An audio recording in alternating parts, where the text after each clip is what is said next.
Hi and welcome to our free Excel Formulas and Functions course.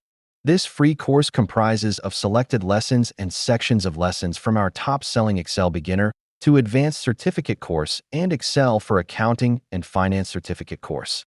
Our Excel Beginner to Advanced Certificate course and Excel for Accounting and Finance Certificate course are both CPD certified courses and are available to purchase on our site.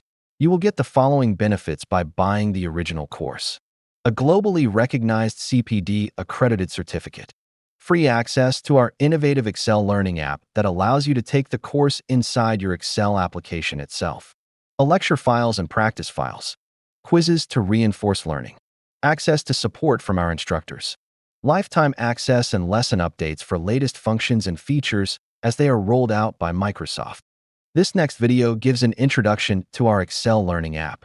Are you looking for a better and smart way to learn Excel? Then you need to check out our innovative new Excel learning app. Our app delivers Excel training courses directly inside your Excel application itself for a truly immersive and novel learning experience. With our app, there is no need to watch tutorials outside the Excel application, download Excel files, and then come into Excel to practice. All lecture videos, practice files, and other resources are accessible from inside your Excel application. The app will provide you with a unique and immersive learning experience with minimum distractions and hassle. You can watch streaming video tutorials directly inside the Excel application. The video screen can be resized as required by dragging the app pane or by using picture-in-picture mode to watch while you practice. Excel practice files can be loaded directly onto your Excel application using the Load button. With the app, there is no need to download files separately and open in Excel manually, as with other training solutions. Once you have finished practicing on a file, you can clear the loaded file with the Clear button and load another file to practice as required.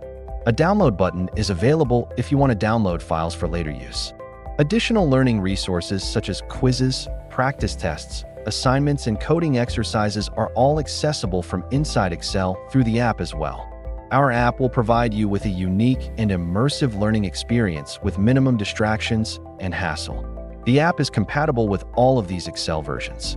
Our app is provided free of charge to all who purchase Excel courses on our course marketplace.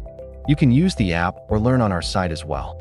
To get the app, you need to first sign up and purchase an Excel course from our site. Installing the app onto your Excel application is very easy and straightforward. First, you need to open up your Excel application and go to Add-ins on the Home tab of the ribbon. Then just click on Add-ins and search for Ethnos in the search bar. Then select Ethnos for Excel and click on Add. Once you add our app to your Excel application, it will appear on your ribbon. You can log into the app using the same credentials you used on our site for your course purchase. Once logged in, you can access all your courses from inside the Excel application. So go ahead and buy a course and try it on our app. We can guarantee it will be the best Excel learning experience you can have. Now let's get started with our free course. We have provided timestamps in the description for your convenience. Hi. In this video, we will provide an introduction to formulas in Excel. As you may know, Excel is most famous for formulas and functions. So formulas are basically calculations. Like you can write mathematical formulas, same way you can write Excel formulas to do mathematical calculations and other things. For example, you can use Excel to add up numbers like a calculator using formulas. Let's see how we can use a simple formula to add up the total boys and then the girls in this cell. So the first thing you need to do when you're writing a formula is you have to go into the cell and type an equal sign. Once you type the equal sign, you can select the two cells you want to add, first cell, and then plus, and then the second cell. And then you can press enter. So you will get the total of these two cells into this one. And you can see the formula in the formula bar as well. And you can double click and you can see the formula in the cell also. You can also type the formula using numbers instead of cell references. For example, you can say 45 plus 24 and enter. You get the same result. But the difference is when you don't use cell references, your formula and the results won't update when your input cells or the data changes. For example, this 45 and 24. If it changes, this formula won't change because we have basically typed in the numbers manually. So we call this hard coding. When you don't use cell references and you type in a number, we call it hard coding. So the problem here is that when the inputs change, the value won't change. But here, if the inputs change, let's say I make this 20, you see the resulting formula total changes, but this doesn't change. Also, instead of using equal sign, you can also start a formula with the plus sign, like this.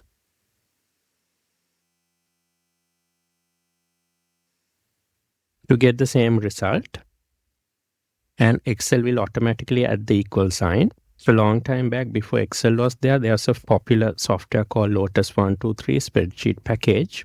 So that started formulas with the plus sign.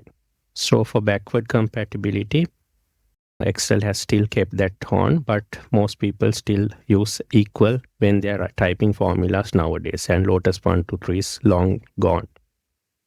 Then here we use the mathematical operator plus to add these two numbers. So like in calculations using calculators and mathematics, we have operators that we can use in Excel. So the most common ones are add, you use a plus sign there. Subtract, you use the minus sign. To multiply, you use asterisk. And to divide, you use the forward slash. For exponentiation, you use this exponentiation symbol. And for parentheses or brackets, use the bracket symbol or the parentheses. So for example here, if I want to type 10 into 10, I can use the asterisk 10 into 10 and I get the result 100. And if I want to divide 100 by 20, I use the forward slash to divide and then 20 and I get the result 5. If I want to take 10 to the power 2, so I can type equals 10, then the caret sign, and then 2. So this will take 10 to the power 2. So that's 100. If I want to use a bracket or a parenthesis, I can type in the parenthesis where it's required, 5 plus 2. And then for multiply, you use the asterisk and 10. So here, what will happen is whatever I put in within brackets or the parenthesis will be calculated first, and then multiplication will happen later. So if I enter this, it becomes 70. Thanks for watching. Hello. In this video, we will learn about the order of operations in Excel.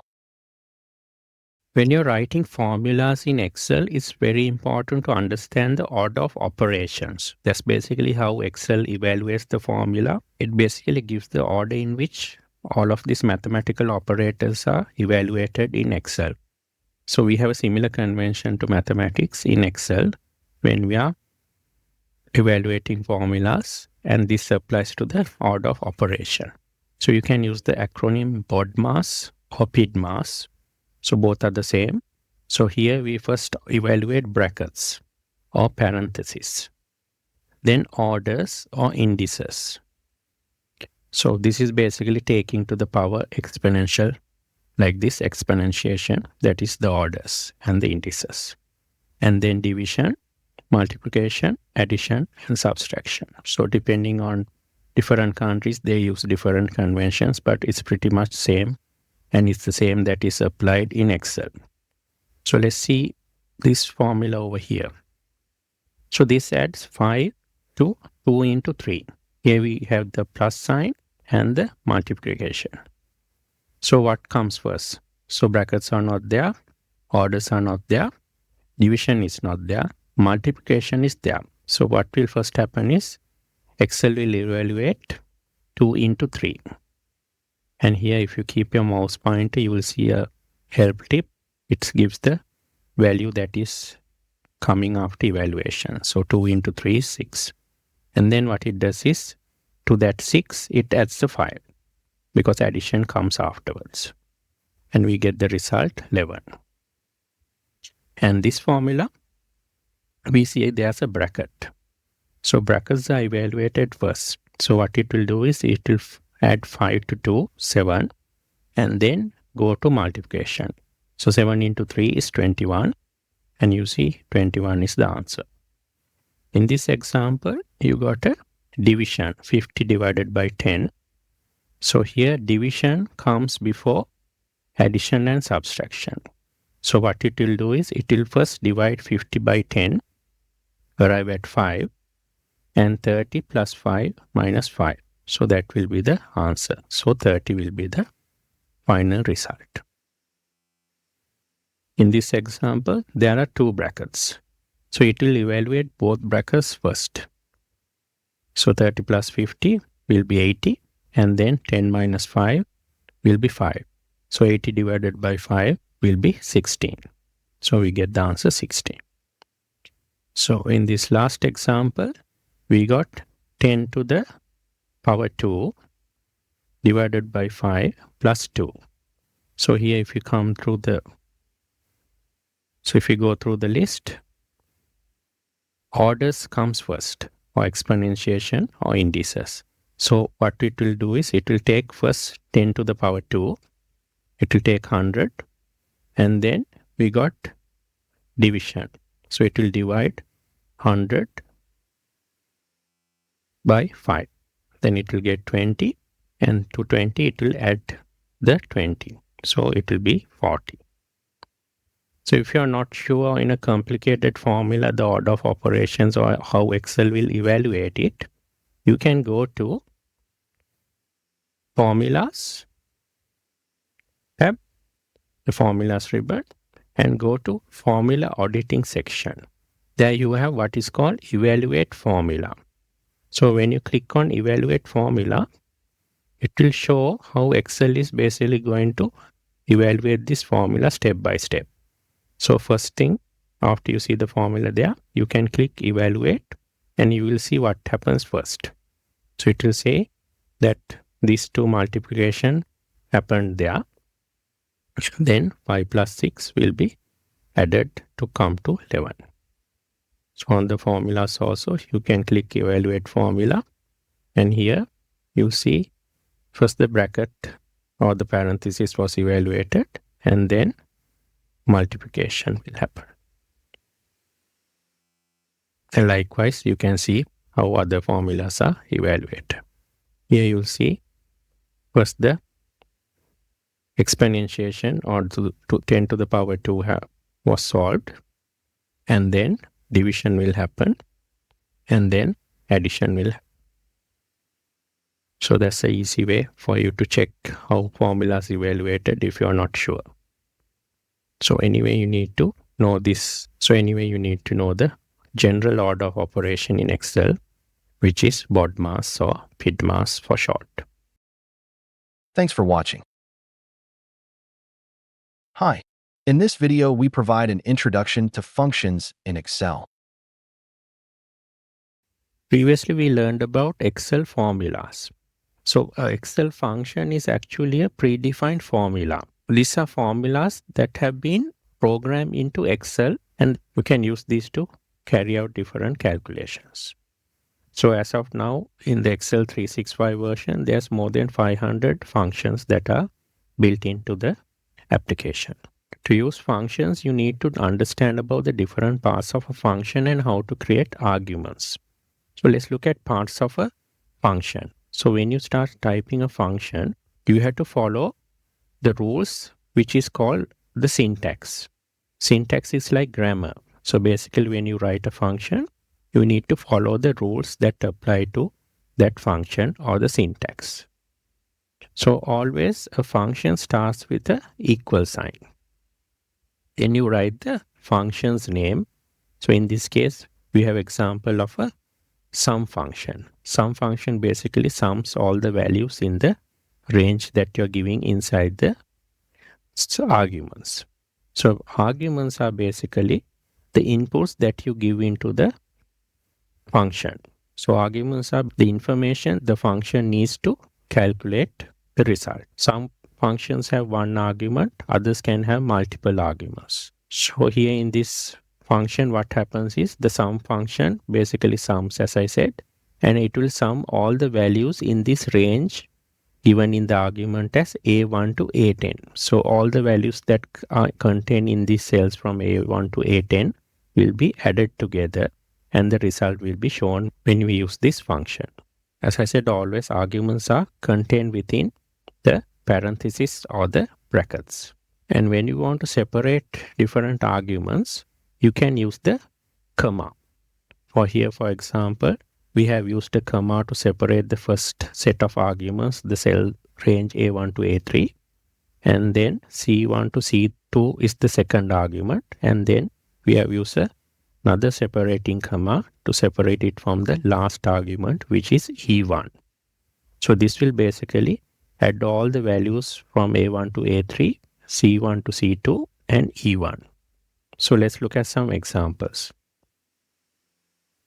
Here, if we want to add up all of these values over here, we can write a formula here, starting with the equal sign, and then we need to use the sum function, S, and we can start typing. And as you can see, Excel's IntelliSense tries to help you out with the function name. It gives a list of function names that starts with S.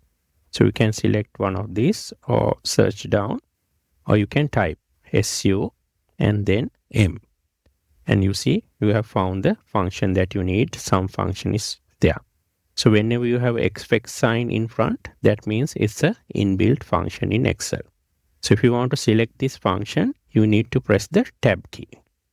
So after pressing the tab key, the open bracket comes, or the open parenthesis. Then you can see inside you need number 1, number 2, like that. These are the arguments. So you can give this range starting from D3 to D7 as the function argument or the inputs. Then we need to close the bracket or the parenthesis like this, and I will press enter key. And I get the final total of all of these cells, 495. So you can check this. If you do it separately using a formula, you can add this manually as well. And you get the same result. So this sum function is a easy way for you to add a range of values in different cells rather than using a formula using first principles like this. We can also use multiple arguments, as I said, separated by a comma in a function. So if I want to sum these values, I can use several different ways. I can write sum first, tab key, and maybe I can select these cells first. And remember, to separate, I need to put a comma, and then I give the second set of inputs or the arguments, these two cells, and then the final cell I can give like this. Then I can close the bracket and press enter. So 135 is the total. You can also write the formula in a different way. You can write SUM, and maybe you can select these cells first, put a comma, then these two cells, and finally this cell. And close the bracket, press enter. So this is an example of a way to use a basic function called sum function. We will get into more advanced functions in the following lessons. Excel has different ways for you to insert functions. One way is next to the formula bar, you can see this FX sign. So this is basically the insert function command, FX. You can press that and it will open a window like this. And here you can search for a function. And also you can select category. Like different function categories are there: financial, date, statistical, database, so on, logical. So you can either select like that, or you can select some of these functions that are already there. And here it says selected the sum function, auto selected. So it says has a bit of a help here as well. It says it adds all the numbers in a range of cells and it gives the syntax as well. So sum, open bracket, number 1, comma, number 2. So those are the arguments. You can also get help on a function by clicking on this link here. It will take you to your web help. So this will basically take you to the help files. So it has a video on the sum function and you can read about the, and here you can see how to use the function. Also you can, if you know the name of the function, you can start searching over here.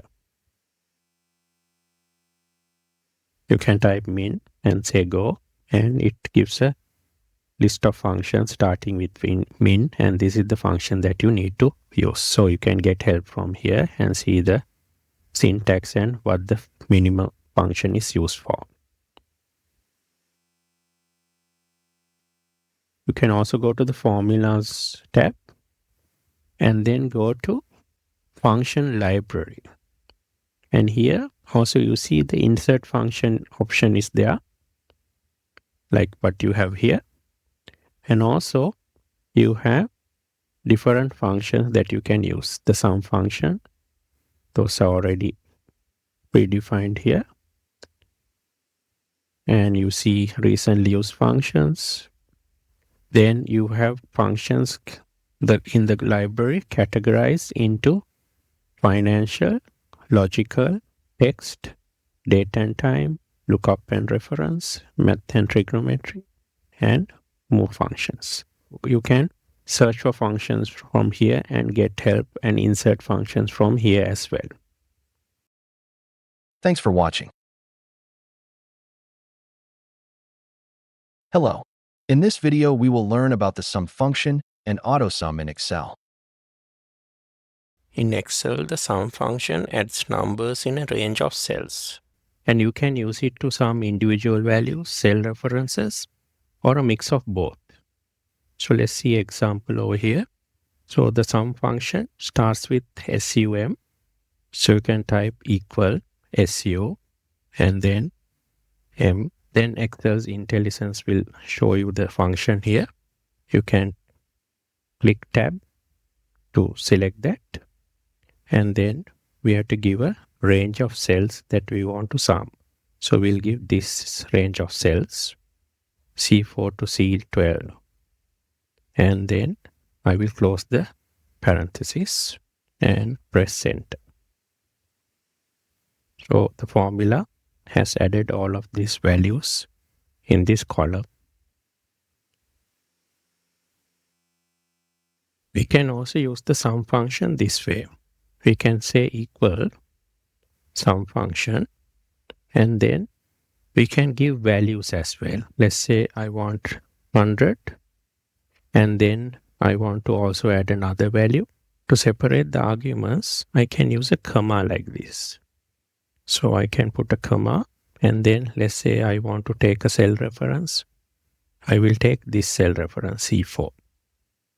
And then if I want to add additional cell references, I can put a comma again and then select some other cell range.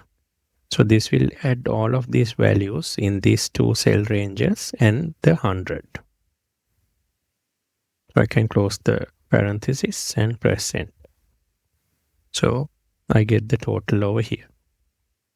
If you give a range of cells for the sum function and that let's say there are text in it, sum function can ignore those text and just add up the values that are available here. So here you see these texts are there.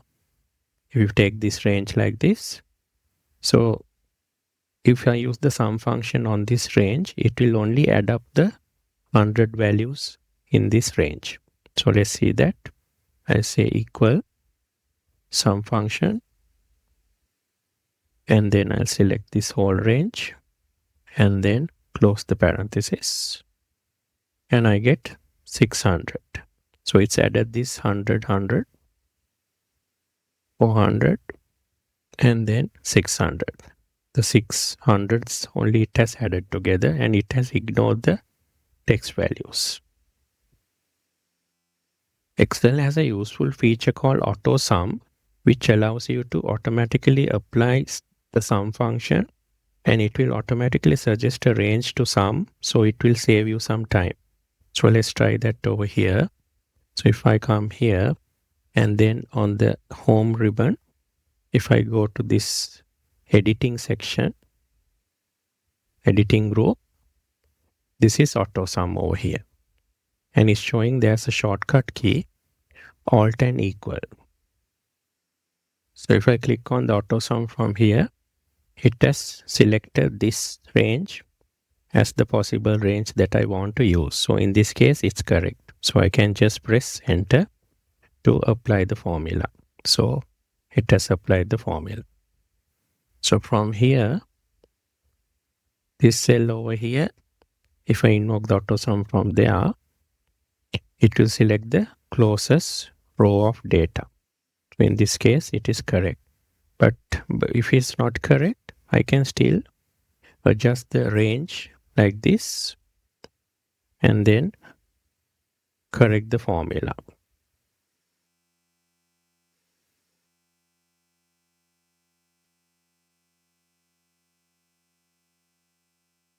So I'll leave it as it is. So it has taken the total there. So here, if I were to use the shortcut key is shown here as before. Alt and equal is the shortcut key. So if I use Alt and equal over here,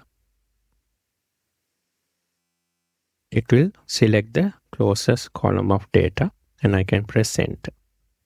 And also if I invoke the shortcut key from this cell over here, Alt and equal, it will select the closest row of data.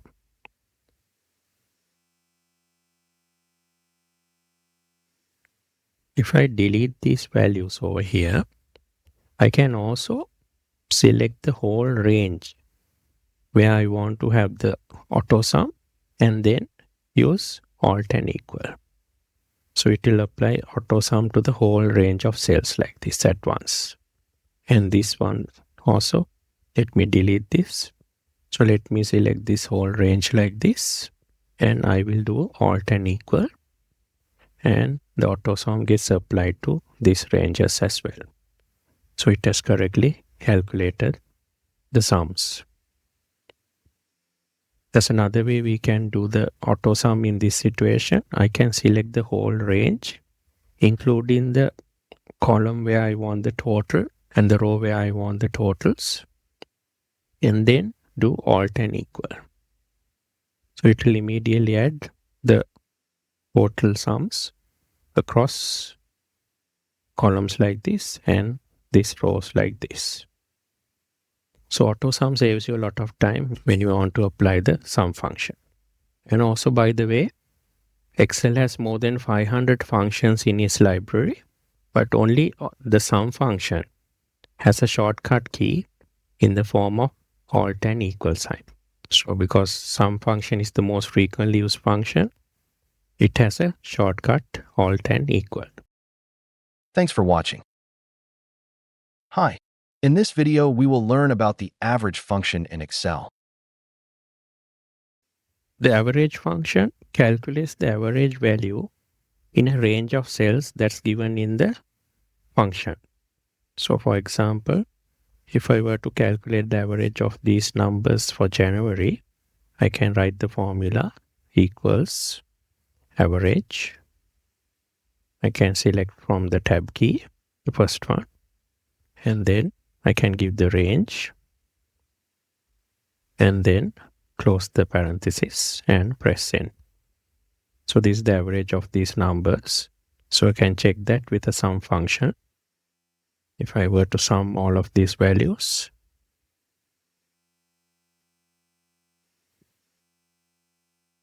value is this value. If I sum all of this, so there are 9 regions or 9 sales values in this data set. So if I divide this total by 9, I get the average, which is the same value that I got over here. Once I get the average function total over here, I can copy the formula across. And then if I want the average from this side, I can again do average function select average, select the range, and I can do Control Enter here to remain inside the cell, and I can copy it down with the fill handle. So you have to apply the formatting and make this bold. So this is the average of these values taken from this side.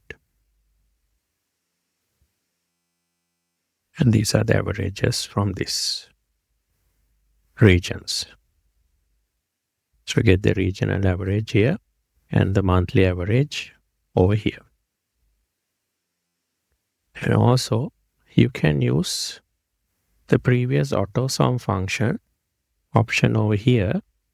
If I click on the down arrow, you'll see the average function is also available. So I can use the average function from here. Then it will auto select a range if it's not correct. Like for the AutoSum, I can correct it. Otherwise, if it's okay, I can press enter.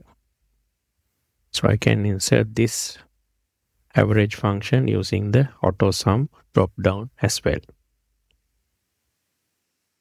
And the average function, it ignores empty cells, text, and logical values.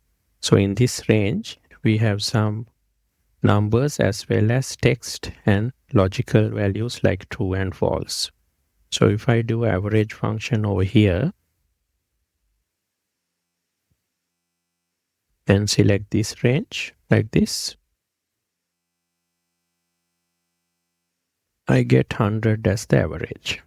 So it's only taking the values hundreds and then taking the average. So it becomes 100. So these other text and logical values are ignored. If I change the range to have some additional 4 blank cells, still the value is same because it ignores blank cells.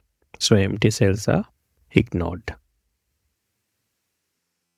And also cells with value of 0 are included. So if we have some number range like this, and if there's a number that happens to be 0, that is also taken into the average calculation. So here if I do average function,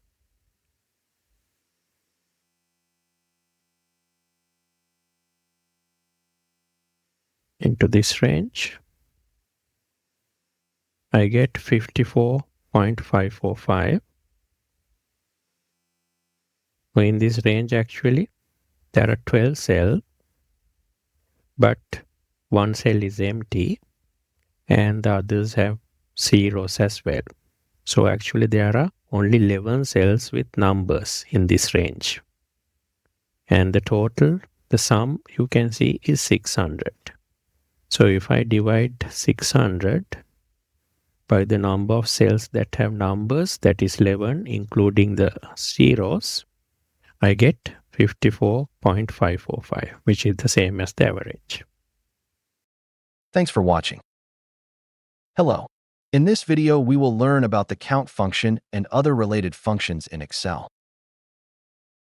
The count function counts the number of cells in a range that contains numbers. So for example, if I do a count function over here, and then select this range, and this has 1, 2, 3, 4, 5, 6 numbers. So if I close the bracket and press enter, I get 6. So it ignores the blank cells. So there are 6 cells with numbers. And if I do a count function over here for this other range, this range over here, I will get an answer of 6. That is because it takes these dates as also numbers. Later we learn when we do the date functions that dates are stored as a series of numbers in Excel. So a date is a number. So it will take 1, 2, 3, 4, 5, 6 as the count, including the date. Then the counter function counts the number of non-blank cells in a range. So if I do a counter function over here, select counter, and then I have to give the range, and I can press enter. So I get 8 as the answer. That is because 1, 2, 3, 4, 5, 6, 7, 8. 8 cells have data. So it can be error messages, dates, numbers, letters, all that. And 1 cell is blank basically. So we get an answer of 8 because out of these 9 cells in this range, 1 cell is blank. So it will only counts non-blank cells. So we got a number 8 for counter function in this range. Then there's another function called count blank. So it simply counts the number of cells that are blank or empty. So if I do a count blank here, in this range, I get an answer of 5. So that is because there's 1, 2, 3, 4, and 5 cells that are blank. So all the others have letters, text, numbers, and error messages. Also, you will notice if we select a range of cells like this and come down to the status bar, you will see the total sum is given there. The max, min, count, average. So likewise, you can do a right click here, and then you can add whatever the functions you want to add on to the status bar. So here I have added sum, maximum, minimum, count, and average. So if you untick this, they will not appear there. So it's easy for you, rather than doing functions sometimes, just by selecting a range of cells, you can quickly come to the status bar. If you just want to check the sum or average or something like that, you can always come to the status bar like this and check what are the values over here. So you can do quick calculations without using functions in certain situations. Thanks for watching. Hi. In this video, we will learn about the min and max functions in Excel. The min or minimum function finds the smallest number in a set of values. So here we have some scores for exam of different students. So if we want to calculate the minimum score, we can write the formula over here. Min, open bracket, and select the range and close the bracket. And N. So I get a minimum value of 49.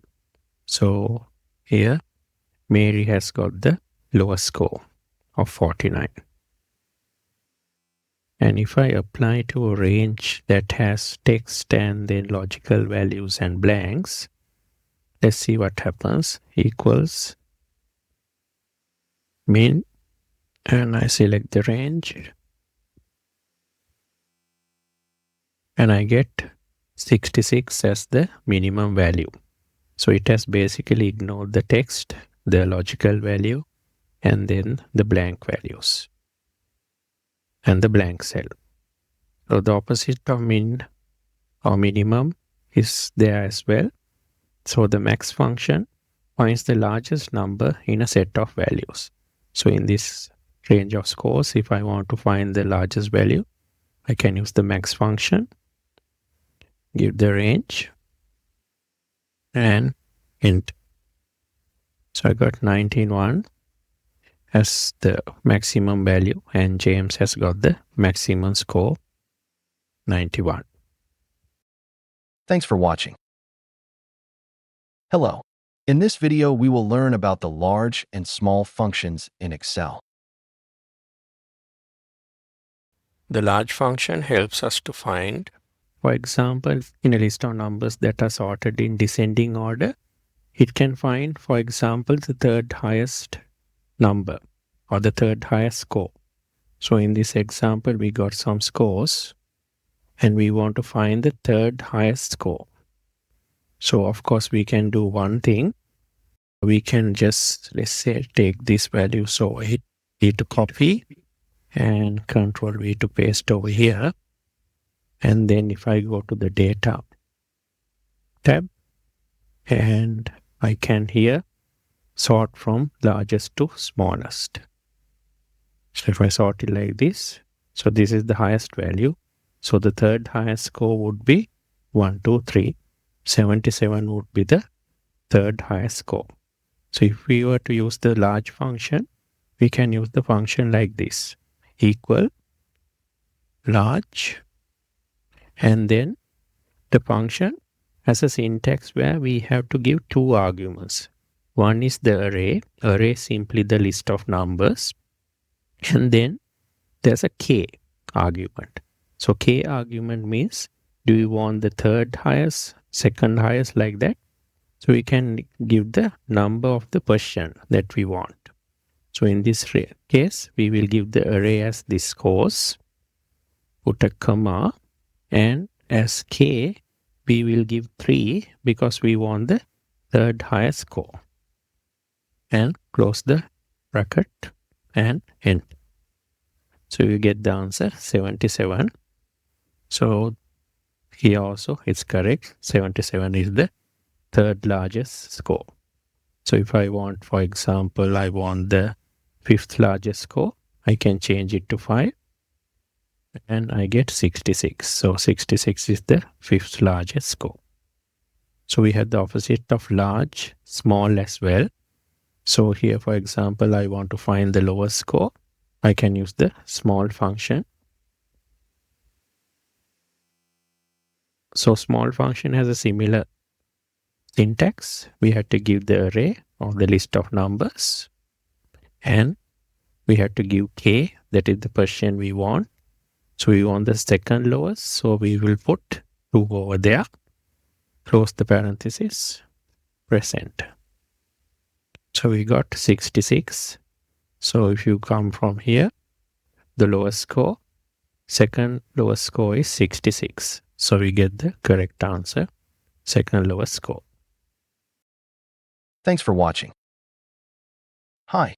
In this video, we will learn about the rank function and the new rank functions in Excel. The rank function helps us to give a rank to a set of numbers. So if we have some examination scores like this, we can rank them. The top student will have the highest score and he will be ranked 1.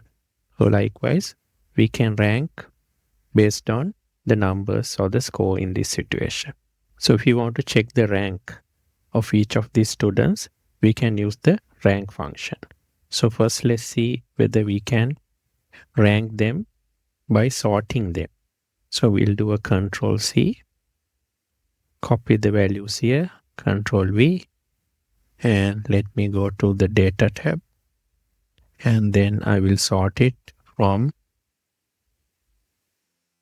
largest to smallest.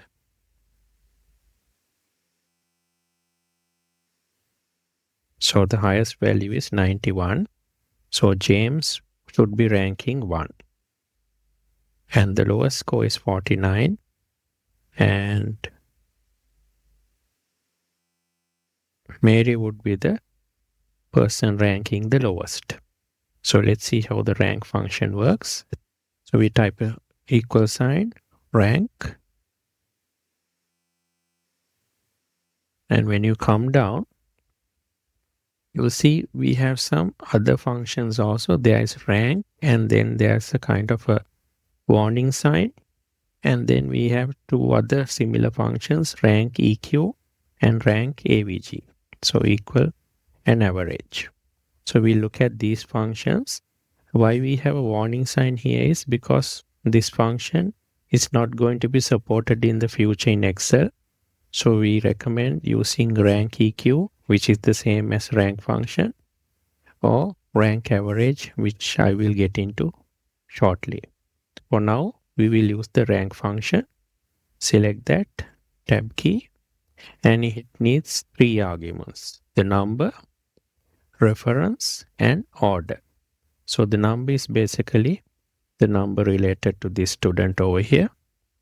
And I put a comma, and reference. Reference is basically the range of numbers or the scores, D7 to D16. Then for the order, I have two options. 0 is the default value. I can leave it blank as well. It will take descending as the default value then. So if we want this to be ranked in descending order, we use 0. So in this case, we want to give the rank number 1 to the person with the highest score. So we should be having it in descending order. So it starts with the highest number. So we can put a 0 here, or I can leave it blank.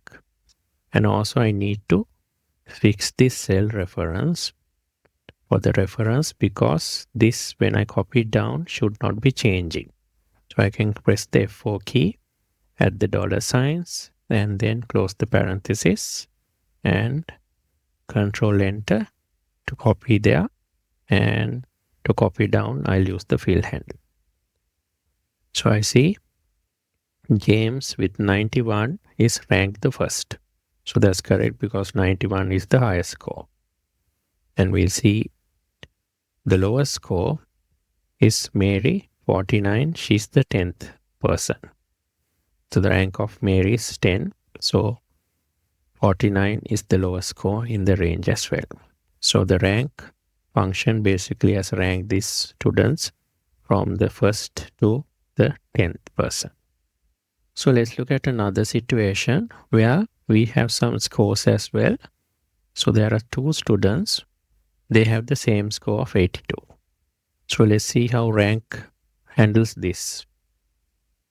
So we'll write the formula, rank, and I'll select the rank function, and then this number, and the reference is this range. So I'll fix the reference, F4 key, and I will leave the final argument blank. So by default, it's going to take the 0 as that value. So I can type it there or leave it blank. And I press Control Enter, and I'll copy it down. So here, the first question comes to James. So here we see Michael and David are both in the same position 3. And then after 3, there is no fourth position, because there are two people in the third position. It skips the fourth position and then goes on to the fifth position. So likewise, if there are multiple people with the same rank, it skips that number of people and goes on to the next rank number. So let's see the rank EQ function. So I'll type rank, select EQ, and it's the same syntax as the rank function.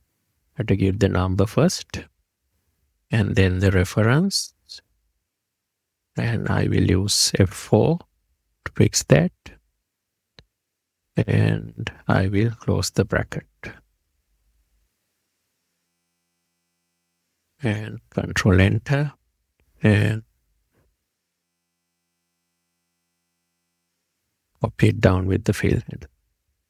So you see rank and rank EQ have done the same thing. So the results are the same basically.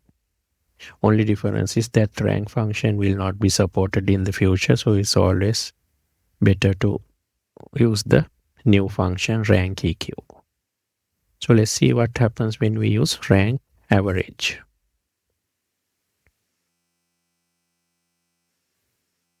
So let me select rank average.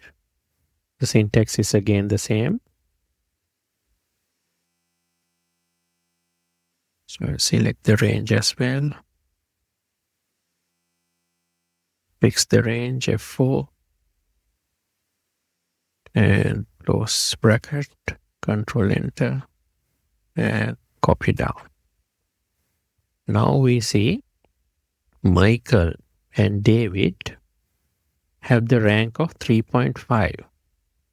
So basically what happens with rank average is it averages the rank when it comes to duplicates. So here there's 2 people with 3, so it will take the average. So the third and fourth position is taken by both of these. So it takes the average and puts 3.5 as the rank for both of them. And again you see the fourth position is missing, and then we go on to the fifth position. So only difference is the rank when we got duplicates is averaged when we use rank average. Thanks for watching. Hello. In this video, we will learn about the aggregate function in Excel. The aggregate function is like a Swiss Army knife, can basically handle 19 operations, like all of these sum function, max, min. So all of these 19 functions can be done using the same aggregate function. And on top of that, also it can ignore hidden rows, errors, things like that. So we can have all of these 19 functions, and we have options to ignore things like subtotals, aggregate functions, ignore hidden rows, nested subtotal and aggregate functions, ignore error values, nested subtotal and aggregate functions, ignore hidden rows, error values, nested subtotal, aggregate functions. So there are 7 options like this where we can tell the function what we need to ignore. So ignore nothing is there, ignore hidden rows are there, ignore error values, and finally ignore hidden rows and error values. So we can select from any of these options when we are using the function. So let's look at an example. We have a list of scores here, and we want to find the maximum value within this range, ignoring both errors and hidden rows. So as you can see, there are errors here.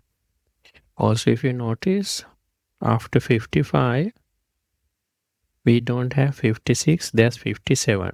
So there's a hidden row here. If I come here and do a right click and do unhide, you can see there's a row 56 is hidden. So let me just undo that.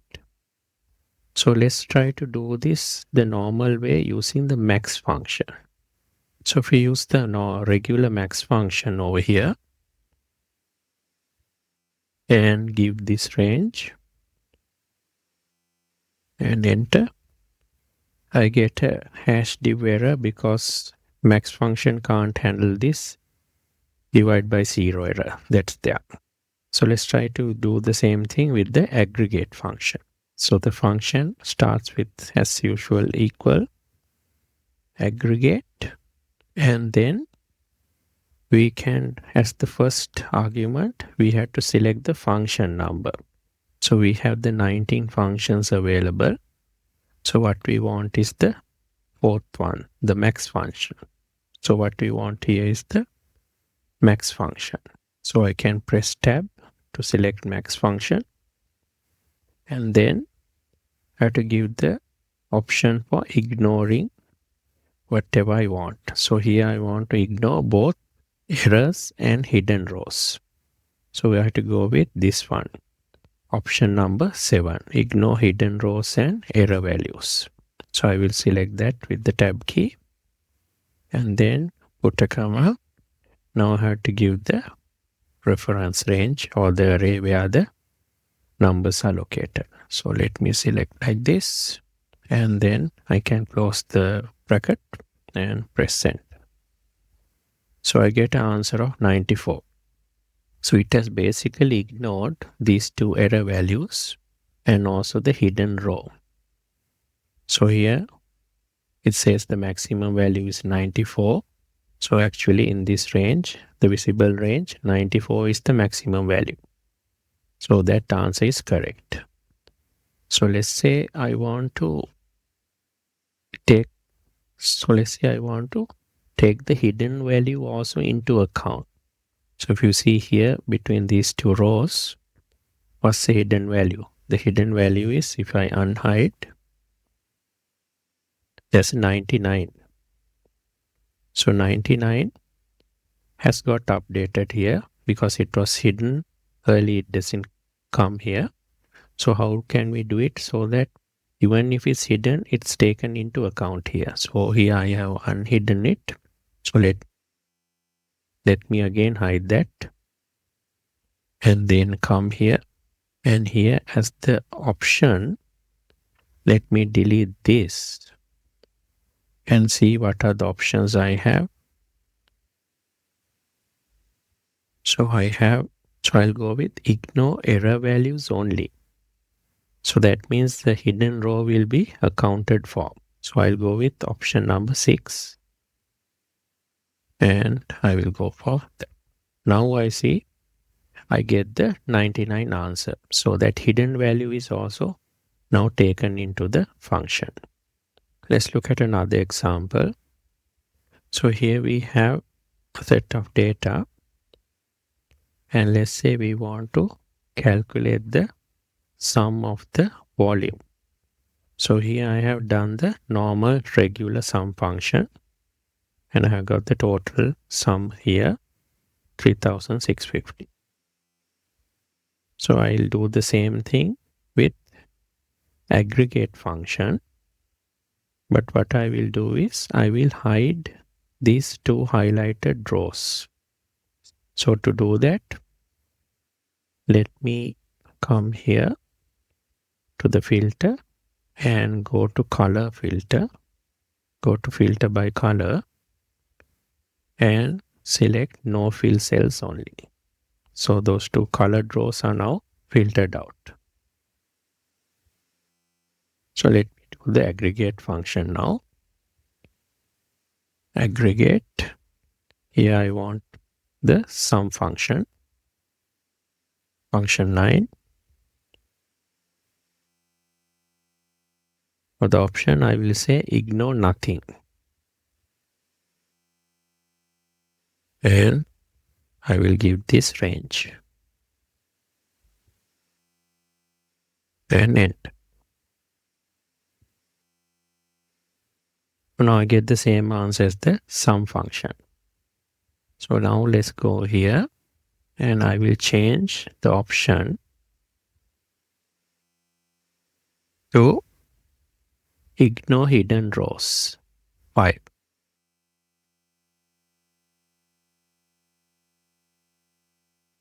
Now I get answer 3290. So now I get 3290. So if I just highlight these cells, in the status bar, I see the sum is 3290. So only the visible cells have been taken into account in the aggregate function now. Thanks for watching. Hi. In this video, we will learn about the round function in Excel. The round function is useful when you want to round a number to a given number of digits. The syntax of the round number is quite simple. You have round, and then the number is basically the number that you want to round up or round down. And then the other argument, a number of digits, means what's the number of digits you want in your rounded value. Round function rounds up when the last significant digit is equal to 5 or greater than 5. And it rounds down when the last significant digit is less than 5. When the digits are greater than 0, they round to the nearest first decimal place, second decimal place, third decimal place, like that. So it basically rounds to the right. And when the number of digits is greater than 0, it rounds to the nearest whole numbers or integers like tens, hundreds, and thousands. When the number of digits is equal to 0, it rounds to the nearest whole number or integer. So let's look at some examples. So we got some numbers over here. And let's say we want to round them to the first decimal point, second decimal point, and third decimal point. So we can write the formula here, equals round. And then I select the number. And then, because I want it rounded to the first decimal place, I can put 1 as the number of digits. And I close the bracket and I enter. So this is rounded to the first decimal place, and I have put number of digits 1. Let me just copy it down. If I want to now round it to the second decimal place, I can use 2 as the number of digits. Now it's rounded up to the second decimal place. And here, because the 8 is greater than 5, the 2 has been rounded up to 3. And the last option, let's say we want to round it to 3 decimal places. Then we get 7.529. And here, after 8, the 6 is greater than 5. So 8 has been rounded up to 9. Let's also look at rounding up to whole numbers. So first formula, round. Let's say we want to round it up to the first whole number or integer. So we use 0 there as the number of digits. And I press enter. So 7.5 is rounded to 8. So because it's equal to 5, the second portion, first portion is equal to 5. 7 has been rounded to 8. Let me just copy it down. And for the second example, let's say we want to round it to the closest 10. So I will use -1 as the number of digits. So here 75,286 has rounded up to 75,290. So 6 is greater than 5. So 86 has become 90. And this one, let's round it to the nearest 100. So I will use -2 as the number of digits. Now is 75,300. So the nearest, after 2, there's 8. So it has rounded up to 3. So 75,300. And the last one, let's round it to the closest 1,000. So I will use -3. So you can remember, like, 3 is the number of zeros you want to round to in the 1,000. So if you want to round it to 100, there are 2 zeros there. So you can use -2. And if you want to round it to the closest multiple of 10, there's 1 0 there. So you can use -1. So now it has become 75,000. So 2 is less than 5. So the 5 has not been rounded up. So it has become 75,000. Thanks for watching. Hello. In this video, we will learn about the index function in Excel. Excel's index function is useful when you want to find a value at a given position in a range or an array. For example, in this data set, this range, if you want to find the value at row number 5 and column number 3, the index function can do that. So the syntax is, you have to first give the array. So array is basically where your data range is, the range or the array. And then you have to specify the row number, if it's 5 or whatever, and then the column number. So the column number also you have to give. So with the row number and the column number, it will find the value located at that position in the data set, and it will return that value. Then there's an optional another argument called area number. That area number argument is used when you have more than one set of data. Like here here there is array number 1, this one, and array number 2, this one. So if you are using the formula and you are giving 2 arrays into the formula, array 2 and array 1 and array 2, here you can specify out of these 2, which array should I be using. So if I want array number 1 to be used, I can use number 1 over here. If I want to use array number 2, I can use area number as number 2. So that is the basic syntax and how index function works. So let's look at some examples. So here we got a list of names and list of numbers. And let's say we want to find the fifth item on a vertical list like this. So I can write the formula equals index, and then I had to give the array. So array is basically this name list, and then I have to give the row number. I want to find the row number 5. So I want the fifth item in this column. So I put 5 there as the row number. And column number is not valid here because we only have one column. So we are basically only looking at one column. So we need to put a 0 for the column number because we are not going to have multiple columns. So then we close the formula bracket and then press enter. We find Ethan is the fifth item on the list. So 1, 2, 3, 4, 5. Ethan is the fifth item. Let's find the fifth item on the number list. So we use the same formula equals index, and I can use the array as this, the number list, and then row number. What I want is the fifth item. So I put 5. And since there's only one column, there's no column number, 0. And then I enter. So you find the fifth item on this is 500. So 1, 2, 3, 4, 5. So the fifth item is 500. So let's look at a horizontal list of data. So in this horizontal list, if I want to find the third item, I can write a formula like this equals index, and then as usual I have to give the array, that is the data set that I have here, and then I have to give the row number. So here we only have one row of data, so we put 0 there, and is the column number actually we want.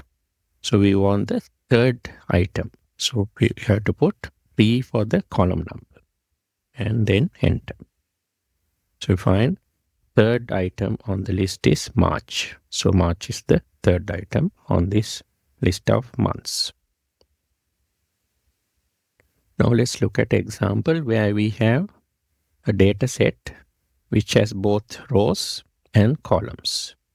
Let's say we want to find the item on the 7th row and the 5th column. So 7th row is here, like this, and the 5th column is this column. So we should be getting 289. So let's see with the formula equals index. So we have to give the whole array like this, and then row number, I want the 7th row. So I put 7 there, and the column should be 5. And I enter, and I find 289.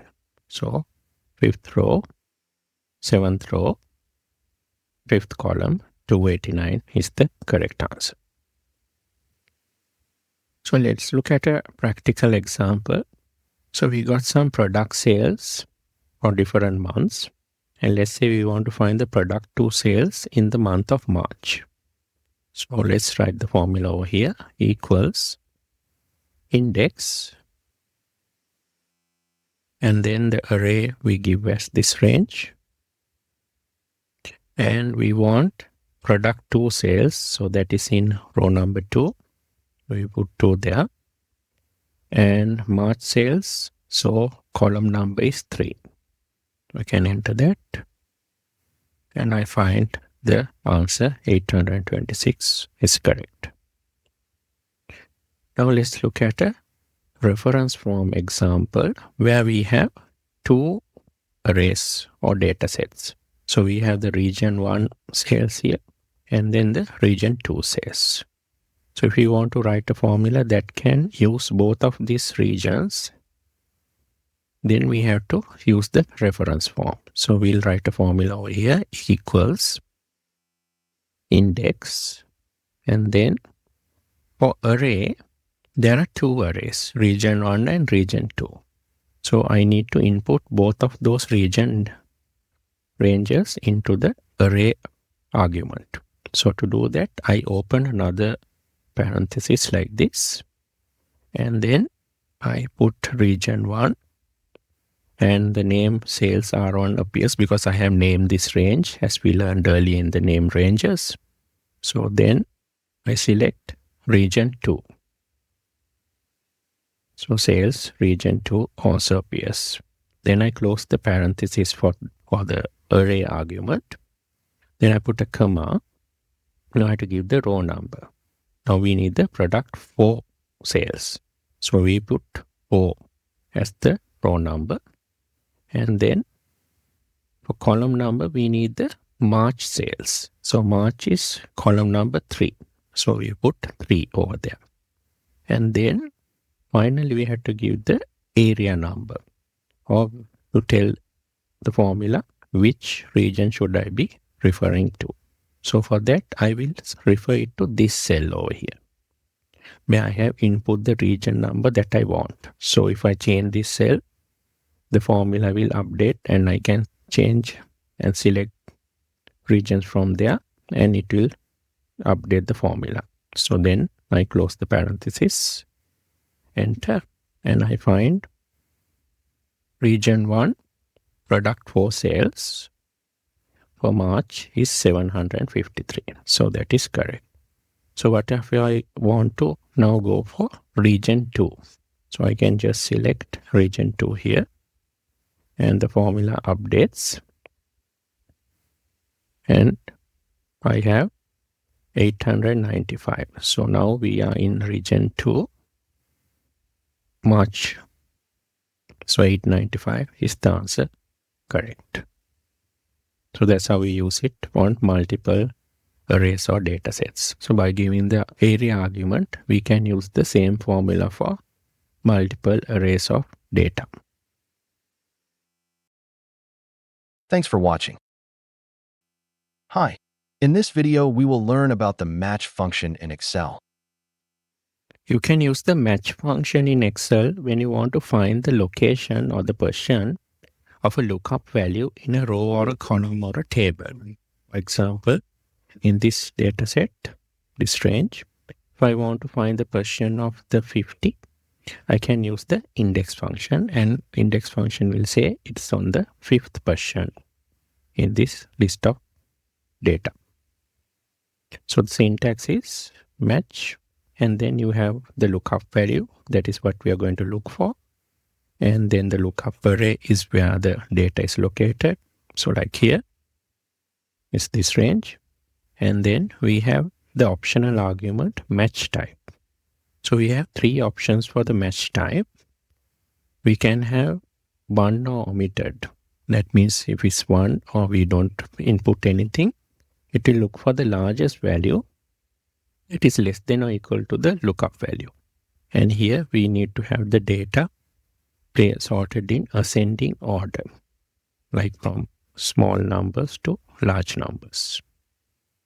Then if the option is 0, the match type, then it finds the first value that is exactly equal to the lookup values. For exact match, you can use 0. And if it's -1, then the smallest value that is greater than or equal to the lookup value is found. And here, the data should be sorted in descending order.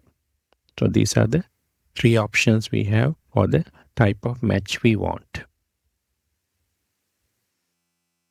So let's look at an example. So we have a list of names here, and we want to find the position of a given name in the list of names. Say we want to find Olivia's position in this list of names.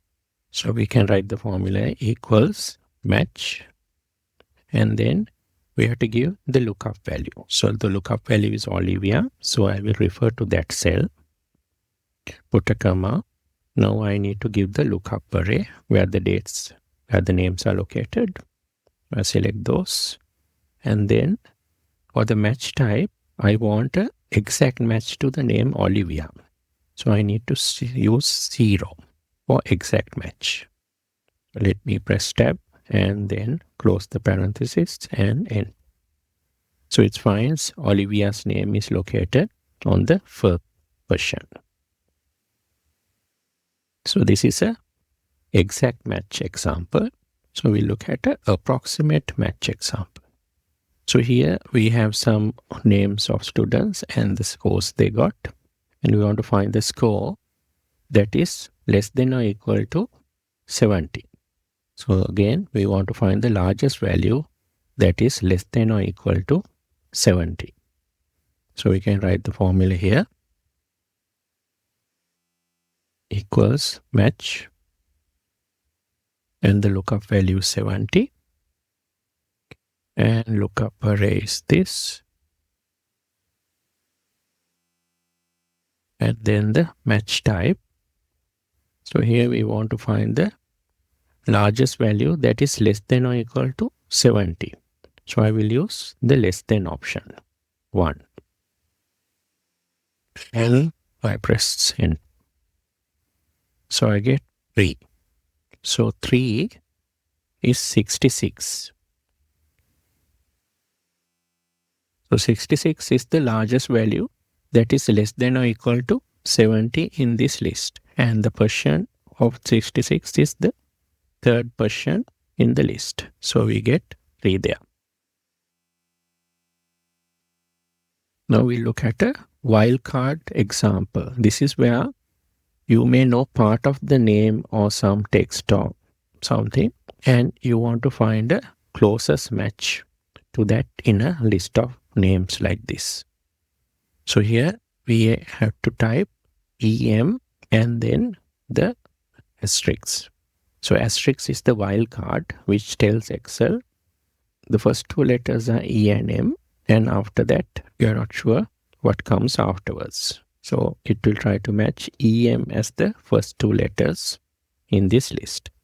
So we can write the formula equals match, and the lookup value is EM star, and then lookup array is this. And here we want an exact match to the first 2 letters. So I use match type 0 and then enter. So it gives the answer 2. So when you start from the beginning, Emily is there in question number 2, and her name starts with EM. And then there is Emma as well.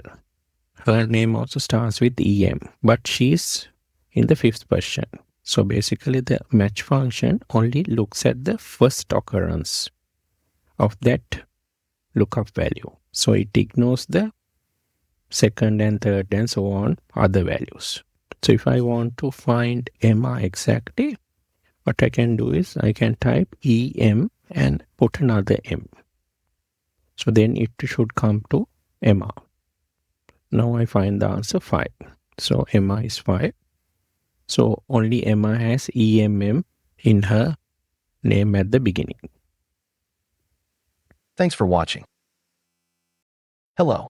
In this video, we will learn about the XMATCH function in Excel. XMATCH is an upgraded version of the match function. Like the match function, it does a lookup for a value in a range and returns the portion of that value. For example, if you take this list of months over here and we want to find the portion of March in this list of months, we can use the XMATCH function to do that. So we can write the function here equals XMATCH, and the lookup value will be March, and then the lookup array will be this range of months. And we can close the bracket and press enter, and we get an answer of 3. So March is in the 3rd position in this list of months. If you look at the syntax of the XMATCH function, the lookup value and then the lookup array are similar to what we used in the match function. So like in the match function, we have lookup value and lookup array in the XMATCH function as well. The third argument in the XMATCH function is called match mode. This is much more advanced than what's available under the match function. So here if you look at the match function, we had three options for the match type: 1 omitted, 0, and -1. In the XMATCH function, we have 5 options for the match mode. 0 for exact match, this happens to be the default value. -1 when we want to find exact match or the next smallest value. +1 when we want exact match or the next largest value. And we have 2 for wildcard match. This was not available. This was not available under the match function. And finally, we have number 3, which is a regex match, which is a more advanced match mode that's not available under match function as well. XMatch also has a 4th argument called search mode, which is not available under the match function. So there are 4 search modes.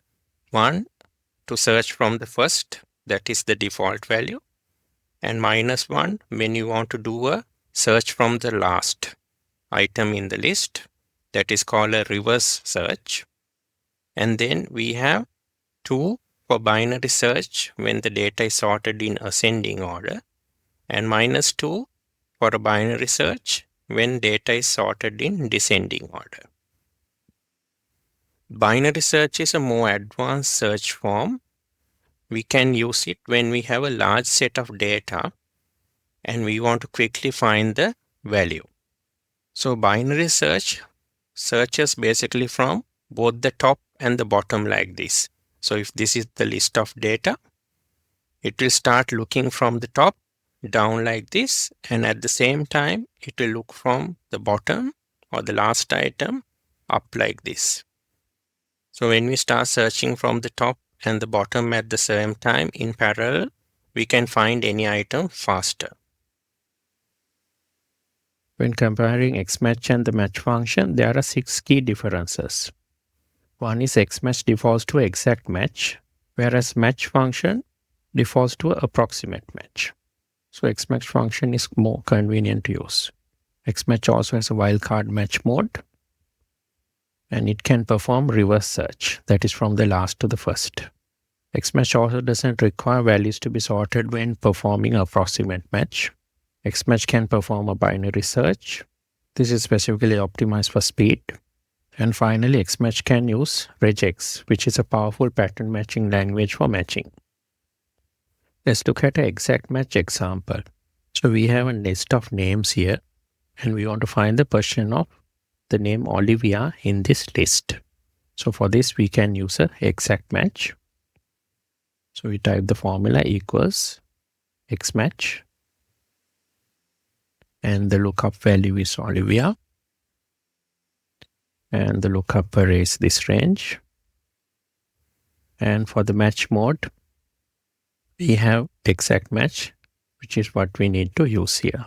So 0 is for exact match.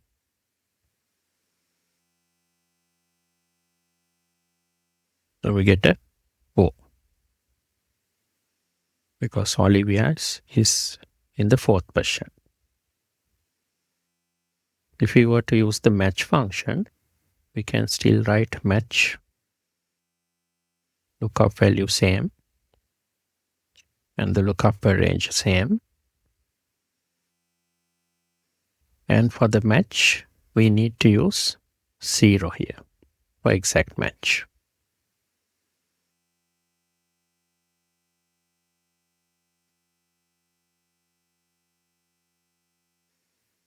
So we get the same answer. The benefit here when we are using match is that if we don't use the final argument, by default, it is an exact match that it defaults to. So we can just forget about the last argument and enter, and it will give the correct answer. So we don't, so in a question, we have to look for exact match. We don't have to give the last argument like we have to do for match function. We can go with the first two arguments only. Now we look at an approximate match example. So we have a list of names of students and the scores they have attained. And we want to find the exact match or the next largest value to the lookup value 70. So we can write the formula here, equals XMATCH, lookup value is 70, and this is the range. And for the match mode, we want an exact match or the next largest value. So we have to go for the option 1. Then we can close the bracket. So we get an answer of 5. That is because after 70, 71 is the next largest value and is located on the 5th position. So we get an answer of 5. We can also look for the next smallest value by writing this formula. Again, lookup value same. Lookup array here. And then we look for the exact match or next smallest item. So that is option -1.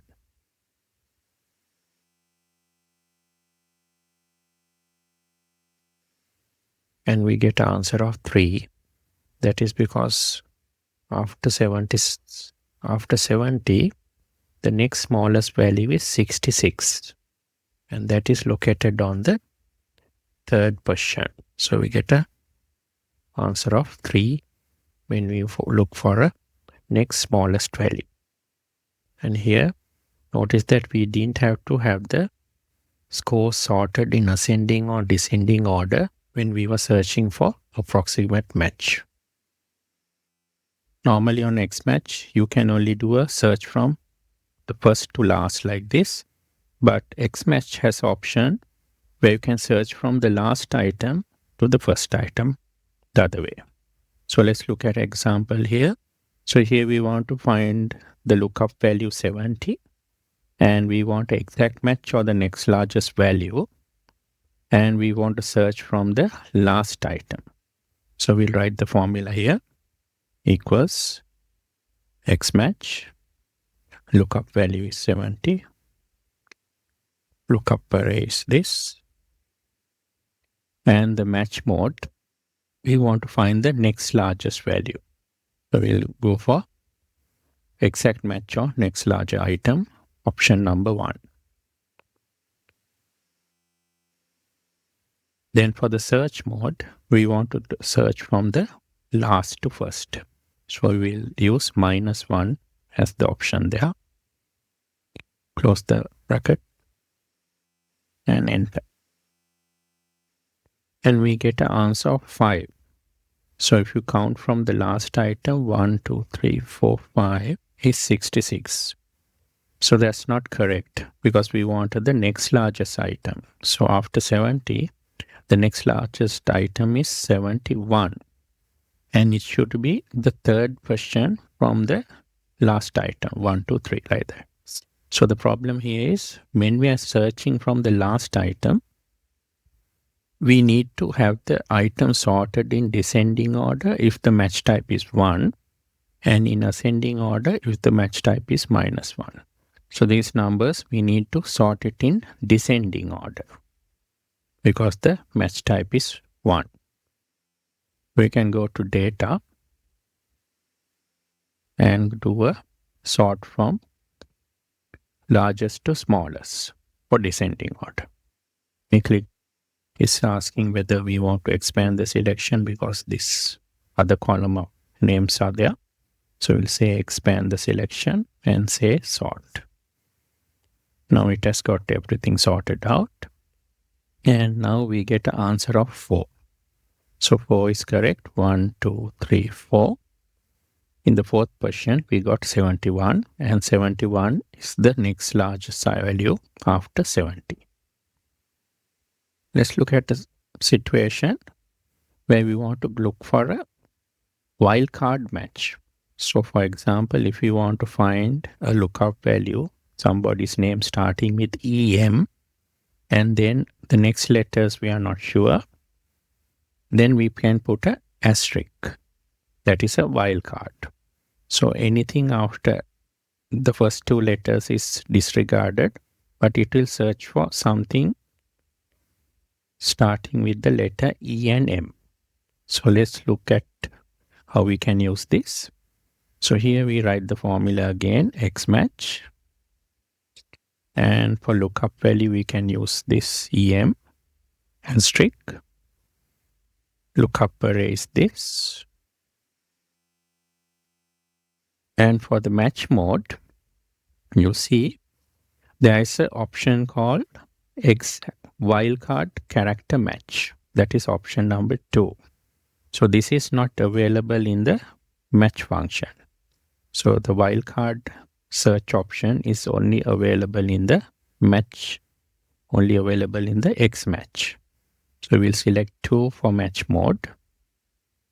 And for the search mode, we'll go for search from first to last, 1.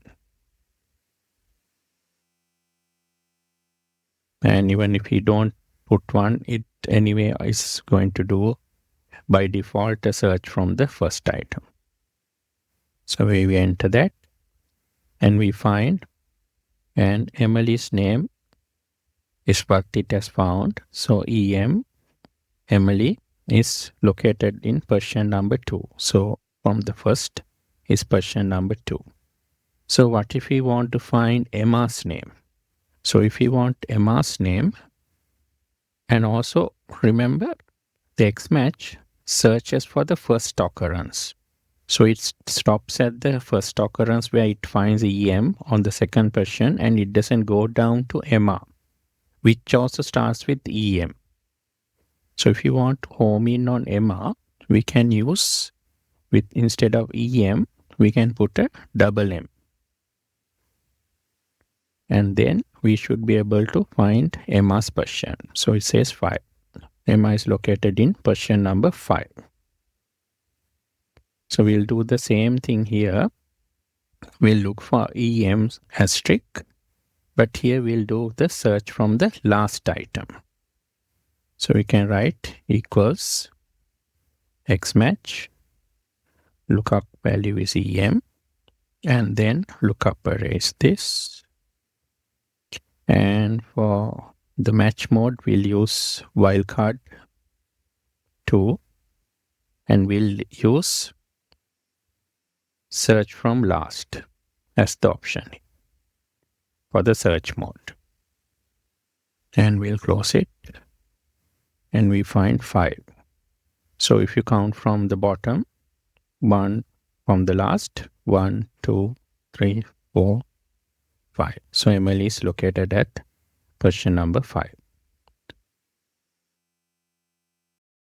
Thanks for watching. Hi. In this video, we will learn about the index and match function combination in Excel. We can use index and match functions together to do lookups.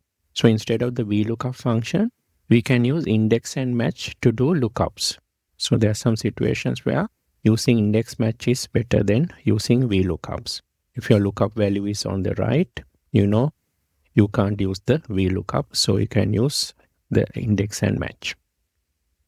Also, if the data range is horizontal, then you can't use HLOOKUP. Then you can use the index match. And sometimes data may be sorted in descending order, which is not suitable for VLOOKUPs. So, and sometimes the data range may be very large, so it will be more efficient when you use index and match.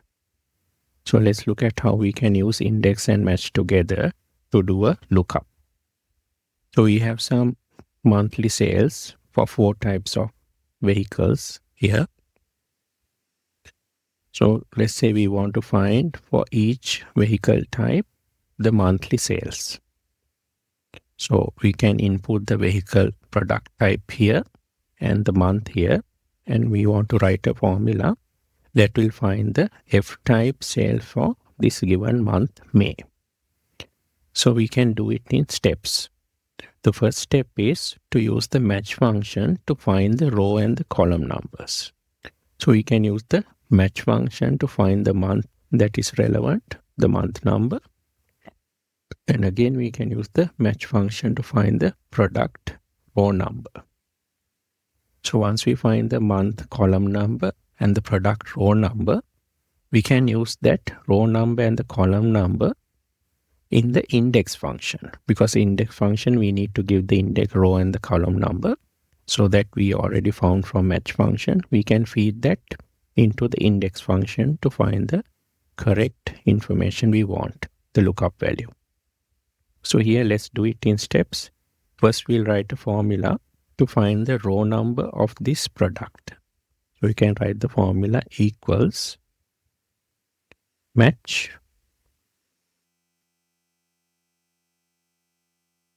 and what we want to match is this product over here. That's the lookup value. And then the lookup array is this, the list of products. And the match type is 0 because we want to find an exact match.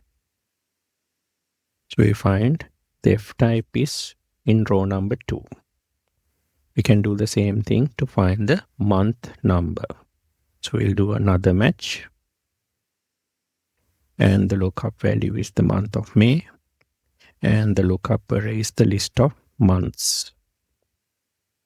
And again, we can use exact match to find the correct column number. And we can press enter. So we have found the row number is 2 for the product and the column number is 5 for the month. Now we can write a simple index function to find the lookup value in the row number and the column number provided by the match functions. So the array is this. We select the whole range. And the row number, we can take it from this cell. And the column number, we can take it from this cell. So then we can press enter and we find the correct answer. So 639 is the correct answer. So here we did it in 2 steps. We did 2 match functions and then input that value into the index function. So we can actually write the formula in 1 step using one index function equals index, and I give the array this range. So I have named it car sales, so that's why the name appears. And then row number. So to find the row number, we need to use this match function. So we'll put the match function there. And then the lookup value is F type.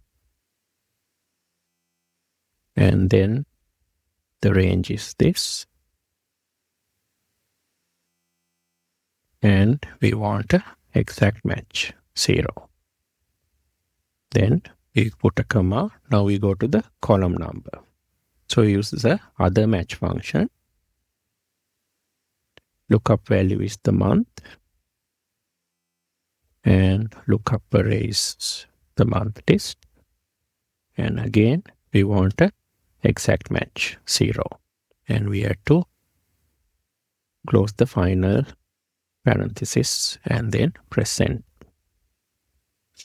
So we got the same answer. When you're writing these formulas, it's more efficient to write one formula like this, then write 3 formulas like this, because Excel calculates faster when it's in one formula. So all you need to do is use the index function, and instead of the row and the column, use 2 match functions to find the relevant row and then the relevant column. Thanks for watching. Hello. In this video, we will learn about the product and some product functions in Excel. Excel's product function is useful when you want to multiply a couple of numbers together. The syntax is quite simple. You just have products and the arguments are number 1, number 2 like that. So number 1, number 2, these can be a range of cells or numbers. So let's look at a small example. So let's say we want to multiply some numbers together. So let's type product.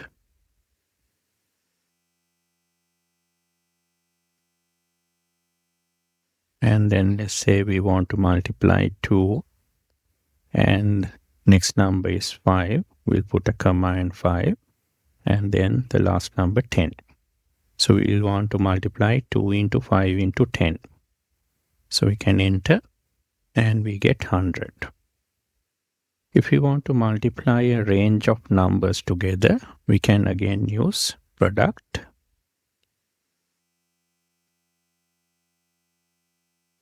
And just give the range of numbers, these together, and enter.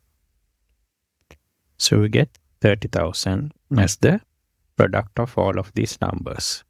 If we didn't have the product function, we will have to multiply each of these numbers separately like this. This, into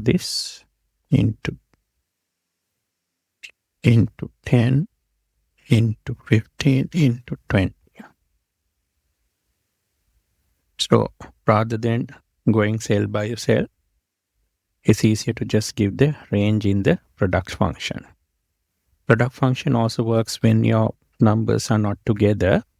So if you want, you can write product.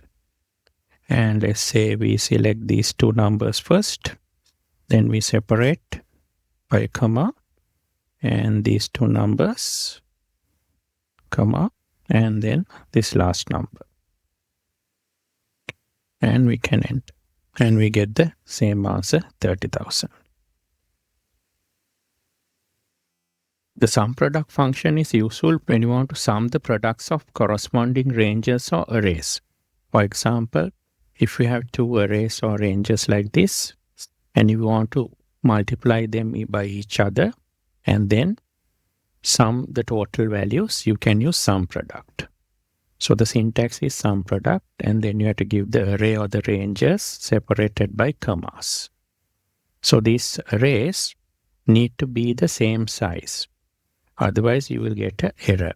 So array 1, error 2 needs to be the same size for this function to work. And the default operation is multiplication, that is the product, but you can also do addition, subtraction, and division.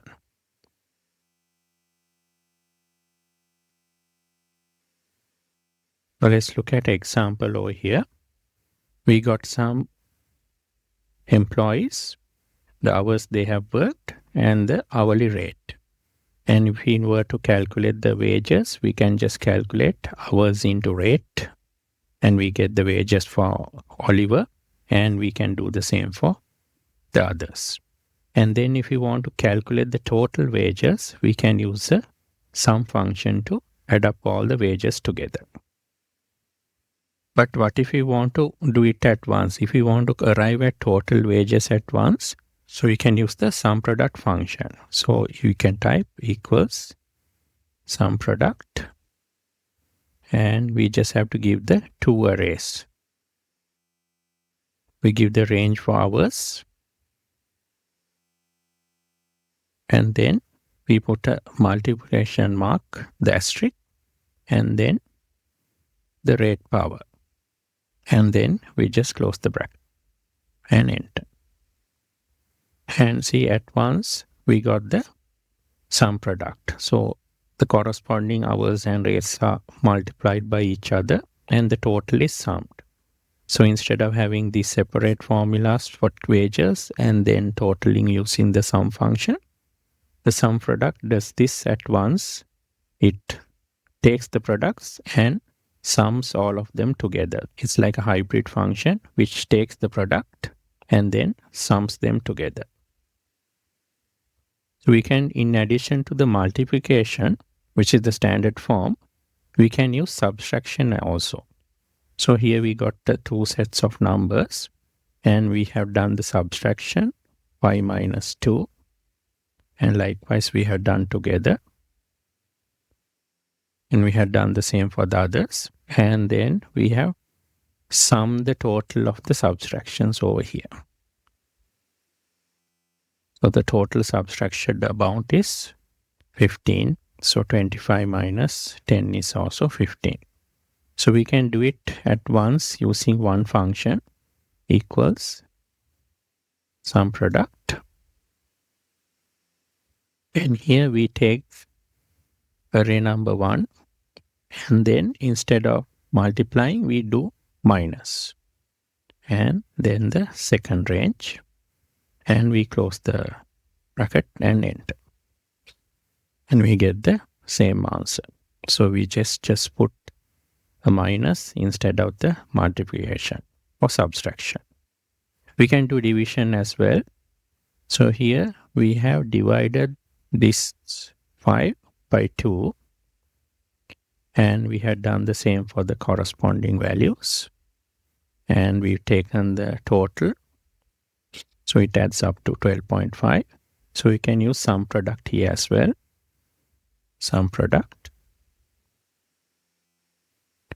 take array number 1, divide by array number 2, and we can close the bracket, enter, and we get the same answer, 12.5. Thanks for watching. Hi.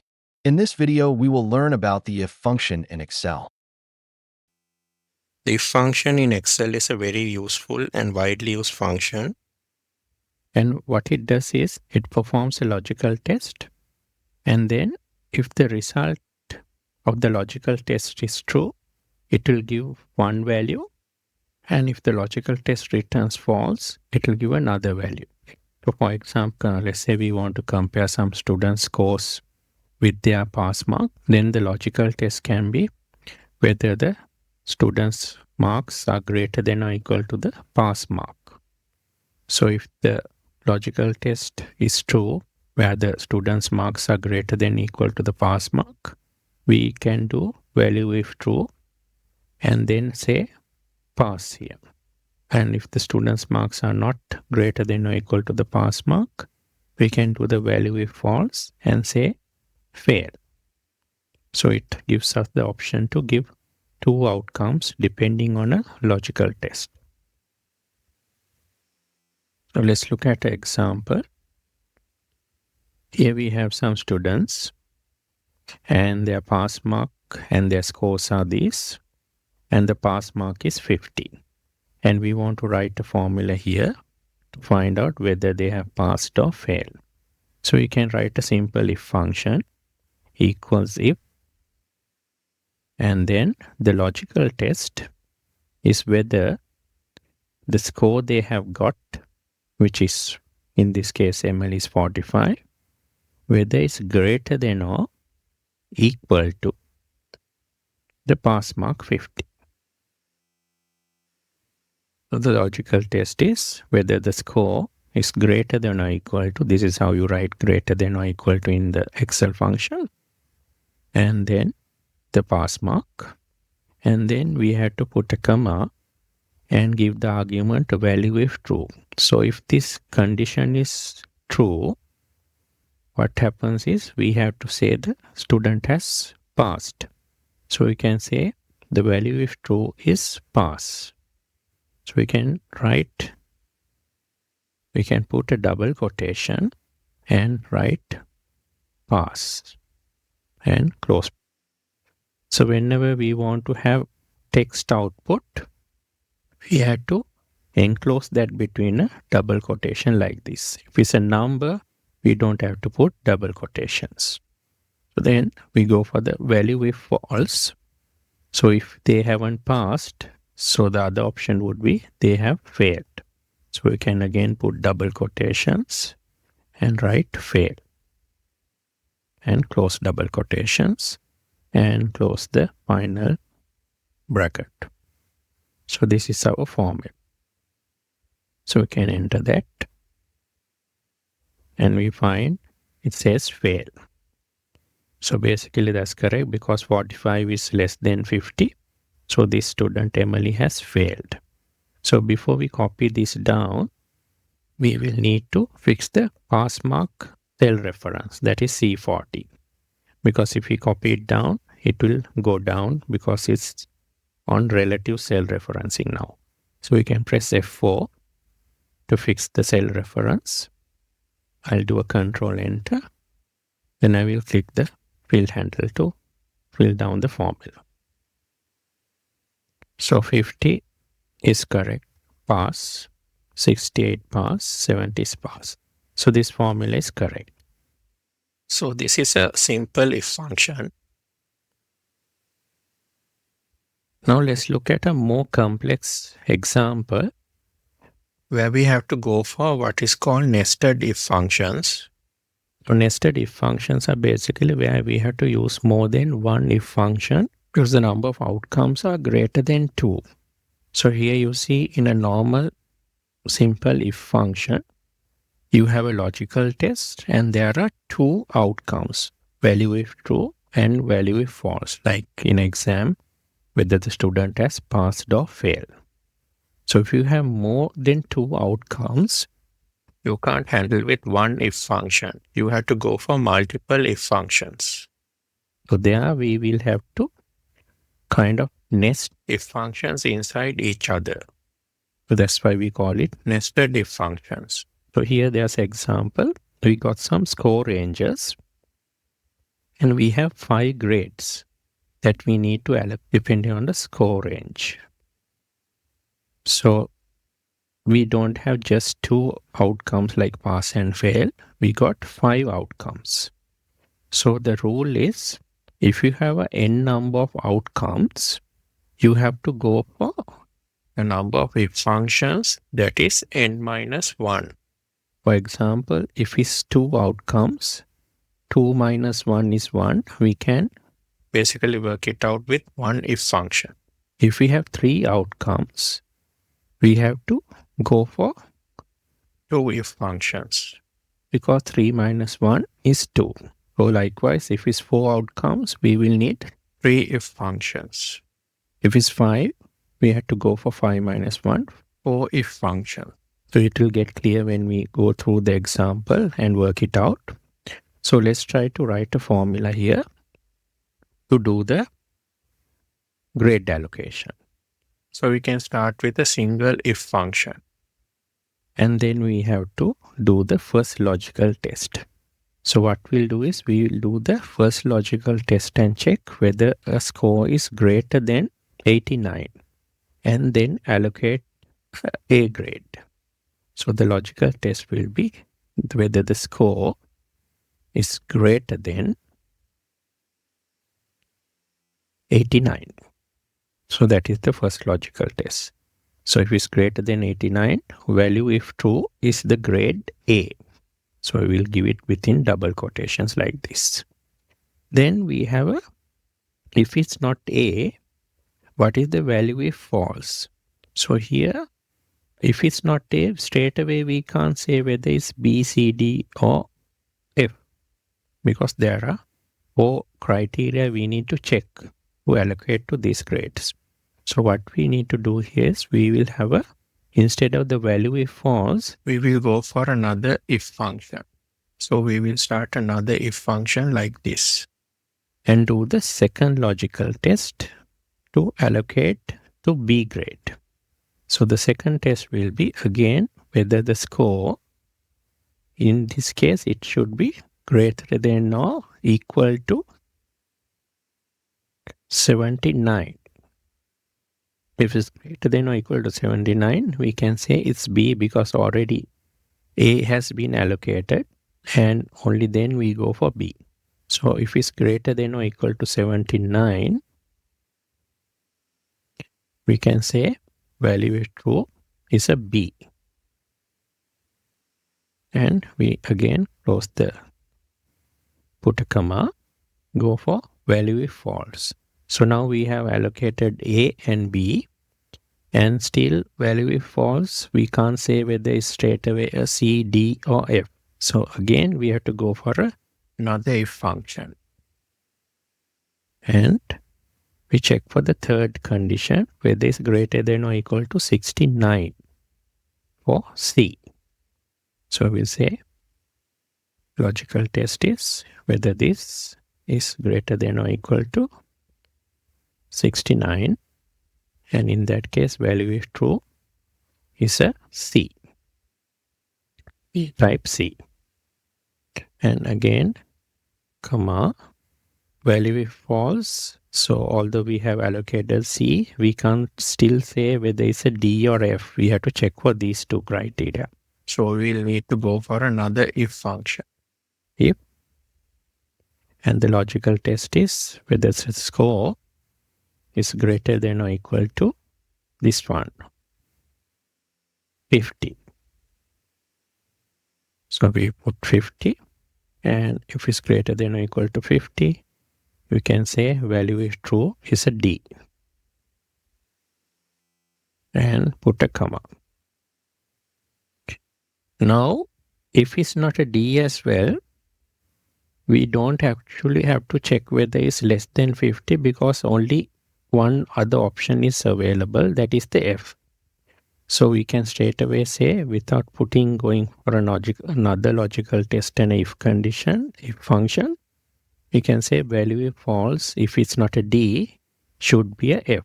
So we will type value is false is the final F, and we can close the bracket. Now, since we started with an open bracket for the first if function, we have 1, 2, 3, 4. We have 4 if functions. So to close all of this, we will have to, since we opened parenthesis for 4, we have to close parenthesis for 4 if functions. So we will type in another 1, 2, 3, 4. So that will close off all the parentheses or the brackets for the 4 if function. And then we can press enter. And then we get the result F. Let's copy it down. And we have, so 45 is a fail, correct. 90 is a greater than 89. 68 is between this range, so it's a D, correct. And 70 is between 69 to 78, so it's a C. And 80 is in this range, so it's a B. So all of the A, B, C, D, and F allocations are correct. So the formula looks quite daunting, but you can understand how we have worked through the logic. So you will see later when we come to, there's another lesson on the new ifs function, which helps you to avoid multiple if functions like this, and the formula will look much more simpler. So you will not have much trouble going with this nested if function when you use the ifs function, which we will cover later. So let's look at another example where we can use the ifs function. So here we got a P&L and balance sheet example. In the P&L, when we want to calculate taxes, we can use the function. So here, if we straight away write a formula to calculate taxes, taxes will be earnings before tax, EBT, into the tax rate, right? So we can type it like that. And then we can fix the tax cell reference, F4. And then we can copy it across. So when we copy it across, you will notice when we have a negative EBT or a loss, still we are calculating a tax if we write the formula like this.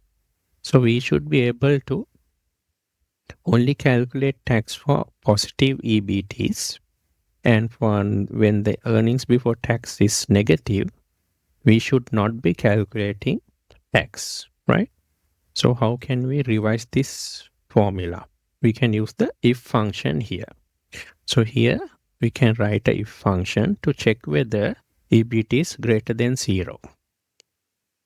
In that case, we can have a tax rate multiplied into EBT. Otherwise, we will have just nothing or 0.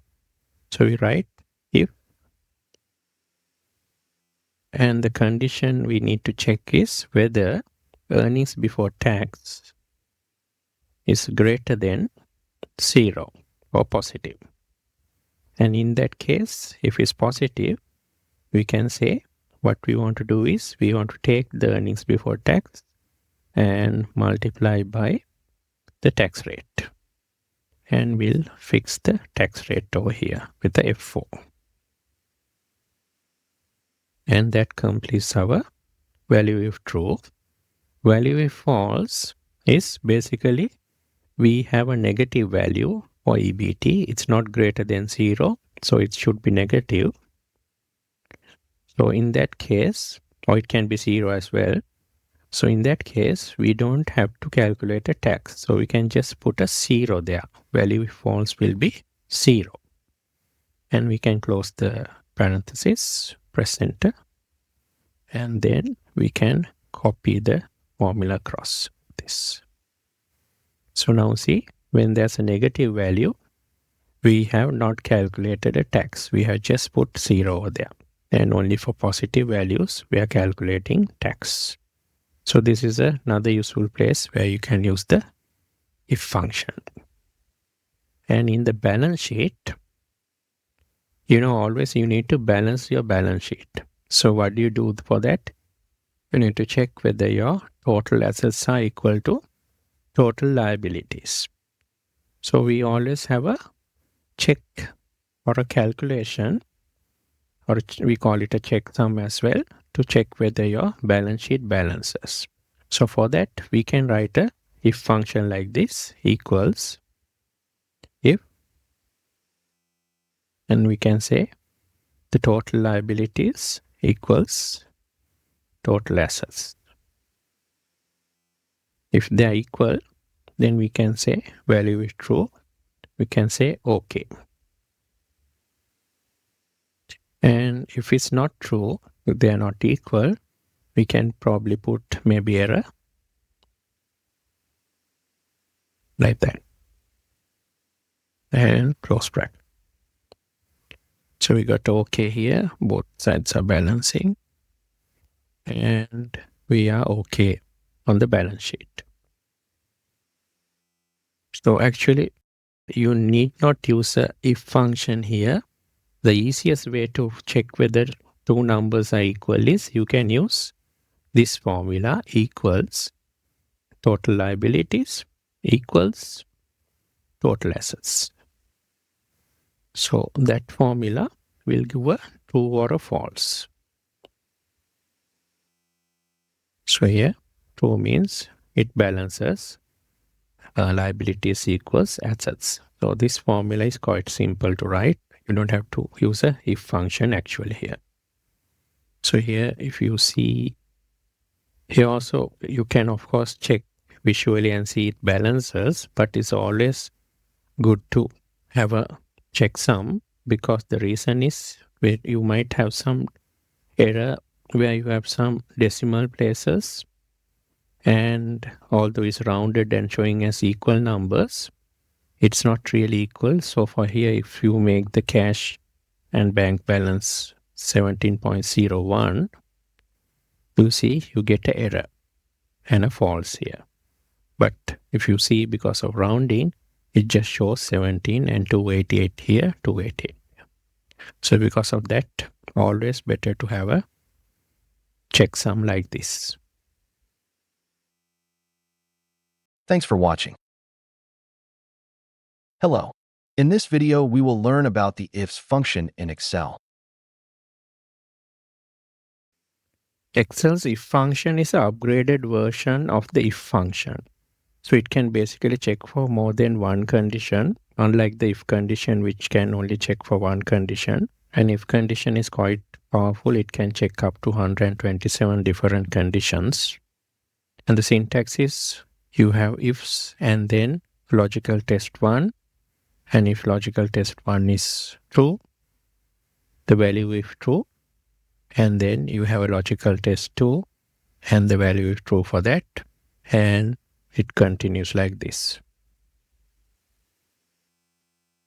And there's no way to set a default value if all the conditions return false in a ifs condition.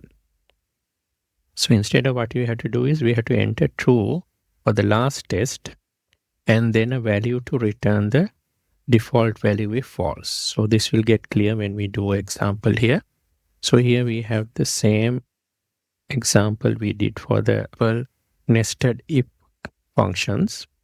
So we have the grades, 5 grades are there, the ranges are there, and then we have to write a formula to get the proper grade for the student. So we write the formula equals ifs, and then we have to go logical test by logical test. So we'll start with the first logical test, similar to what we did for the if function. So the first one is we get the score and check whether it's greater than 89. And then the value if true is to give the grade A. Then we put a comma, and now we are completed logical test 1 and the value is true for that, which is A. And then we have to go for the logical test 2 and give the value for that. So we'll do the second logical test. Again, if the score is greater than or equal to 79. And then we put a comma and we give the grade B or value is true 2.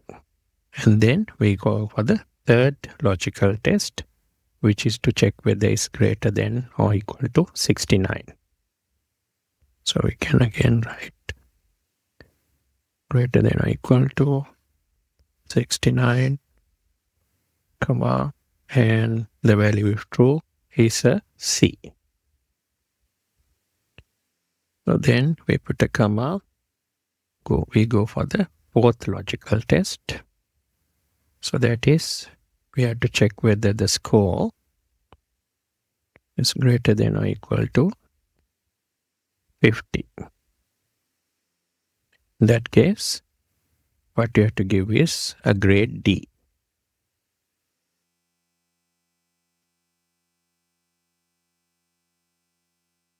Then we have to go for the fifth logical test. So here we don't have to do the fifth logical test because we have basically exhausted all the options for A, B, C, and D. So the only thing that can happen is the grade should be F. So here we have to, without like in if function we have the value if false, we don't have a value if false in the ifs function. What we have to do is for the last option we have to give a true value as the logical test. So we type true and put a comma, and value if true 5 is the F. So we type F and close the bracket. And we get a F finally, and we can copy it down and we get the correct grades for each of the students. So this is the earlier if function nested form we used earlier. So it looks quite complicated and it's difficult to write it as well because we have all the nested if functions and then we have to remember to close the bracket. for each of these if functions. So here it's quite easy to write as well because it's logically organized. All you have to do is go by one, go for the logical test one, give the value if true, then go for the second logical test, give the value if true, and finally for the last one, you have to just give the logical test as true, and then the final outcome we can give as F. So these are the two forms. So this is the new if function and this is the old one.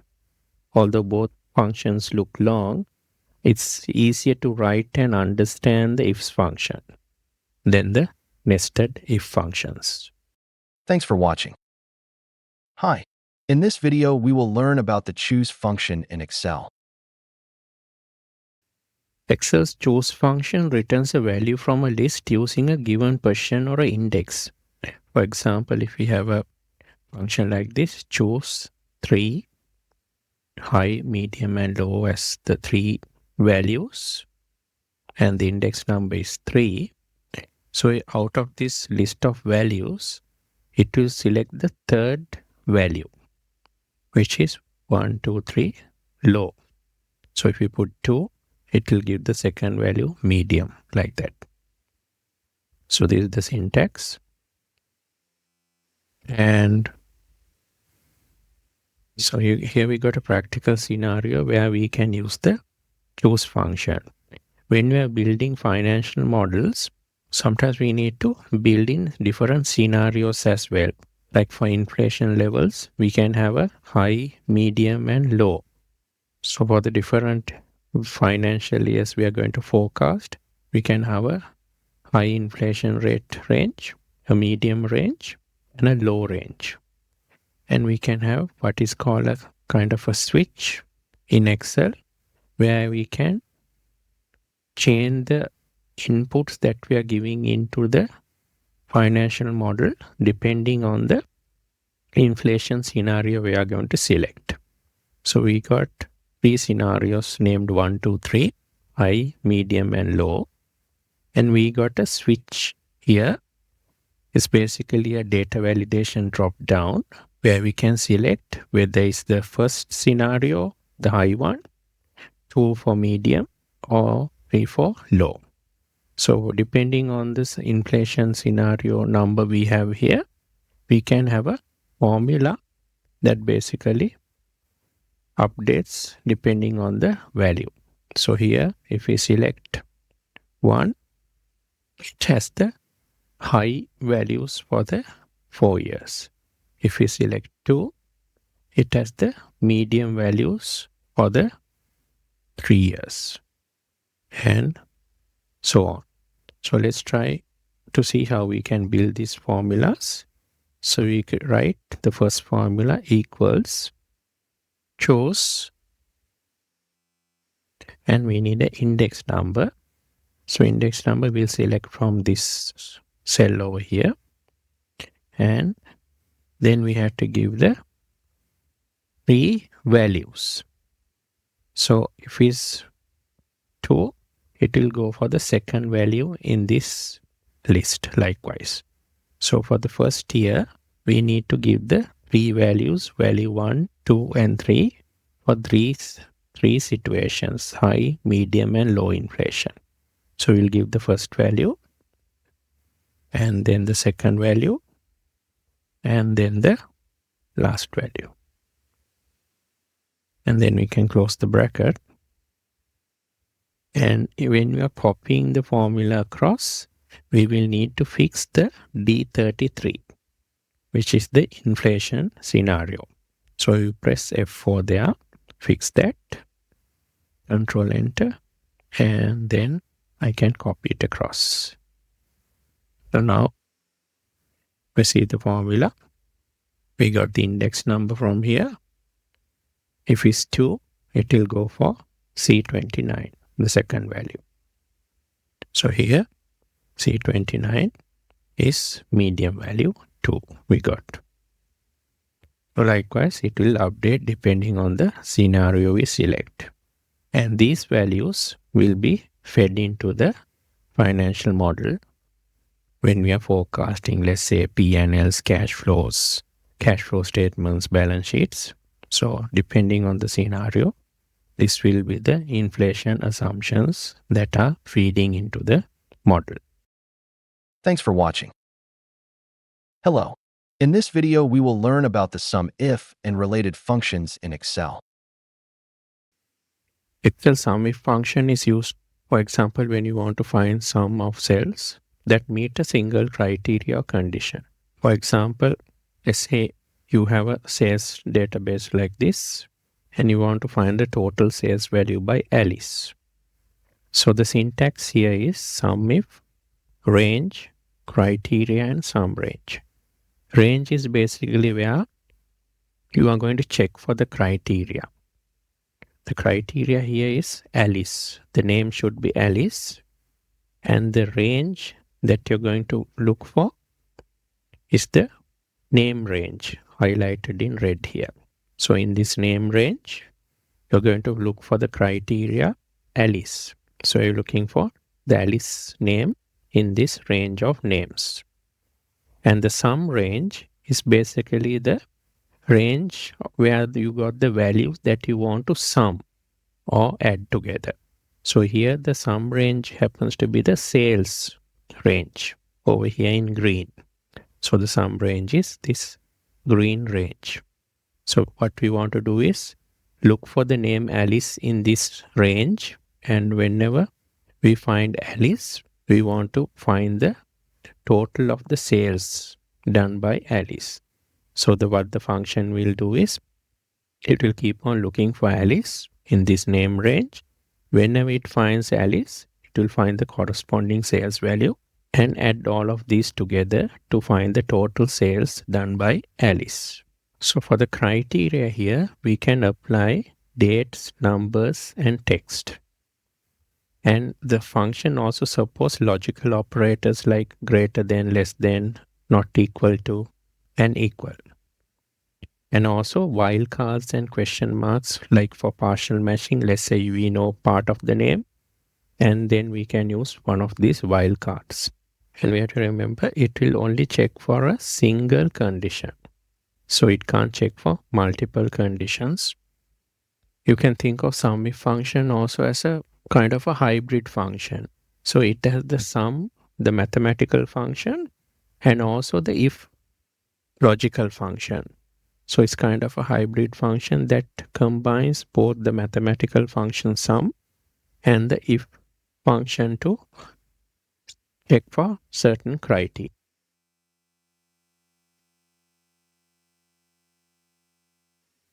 So let's look at some examples using the SUMIF function. Here we got a list of sales data. We have the transaction number, name, the date, the product, the units, the sales value, and the region. So we want to find the total sales values done by each of these salespeople. So we can write a formula equals SUMIF, and then we have to give the range. So the range is where we want to look for the salesperson's name. So that is the name range, the name column over here. So we can select that. I can do Ctrl+Shift down arrow. And since I have named this range name, that name is appearing there. I can put a comma, then the criteria. The criteria is the name Alice. So I want to find the name Alice in this name range. And then I put a comma and I have to give the sum range. So the sum range is basically the sales column over here. So I want to sum the sales values. We can select the sales values like this, Ctrl+Shift down arrow.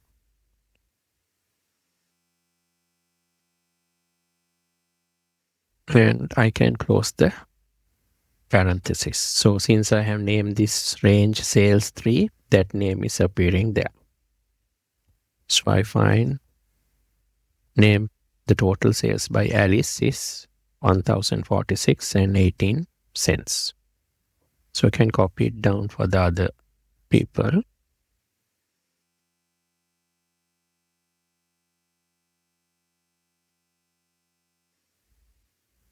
And then you'll see the total value of all of these sales. I've used the sum function here is 12,258 and 22 cents. So I can double check that by using a sum function equals sum, and let me select the total sales from here. Or since I know the name, I have named it, I can use sales 3 as the range. So I got the same answer. So this SUMIF function for individual salespeople is correct. Also, instead of using cell reference for the criteria like here for Alice, we can also type in the name Alice within double quotations.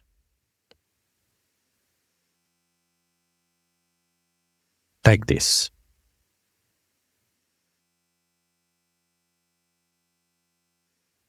So it will give the same answer. You can either use double quotations and type in the name, or you can give the cell reference.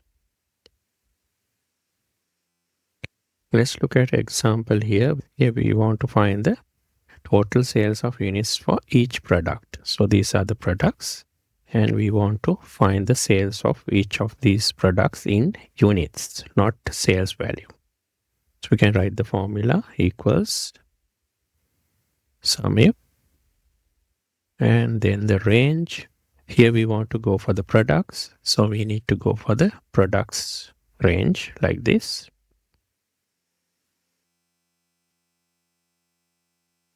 And I put a comma, so I have named the range products, so that's why that name appears. And the criteria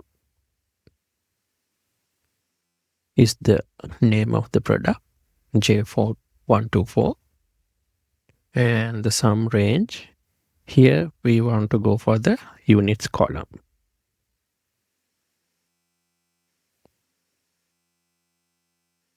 So it has been named units, so that name appears there. I'll press Ctrl Enter, and I got 856. So let me copy it down. And let me do AutoSum, alt equal to get the total. So 4020 is the total. So I can use a sum function here to, I can take the units total here as well. So I'll type unit.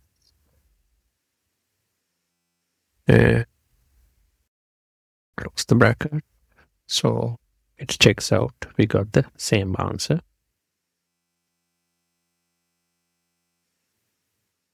Now let's say we want to find the number of return units. How many units were returned? So if you look at the units column, you will see there are negative values like here, -2, -9. So these are basically the returns. If you want to find the returns, you can write another function equals SUMIF. And then the range we want to check is the units range. You'll go for the range will be units. And comma, the criteria. Now the criteria, here we want to look for negative values because returns are always negative. We can say the criteria is units are negative or less than 0. So when you're typing the criteria, you need to use double quotations like this. Double quotation and then less than 0. And you have to close the double quotation. So that's just how the syntax works for these functions.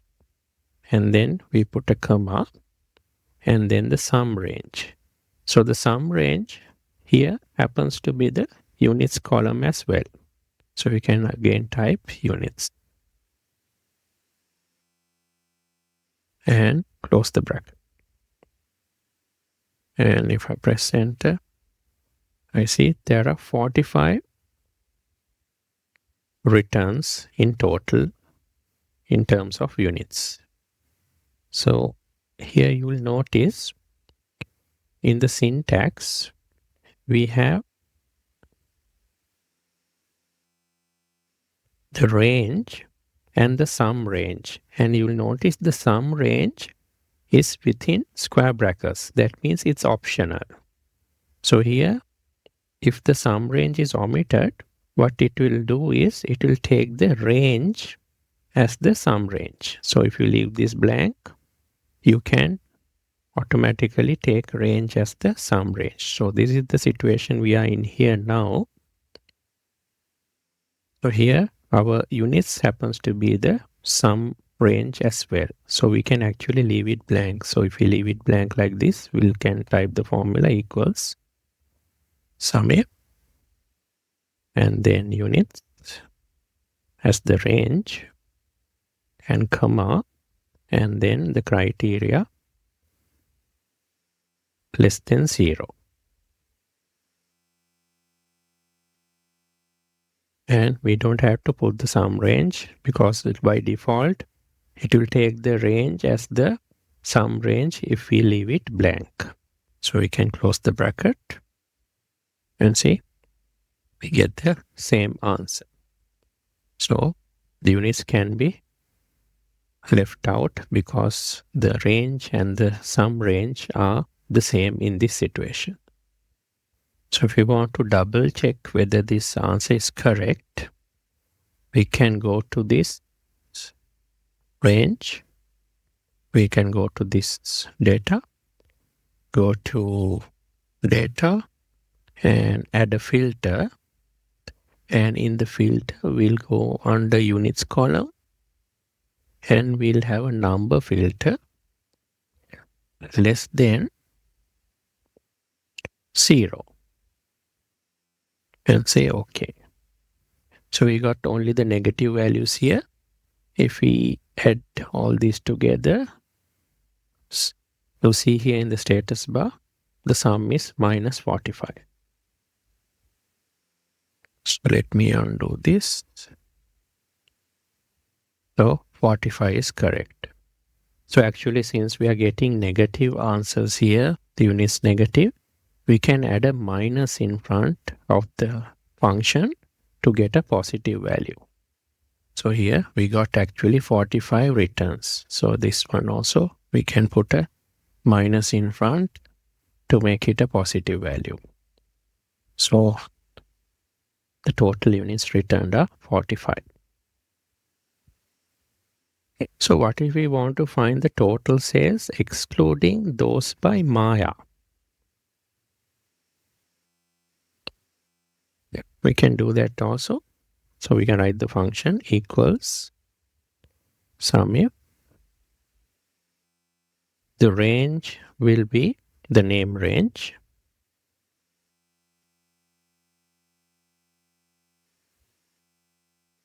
And the criteria we can write, since it's not going to be equal to MIRR, we can put double quotations and then not equal to MIRR and close the double quotations. And then the sum range we can give as the sales range, sales 3. And we get 10,697.25 cents. We can double check this by taking the total sales over here and minus from that MIRR sale of 1,560.97. And we get the same answer. So this function is correct.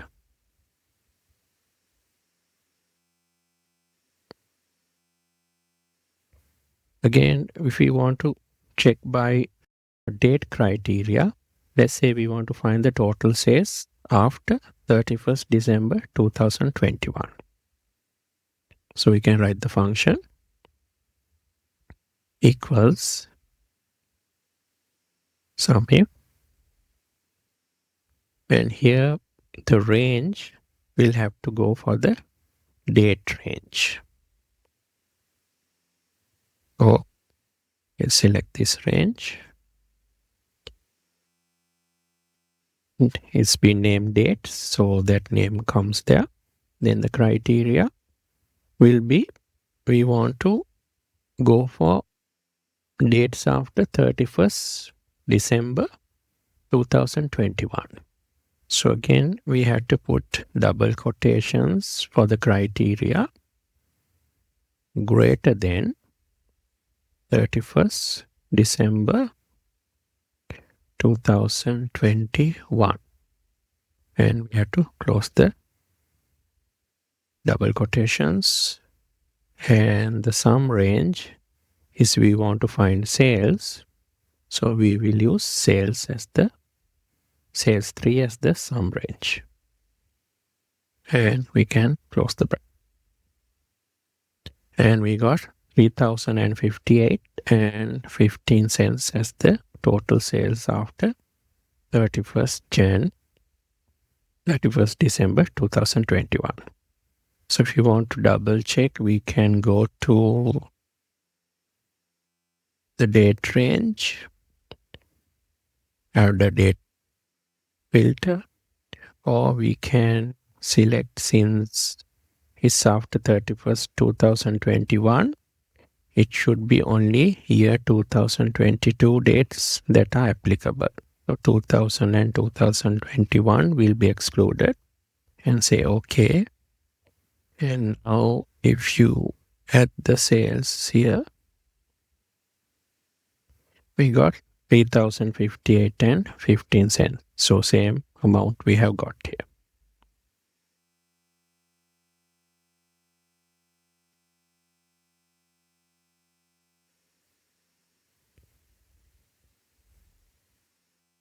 There's some additional things you need to know about this function when you're using criteria.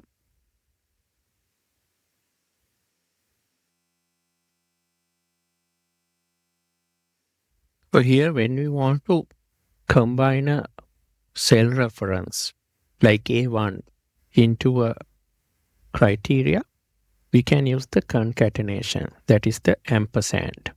So we can put less than within double quotations, ampersand and A1. So that means less than whatever the value in cell A1. And cell references don't need the double quotation around them. And text strings that are used in criteria need to be enclosed in double quotes, like we saw in our example. Like if it's a name or apple or something, you have to put double quotation on both sides of the text. And also if you're having a operator like this and a number also, you have to put the double quotations on both sides. And if it's like a partial name that you're going to search for with a asterisk, this is a wildcard, you can use double quotations on both sides.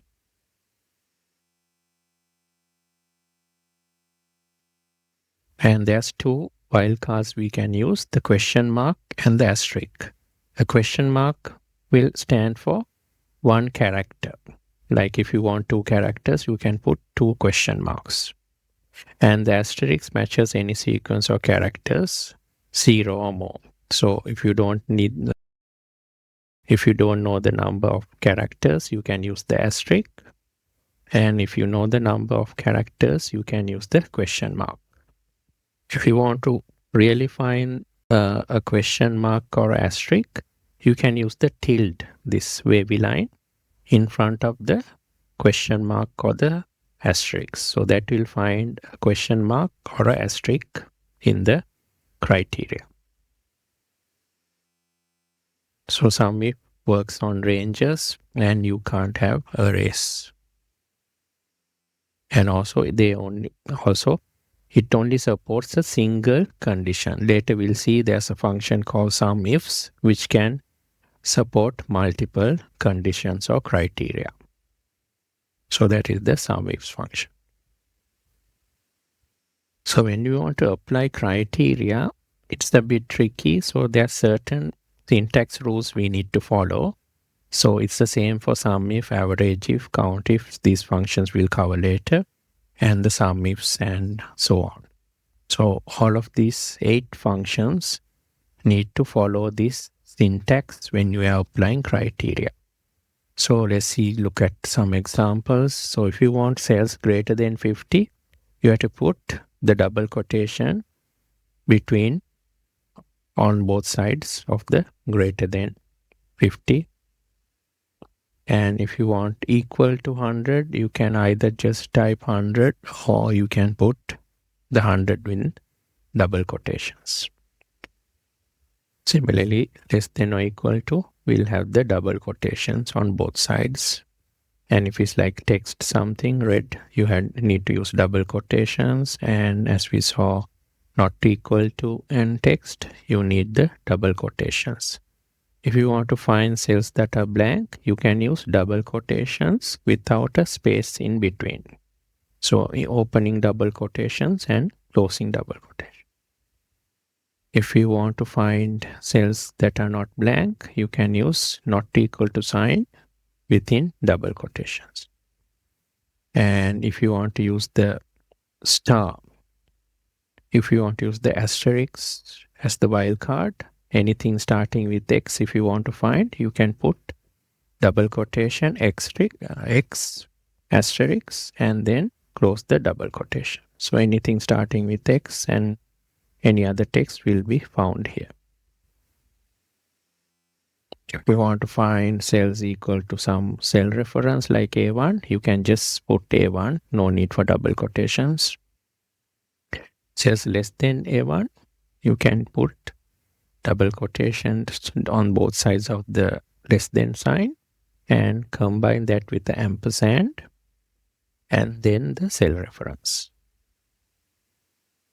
So if you want cells less than today, again double quotation between on both sides, ampersand, and today function is basically a function we'll cover later in under date functions that gives you today's date.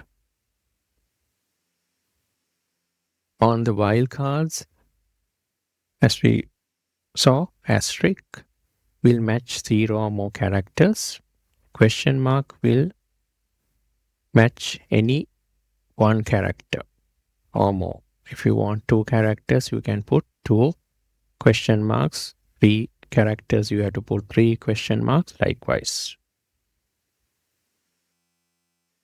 And the tilde, as you saw, if you want to find a asterisk or a question mark, you have to put the tilde in front of the asterisk or the question mark.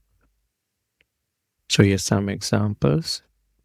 If you want to find something starting with AI, you can put AI and an asterisk. Something ending with PIA, you can put the asterisk in front and PIA at the end. If you want to find anything containing 5 characters, you can put 5 question marks because each question mark will denote 1 character. And anything ending with a question mark you want to find, you can put an asterisk in front to say anything can be there in front, the tilde, and then the question mark at the end. So here's some examples. If you have 1 question mark, you can find things like single character, ABC, so on like that.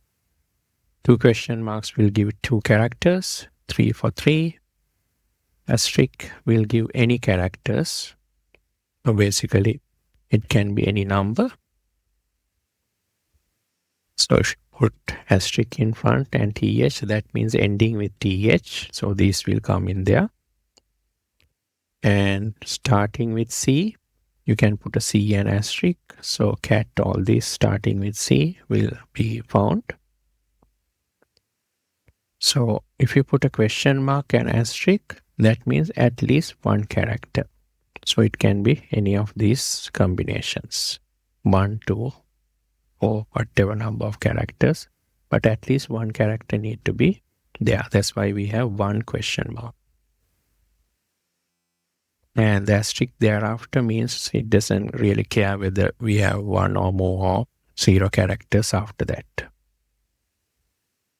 And if you want to find 5 characters with a hyphen, so you can put 3 question marks for 3 characters, the hyphen in between, and then 2 characters at the end. So this will find anything like ABC, -99, 100, -30, so on. And if you want to find anything ending with a question mark, as I said, you have to put the tilde and then the question mark at the end. And you can put the asterisk in front to say that you don't mind whatever is there in front of the question mark. So these will be found under that criteria. Anything if you want to find something that contains XYZ, you can put an asterisk at the beginning and the end. So things like this, where XYZ is somewhere in the middle, it will find. And you can play around and check out all these criteria with this additional data. I have provided data for practice. So this has a large data set. You can try out all of these combinations so you get the hang of using this function and the unique way of giving the criteria. We have another function called AVERAGEIF. So the AVERAGEIF is similar to the SUMIF. The only difference is instead of sum, it takes the average.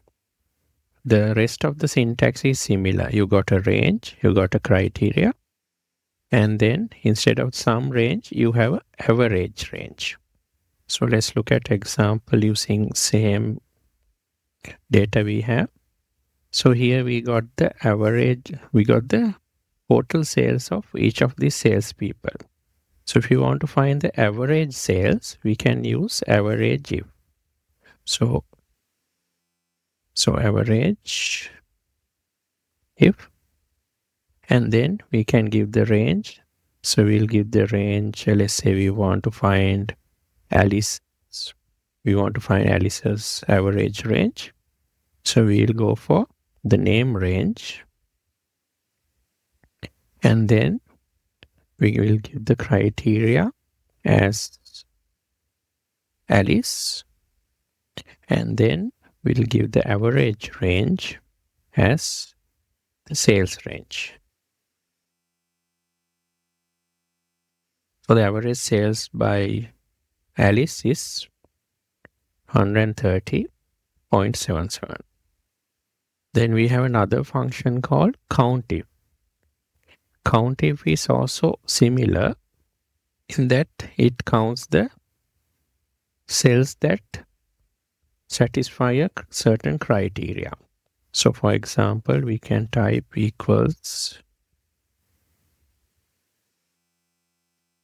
COUNTIF, and let's say we want to find the number of sales done by Alice. We can use COUNTIF, and then the range we can give as the name range. And then for the criteria, we can use Alice's name. So the syntax over here, like SUMIF and AVERAGEIF, there is no sum range or average range. So only got a range and criteria. That is because basically the range is where the count range is located as well. So there's only one range that is going to take the count. So that will be the range that we give at the beginning. So there's no need for a separate count range. So we can press enter and we find 8 sales were done by Alice. So if you want to double check, we can go to name and check for, so we'll go for name and check for Alice and say OK. And we see there is 8 sales done by Alice. So that count is correct. So we got a count of 8 for Alice. So if you want to check whether this AVERAGEIF function was correct, so we found the average sales by Alice is 130.77. So to check that, we can take the total sales by Alice and divide by the number of sales 8, and we get 130.77, which is the average sales of Alice. So that function is also correct. Thanks for watching. Hello. In this video, we will learn about the SUMIF and other related functions in Excel. Excel SUMIFS function is an upgraded version of the SUMIF function. Unlike the SUMIF function, which can handle only one criteria, the SUMIFS function can handle multiple criteria. So basically, it sums cells that meet multiple criteria. For example, in a sales database, you can find the total sales done by salesperson X for product Y in region Z, like that. So it's a very powerful function with multiple criteria options available. So the syntax is, you have sum range, that is the range to be summed, like it may be like sales range. And then you have criteria range 1 and criteria 1. So this may be salesperson column, and criteria 1 may be salesperson X, and criteria range 2 may be product range, and criteria 2 may be product Y. So similar to SUMIFS, there's a function called AVERAGEIFS. The only difference is the mathematical function average instead of sum. The syntax is same. So instead of the sum range, we got a average range. There is also a COUNTIFS function, the plural of COUNTIF function, so which can handle multiple criteria. The COUNTIF function can only handle one criteria, but this can handle multiple criteria. A key difference is the syntax is the same, but like there is an average range here, there is no count range. The reason is because it returns a number of times criteria are met, so there is no need for a count range.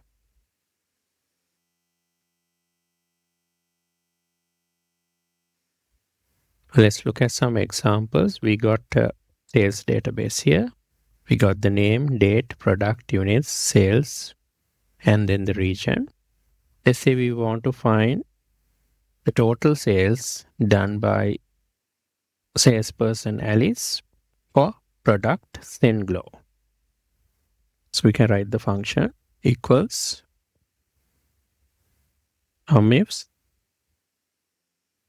and the sum range that we want to add is the sales column.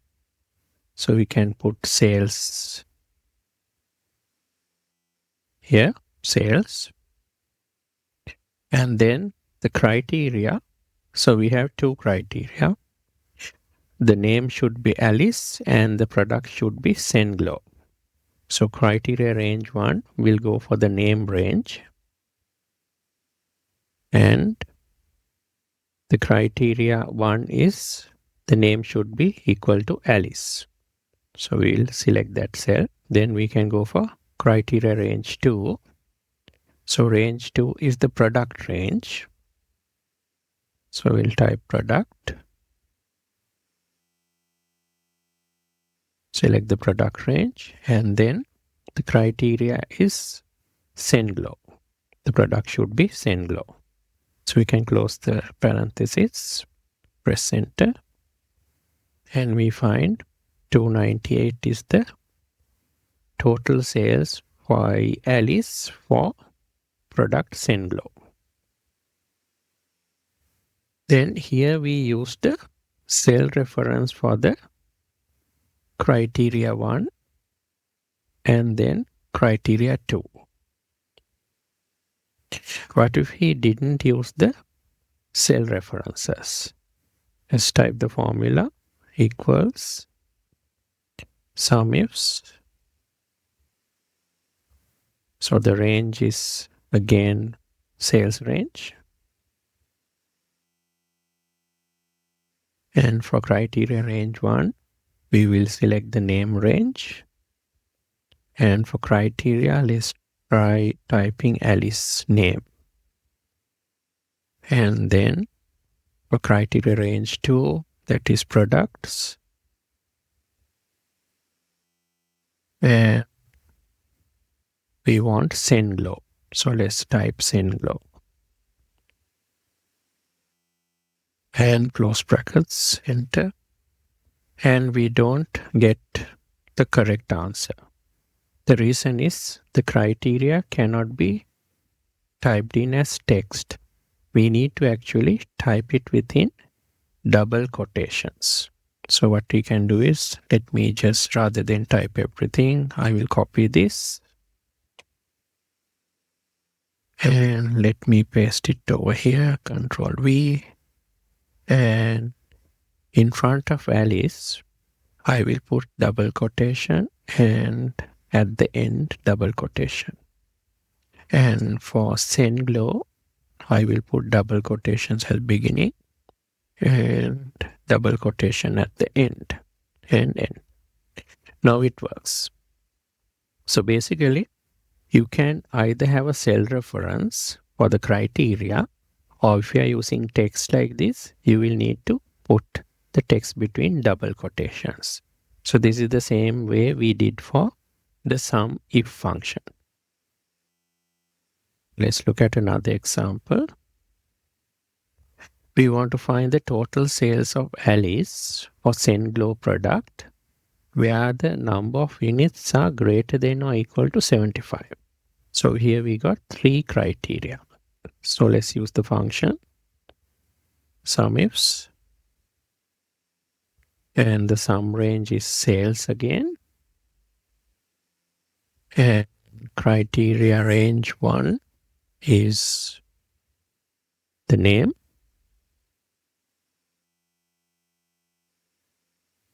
and criteria 1 we can give the cell reference, Alice cell reference. Criteria range 2 is the product range, and the criteria is Senglo, and criteria 3 is the units range,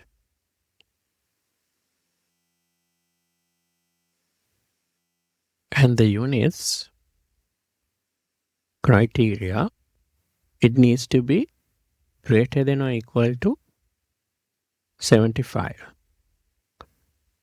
So we need to type within double quotations greater than or equal to, and we have to use a ampersand. So that's how the syntax works. You have to use a,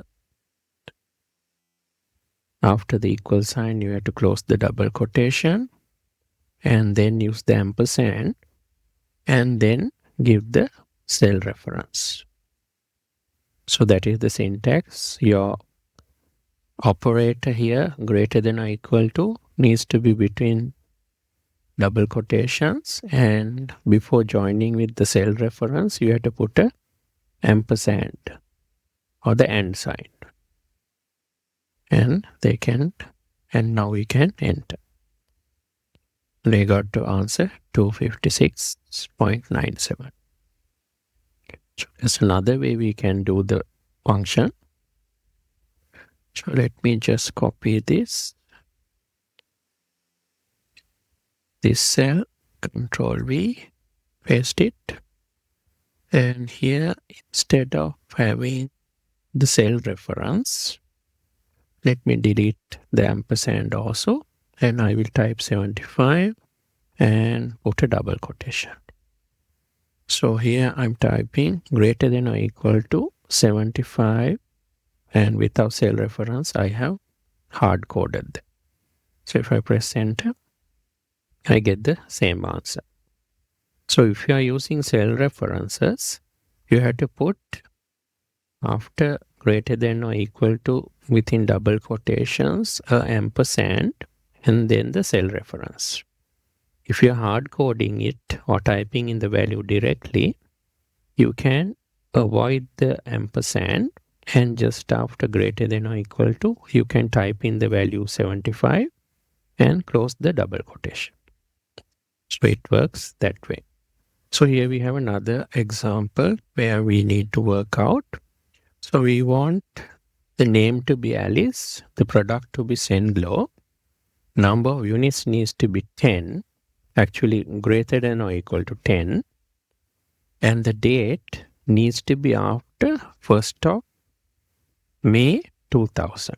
So there are 4 criteria over here. So let's see how we can write the formula here. Equals SUMIFS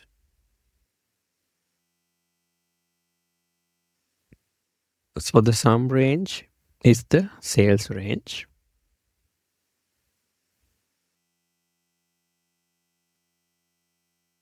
And then criteria range 1 is where the name is. So we'll use name range. And the name criteria is Alice. And then we have to go for the product range. And the product should be Senglo. And then we have to go to the units column. And here the unit should be greater than or equal to 10. So we can use the same syntax we used earlier. Great within double quotations, greater than or equal to. Then we close the double quotation, put ampersand, and then the cell reference, L84. Then we put a comma and go to the 4th criteria. So we have to go for the date range.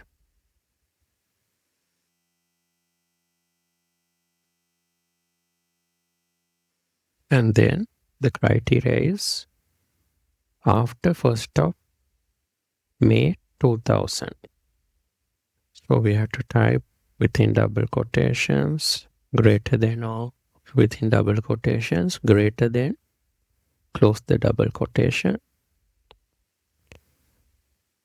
ampersand we have to add, and then the cell reference. And we close the bracket. And we get 41.83. Now we'll look at how we can hard code these values also. So let me copy this formula, Control C, and come and paste it over here, Control V. So let me remove the cell references L84 and M84. To do that, I can just delete from here and type greater than or equal to 10 and put the double quotations. And for date, I will delete this part. And after greater than, I will type 01, 05, 2000, and close double quotations and enter.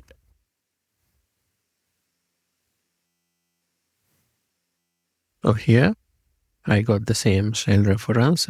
Just show you the formula.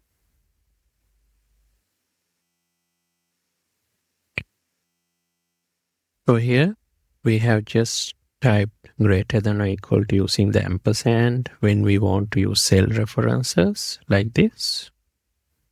And when we want to hard code it, we can just type the hard coded value within this double quotations with the greater than or equal to sign inside. And it's the same for the date. I can just hard code it, but it should be between the double quotations. So let's look at another example. Here we have the name should be Lily. Product is radian pulse. Units should be greater than or equal to 10. And the date is after 1st of May 2000. And the region should be north. So there are 1, 2, 3, 5 criteria. So let's see how we can write the function equals SUMIFS. So the sum range is the sales range. And criteria 1 is the name range. Select name. And name should be Lily. And then we have to go for the criteria range 2, the product range.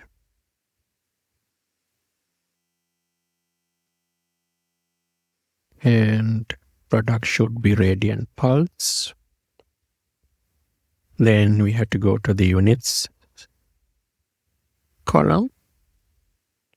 And units should be greater than or equal to 10. So within double quotations, greater than or equal to post double quotations, ampersand, and 10. Cell reference L96, comma, and then the date range.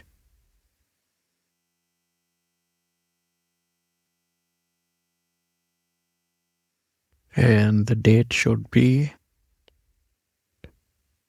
greater than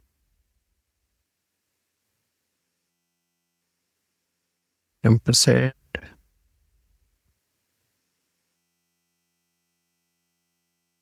date cell, comma, and then finally we have to go for the region.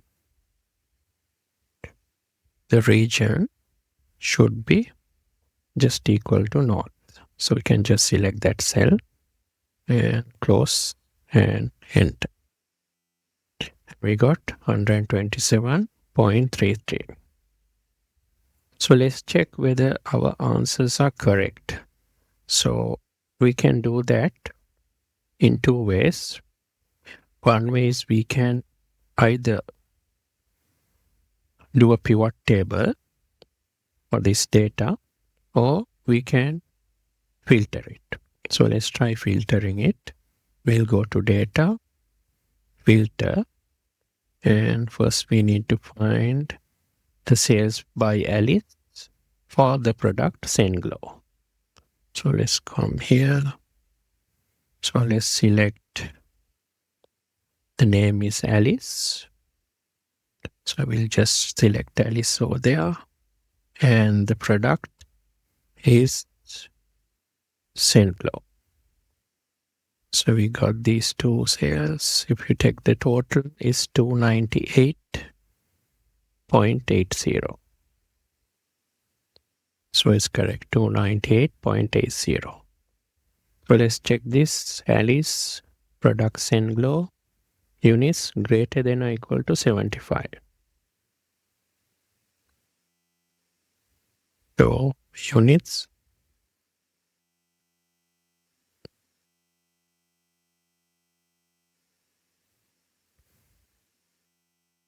greater than or equal to, let's put 75. And we got only one, 85, 256.97. So we got 256.97. So only one product sale was there actually. So let's look at Alice Senglow. units greater than or equal to 10, and the date is after 1st of May 2000.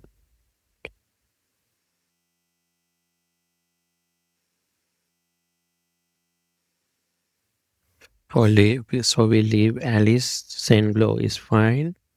So we need the units to be greater than or equal to 10.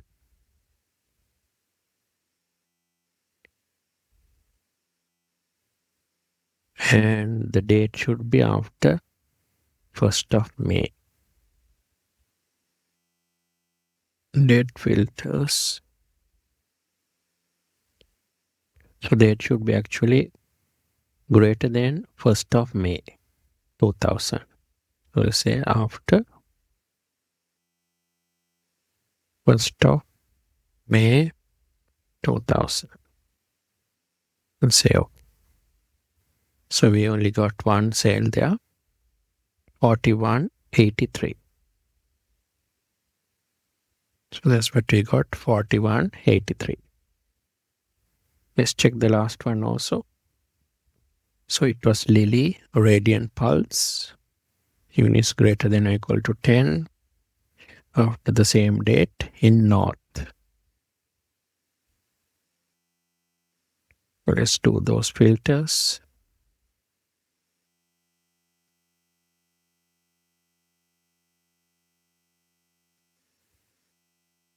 So the name should be Lily now.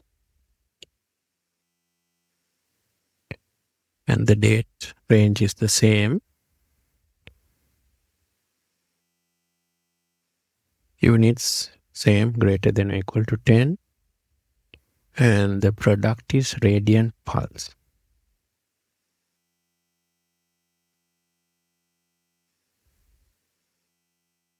And the region should be North.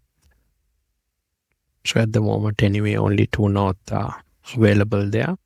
If we take the total there, it should be 127.33. But it's the same, 127.33. So all of these functions are correct. So we have the AVERAGEIFS function similar to the SUMIFS. Only difference is the mathematical function average instead of sum.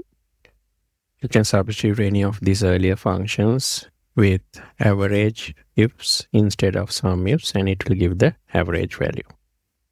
So the COUNTIFS is there.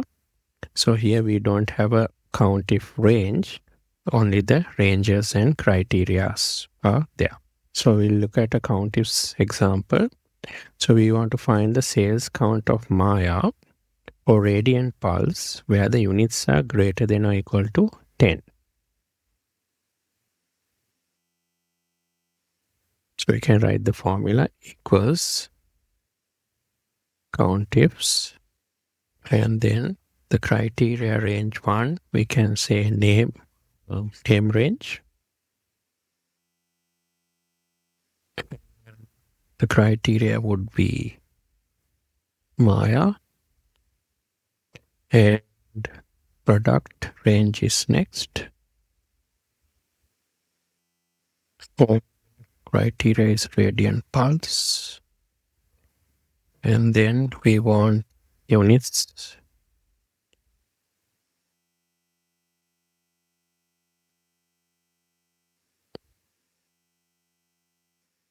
And units need to be greater than or equal to 10. Type greater than or equal to, close double quotation, put ampersand, and then 10. And we can close the bracket, and we get an answer of 2. There were 2 sales where MIRR sold Radiant Pulse and the number of units were greater than 10. We can double check here. We can use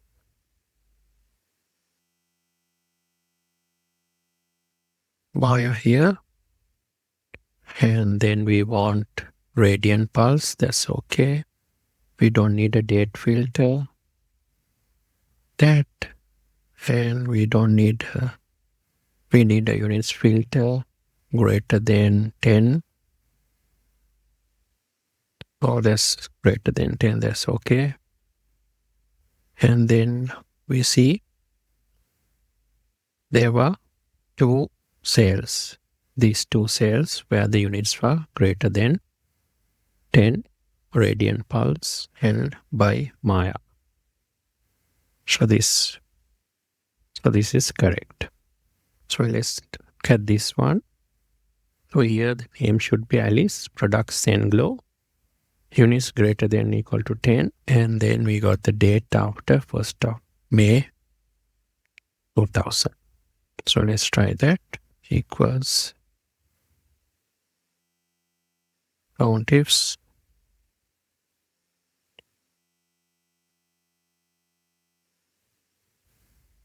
name range and Alice. Criteria range 2 is product.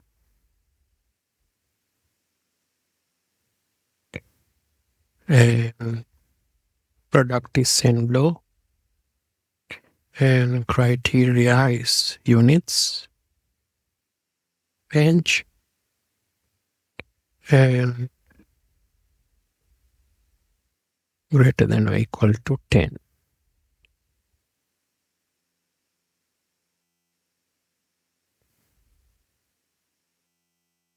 And then the date.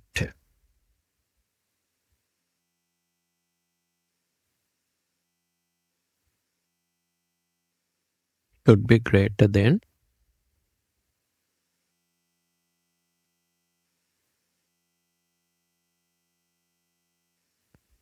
this cell. And we get an answer of 1. So if we double check that, again, name should be Alice.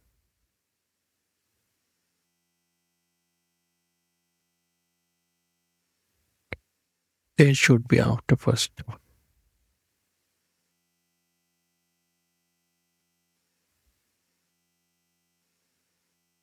of May 2000. And the product should be Senglo.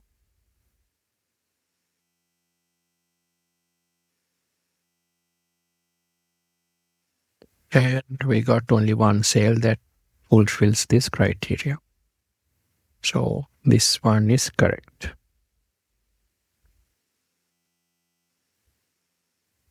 So we also have two other functions, MAXIFS and MINIFS. So these are, the syntax is similar to the SUMIFS and the AVERAGEIFS. The only difference is the mathematical function. Here it's maximum value and here it's minimum value. So MAXIFS will return the largest numeric value in cells that meet multiple conditions or criteria, and the MINIFS will return the smallest numeric value. Let's try to find the minimum value for Alice's product Senglo sales. So we'll type here, instead of sum, we'll put MINIFS.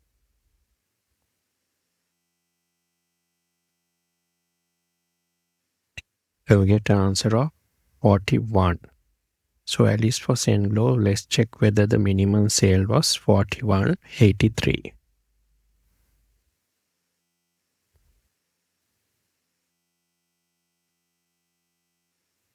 Alice is okay. We need to remove the date filters. And we need Senglo. That's fine.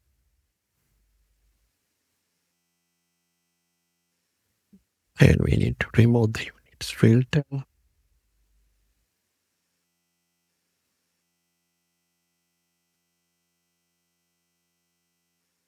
And the lowest sale is 41.83. So that's what we got here. So let's check the maximum sale. We'll change it to min to max. Then we get 256.97. And 256.97 is the maximum sales value. So other criteria also you can check with MINIFS and the MAXIFS. So it's pretty much the same. Only difference is the mathematical function max and min. Thanks for watching. Hello. In this video, we will learn about the database functions in Excel. You can use Excel's database functions to return the sum or other mathematical functions of values from a set of records that match criteria. So they're basically like SUMIF functions, COUNTIF, and so on. They're a bit similar to them, but there are some differences as well. So we have actually 7 database functions, and the syntax of all of these are similar. The only difference is the mathematical functions. For example, dsum is for sum, daverage for average, dcount for count, and there's dcounter that is for matching records, and the dcount works for numeric values, and the dcounter works for numeric and text values. Dmax is for the maximum value, dmin for the minimum value, and dproduct is for the product or the multiplication of values. So let's look at the syntax of the basic dsum function. So we got database. Database is basically the range where you have the headers and the total values. In this case, we got a sales example. You got the name and the sales. So here the database is this range that is highlighted in red. So if you want to, for example, find the total sales by Alice, you can use this formula, dsum, and for the database, you give the whole range, including the headers of the name and sale and then the values. And then we have the field. Field is basically the column number from where you're going to get the data from. So here we are interested in sales. So sales is not the first column, it's the second column. So for field, we have to put 2 because sales is in the second column. And then finally we have the criteria. The criteria we have to give in this form where you have the heading, that is the heading that's on the main database, and underneath that you need to put what you need to find under that name. In this case, it happens to be Alice. So we type in Alice after the name header, and we give that whole range L27 to L28, this area in green, as the criteria.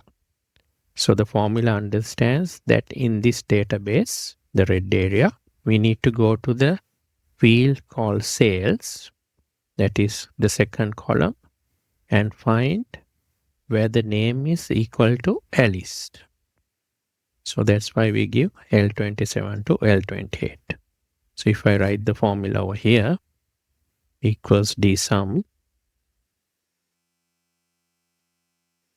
and then give the database like this, put a comma, and the field is 2, so I can type in 2, and then for the criteria, I have to give this range over here where I put the heading of the field name and then the name of the salesperson Alice underneath that. Then I can close the parenthesis, press enter.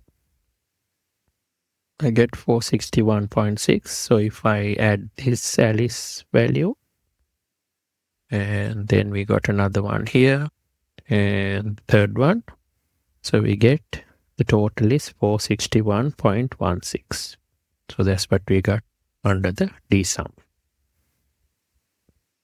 So there's a benefit in this if you compare this to the SUMIF. Here we have the name.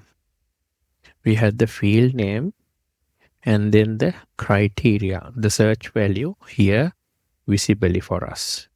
Although it's linked inside the formula, we can still visibly see what the criteria is because it's typed in outside the formula. And here the field that we want over here, it can be specified with a name or the index number. So here we use the index number 2 because we wanted to go for 2 column where the sales are. But if we want, we can type the formula like this as well. You can type dsum. Then database is same. Then you can give the field within double quotations. So you can give the field heading. So in this case, the field heading is sales. So I can type sales, close double quotations, comma, and then give the criteria like this. And enter. So I will get the same answer. So here we have used the index number of the sales column, that is 2 in this formula.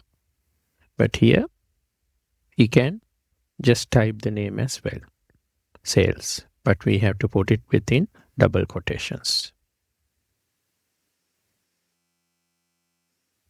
So when we are giving criteria, there are several ways we can do it. If we give A, B, C like this, it will match either ABC simple letters or ABC capital or a mix of it. So it's not basically case sensitive when it's looking to match the criteria. Then again, we can use wildcards like the asterisk. So AB and asterisk will search for anything starting with simple AB, capital AB, like that. If you give a figure like 100, it means equal to 100. Greater than 10 is like this. Not equal to sign we can give when you want to check for not blank. And then not equal to a number means not that number. So this means not 100, not equal to 100. Then if you want to give greater than a date, you can use the greater than sign and then the date. That means greater than December 6, 2020. And when we are giving criteria, here we just gave one criteria over here where the name needed to be equal to Alice.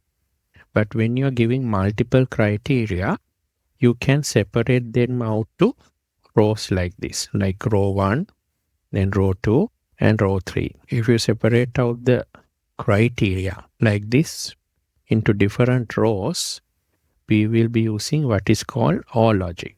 So it can be a situation where either criteria 1 or criteria 2 or criteria 3 are met. So this will get clear when we look at examples. That is the OR logic. And then we have the AND logic. If you want to use AND logic, that means all the criteria needs to be satisfied at the same time.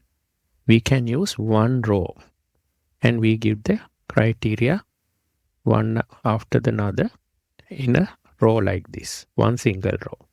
If you separate it to multiple rows like this, you will be applying the OR logic. So let's look at some examples. So here we have some sales data, transaction number, name, date, product, units, sales, and then the region. And let's say we want to find the total sales by Alice for the product AGGREGATE. So we need to first type in the field headings, name and product, which are the criteria like this. And underneath that, under the name, we have to type the name we want to search for. So the criteria is name should be equal to Alice. So we put that Alice over there. And the product should be AGGREGATE. So we can type AGGREGATE under the product.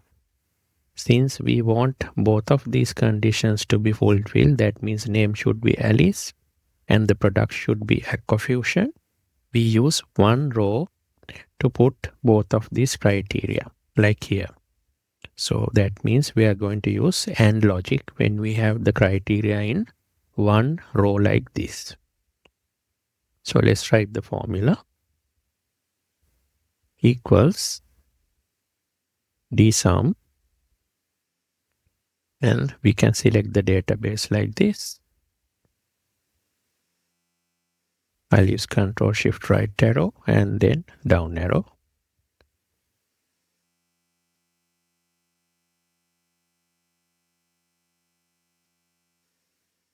So I have named the total data set data, the database.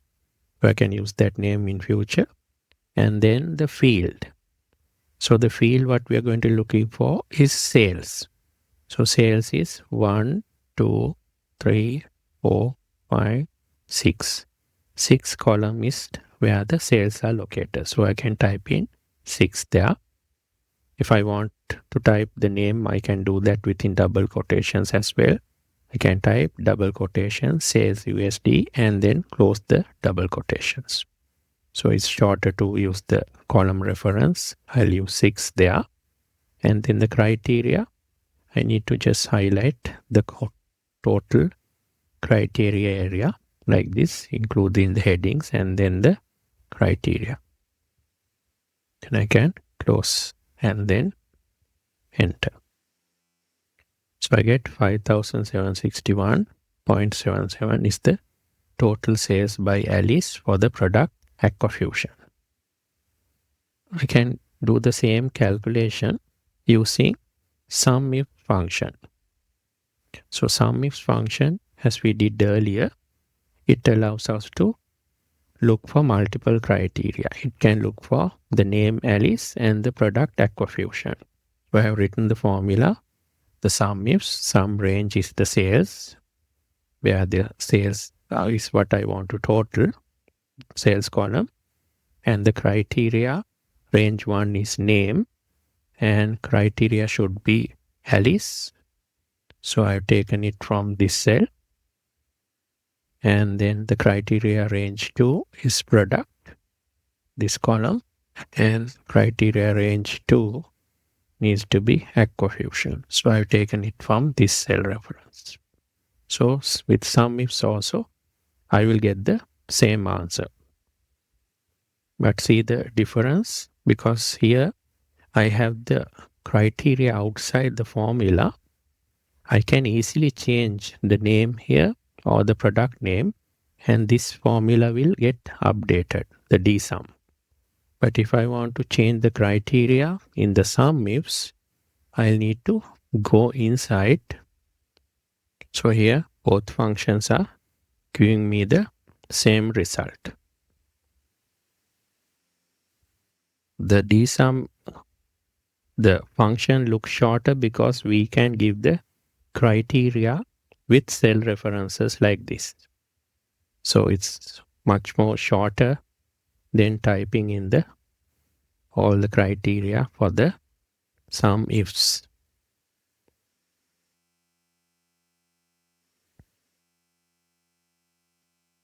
Let's look at another example. Here we want to find the sales by Alice for product AGGREGATE in the north region. So here we have 3 criteria. So we can write the formula here, equals dsum. So database is data. And then the field we want is the sales column. So that's 6.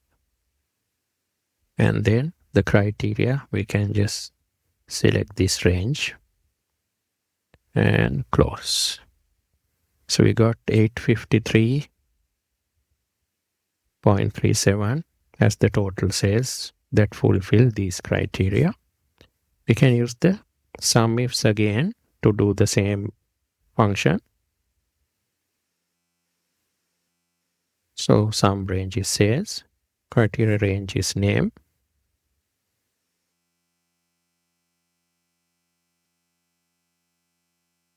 and the criteria is Alice, and the product range, the criteria is Aquafusion, and criteria for the region is North.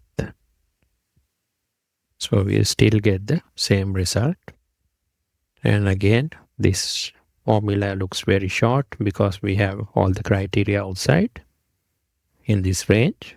And this looks longer because of the each of these ranges and the criteria had to be given inside the SUMIFS.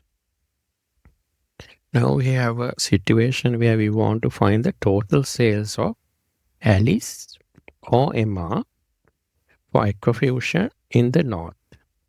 So there's again two names we want to look for. Same product and the same region, but it's a or condition. So it can be either Alice sales or MR sales. It doesn't have to be both of them. So in that case, we can use the criteria logic of the or situation. We can use or logic. So we can separate out the criteria into two rows. And then it will apply the or logic. We can type in one row Alice, Aquafusion and North. And on the second row, we can have Emma, Aquafusion and then North. So it will be either of these criteria, either this or this can be fulfilled, and we can calculate the total sales that fulfill both of these criteria in the OR form. So let's see, we'll write the formula here, equals DSUM, database is again data, comma, the field is 6 because we want the sales, and then criteria, just give the whole range and enter. And we get 1946.94 as the answer. Here we can calculate the same thing using SUMIFS. But when we are using SUMIFS, we have to use two SUMIFs. See, we have one SUMIF here, and then we have added to that another SUMIF. The first SUMIF calculates where the name is equal to Alice. So the first SUMIF calculates this criteria for Alice. And the second SUMIF calculates the criteria for Emma, the second criteria.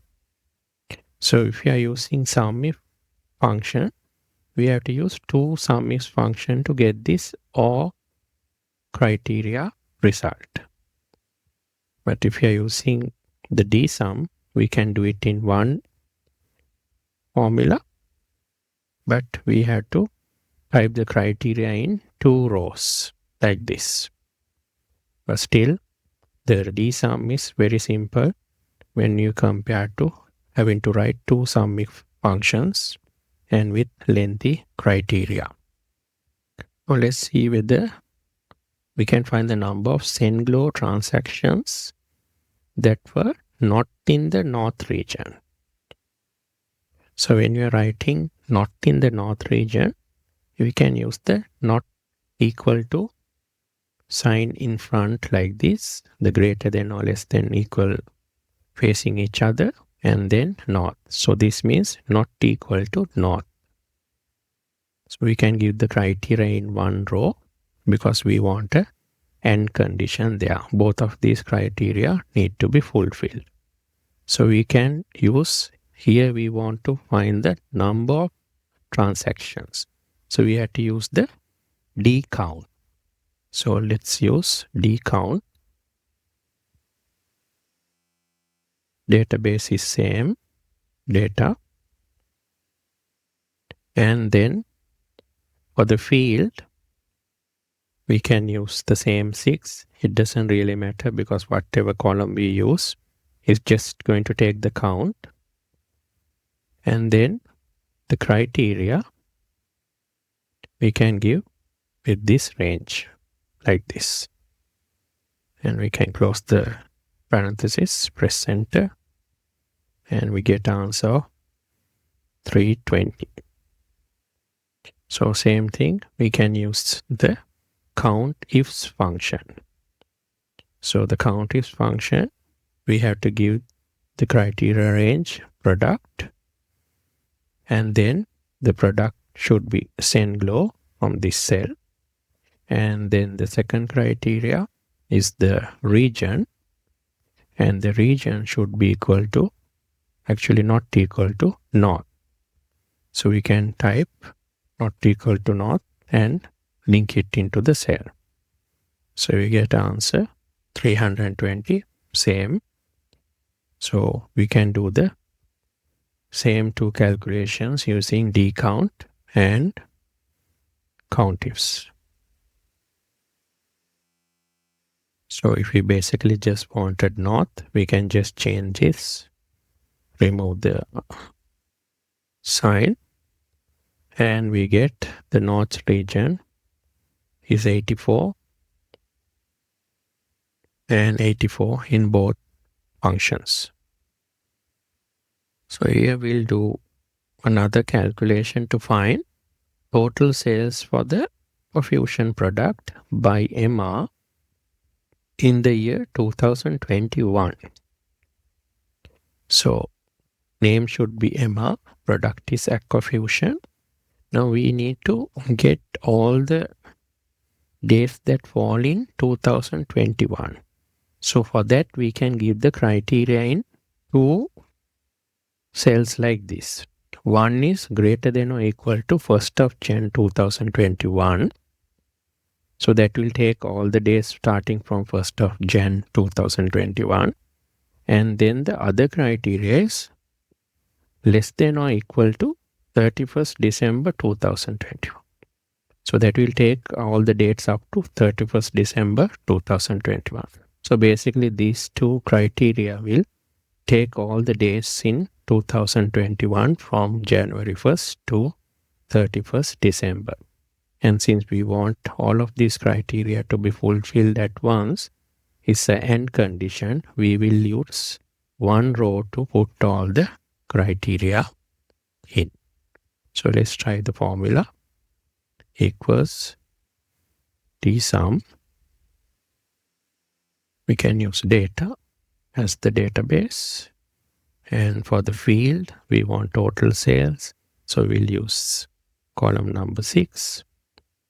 And then for the criteria, we can highlight like this. And close and enter. So we get answer of 1503.87. So again, we can use the SUMIFS to find this. So here we can use multiple criteria. Sum range is sales. Criteria range 1 is name column, and the name should be equal to MR. And for the product column, the criteria should be aquafusion. And then for the date, we have to, in the date column, we have to give greater than or equal to 1st of Jan. And then under the second date column, we give the criteria less than or equal to 31st December 2020. So we still get the same answer. So this formula looks very complex and long, but this is short and sweet always because we are giving the whole set of criteria just under one range. Here the difference between these two functions is that this is short and sweet because we are giving the whole criteria just in a simple range. But here it looks long and complex because we have to give the criteria ranges and then the criteria one by one. Thanks for watching. Hello. In this video, we will learn about the text functions in Excel. Now let's look at some text functions in Excel. These text functions basically helps us to clean data and then basically manipulate data. So there's a function called char or character function, which basically returns a character based on a code sequence. So each character has a code, and when we insert that code into the char function, it returns that character. So let's look at how we can do that. Just type char function, and we will give the number code here 33, and that returns a exclamation mark. So let's copy this down and see we have 35 for hash, @ sign is 64, and the pound sign is 163. The copyright sign is 169, 1/4 sign is 188, and so on. So there's number sequence of 1 to 255, which returns different characters, and then we can use them to insert characters that are hard to enter into Excel formulas. The trim function is useful when we want to remove additional spaces, like we might have more than one space between text and maybe at the beginning or at the end. So those additional spaces, the trim function will basically, it's like trimming. So it will reduce the spaces to one space each. So let's try that. Equals trim function. Let's give this text.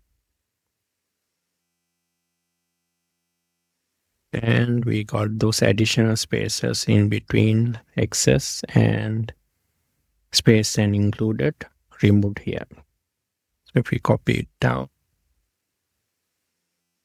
so we have those leading spaces removed from here, and here if you see we have some trailing spaces. Those are removed from here. So basically, since there's a formula here, we can't check it. We'll copy this, Control C, and let's paste this as a value.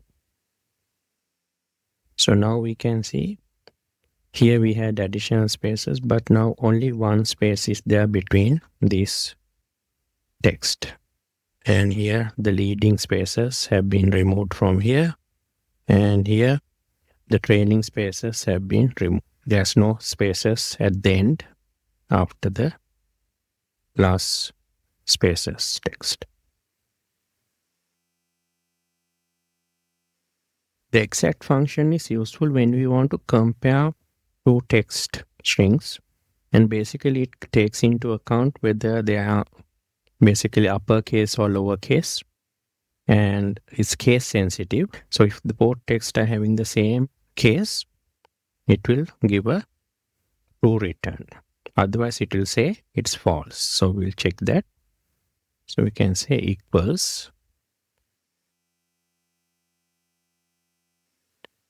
exact, and we just need to give the text 1, and separate by a comma we give text 2.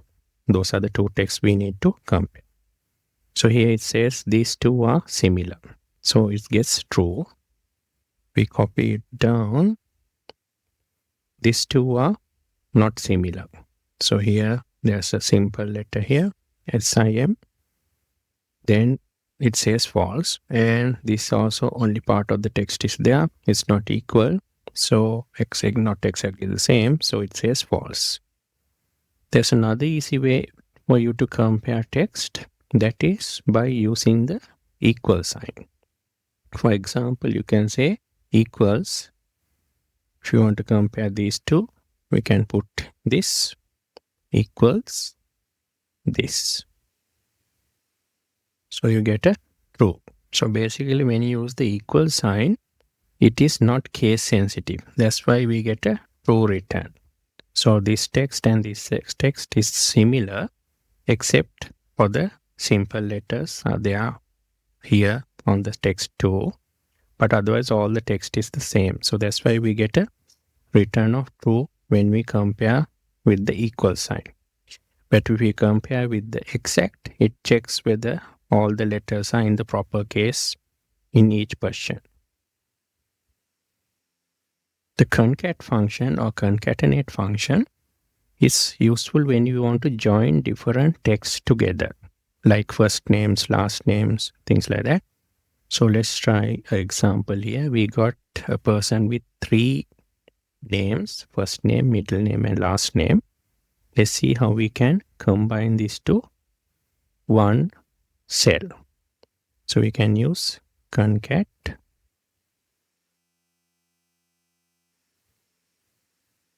and then we have to give first text, comma, second text, comma, third, and then close the bracket. And you see it's been joined together, but now we see there is no space between the names. So it's kind of all stuck together. So we can remedy that by adding spaces in between. So we can use, again, same function, concat. And we give the first text, put a comma, and to add a space, we can put double quotation, space, and double quotation. So that will add a space. Then we add the second name, and then again we add a space by using the double quotations and space. And then we add the last name. So now we got spaces in between the names. We can also use concat in ranges. For example, we can type concat,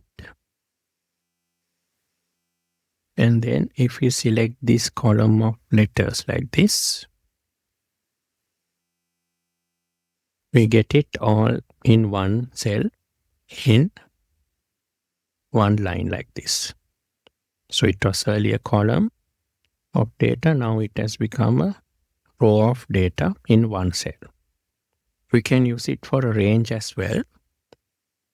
So here if we type equals concat, and then let's say we select this whole range. So there's 1, 2, 3 columns, and enter. We get everything in one cell, in one line.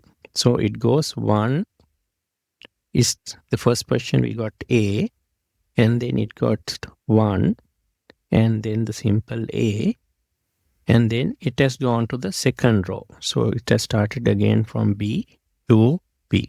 So it basically goes this way, and then goes again to the second row and goes to the right like this.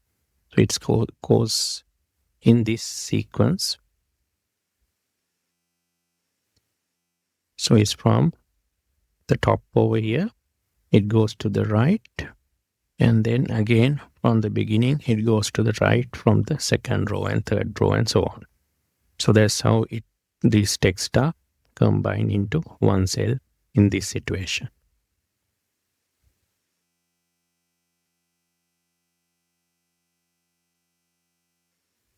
And also try another example. Equals concat. Here we can give one column at a time. So we give this column, comma, second column, comma, and then the third column.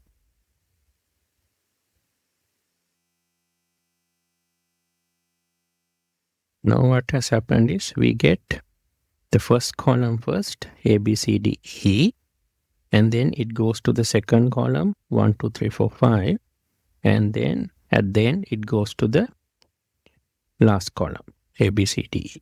So depending on how your data is located and how you give the cell references, you can have different results for your concat function. So earlier we had a function called concatenate that's still available, but it has been replaced by the new concat function that we use now. So it's always best to use the new function, the concat function. So concat will accept a range of cells to join in addition to individual cells and references. So with the concatenate function, we couldn't have range of cells in the function. So the concat function basically allows us to work with ranges of cells like this. We have another way to concatenate or join text, that is by using the ampersand or the and sign. So if we use the ampersand, we can type it like this.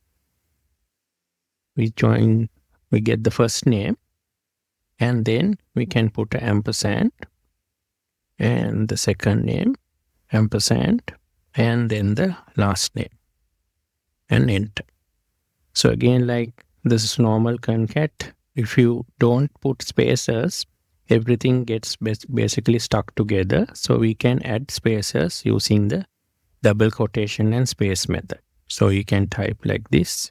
We'll take the first name, and then we will put an ampersand, and then double quotation and space, and then another ampersand, and we will join the second name, and another ampersand after that, and then space, and then another ampersand, and then the last name. So now we got a similar result to this. So they are separated with spaces. We have another function called text join, which came in quite recently. So text join allows us to again concatenate or join multiple values, and we can use a delimiter. Delimiter is like a space, or separator like a comma. So we can use one of those delimiters, or we can do it without a delimiter. So it works with cell references, ranges, constants, and it can also ignore empty cells. So the syntax is this: text join, the delimiter, and then we can say whether we want to ignore the empty text, and then we have to give the text cell references like 1, 2, 3, like that. So let's try example here.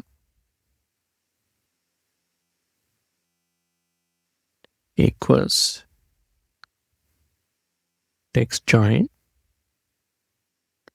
and then let's say the delimiter we want between, let's select these cells, and let's say we want a space as the delimiter.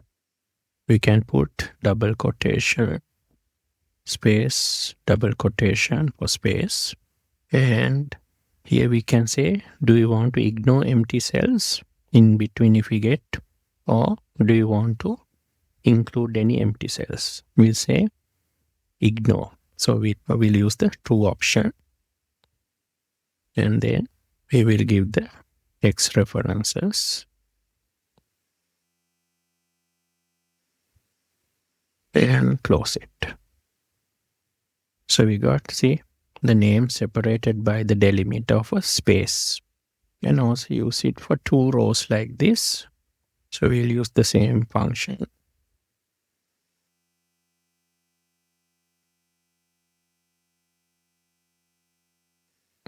Text join, we'll use same delimiter space, and we'll say ignore spaces, ignore empty cells, and we'll give this whole range like this.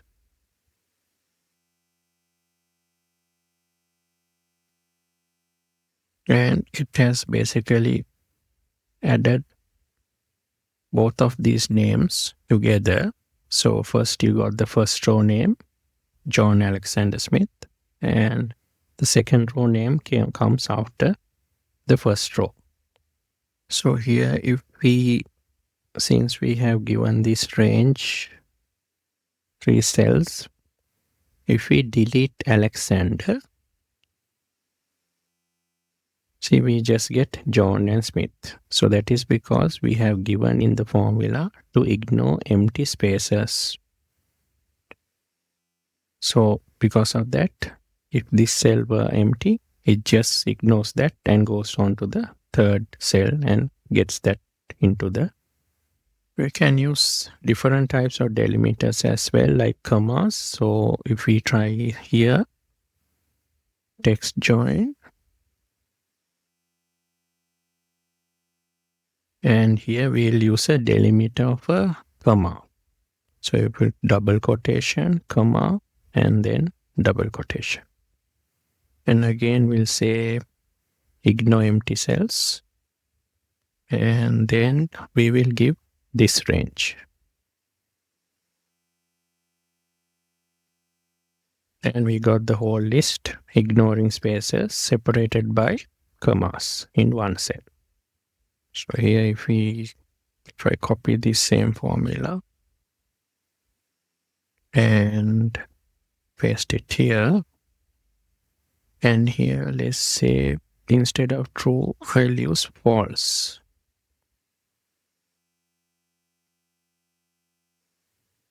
So basically now I'm not ignoring the empty spaces. So that's why we get apple and then we get a space. So we get a space and then the comma and then orange and so on. So after mango, then again there's a space. So that's why we get a comma, a space, and then a comma. The text function helps us to return a number formatted as a text. So then it's easy for us to format numbers. So let's look at some examples. We can basically use formatting on dates, time, currency, percentages, fractions. Then these are the values we have, some example values in dates and times and so on. And these are the formats we can apply. And here let's see how it works. So we'll type equals text, and then for the value we have to give the cell that contains the value we want to format, and then for the format we can either type the format or we can refer to this cell. So let's say we want to go for the DD 4D format, and then I can close the bracket and enter. So basically when you use the 4Ds, you get the date, like Thursday or Monday, into the cell over here. So we can check the other options also. So when you put 3Ds, you get the short form of the week, Thursday, THU like that. And if you use double D, you get the date extracted, the 5th. And if it's double M, you get the month. And again, if you use 3 M's, you get the month in short form, like Sep. And then if you use 4 Y's, you get the year. And actually, if you use now for 3 M's, you get the short form. If we insert a line over here, then let's say we'll create this. And if you use 4 M's like this, you can get the long form of the month. So 4 M's will give the long form, 3 M's will give the short form. And if you want the year, Y, 4 Y's. Here in short form, 2 Y's. If you want to get the DDMMM YY format, you can use that to get the date, step, and like that. Then the time, if you want in AM, PM format, you can use H, AM, PM to get 2 PM like that. And if you use a double H, you get basically the 24-hour time format for the hour. That is 2 is 1400 hours, so you get 14. And if you use HH:MM, you get the 24-hour format, 1400 hours 30. And if you just use AM, PM, you get whether it's AM or PM. And these are some number formats. If you want 1000 separator, you can put hash, comma, 3 hashes, and you get the 1000 separated into these numbers and without any decimals. It's rounded up. And if you want decimals, you can put at the end after the dot 2 zeros. Then you get the decimals as well, and you get the 1000 separator. Okay, in front you can put a currency like dollar, and you get that dollar sign as well. So these are basically ways for you to add formatting to text or numbers basically. Then if you want to convert this phone number into this format, +1 and then the 3 digits in brackets, you can use that format. So you can use multiple formats to convert text to any form that you want basically. And also here, if you want, here we have basically referred to this format over here into this cell. If you can't, you can also type that format in. Like here, if you want, you can type text, and then you take the value from here, put a comma, and then you can type in the format within double quotations, like hard coding it. And then you get the same answer. So you can basically use these formats within double quotation like this, or you can refer to a cell to get the format.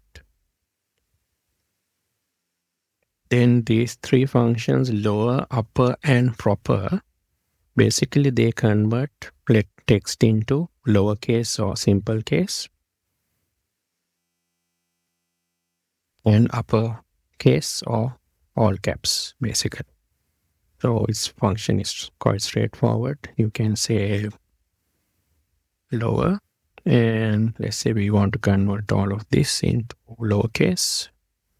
We get John Smith in simple letters or lowercase. We can copy it down, and then here the capital letters have converted into lowercase. So the opposite is same. We can use upper function,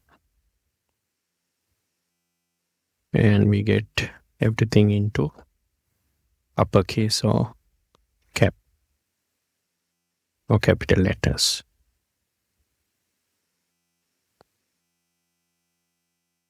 Then the proper function or the proper case is very useful when you have a mix, like let's say you have something in all caps or maybe all simple, or then you might have a mix of this, and then you want to convert into the proper name form where we had the first letter capital and the others simple. We can use the proper function. So equals proper, we give this, and straight away it got converted to John Smith, and this is also in the proper form now. Even if you had maybe less part maybe in caps like this, still it converts into the proper form. So we can have all caps, all simple, or all in a mix, still the proper form works. The left function is useful when you want to grab some text from the left side of the text. So here let's try this. Let's type left.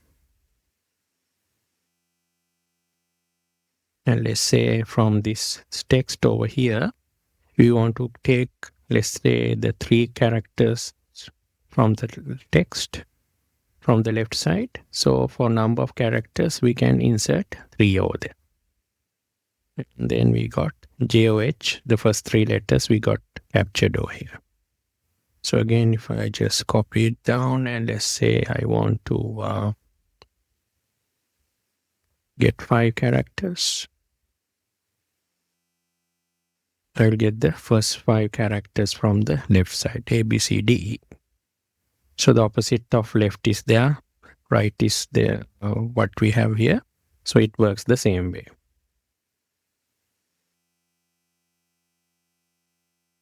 So only difference is it captures from the right hand side. So last three letters ITH we got by using the number of characters as 3. So again, if I change this to 5, I get the last 5 letters from the right hand side, GHIJK.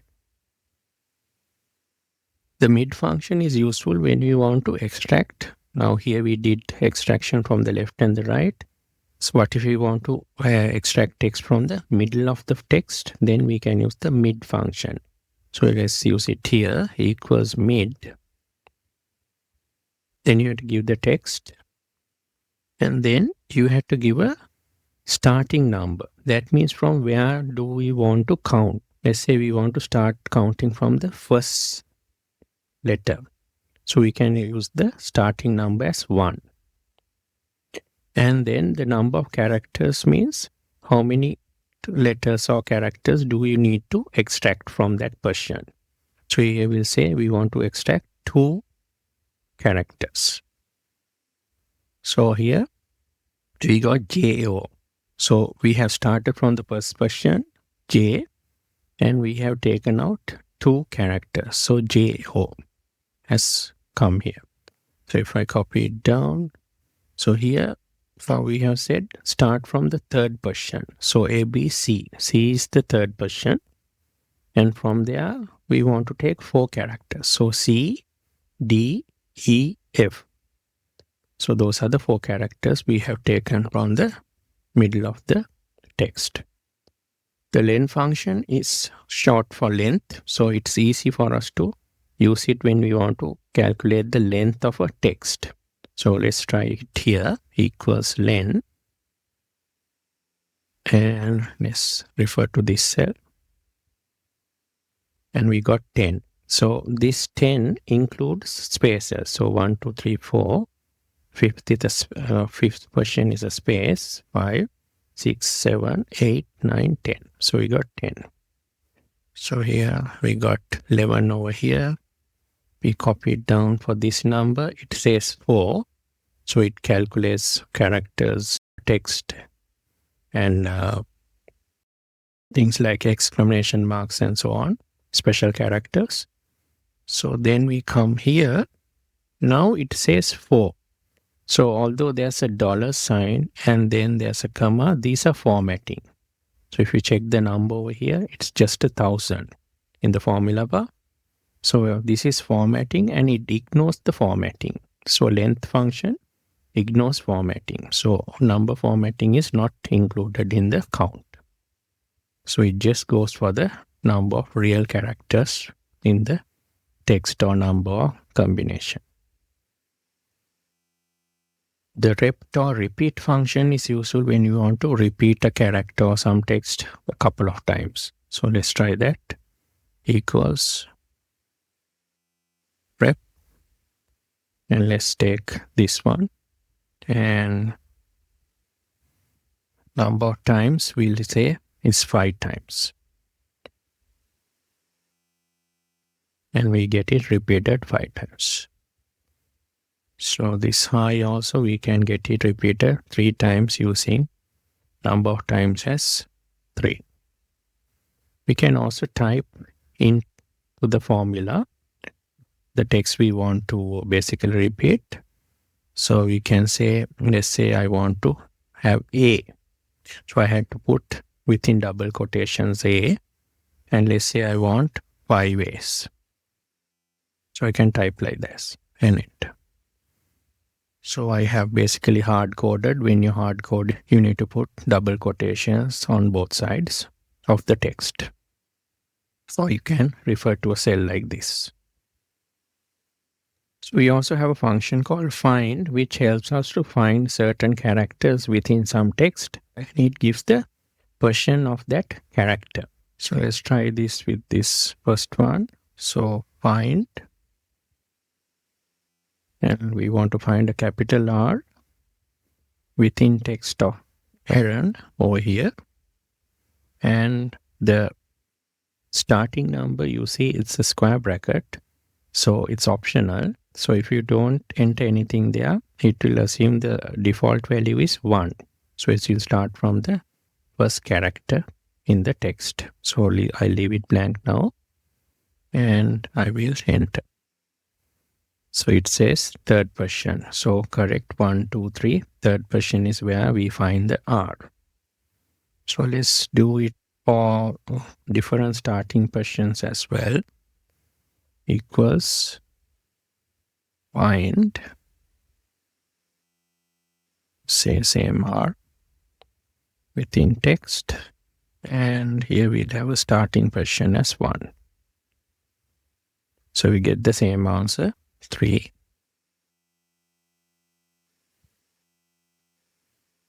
Let's copy it down.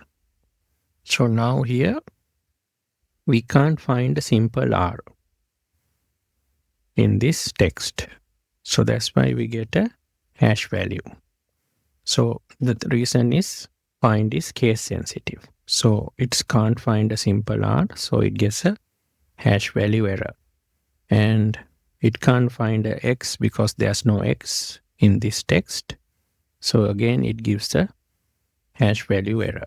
So if the case is wrong or the character is not there, it returns a hash value. And then for this name over here, we want to start counting from the fourth position. So here we get an answer of 7 for the capital R. So we start counting from the beginning. It is in the 7th position, that's correct. But here we said to start counting from the 4th position. So still we got 7 because it always returns the value from the beginning of the text. Why we use the starting point is, let's say we want to, there are 2 A's in this name and we want to avoid the first letter and just go for the second letter. In that case, we can start counting from the position of the second letter. So let's make this clear. Let me insert a line over here. And let's say we want to find A and the name is Aaron and then Aaron twice. And let's say we want to find the second letter A position, not the first one, the second letter A position. So to skip the first A, let's say we want to start counting from the second position, like this. And then if I copy down the formula, so I got 7. So 1, so it's going to start counting from the second position and it will ignore the first A. It will find the second A.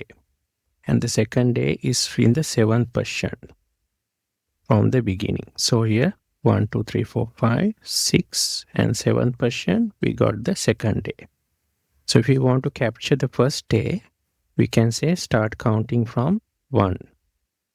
Then we get 1 because it's then counting the first A letter, capital A. If we start counting from 2 or after that, it will capture the second capital A letter. So even if we start counting from the 5th, still it will capture the second letter A, capital A.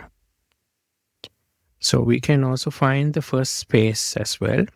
In this text, if you want to find the first space, we can type a formula like this. Equals find, and what we want to find is a space. So we can give double quotation and then space and double quotation. And then the within text, we will give this. And starting number, we'll leave it blank. And then we get a 6. So 1, 2, 3, 4, 5, 6 position, we got a space. So that's how we can find a space.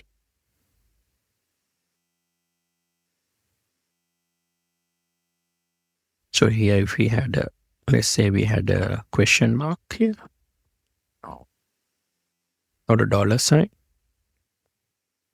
So then we can put a dollar sign here. And it will find the dollar sign is in the 6%.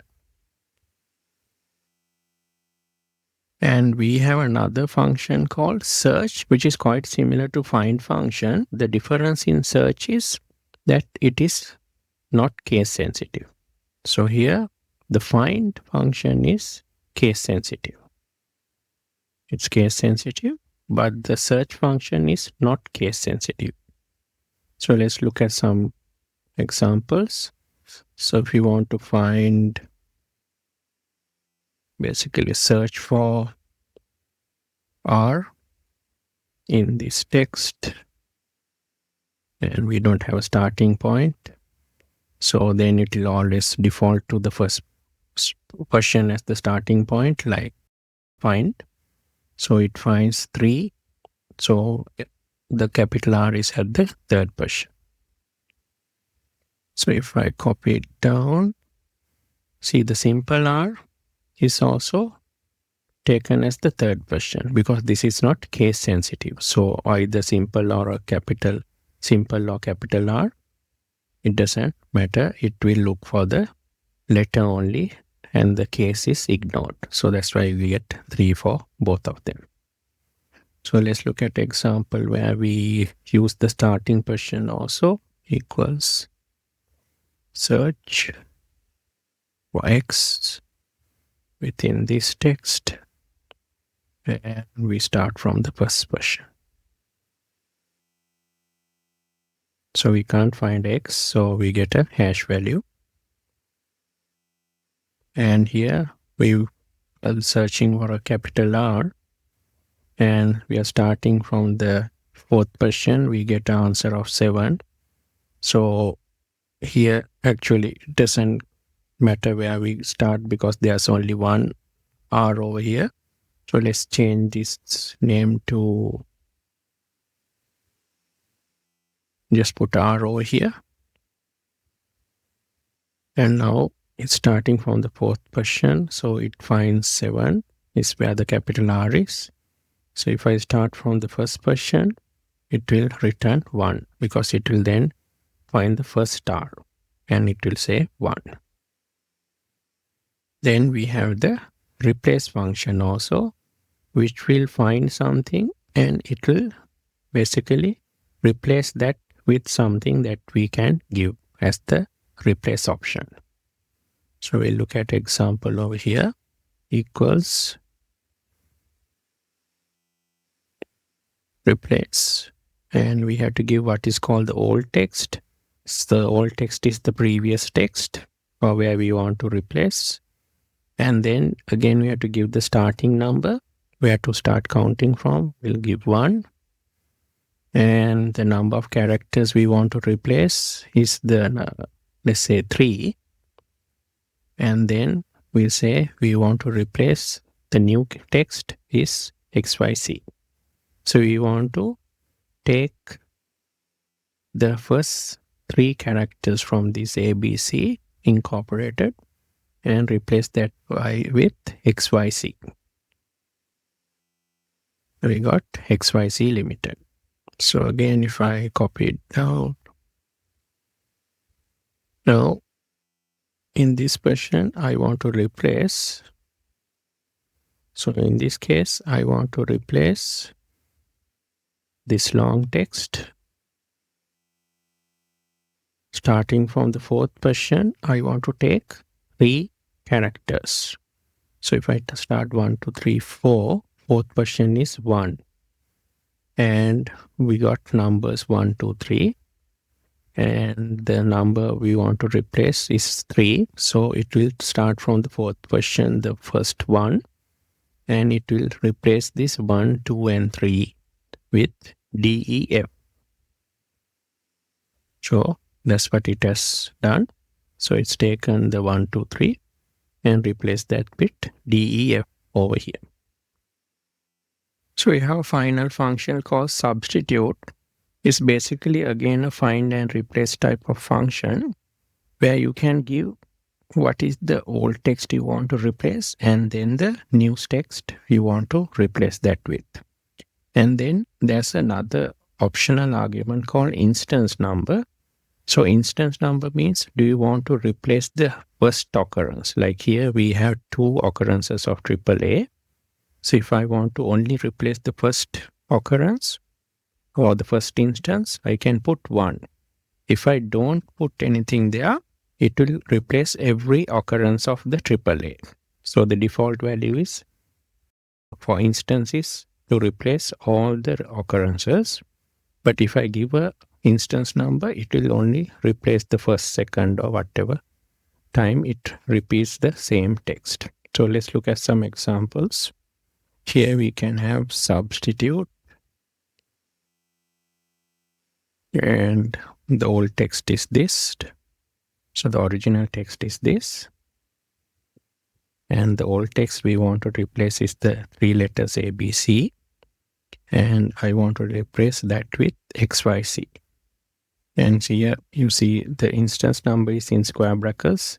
So that's optional. So I leave it blank and enter. So ABC has become XYZ. So let's try with instance number equals substitute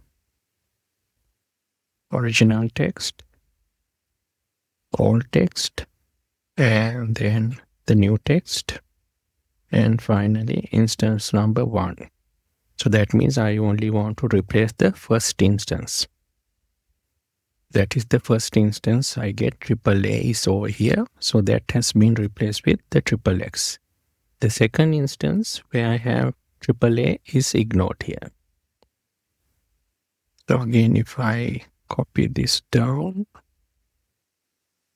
and let's remove this instance number. Now I have not given instance number, so both AAAs have been replaced here and here with the XXX. We can use it to kind of change the domain names of emails and things like that also. So let's see. Substitute. We'll take this email address and say take out Microsoft and replace that with Apple. And I'll enter. So Microsoft.com has now become Apple.com. Thanks for watching. Hi. In this video, we will learn about the date functions in Excel. Let's now look at date functions in Excel. So when you look at dates in Excel, you see there are different formats that we can use for dates. So actually, although we have these different formats, Excel basically stores all of these days as a number sequence. So basically there is a number sequence, and then Excel allocates each of these dates to a number. So here if you go into one of these cells, you see in the formula bar you get a date there, and all of these dates, although they are different, although the formatting is different, you see all of these dates are the same on the first 3 dates. So basically it's just formatting that has been applied. So if you want to see the underlying number behind this date, you can go to Home, and under the number group, if you can change the date to general format like this, you see 45,534 is the underlying number behind this date. So this is the number that Excel has allocated to this date. So you can change the others as well. Just change to general, and you see these are the numbers that are behind the dates. So this is how actually Excel stores the dates. So this number sequence starts from 1st of January 1900. So if I convert this to general format, you see that is 1. So basically, this is how the number sequence runs from 1st of January 1900. So actually, we can't basically work on dates earlier than 1st of January 1900 in Excel. But for all purposes, this is fine because we basically don't work on financial data or otherwise that is going beyond 1900. So here we looked at changing the date to the number format by changing the formatting to general. So there's another way to do this. We can use the date value function. So we look at the first date function called date value. So basically what date value does is it converts text that looks like a date into the corresponding number code like this. So for here, we actually in these two cells, although they look like dates, they're actually text. You see there's an apostrophe in front of the date. And the other clue is that it's aligned to the left-hand side, not to the right-hand side like the standard alignment for dates. So these are actually two text, but they look like dates. So we can use the date value function to convert these to the number code.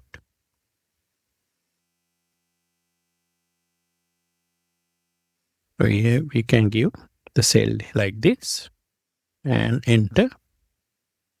And this is the date code or the number that has been allocated to this date.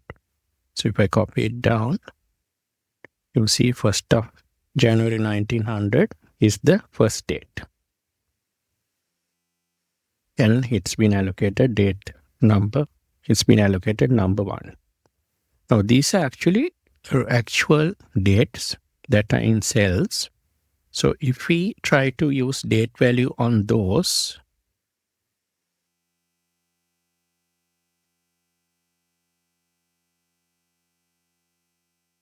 it won't work because it's basically date value works on text that looks like numbers.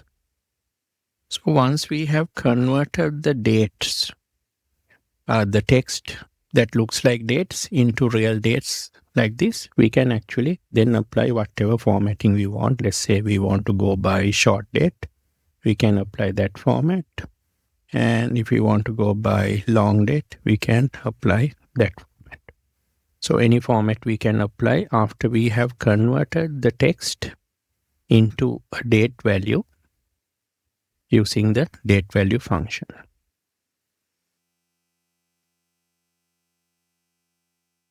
So let's look at some other useful functions.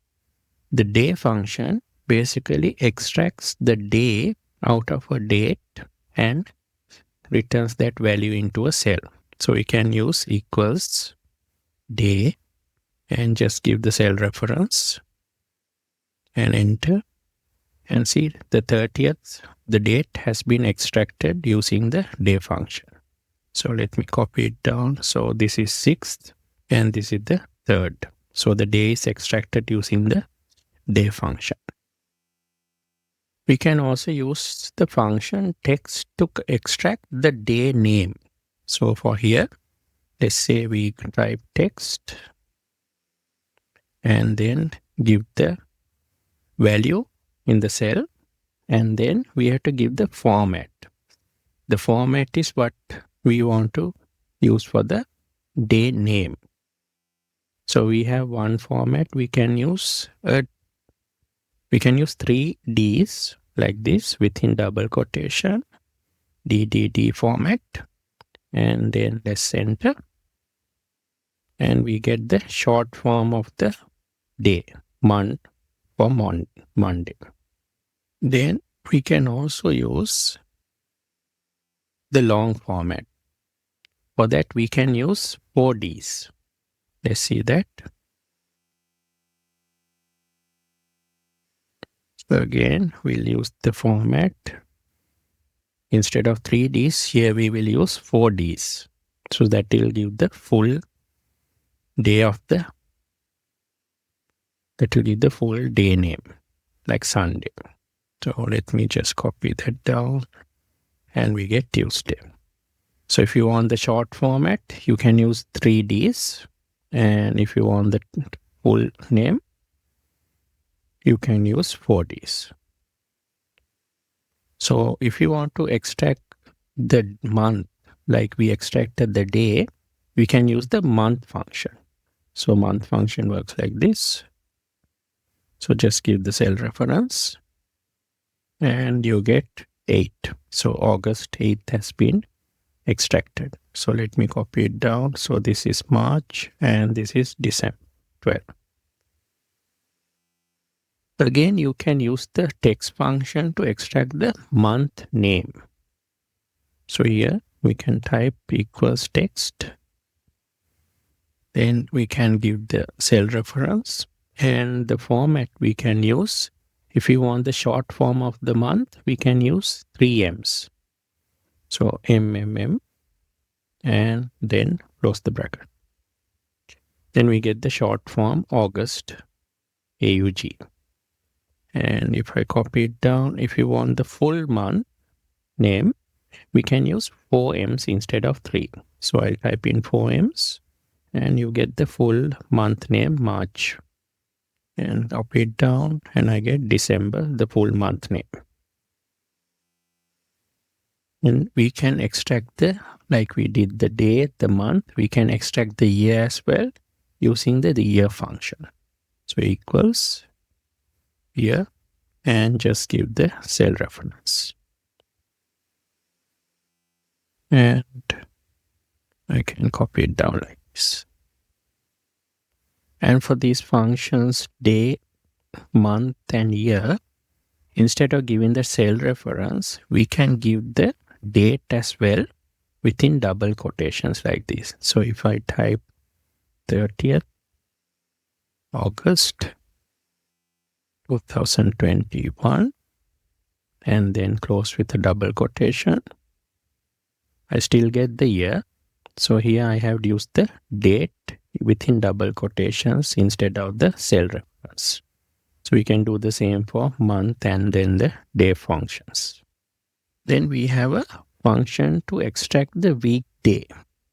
So whether it's like Monday, Tuesday, like that, it can give the weekday in a number sequence. So let's look at that. Equals weekday. And then we just give the date. And then you will see there is an optional argument called return type. So that basically gives where it basically gives the weekday convention that we are going to use. So different countries might use different date conventions. Like some countries will have Monday to Sunday as starting from 1 to 7. And some countries might have, let's say, Saturday as day number 1 and going through day number 7 to Friday. So it depends on where you're located and the date convention. So generally we can use the second. So generally we can use option 2 where we have Monday as date number 1 and Sunday as 7. So we'll use 2 over here.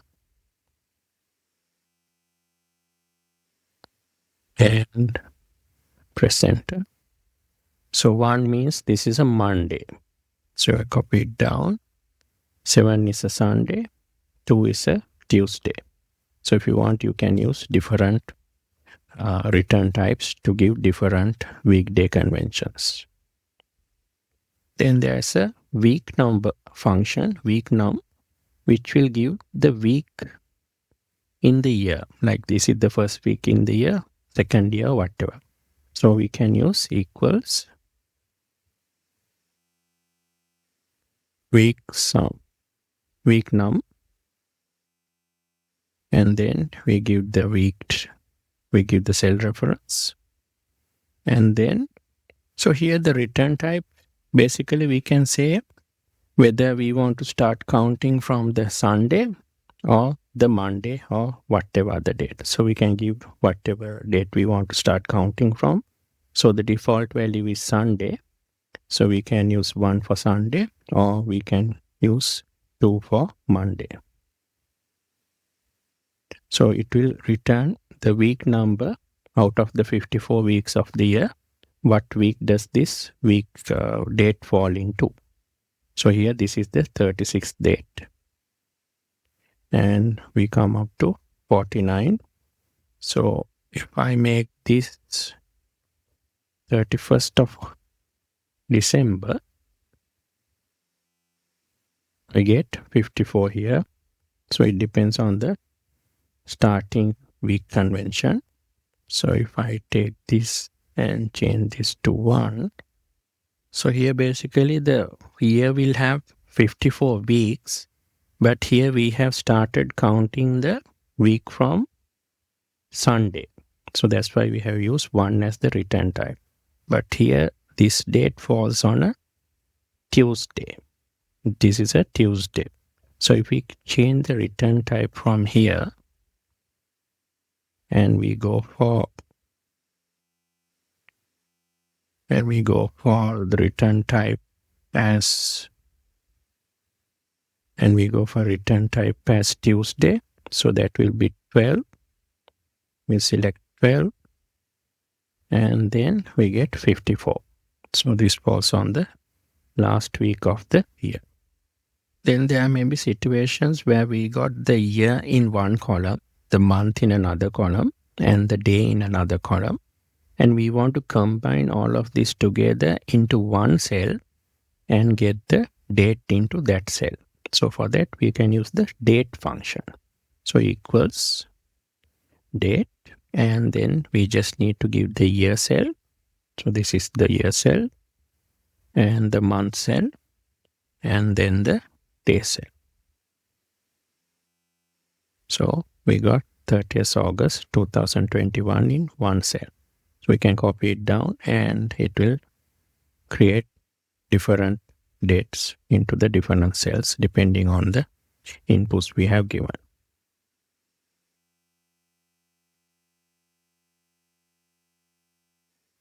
Now we can actually subtract and add and do mathematics with dates, because as we have seen, dates are a number sequence. So we can add 5 days or whatever to a date and then get another date, and we can deduct dates and then get the result. So it's very simple. Just you write equals, you take this date and let's say you want to add to that 5 days, you can add like this. And you get the 5 days later date from this date. We can also just add 5 here without cell reference, so it will give the same result. You can also subtract the same way. So here we have this date, and let's say we want to subtract minus 5 days. So we just add because it's a minus, and we get 28th of November 2000, that is 5 days earlier. So I can even from here just do a minus and put 5, and I get the same result. So here we have added and subtracted days. We can do the same thing with months. But to do that, we need to use a function called eDate. So let's look at how we work that. So equals eDate, and then you have to give the starting month cell. So it will just take the month from the start date, and then we have to give how many months we want to add or subtract. So it can be positive or negative value. So here we will give 5 and enter. So after December, when you add 5 months from this date, you get 3rd of May. So I copy it down. So if I deduct 5 months from this December 3rd, I land on 3rd of July. So the day function, basically you need to give the starting date and then the number of months you want to add or minus. So this is useful basically when you are building financial models and you want to forecast, let's say, monthly turnover or whatever values. for your P&L and so on. So then you can use this and EDATE function to add different months from a starting date. So sometimes you need to add or subtract months and get the month end date, not just the date. For accounting, we might not need the month end date. So for that, we can use the EO month or end of month function. So here we can type EO month and give the starting date. And let's say we want 5 months to be added. Just add that and enter. So we land from this date, 3rd December. When you add 5 months, actually we end up with 3rd of May. But we want the month end. So end of month stays. End of months gives us the month end date. So EDATE just gives the additional date after counting the number of months. But end of month gives us a more useful month end. So EDATE just gives the date after adding couple of months. But end of month gives the month end where that date falls into. So for accounting purposes, it's useful to know the end of month date. So we can use that EO month in that situation. So if I copy it down, so here from here when I minus 5 months, I landed on 3rd of July. So it's taking the month end date of July, 31st of July. We can also add and subtract years from a date. So here we have to use several functions. So let's try to do that. We can basically use the date function to do this. We can use date like this. And then for the year, we can use the year function to extract the year. So here we can type year and type this and select the cell. And then to this, we want to add 5 years, right? So we can put a plus and then click on this cell to add 5 years. And then we put a comma and we go to the month input, month argument. And for that, we will use a month function to extract the month from this date. And then put a comma. And for the day, we will use the day function to extract the day from this. And then we can close the bracket. So basically what we have done is we have used the date function, and inside that to add 5 years, we have first used the year function to extract the year here. And then we have added the 5 from this cell to add 5 years. And to extract the month, we have used the month function. And for the day, we have used the day function to extract the day. So if I press enter, so I get 3rd of December 2005. So we started with the year 2000 and we wanted to add 5 years. So it has taken 5 years to the added 5 years to the year and kept the month and the date same. So we can just copy it down. So here we are deducting 5 years.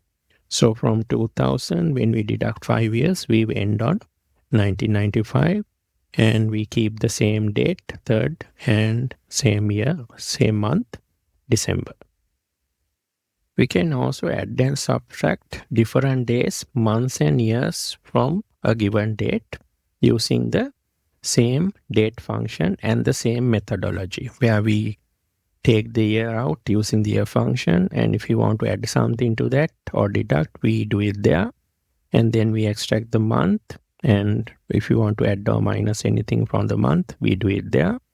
And then for the day, we extract the day using the day function, and any addition, subtraction to the dates will be done there.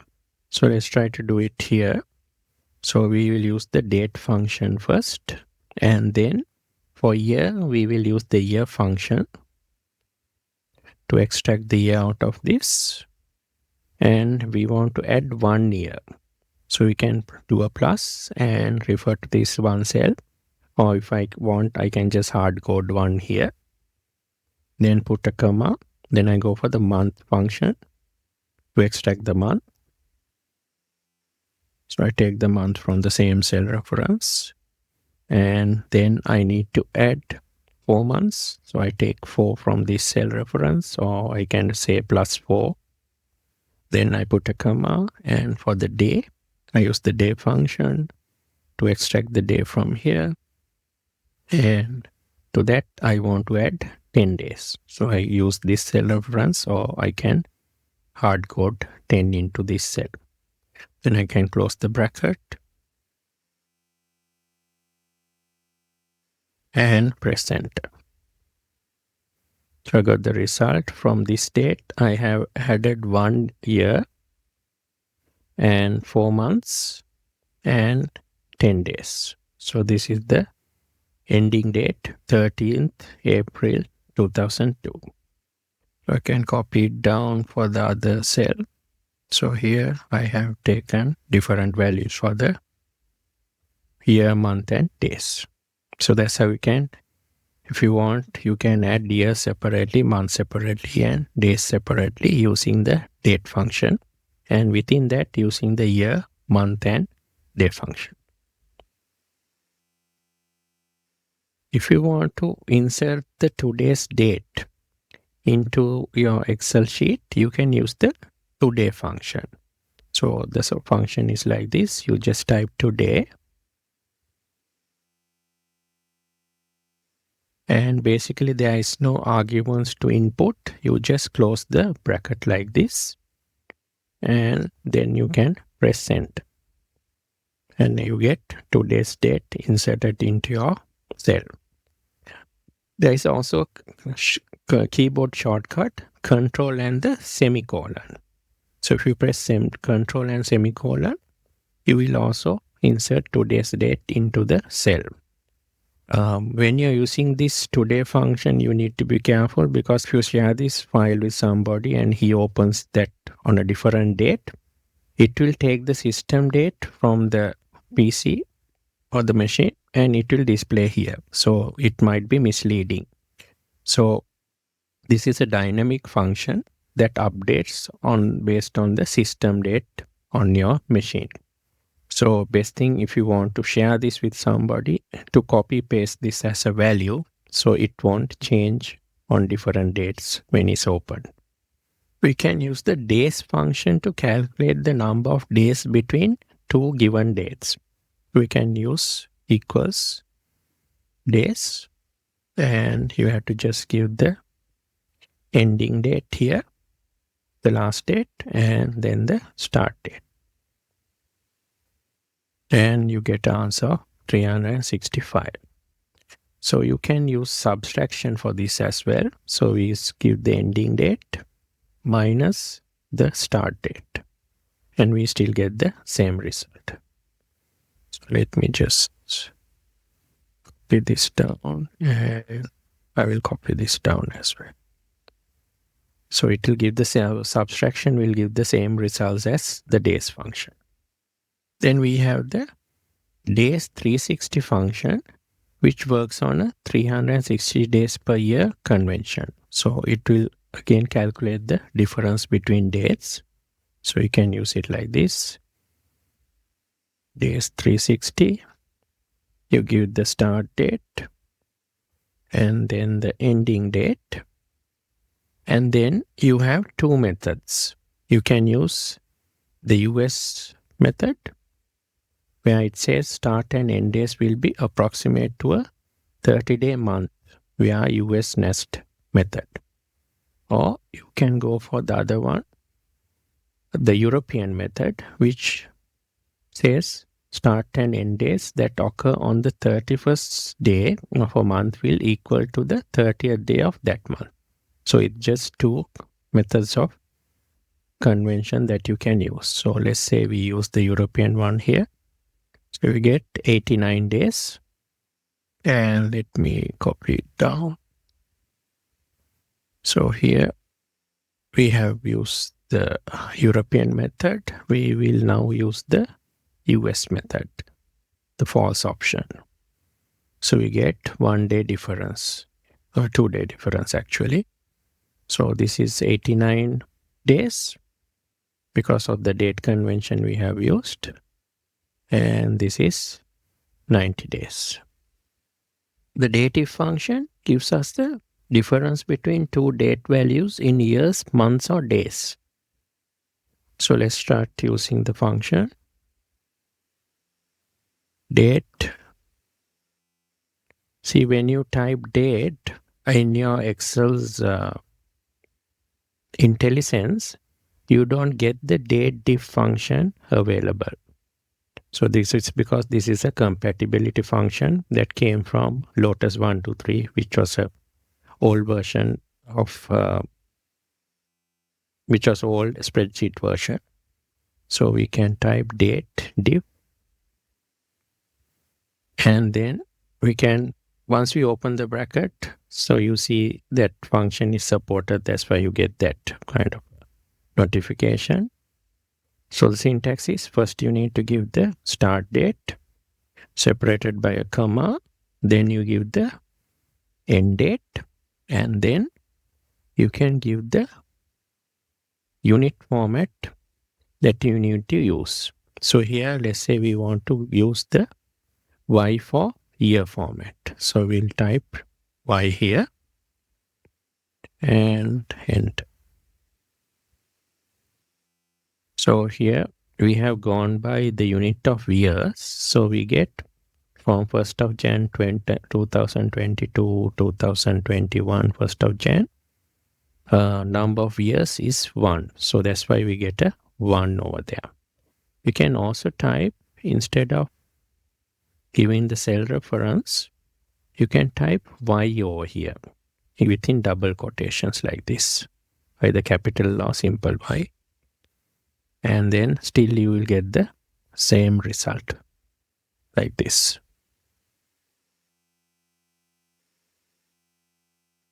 Then you can use M for the month. So let's type that. Date diff. And the start date. The end date. And let's give M as the unit and press enter. So the number of months difference between these 2 days is 12 months. So we get 12 over here. If I copy it down in date terms, D, we have 366 day difference between these 2 dates. So let me just copy this down. So from here, we see from 7th of August 2021 to 15th October 2021, years, it says 0. This is because there's no full year between these 2 days. If you go for months, it says there's 2 months. So this is August and this is October. So 2 months difference.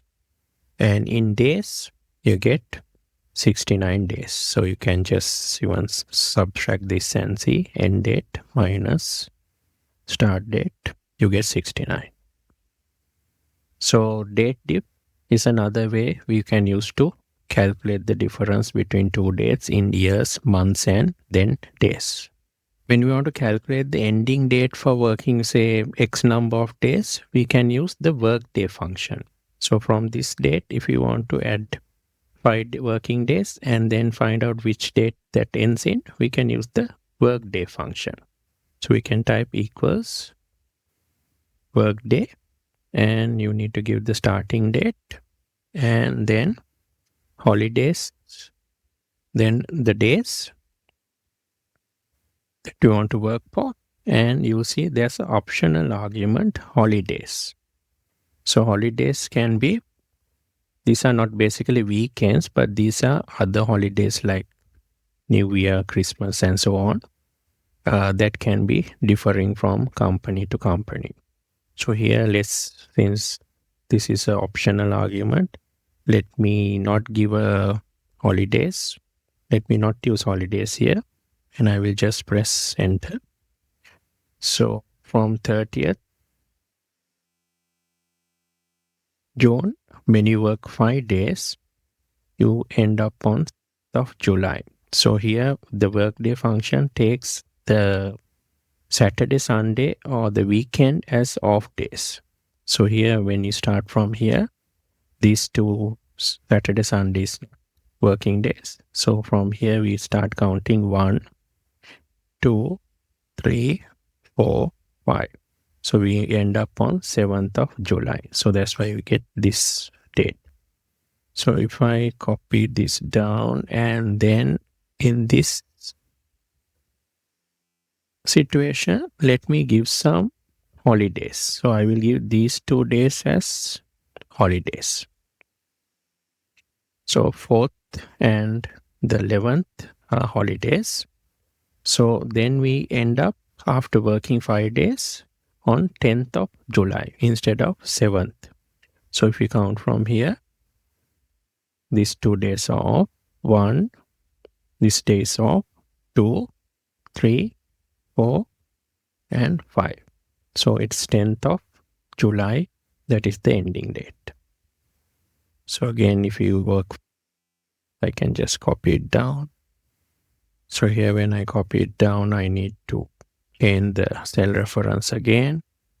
So now I end up on the 12th of July.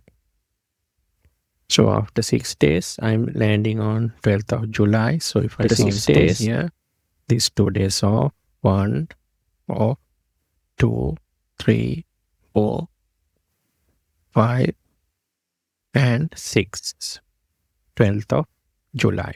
So that's why we land on the 12th of July. So these 2 days are off and we have to take the weekends out.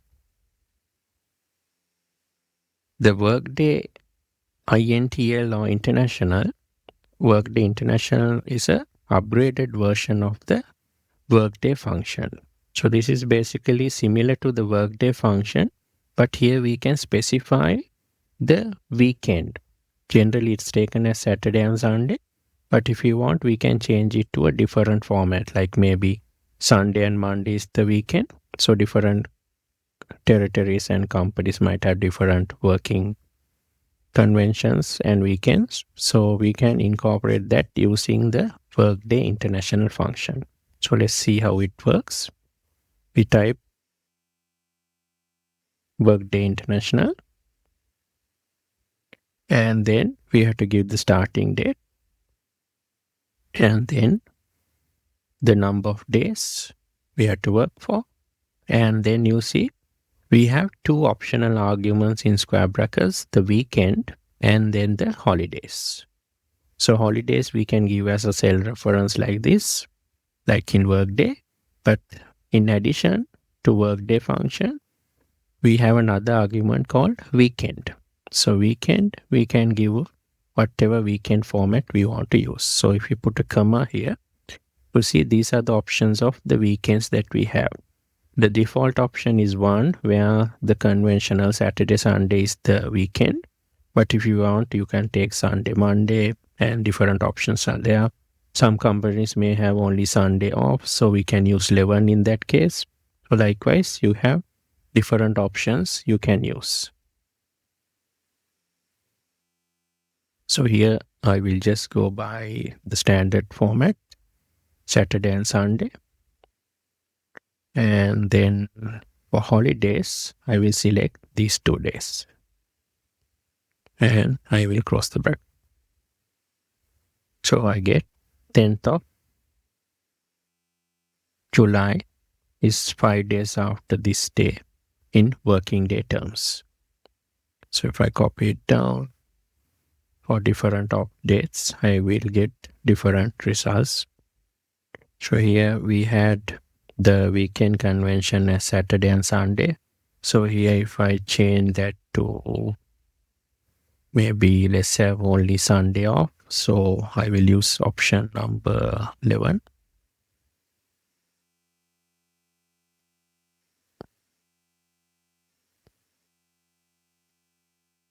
Then instead of 10th, we get 7th because they are working more additional Saturdays, which are off in this option.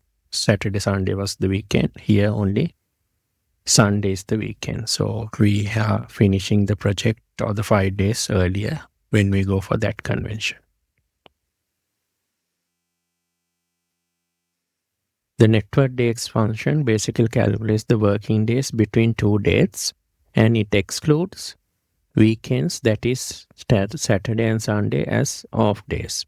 And optionally we can give holidays. So let's see how that works. Equals network days, and I give the starting date and the ending date. And here let me not give any optional holidays. So let me just enter, and I get 7 days. So between 30th and 10th of July. So from here to 10th of July over here. So if we calculate from here, there's 1, 2, 3, 4, 5, 6, and 7. So 7 working days are there between these 2 dates, excluding only these weekends. So let me copy it down, and I will also, in this situation, I will add the holidays as these 2 days. I will add holidays as these 2 dates, and then I end up on the 6 days. So that is because if I start counting from here, 30th, 1, 2, 3, this is off day, 4, 5, and 6. So there are 6 working days when I exclude the holidays as well, these 2 days. So if I copy this down, I'll change the cell reference. So this is between 14th of July and 6th of July. So it says minus 6 days. So it's basically counting from the other side. So if we start from 14th to 6th, so 14th is over here. We start counting 1, 2, 3, 4, 5, 6 until 6th of July. So it's giving us minus because we are calculating starting from the later date. So there are 6 days back, working days between, that's what it means.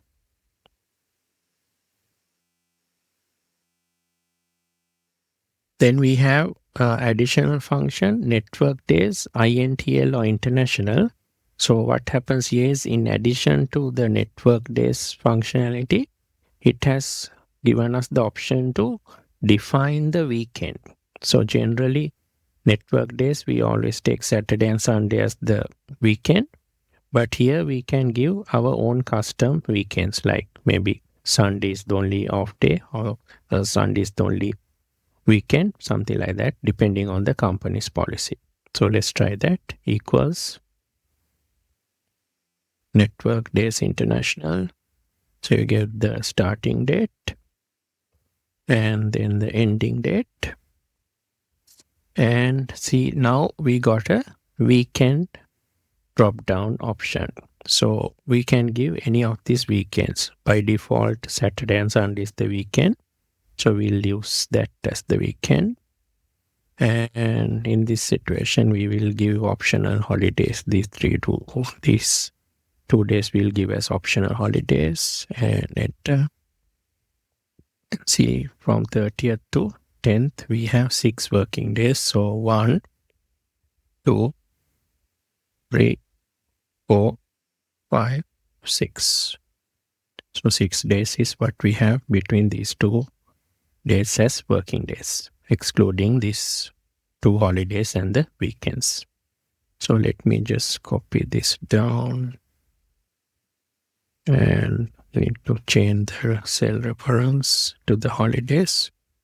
And here I will change the weekend to Sunday only. So I'll use the option 11. So that means Sunday only is the weekend.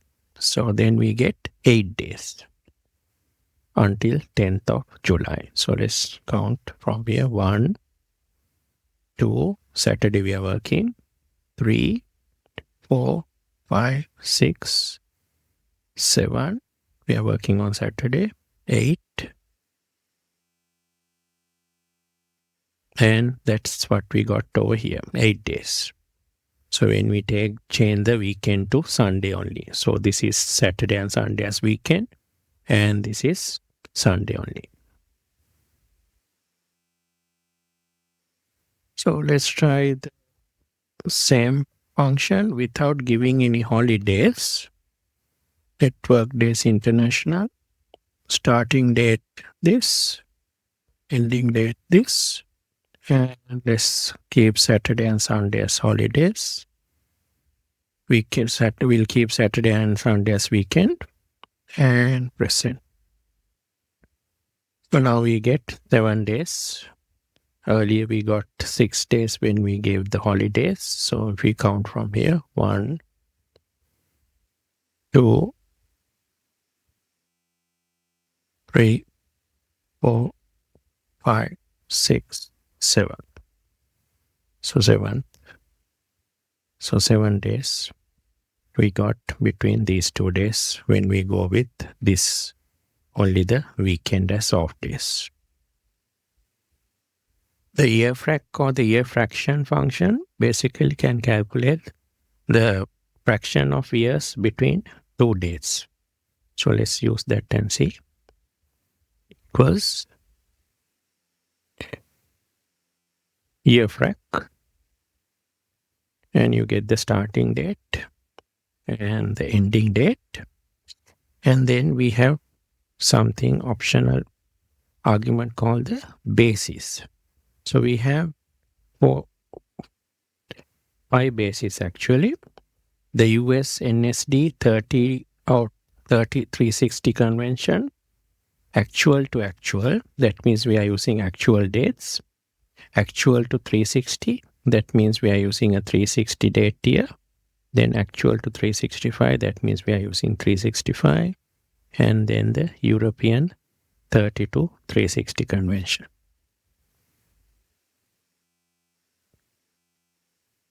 So you see the US NSD 3360, you are using the day count basis. And here, the European option is also using the day count basis.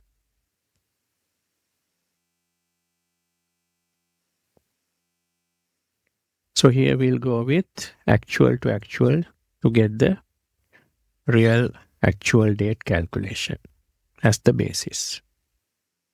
So from 31st December 2022, 31st December 2021, that's 1 year.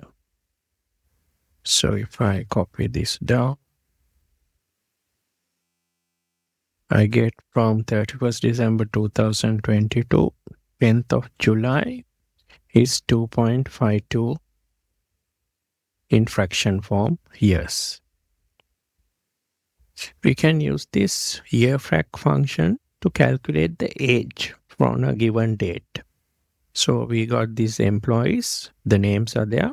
We got their date of birth, and let's say this is the current date, and we want to calculate their age. We can use this function equals year frac, and we give the starting date as date of birth and the ending date of current date. And for the basis, we will use actual.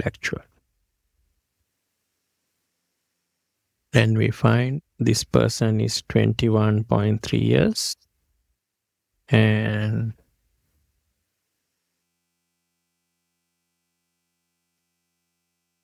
And here I need to adjust the cell reference. So RN is 25.07 years. So year frac is useful when you want to calculate the age in years. Thanks for watching. Hello. In this video, we will learn about the VLOOKUP and HLOOKUP functions in Excel. The VLOOKUP function in Excel is one of the most popular and most useful functions in Excel. So basically what the VLOOKUP function does is it helps you to find things in a table or a range by row. So basically you can use VLOOKUP when you want to find things in a table or a range by row. For example, you might have a sales report like this where you have the names of the salespeople and also the sales values. And let's say you want to find the sales value of a certain salesperson, then you can use the VLOOKUP function. So basically the syntax of the VLOOKUP function is VLOOKUP, you have something called the lookup value. That is basically what you want to look up. So in this example, what we want to look up is actually the name of the salesperson called Jane. So that is your lookup value or what you want to look up. Then you have to give the argument table array. Table array means basically where you want to look for it or where the data is located. So in this range over here, which is highlighted in blue with the name column and the sales column. So that is the range or the table array in this example. And then you have to give what is called a column index. So the column index is basically the column number in the range containing the value to return. So here in this case, we want the sales value to be returned for this salesperson. So what Excel does is when it gets a range or a table like this, it numbers the columns 1, 2, and so on, starting from the leftmost column. So the first column is 1 and the second column is 2 and so on like that. So basically now where we want, so here what we want is the sales value. So the column number 2 is where sales is located. So the column index number we need to input as 2 in this example. Then finally we have an optional argument called range lookup. So range lookup is where you can specify whether you want an approximate match or exact match to your lookup value. So in this situation, do you want an exact match to the name Jane or do you want an approximate match? So that's how the basic VLOOKUP function syntax works. Then when you're using VLOOKUP function for the range lookup, the default value is approximate match. Or we can put a 1 or a 2 value. That is the default value. So if you don't input a range lookup, it will go for approximate match. But if you want to have an exact match, you can use 0 or false. And you have to note that VLOOKUP can only look to the right or a right-hand lookup from the position where you're starting, the first column, it can only look to the right. It can't do a left-hand lookup to the left-hand side if there's any column that you need to refer to. So always your lookup value needs to be in the first column and the other data needs to be on the right-hand side.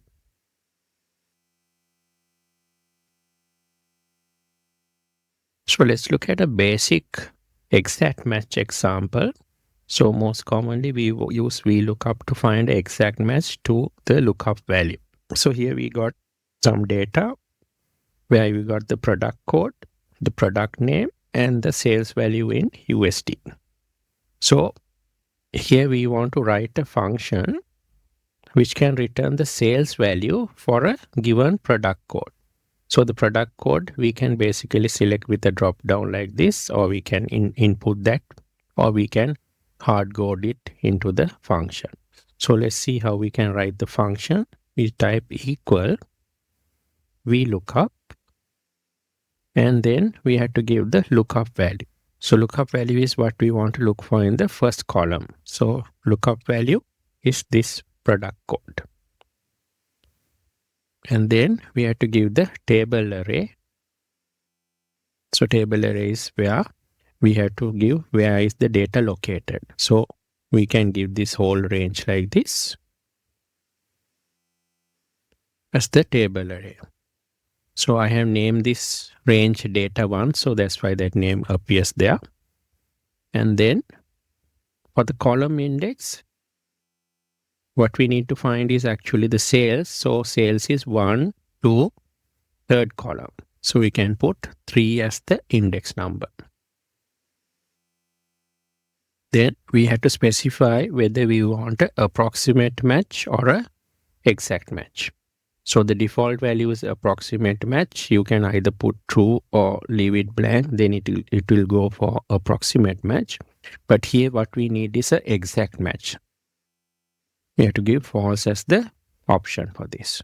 So when we enter, we find for IP001, which is this one, the sales value is 14,000. So if I change this, different values, it will return for IP is 20. The value is 16.5. So we get that value over here. So we can also, instead of giving the cell reference, hard code the lookup value. Within double quotations, we can type IP 020. And it will give the same result. So if you are giving the lookup value as a hard-coded value, you need to put it in between double quotations. Let's look at an example where we want to go for the approximate match option. So here we got a tax table. These are the income ranges. And these are the tax rates that are applicable for each of these ranges. For example, from 0 to 8,999 USD, the tax rate is 12%. Then once it hits 9,000, it's 30%, and so on.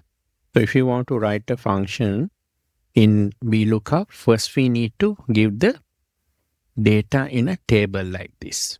So here we got the income column and the tax column.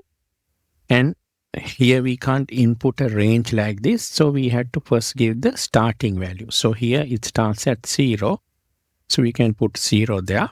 And then the next range starts at 9,000, and the third one at 30,000, and the fourth one at 100,000. And then we can give the tax rates on the next column. So when we are going for an approximate match, we need to remember the lookup range must be sorted in ascending order for approximate match to work properly. So that means these values need to be in ascending order. If they are not sorted in ascending order, or maybe it's in descending order, or maybe it's in random order, the logic of the function will not work properly. So we will not get the correct results. So always remember the lookup range needs to be sorted in ascending order. So this may be numbers, dates, but they need to be sorted in ascending order. So here we are going to input the income values over here, and we'll write the function to do the lookup in this cell. So we'll write equals VLOOKUP, and the lookup value we'll take from this cell. And the table array is this table. And then column index, we will give 2, because tax here is the second column in this table. And then we put a comma. Then for the range lookup, we have to give approximate match, or the true option here. So once I do that, I will need to fix this range, the table array, because I will copy down the function. So I can press F4 to include $signs, but I don't want F4 on this, only on the table array. So I can press enter and copy it down. And if I check, so for 7,500, I get 12%. So that is correct because 7,500 is in the first tax bracket. Then 10,000 is in the second one, so I get 30%. And 45 is in the third one, I get 35%. 100,000 is on the fourth, so I get 45%. 125,000 is over the 100,000, so I get still 45. So let's see what happens if I went with the exact match. So here if I delete this and put false for exact match, I will get a #n error for this because we are looking for an exact match to this value 7,005, but it's not available on the income column. So that's why we get a #NA error. But here for 100,000, it's exactly on the income table. So I get an answer there. But for all the others, I get a #NA. So that's why we need to go for approximate matches in situation like this, because it will then capture values that are between these ranges. So let me just undo that. So this is how we work out a approximate match example, and remember to always solve the lookup range in ascending order. Now we'll look at an example where we want to look up basically multiple columns. So here we always looked at one column in these two examples. But let's say we want to return the multiple columns like this. We want the product code, the product name, category, subcategory, and sales. So if we want to return multiple columns like this, we have to write the function in a certain way. So we look at how the function needs to be written. So we go with the standard VLOOKUP function first. And for the lookup value, I will give product code from here. And the table array will be this range data. So I have named this range data, so that's why it appears as data there. Then for the column index, so I want multiple columns. So I just don't need maybe the sales column, only one column. I need multiple columns. So I want the product code, product name, category, and subcategory. So what I need to do now is I need to specify the column numbers that I want to return. So there's column number 1 I need for product code, 2 for product name, 3 for category, and 4 for subcategory, and 5 for sales. I need 5 return values for the column index. So how I can write the function is I can insert a curly bracket here like this. I insert a curly bracket and then I give the column numbers that I want separated by a comma like this: 1, 2, 3, 4, and 5. And I close the curly bracket. And here I need a exact match. So I will use exact match, false, and present. So I see now all of the values have been returned. So IP02, IP002, product name is Holodesk, electronics category, subcategory, and the sales value. So it's basically taken this column of data and returned it. So here in this example, I use the same columns sequence to return the values. But let's say I want only the product name, category, and the sales column. So I can change the function equals VLOOKUP, and the lookup value is from this cell, and table array I will use the table reference name data. For the column index, I will start with a curly bracket. So I need product name, which is column number 2. And then I need category, that is column number 3. And finally, I need the sales, which is column number 5.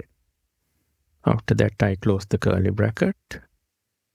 And again, I go for exact match and enter. So I got the values for the product, category, and sales value only. So I can get like that. And also, I can change the sequence as well. Now here, product comes first, then category and sales. But if I want product and then sales first and then category later, like sales was always the last column, but category was before that, I can still change the sequence using the curly bracket. So I can type equals VLOOKUP. Lookup value is this. Table arrays data. And column index.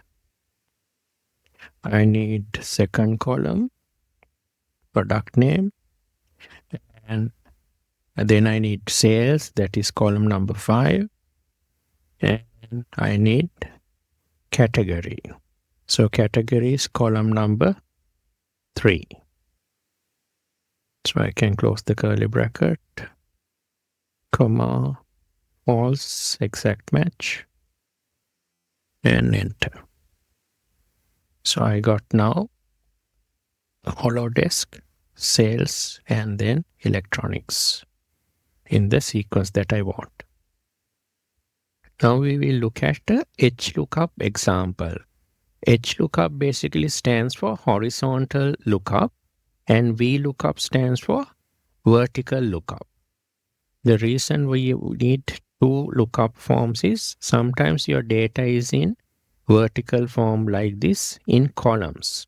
So then we need to go with the vertical lookup or VLOOKUP. And then sometimes your data can be in rows like this. So this is row number 1, row number 2. So when your data is horizontal like this, you have to go for HLOOKUP or the horizontal lookup. So the syntax of both functions are the same, except that here in the VLOOKUP, we have the column numbers that we have to give. But in the HLOOKUP, we need to give the row numbers because the data fields are in row form. Let's look at an example here. We have some date ranges like this where the company's product price has changed. So from Jan to April 2021, the price was $25.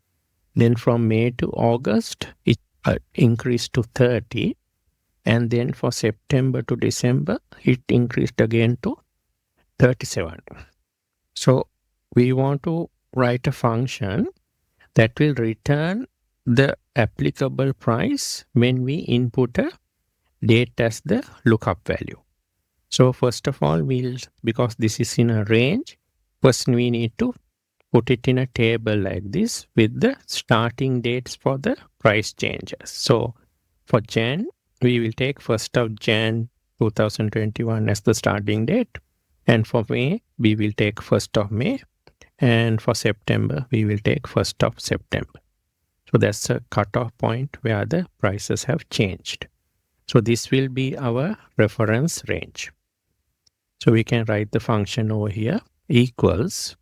Now we go for HLOOKUP. And the lookup value, similar to VLOOKUP, we have to give the lookup value. And the table array, similar to VLOOKUP, but with here the data is in horizontal form. We select that range. And now the change is, instead of column number in VLOOKUP, we get a row index number. So we have to input the row where the return value is located. So what we want to return is the price. So this is row number 1 for date. Row number 2 is price. So that's how Excel numbers this. The top one is 1, then 2, like that. So we have to go for row number 2. So we input 2 as the row index, and then we want to go for a approximate match because it's a date range, like in our tax table example. So if we use exact match, it will only match exactly and give a result. But if we want to check between the range of dates, we'll have to go for approximate match. So we'll go for true for approximate match and press enter. And the date is 5th of August. So 5th of August is actually in this range. So we got 30, and that is correct.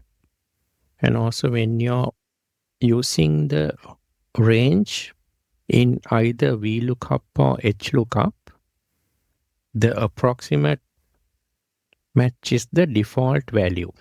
So even if you leave this blank, it will calculate properly because Excel will assume you want to go for the approximate match.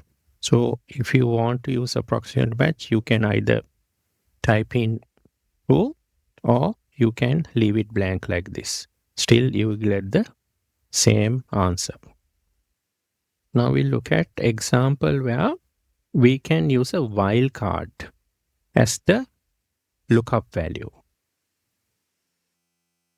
So here, let's say we got some names, the number of units sold by each salesperson, and then the sales value in USD. So here we will input the name. So let's say we want to find somebody's whose name starts with LU. Let's say after that we are not sure of the name. So we can put a asterisk.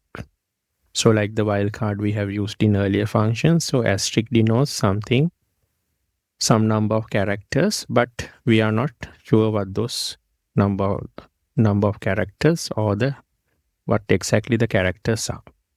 So we can say it starts with LU and then the rest of it we are not sure. So here we can write a function. Here we go for VLOOKUP, and the lookup value we can select from here, and the table array is this. And then the column index, we want to return sales. So sales is column index number 3. And here we want to find an exact match. So we'll use the false option and press enter. So you find 28.72. 28.72 is the value for Lucy. So you'll also notice that there's a Lucas, but his value was not shown here. The reason is VLOOKUP basically looks for the first occurrence of this search item. So it ignores any late occurrences. So it finds Lucy here. It starts looking from the top. It finds Lucy here, and then it stops and returns the corresponding value. Then if you want to find Lucas, so Lucy and Lucas starts with LUC. So we'll have to type in LUC and then A to find Lucas. So here we'll change that LUC and A and asterisk. Now it finds Lucas and then returns the 175.99 value for that. So that's how you can use the wildcard function. Instead of the asterisk wildcard, you can also use question marks. So when you use question marks as the wildcard, each question mark denotes one character. So for example, if you want to find somebody whose name has, let's say, 3 letters, we have to use 3 question marks. So here I can just type 1, 2, 3, and it finds 130.60. So that is because Eva is the only person actually who has 3 characters in the name. So her sales value is found and given over here. So if you want to go for Charlotte, that's 1, 2, 3, 4, 5, 6, 7, 8, 9. So we'll have to put 9 question marks here. 1, 2, 3, 4, 5, 6, 7, 8, 9. And then only person with 9 characters is basically Charlotte. So we find her value there. We can use both wildcards, the asterisk, to denote basically something that is missing, but we don't know the number of characters. Or if we know the number of characters, we can use the question mark to denote each character. Sometimes when VLOOKUP can't find a value, it returns what is called a #NA error. So let's look at example. So I will type a regular VLOOKUP here. And the lookup value is Mary. And I'll give the table range. And column index, I want the sales value. So I use 3. And let me try to look for an exact match. False. And I get a #NA. The reason is Mary is not available in this name list. But if I have Lucy, it's available, so I find the answer there.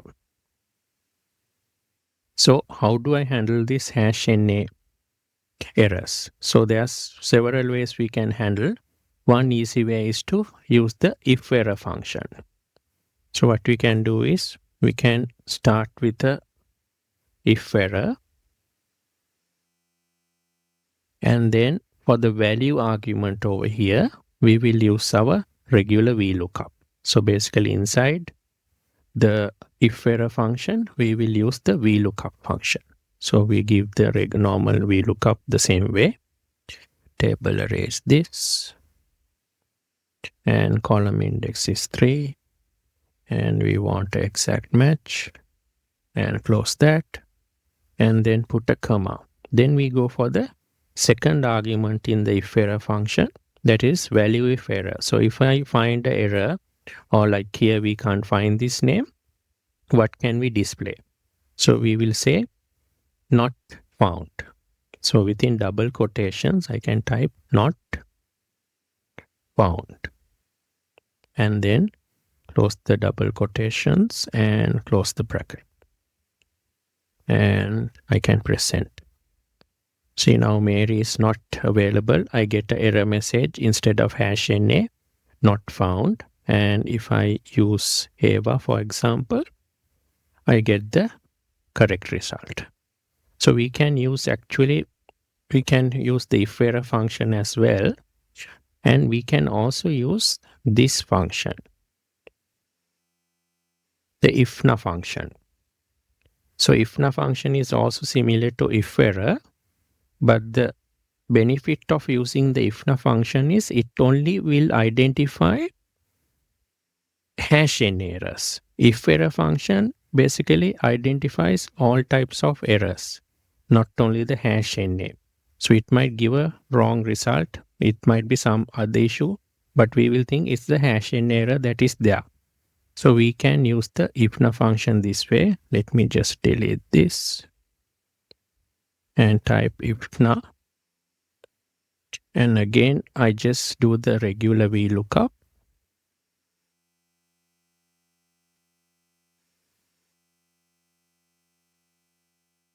Give the range, column index 3, and exact match. Close that. And again, similar syntax to IFERROR, value if not available. So I will say type not found here.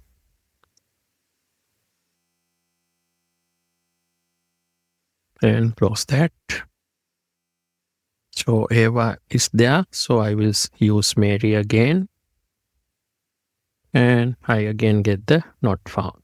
So best option is to use the IFNA function when you want to trap #NA errors in the VLOOKUP.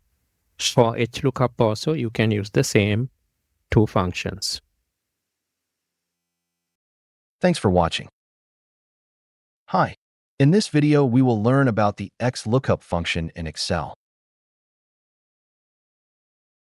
XLOOKUP function in Excel is the upgraded version for the VLOOKUP and HLOOKUP.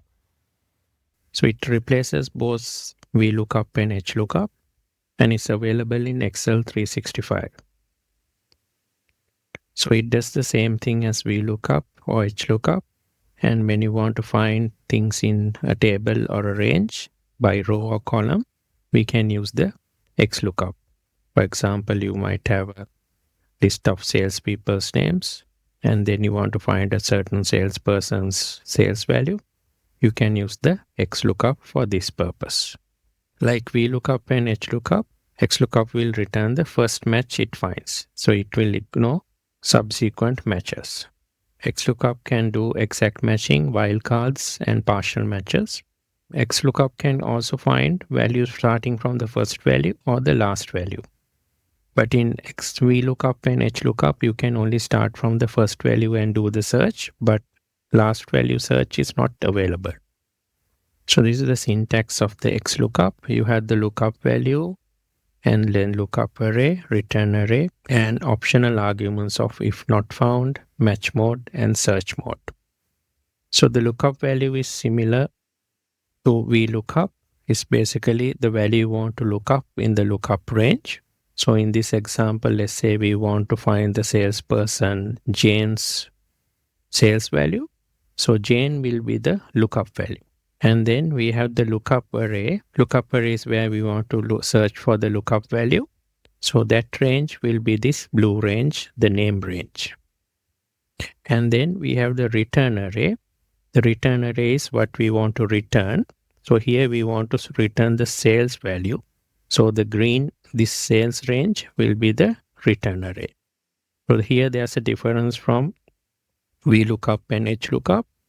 In VLOOKUP and HLOOKUP, we had to give the whole range like this and then specify the row, specify the column or the row where the return value is located. But here we can separately give the lookup range or the lookup array and the return array. So you don't have to give the whole range at once like this and then specify row or column numbers.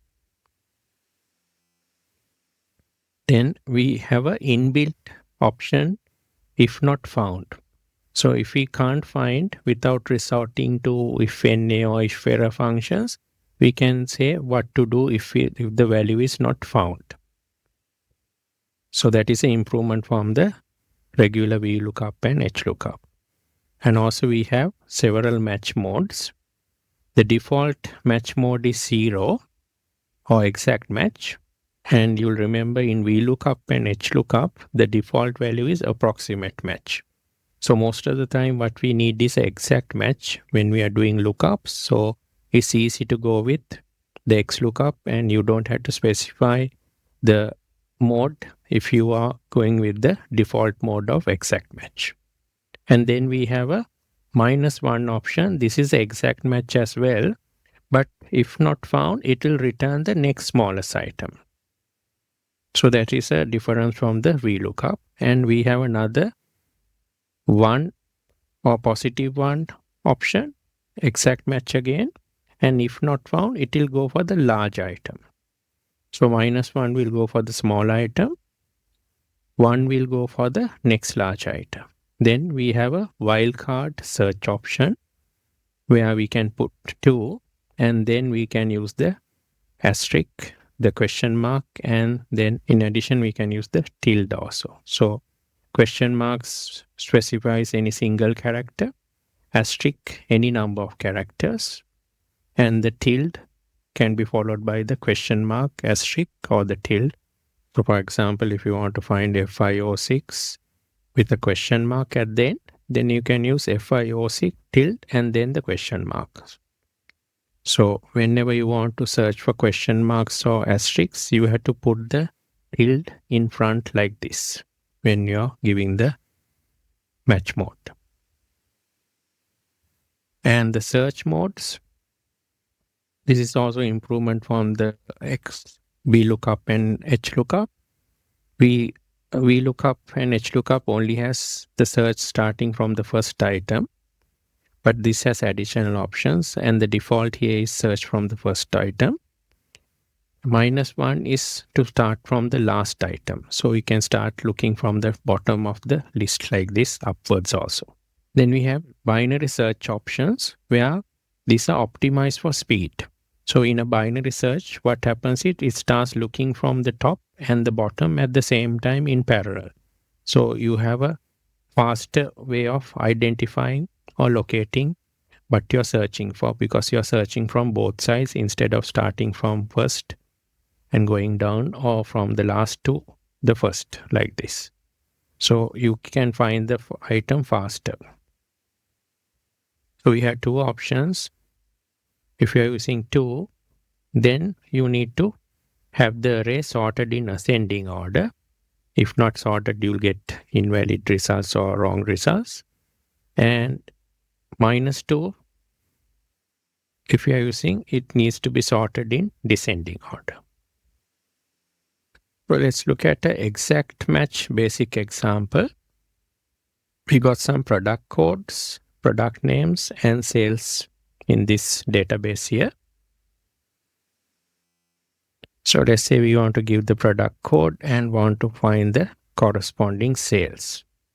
So you can write the function equals XLOOKUP, and the lookup value we select from here, and the lookup array is the product code column. So I'll do Ctrl+Shift-down arrow.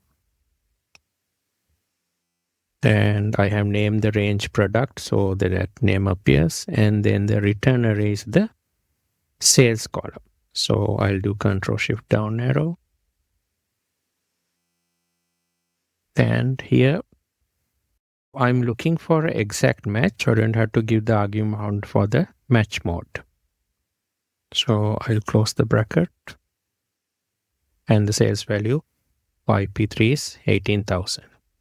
And here also I didn't have to give the search mode because the default is first to last, so I don't have to give the search mode as well. So basically if I want to do an exact match and then search from the first to last, all I have to do is give these 3 arguments: the lookup value, the lookup array, and then the return array. So actually now VLOOKUP and HLOOKUP both are replaced by XLOOKUP. The reason is XLOOKUP can do vertical lookups and horizontal lookups. So let's look at a horizontal XLOOKUP example. We got the same fields and then the data. Let's say I want to find the sales value of this product code. I can write the function equals XLOOKUP. Lookup value is this.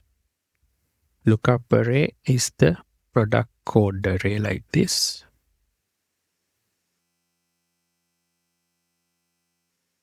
And then the return array is the sales range. And I'm looking for a exact match, so I don't have to give any other arguments. And I close. And I get 18,000. So which is correct. So basically it doesn't matter whether the data is vertical or horizontal. I can still use the same XLOOKUP for both vertical and horizontal lookups. So here we got another example we can use for approximate match. We got some sales quantities and then the corresponding bulk discounts we get. So for example, if we reach 1,000 quantity, we get a 5% discount. If it's 5,000, we get 15% discount. So these are the quantities and then the corresponding discounts that we get when we hit these numbers. So let's try to write a function here when we input the quantity to find the corresponding discount value. So we can type the function equals XLOOKUP. The lookup value is this quantity here. And the lookup array is the quantity column. And then the return array is the discount column. I have named it quantity and discount. And then I'm not going to give a error message if not found. So I will put a comma and go to the next one. And I'm going to look for, in this situation, exact match or next small item. And that option is -1. So then what happens is, if I can't find the exact match, it will go to the lower value next to that, the smaller value, and then it will go into the previous discount rate. So if something is lower than the given value, it will find the corresponding lower discount rate that needs to be applied. So I will go with -1. And I will not be doing anything for the search mode. It's first to last. And I get 0 here. So let me copy it down. And let's check for 1000. I'm getting 5% correct. 1004 is below 2005. So it should come to 5%. So that's correct. 5000 is exactly there, 15%. 65 is below 75, so it should be 15%. So I get 15. 10,000 exactly there, I get 25%. 18,000 is above 15 but below 20, so I should get 30. I get 30, and 25 is above 20,000. I get 40%. So all of this is correct. So basically, what I need to do is give the match mode as -1, so it will go for the lower discount rate. So similar thing you can use if you are going for the tax table example like we used in the VLOOKUP. We can use -1 as the match mode. Now we'll look at the example where you have to go for multiple fields. So we got several fields over here, and we want to return different fields, not just one field. So we'll see how we can handle that. So here we want to return for this product code, the product code, product name, category, subcategory, and the USD sales. So all of these fields we want to return.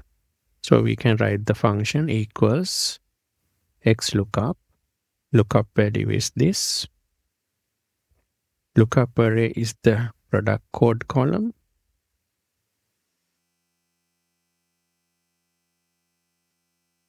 So I named it product code. So for return array, I need to return all of these columns of data. So I will select this whole range. And I have named it data, so that name comes up. So I'll put a comma. And then for if not found, I'm not going to do anything. So I'll put another comma. And then I want exact match. So I'll go with 0. And for search mode, I won't be doing anything. I'll just close that.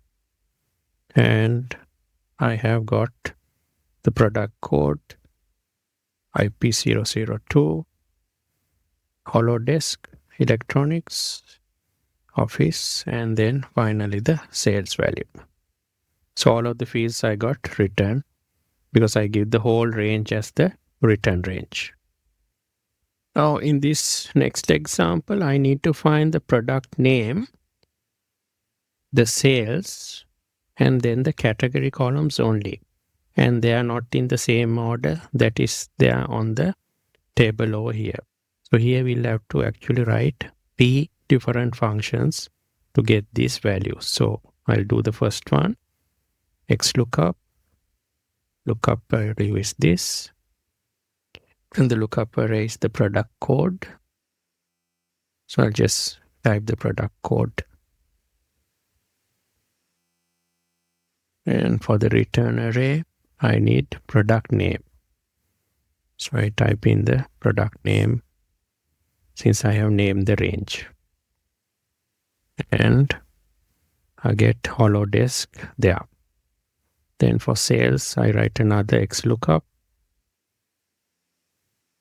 And again, I need same product code, and the lookup array is the product code. And here I need sales.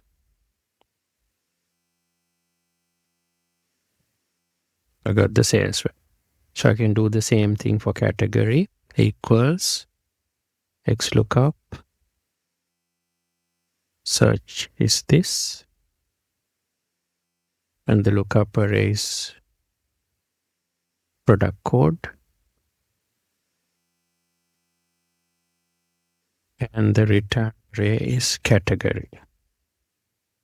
Since I have named it, I can use the name. And it comes as electronics. Let's look at how we can handle if not found situation, how to give the error messages. So here we got some social security numbers and then the names. We want to search by the SSN and return the corresponding name. So we can write a formula XLOOKUP, and lookup value is this, and the lookup value is lookup array is this, and the return array is this. Then we come to the if not found. So if not found, like we use the if error or if not function to give an error message, we can type in the error message we want to use here. So here we'll say not found within double quotations.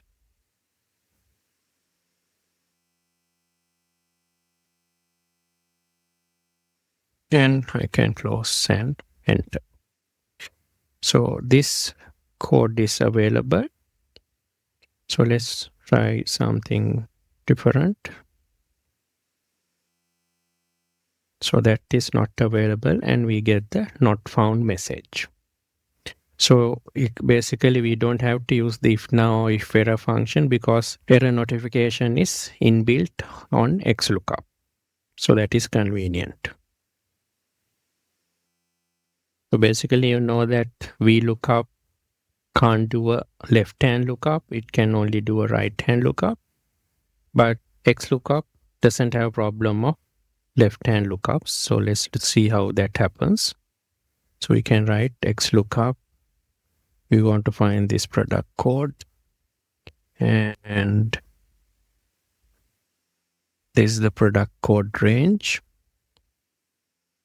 So you see the product code is not the first column here.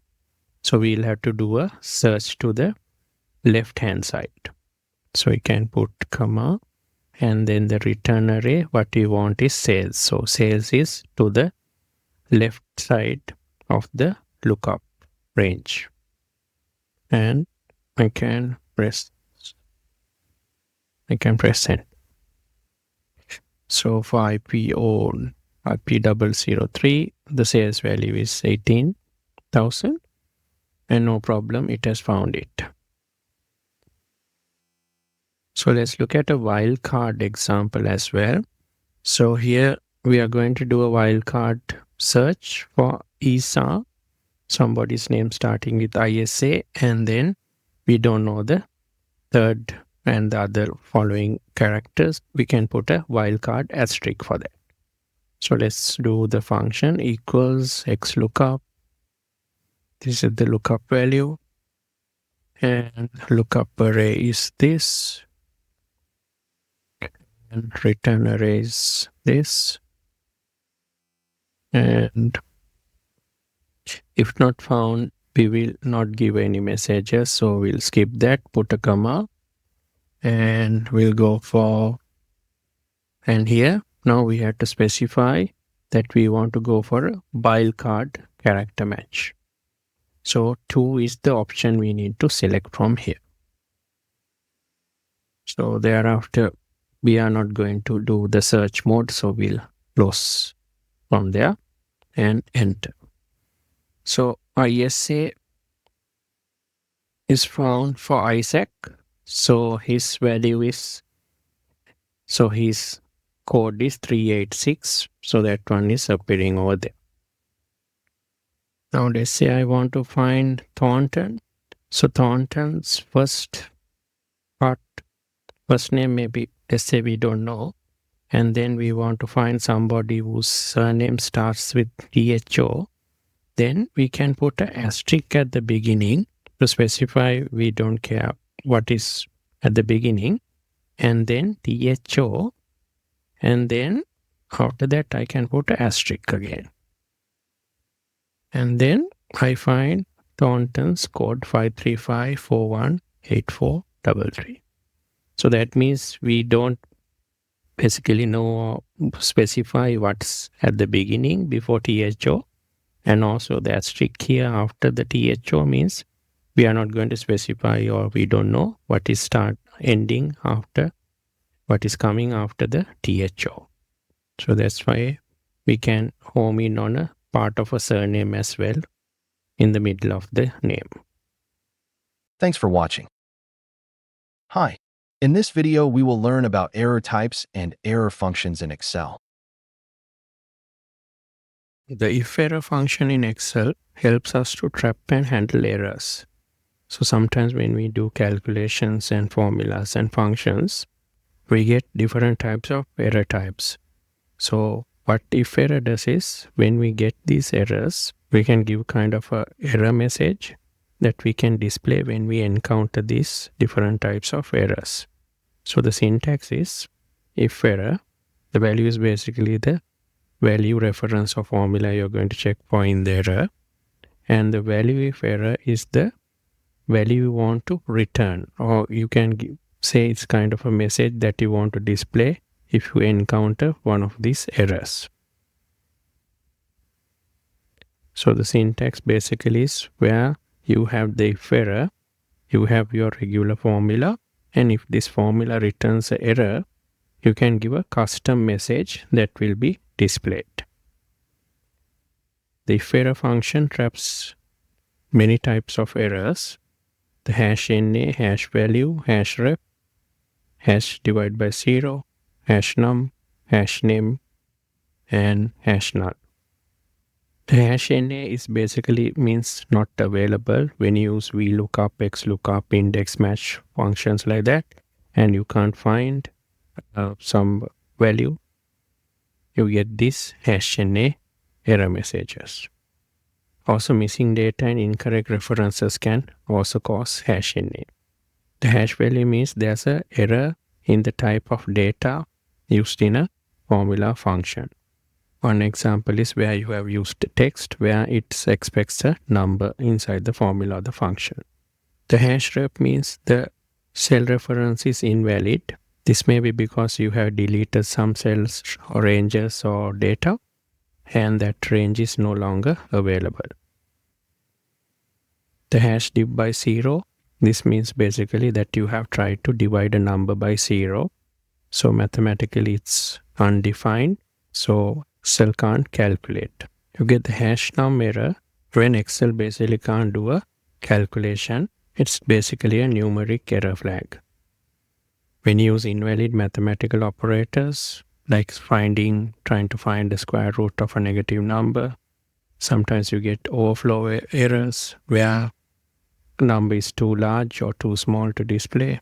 Iteration problems like when you calculate IRR or goal seek, and sometimes invalid arguments, except like using log function with a negative number.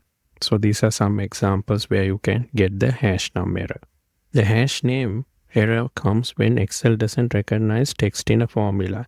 It may be you have used the wrong function name, sometimes missing quotation marks or text, undefined name ranges, invalid cell references. These can be other causes. The hash null error occurs when your range is not given properly using the proper syntax. Sometimes like without using a semicolon, you might use a space or something to separate ranges. So in such situations, you get the null error. Let's look at a hash divide by 0 error. So we have these two numbers here. So if we try to divide 100 by 0, we get a hash div error.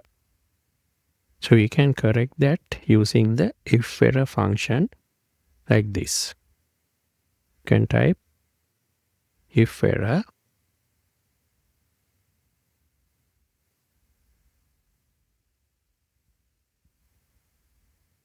and then you do the formula as before, and then you put a comma, and now you can give the value if error. So here if we want, we can say if there's an error to output a 0 there. So we can type if error is 0 and close formula, enter, and now you get a 0 if you get a hash div error. But if you get a correct number here, like a positive number, like 4 or whatever, maybe negative or positive, but not 0, then you get the answer correctly if there is no error. So only for error, the error correction kicks in and this value if error is displayed.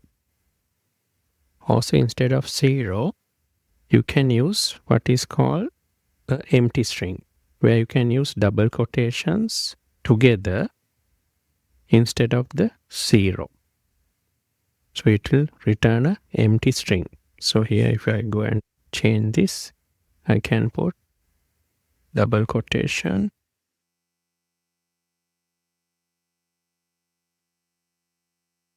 and now if I make this 0, this cell is now blank. So because of the 2 double quotations, it's a cell that doesn't have any value there.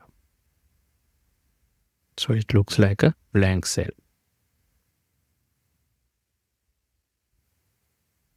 So you can either show it as blank using double quotations twice, or you can give a error message. You can say can't divide by 0, something like that. Or you can say the number 2 cannot be 0. So here we have calculated value again, a division. So since we have no value in this cell, we get a hash div value over here. So here if we put some value, we get a correct calculation here. P69 divided by C69. So we can say something like this. We can say please enter a value in C69. If we get a error and there is no value over here like this, we can change the formula equals if error and we do the normal calculation, and then put a comma, and for value if error we can put within double quotations please enter a value in C69. And enter. And if you enter a value, you get the division. Now since there's no value there, you get this message, please enter a value in C69. There are situations sometimes because there are these error values within your data, you can't do calculations like sum function and so on. So here we have tried to do a sum function, but because of these hash value errors, we can't get a calculated value here. So here what we can do is to avoid these errors, we can use the if error function inside the sum function. So we can write like this equals sum, and then we have a if error function inside. If error, and then we give the range, and if the range has an error, we can say value if error is 0. So that will replace any errors with a 0. Then we close the first parenthesis for the if error, and then the second parenthesis for the sum function. Now it is calculating correctly. It's ignoring these two values and is summing the other values. So if I select these cells and then these two cells, you see the total is 3098. So that's what the answer we got here as well. So these two cells were ignored and zeros were replaced instead of these hash values. When we do lookup functions like VLOOKUP and we can't find a value, we get a hash n error. So for example, here we have written a VLOOKUP function and the lookup value is this cell over here, Nick, and the table array is this, and then the column index is 2. We want to find the score for the student Nick in the second column, and we want an exact match, so we have used false. So but because Nick is not available in this list of names, we get a hash NA error like this. So if we had a name that was already there, like John, we get the value, John's score is 95. So if it can't find the name, you get a hash NA error like this. So to remedy this, we can wrap this VLOOKUP function inside a if error function. So we can type over here if error, and inside we have the lookup formula, lookup function as the value, and then we can put a comma, and then we can say if it's not available, we can display not found. So we'll put in double quotations not found and close the parenthesis. And now whenever a name cannot be found, we get the message not found. If the name is available, like Anne, we get the corresponding value for Anne, 29.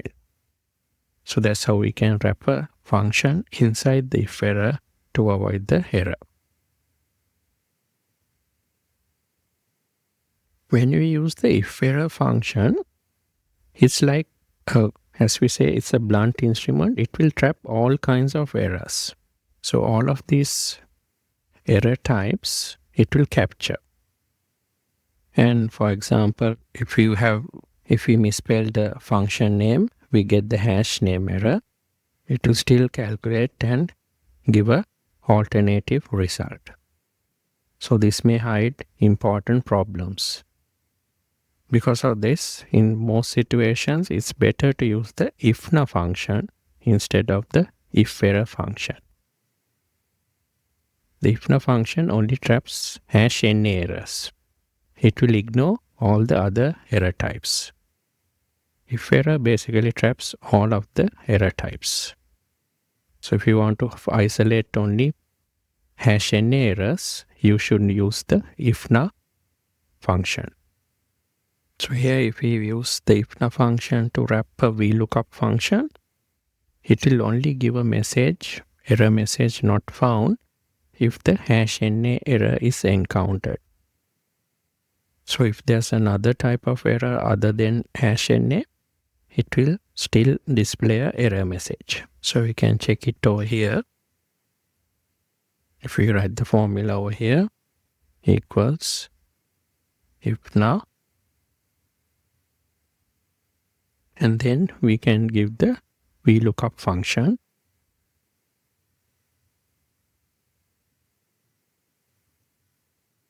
Lookup value is this, and table array is this, and column index is 2, and we want an exact match.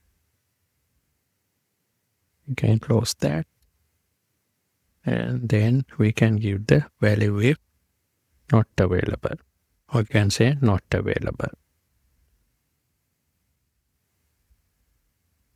and close the bracket. So here, because and is available, we get the answer. Let's try Nick again, and we get not available. So if you only want to handle if NA errors, you can use the IPNA function, because it only captures hash n errors. Excel has some other useful error functions as well. One is error. This returns true for any type of error except the hash NA. So it's basically a logical function that returns true when it encounters the hash NA error. Then there's ISERROR function, which is again a logical function which returns true for any type of error. Then ISNA function returns true for hash n errors only. And the IRRF type function returns numeric code for a given error. So for different error types, there's different codes, so it will return a different error. So let's look at these functions. We'll look at this function first. And we'll give this error. And we'll copy it down. And you see, ISERR function returns true for all the other error types except for the hash NA. So it basically isolates the hash NA function. Let's look at the ISERROR function equals ISERROR, and we'll give this cell and copy it down. So ISERROR function basically returns true for all types of errors. Let's look at the ISNA function.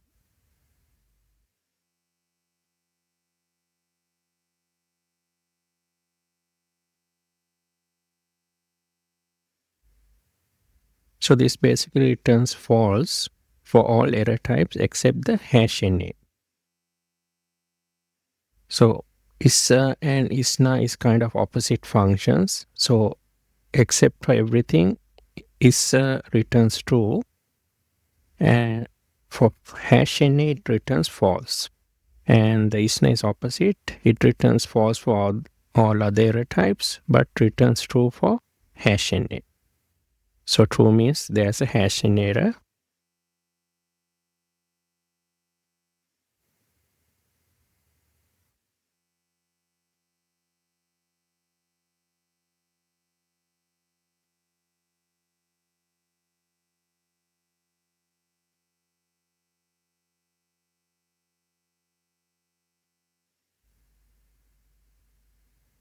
So as we discussed earlier, IFERROR function basically identifies all types of errors. So it gives the error message for all of these error types.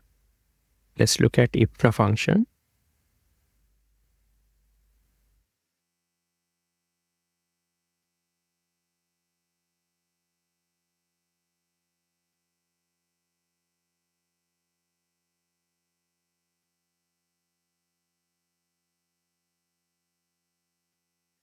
So as you can see, it doesn't basically resolve any other errors except the hash NA. There it works and it returns an error message. So for all the other errors, it doesn't really work. It only works for the hash NA error type. Let's check IFERROR function. Let's look at the error type function as well.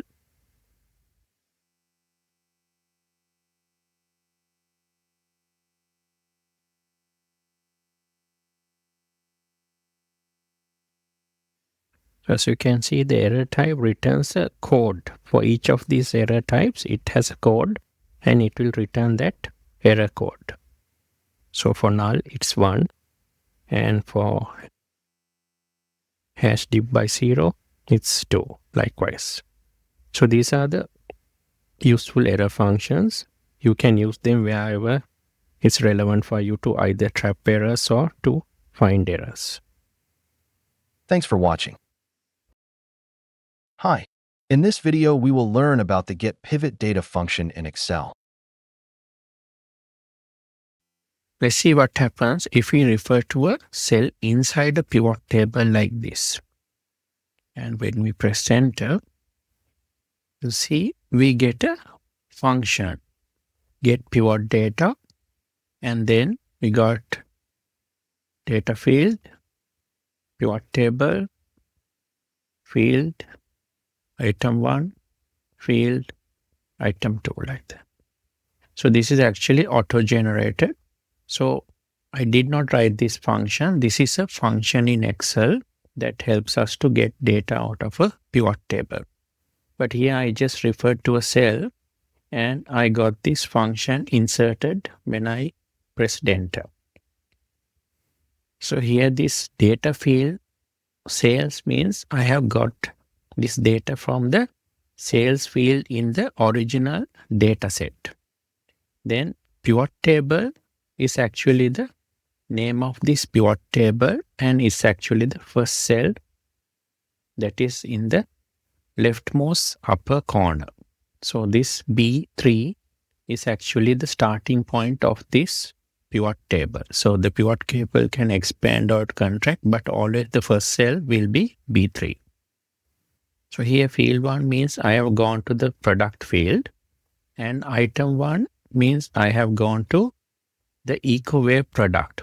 So because I have referred to EcoWave data here, and then field 2 is region.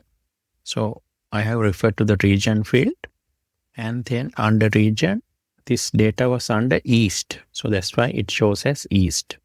So we will get into the syntax of this function shortly. So this is just what happens when you refer to a cell inside a pivot table. So if I go to another cell and refer to that, let's say Midwest EcoWave, I get that GETPIVOTDATA function insert again. So this is for a different product EcoWave in region Midwest. So this automatically happens when we refer to a cell inside pivot tables. If you want to stop that, you can go to pivot table analyze, and under the first pivot table group, you see there's options. If you down click there and tick this off and remove the tick from the generated GETPIVOTDATA, that function insertion will be removed. So now let's try. So if I refer to a cell now inside Excel, it just refers to that cell reference the normal way. So let me just put that back. So I'll put generate GETPIVOTDATA back into Excel. So now again, if I refer to another cell, I still get the GETPIVOTDATA function insert. So let's look at the GETPIVOT function.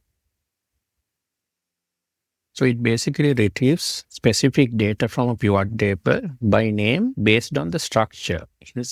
So that is important. It is based on the structure. That means it's based on the structure of the pivot table and instead of cell references. So if you refer to and get data out of a pivot table using GETPIVOTDATA, if the pivot expands or contracts, it will adjust. So let's see the syntax. You got GETPIVOTDATA, and the first function argument is data field. That is the name of the field you want to query. So it may be the sales field, something like that. And then you got the pivot table name. So the pivot table is basically a reference to any cell in the pivot table query. Then you have the optional field and item arguments. So where you can specify criteria, like which fields you need to have in your function.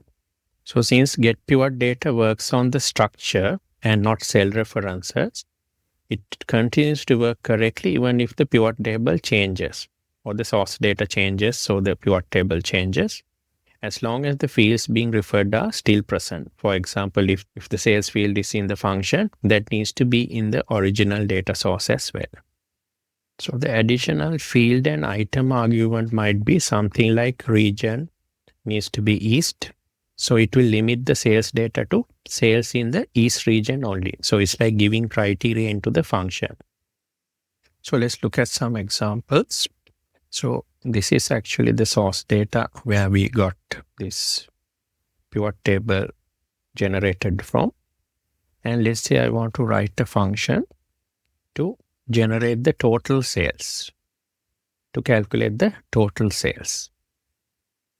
So then I can write a function equals GETPIVOTDATA, and I want to get total sales. So I can give the data field as sales. So within double quotations, I need to type sales. And I close double quotation. Then for the pivot table, what I need to do is, if the pivot table has a name, I can give that.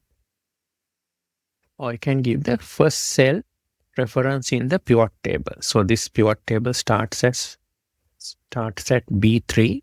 So I can put B3 as the pivot table, or basically its name, and then press enter. So I get the total, grand total sales is located over here. So 960,821 I got as the answer to this function. Now I want to get the sales for product SENGLO. So let's see how we can write the function equals GETPIVOTDATA, and then again I need sales. So I type sales. So that's the field I want to get the total for. And then I again refer to the pivot table B3, the first cell in the pivot table. And then I can give the field and the item or the criteria. So here I want to have the field should be product.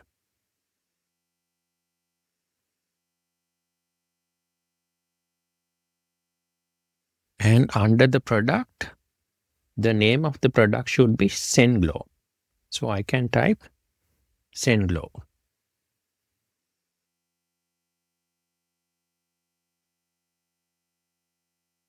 And I can close the bracket, press enter.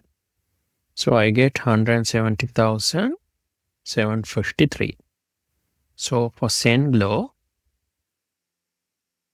the total sales is 170,753. So I got that answer there. So what if I want total sales for the West region? Again, I can write the function GETPIVOTDATA. Again, I'm going for the sales field because I need total sales. And again, pivot table is starting at B3. And now I want basically the region to be West. So I will type within double quotations, region, close double quotations, that's the field 1. And under field 1, the item I need is West. So West I type within double quotation. And close bracket, press enter. So for West region, this is the West region, the total sales is 236,223. So I got that answer. Then finally, let's see how to calculate total sales for SENGLO in the West region. So I can type the function equals GETPIVOTDATA, And here again the field is sales.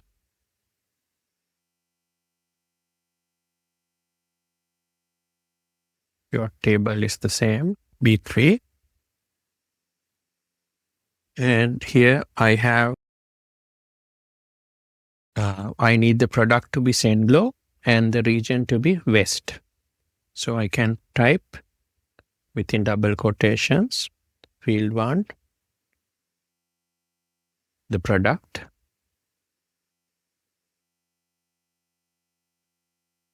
comma, needs to be Senglo.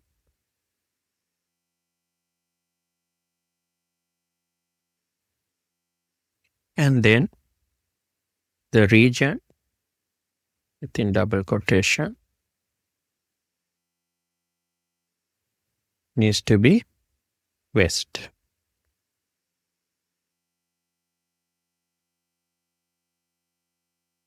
And I can close the quotation. Also, I can close the bracket, press enter. So for Senglo, for the region West, I got 44,004. So that's the answer I got. So see, the syntax is quite similar to like a SUMIF function. So we are giving the criteria, product needs to be Senglo, region needs to be West, likewise.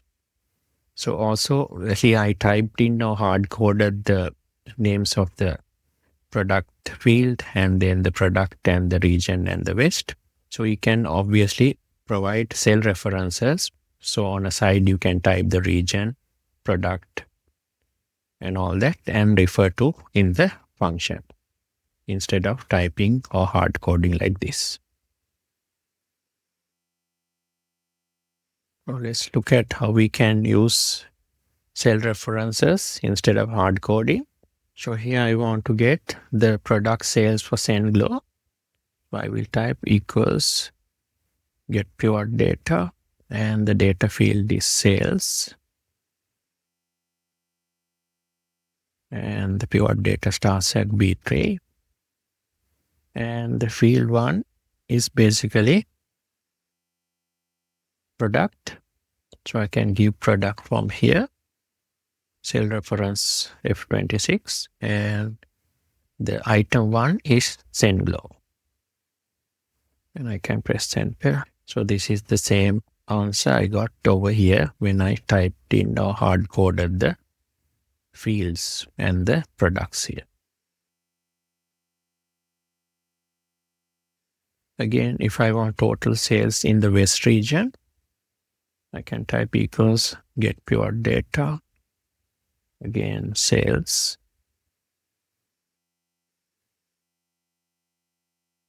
B3, and for field 1 I put region, and item 1 I put West. And I got 236,223. So this is the same answer I got when I hard coded region and West into the function. So I have given cell references here. Finally, if I want to get sales for Senglo in the West region, I can type the function like this. GETPIVOTDATA and sales is the field. B3 and the product field 1 and item 1 is Senglo and field 2 is region and item 2 is West. And I get 44,004, the same answer I got here when I hard coded product Senglo, region and West.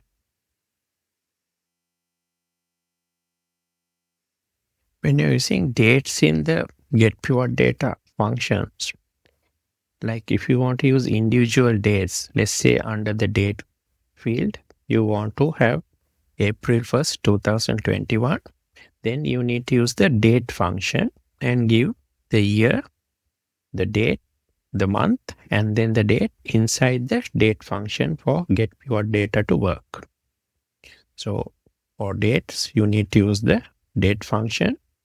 And if you have individual years given, you can give the date field you can give the year field like this. And if you want 2021, you can give 2021 within double quotations like this. So that will get the under year field, the 2021 figure. So there are some notes here. As we saw, the name of the data field and the field or item values must be enclosed in double quotations. And GETPIVOTDATA will return a #ref error if the fields are spelled incorrectly. And also you get a #ref error if the reference in the pivot table is not valid. Thanks for watching. Hello. In this video, we will learn about PV and other related financial functions in Excel. Excel has a set of time value of money functions like PV for present value function, FV for future value function, PMT for payment function, and rate function to find the rate, and NPER function to find the number of payments. So all of these are basically based on the time value of money formula. Future value equals present value into 1 plus r to the power n. So the first function, present value or PV function, is basically it returns the present value of an investment or a loan amount. So when you use the present value function, you get the value in today's dollars or today's currency of a set of future payments. Here we are assuming periodic and constant payments and a constant interest rate. So the syntax of the PV function is rate, NPER, PMT, future value, and type. The rate is basically the interest rate per period. If the periods are monthly, you need to basically divide the annual rate by 12 to get the monthly rate. The NPER is the number of payments. So if it's like a 5-year loan, you have 5 into 12, 60 periods. PMT, the payment, is the amount you pay monthly or periodically. And it's the same amount, you can't change it during the life of the annuity. And we have a cash flow convention. Cash paid out is a negative number and cash received is a positive number. If you don't give the PMT, optional future value argument must be supplied. The future value is again optional. This is the cash balance after all payments have been made. When future value is not included, it defaults to 0 and PMT must be supplied. The type again is optional. Type basically denotes whether the cash flow is due at the end of the period like regular annuities, and is one for payments due at end of the period like annuities due, and it defaults to 0, that means end of the period. And we have the cash flow convention for PMT and future value. Money received is positive and money paid out is negative. So let's look at example. We got interest rate per year of 6%. So we want to find the present value of 5 payments of $1,000 each paid at the end of each year. So we can write the function equals PV for present value, and the rate is 6%, and then the number of payments is we are having 5 payments. We put 5, and the PMT or the payment is $1,000, and it's always negative, so we put 1,000. And then future value we are not going to have a cash flow at the future, so we put 0 there. And then the type is end of the period cash flows, so we can use 0 as the type. And we press enter and we get 4,212 and 36. And we have another cash flow series. 5 payments of $1,000 paid at the beginning of each year. So we want to find the present value. So here the difference is cash flow is beginning of the year. Here it was end of the year. So let's do the function equals PV present value, same rate. Then number of payments again 5. And PMT is minus 1000 again. And here present future value 0. And here we are going to select beginning of the period, or option 1 for the type. And we press enter and we get 4,465. So it's more here because we are paying at beginning of the year and it has more time to compound and add to the value. So here it was end of the year, and here we have an additional year of interest that comes. So that's why we get 4,465, which is higher than the end of the year payment total. Then we have another cash flow where we got 5 payments again, $1,000 each, end of the year. We get an additional £500 paid at the end of year 5. So we write the function here equals present value, PV, and the rate is 6, and number of payments 5, and PMT is minus 1000 again. And here we have a future cash flow. So we got 500 additional payment at end of year 5. So that we have to put as a negative value minus 500. Because it's cash, because the cash is going out, it's a negative value. And then end of the period, so we put 0 and we press send. So we got 4,585 as the present value here. And here we got 4,212. So both cash flows are same, except there was a £500 at the end of year 5. So this is greater than this value. The future value function is the opposite of the present value function. Here we are calculating the future value of a investment. Here again we are assuming periodic constant payments with a constant interest rate. The function is similar in syntax to present value. So here difference is we are having future value here, FV, and here we are having PV here for present value. So rate, number of payments, PMT, present value is there, and then the type is also similar to the present value function.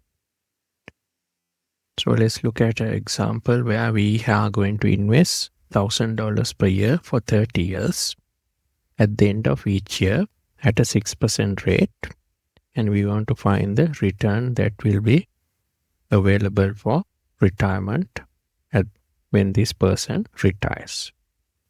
So we can write the function equals future value FV, and the rate is, we can type 6%, or we can put 0.06, and then the number of payments is 30 years, so 30, and we are going to have a PMT of 1000, so minus 1000 there, or as PMT is negative, and then we are going to have, we don't have a cash flow at the present, so it's 0, and then the type is going to be end of the year, so 0, and we enter, and we get $79,058.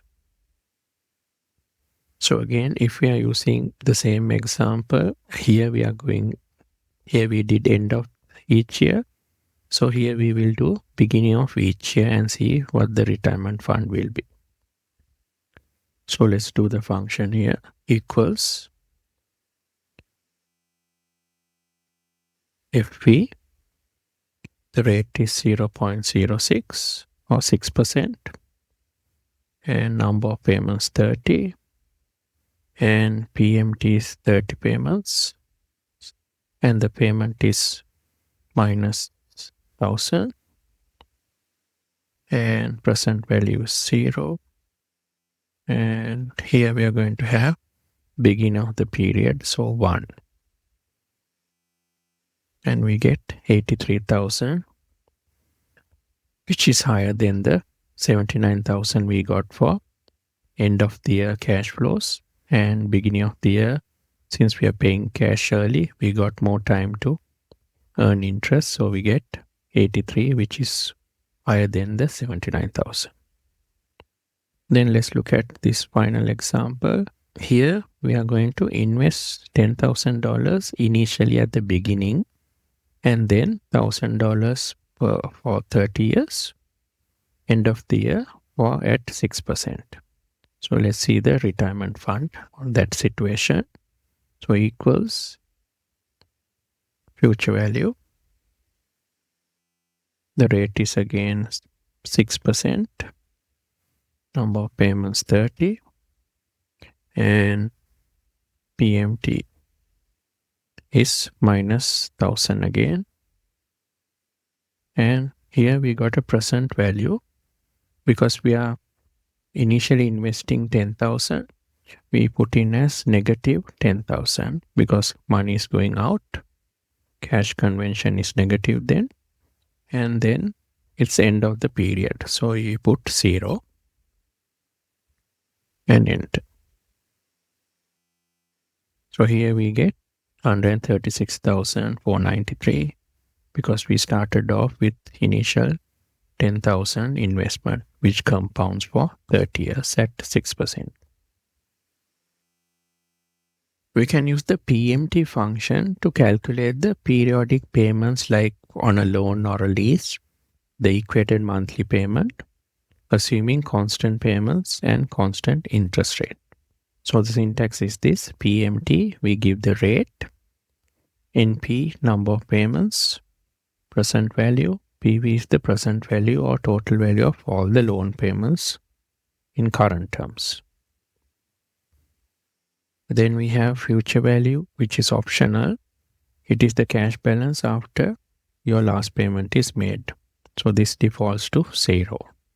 So if you do a balloon loan where you have a final payment, let's say $1,000, then the future value is minus 1,000 because we are paying that 1,000 at the end of the period. And it's negative because it's a cash outflow.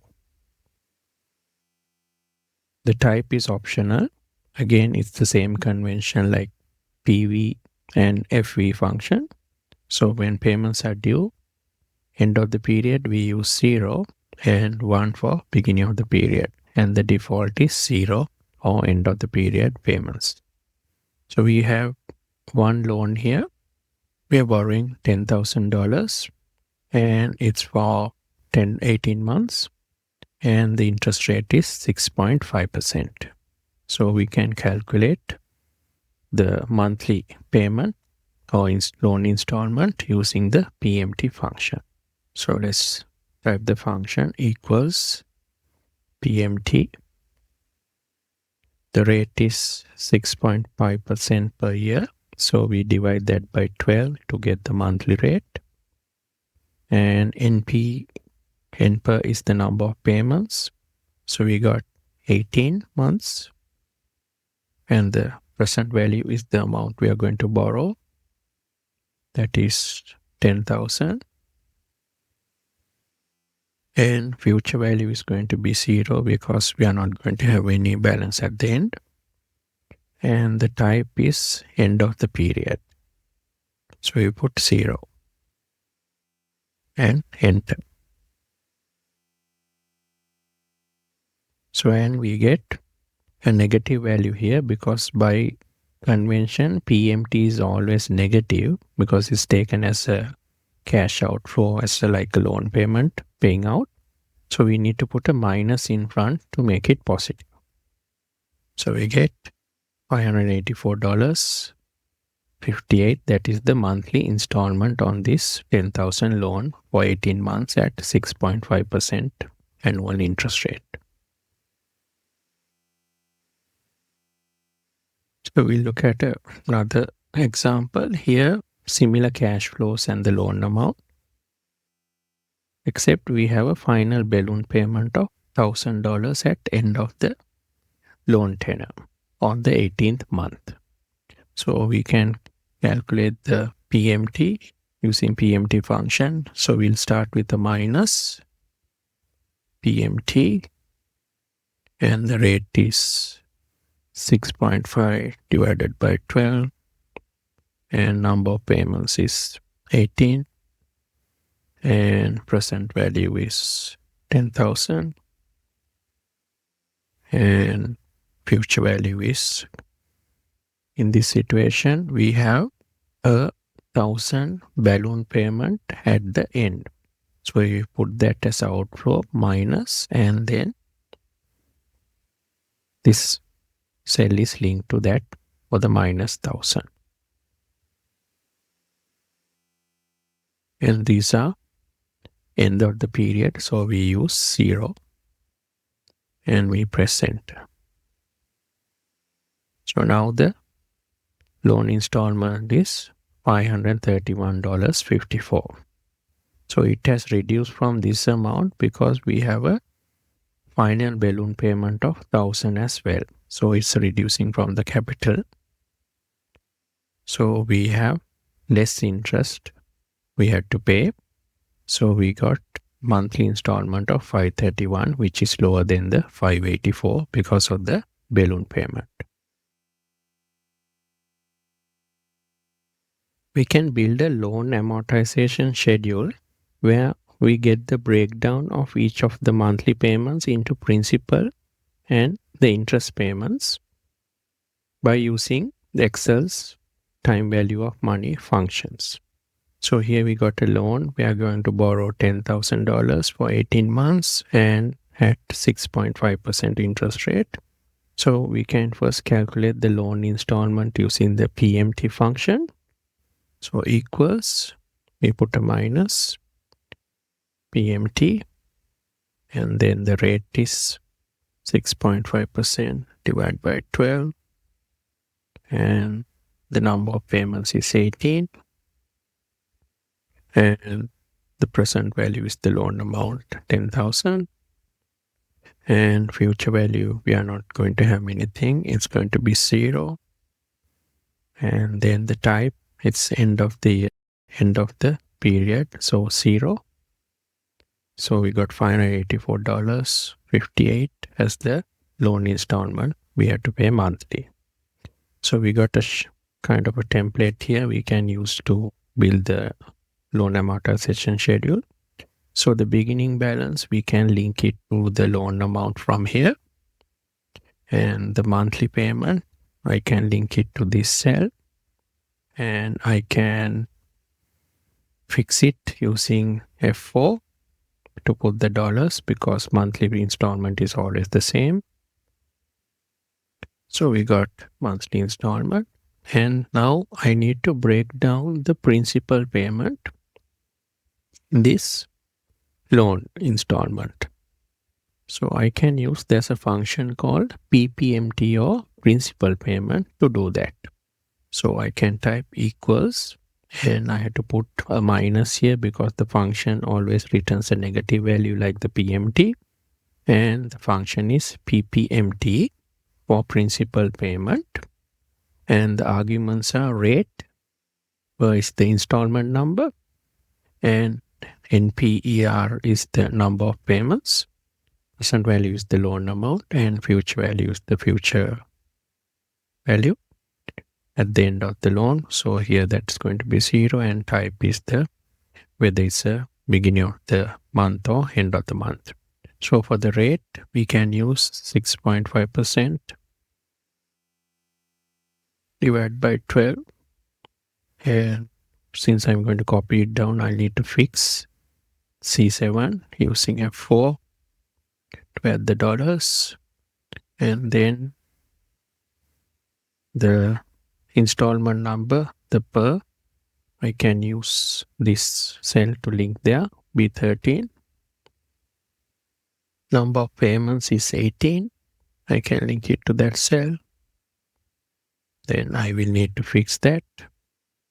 So I'm going to copy it down. So I press F4 there. The B13, the per, I will not be fixing because I want to move it when I copy it down. But this one I need to fix using the dollars. And then the present value is the loan amount, C5.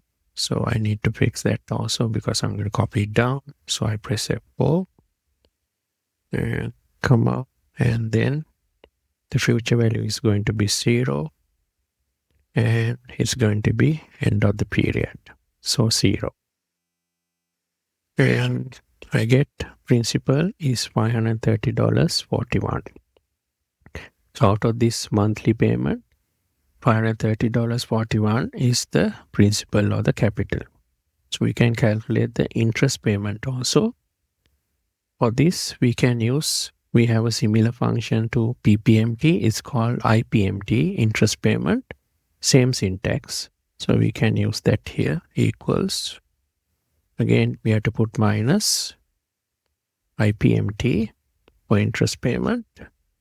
And the rate, again, is going to be 6.5 divided by 12. And I need to fix this using 4. And is the pay installment number. I can link it to this cell. And number of payments is 18. And I need to fix that. And then the present value is the loan amount, 10,000. I need to fix that, F4. And then future value is going to be 0. And type is going to be 0. And I can press enter. So I get $54.17 as the interest component in this installment.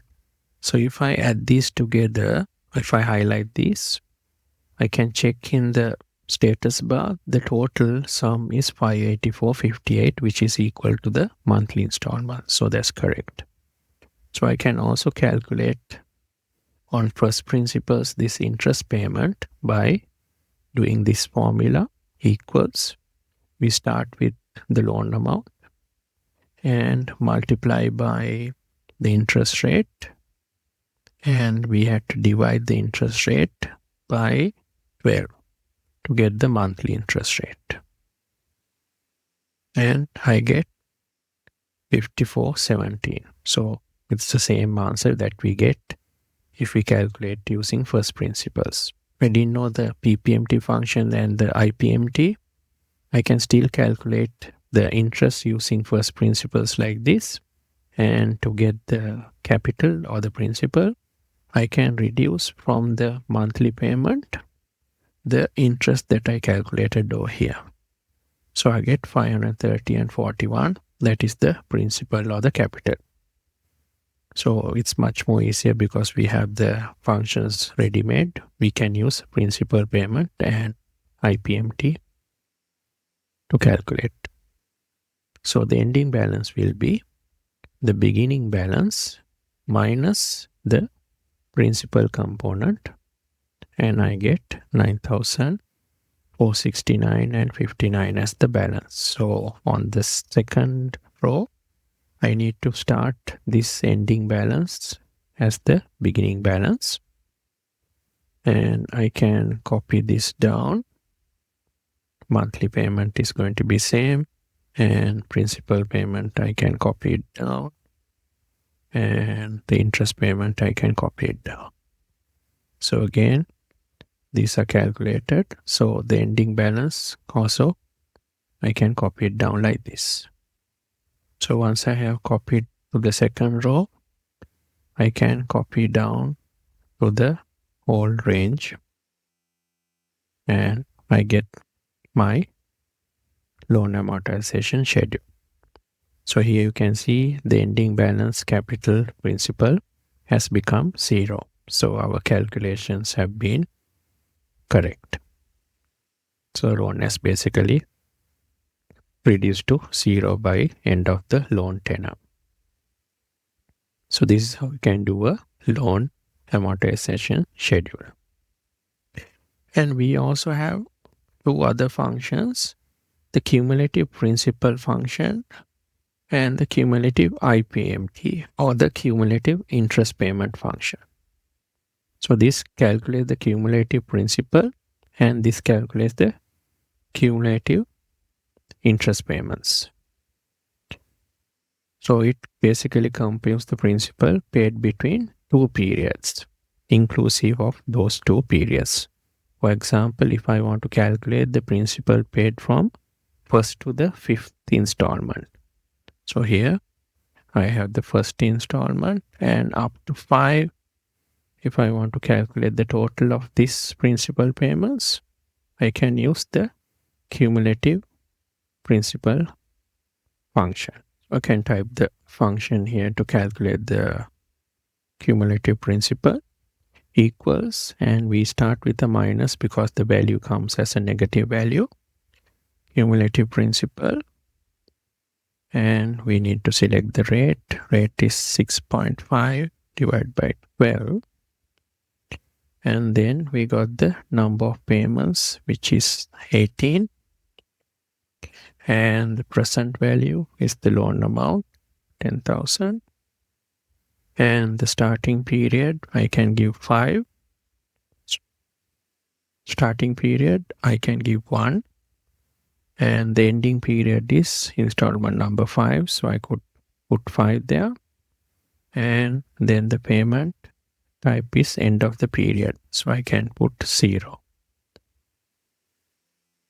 So I can then enter the formula and I get 2,680 and 96. So if I check these 1, 2, 3, 4, 5, I get the same total on the status bar. Sum is 2,680 and 96. So it's correct.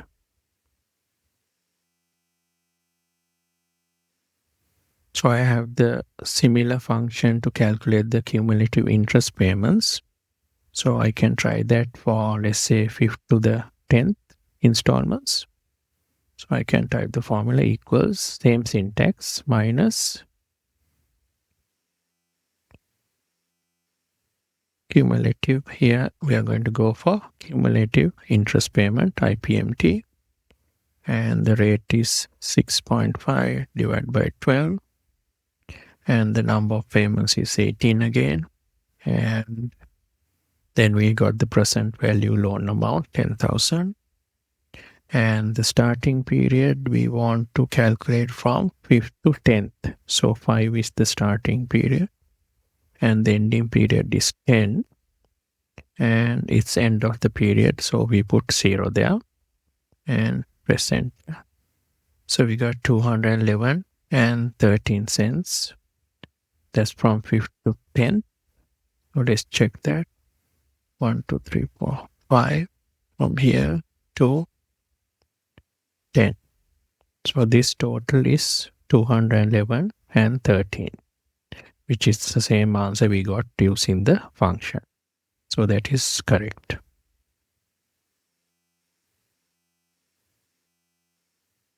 Now let's look at the rate function. The rate function basically helps us to find the interest rate that is inherent in an annuity. Basically, the effective interest rate on an annuity can be found using the rate function. And it calculates by iteration. That means by trying different values until we get the correct rate. So again, the rate function calculates the periodic interest rate like monthly. Then we have to multiply by as required to derive the annual interest rates. If we get is a monthly rate, we have to multiply by 12 to get the annual interest rate. So here the syntax is NPER, number of payments. These are all arguments are similar to the functions we did earlier. PMT is the monthly payment, present value, future value, type, whether it's end of the year, end of the period, or beginning of the period. And we got an optional argument called guess or the guesstimate, which is optional. So most of the time you don't have to basically use that. You can leave it blank and then it will default to 10% or 0.1.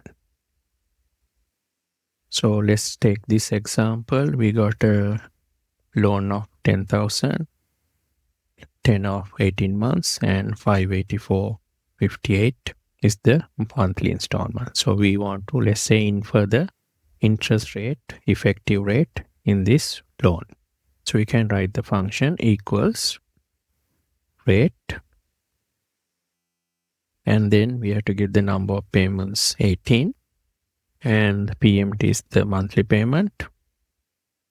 So the monthly payment we have to give as a negative value, say 20, and present value is the loan amount 10,000, and future value is 0, and the type is end of the period, and the guesstimate we don't have to really put that, so I leave that blank and I will press enter and I get 0.5%.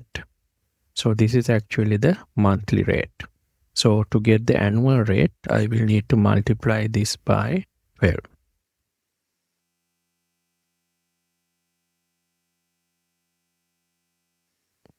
So I need to change the formatting here. And I get 6.5% as the effective annual interest rate. So which is the same example we did here. So we applied 6.5% and got the monthly payment of 584.58. So it's the same example. So the interest rate is correct. 6.5% is the effective interest rate in this loan.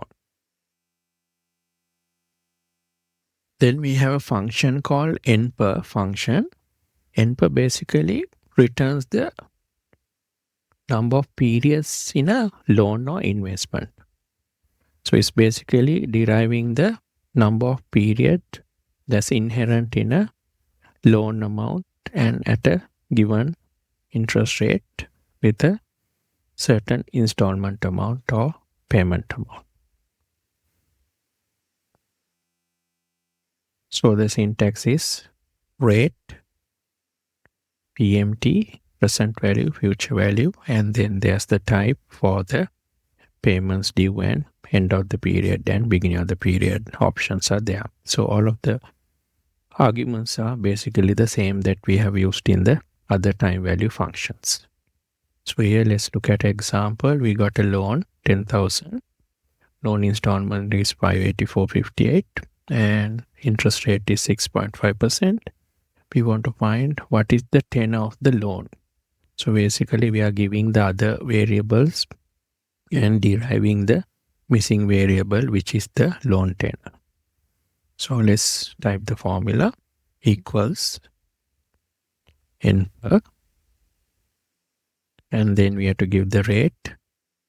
So this is the annual rate. We divide that by 12, and then PMT is again minus this value, and the present value is the loan amount, and future value is 0, and the type is 0. I can press enter and I get 18 months. So this is the same example we used earlier in other example. So 18 is the correct tenor.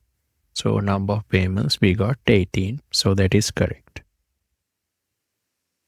So let's look at another example.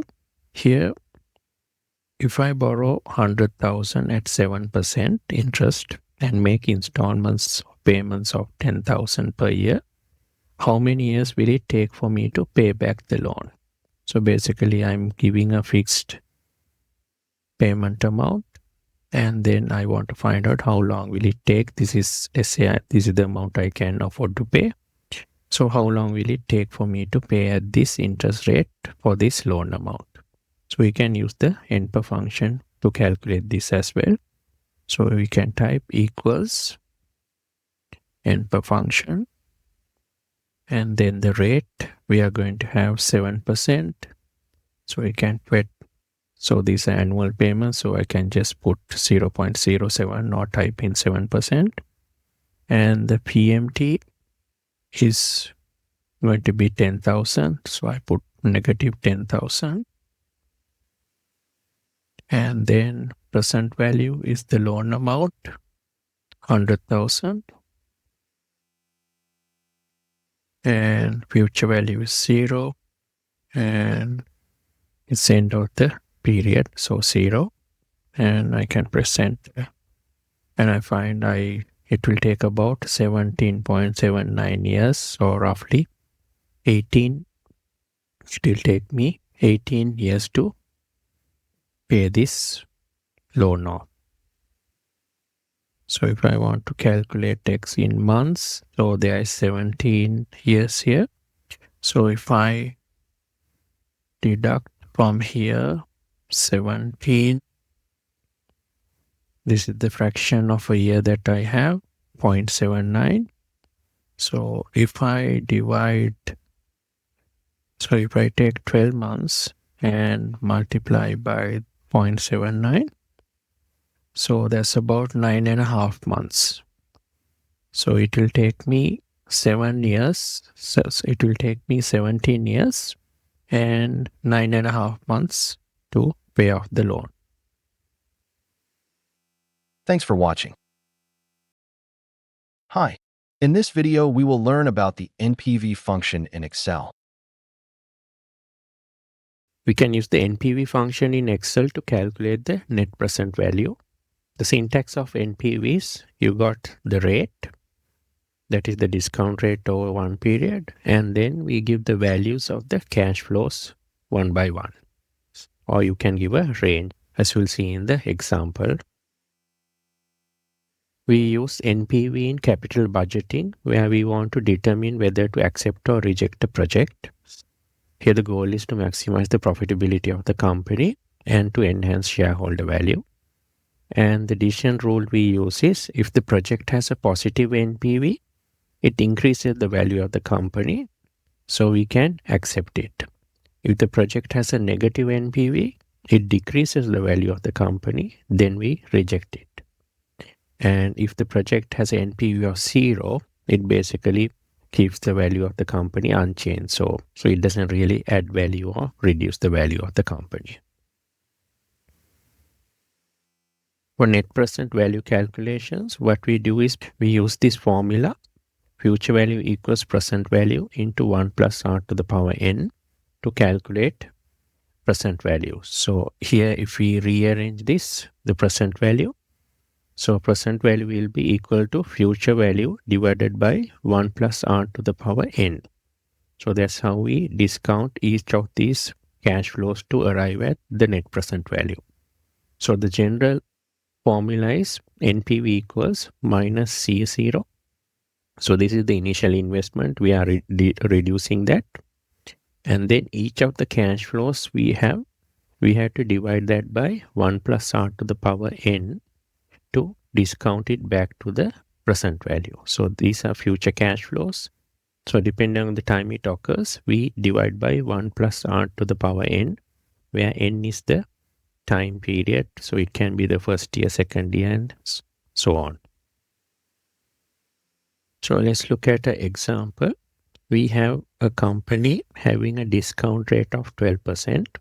So the 12% discount rate is actually the weighted average cost of capital of this company. And we have the cash flows. At time 0, we have the initial investment of 1 million. So it's a negative cash flow.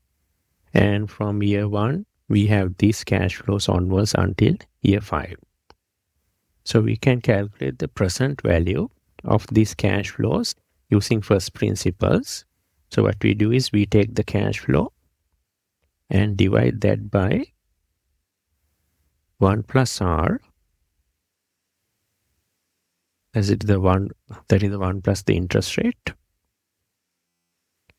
And to the power n. So we use the hat sign here, and then n is the 0 in this situation. It will go from 0 to 1, 2, 3, 4, 5 like that. And when we are going to copy it across, we will need to fix the interest rate or the discount rate here. So we can use F4 to fix that. And then I can enter this and I will copy it across. So the time 0 cash flow is the present cash flow at time 0, and it's not really discounted. So even if we use the formula, because this becomes 0, it's not really discounted, it becomes 1, and this is the same value we get. But from year 1, we get the cash flows discounted. So that's why the 250 is reduced to 223,214 in present value terms. So it continues to discount the cash flows, and as you can see, the 700,000 is just 397,199 in present value terms.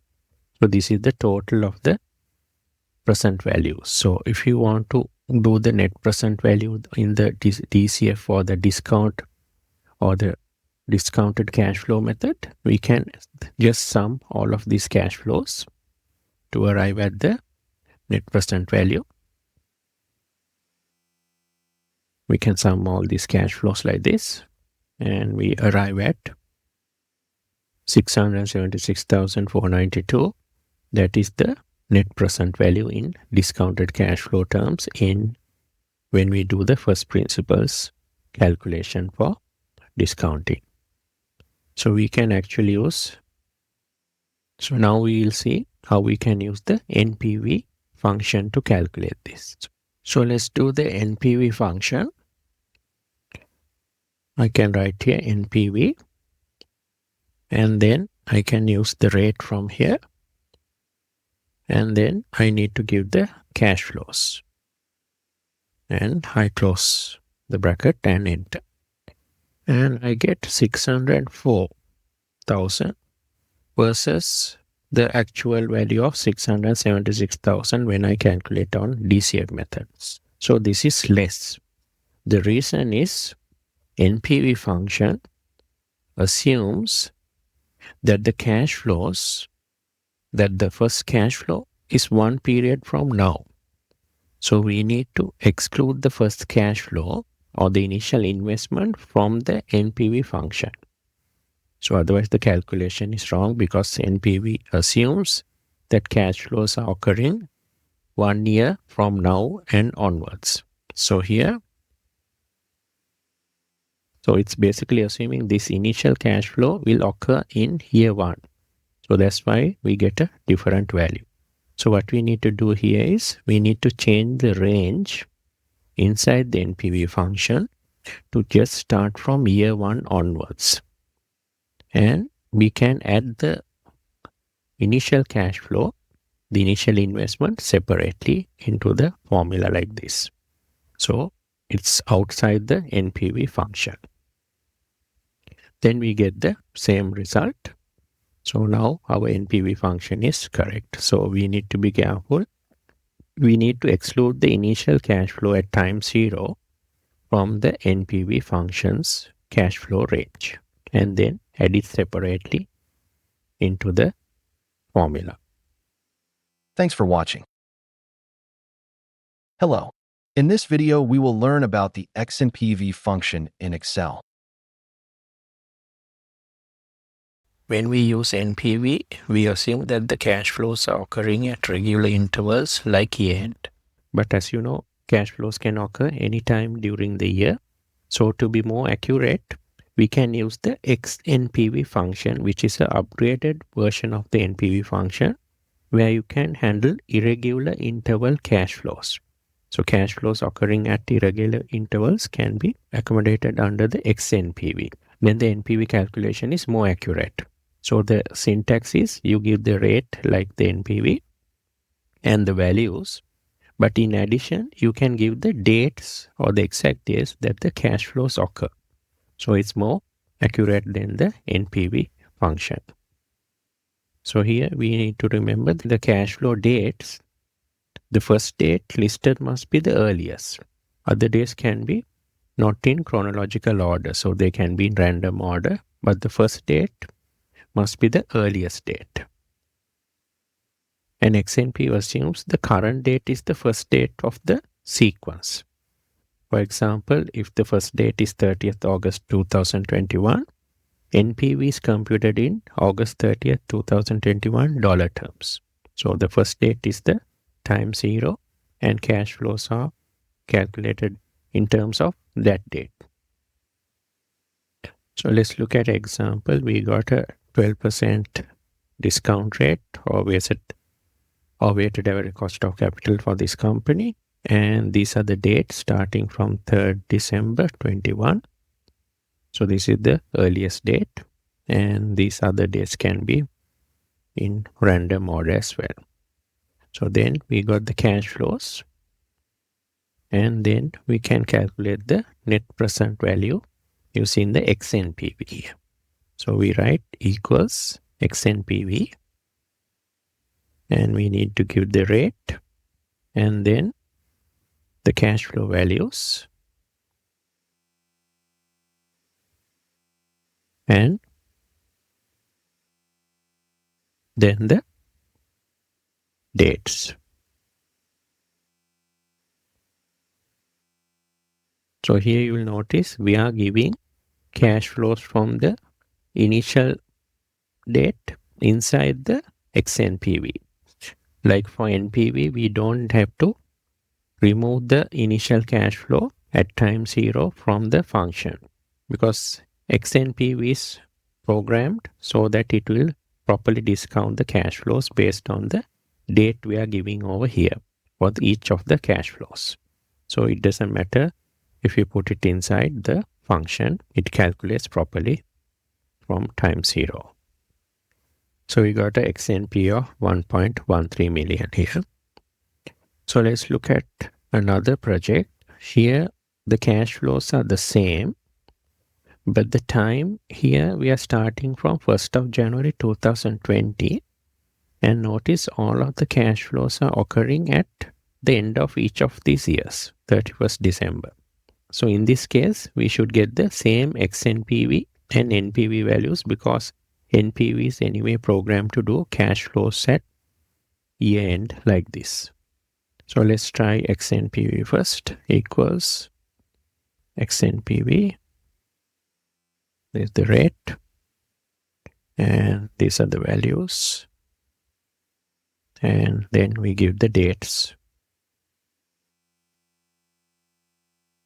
And we get 676,000 XNPV. So then let's calculate NPV. So again, we give the rate. And here we need to keep the initial cash flow outside the formula. So we will give values from here, year 1. And then we will then add the initial cash flow separately, the normal way we do the NPV function. So here you will notice there's a small difference between XNPV and NPV.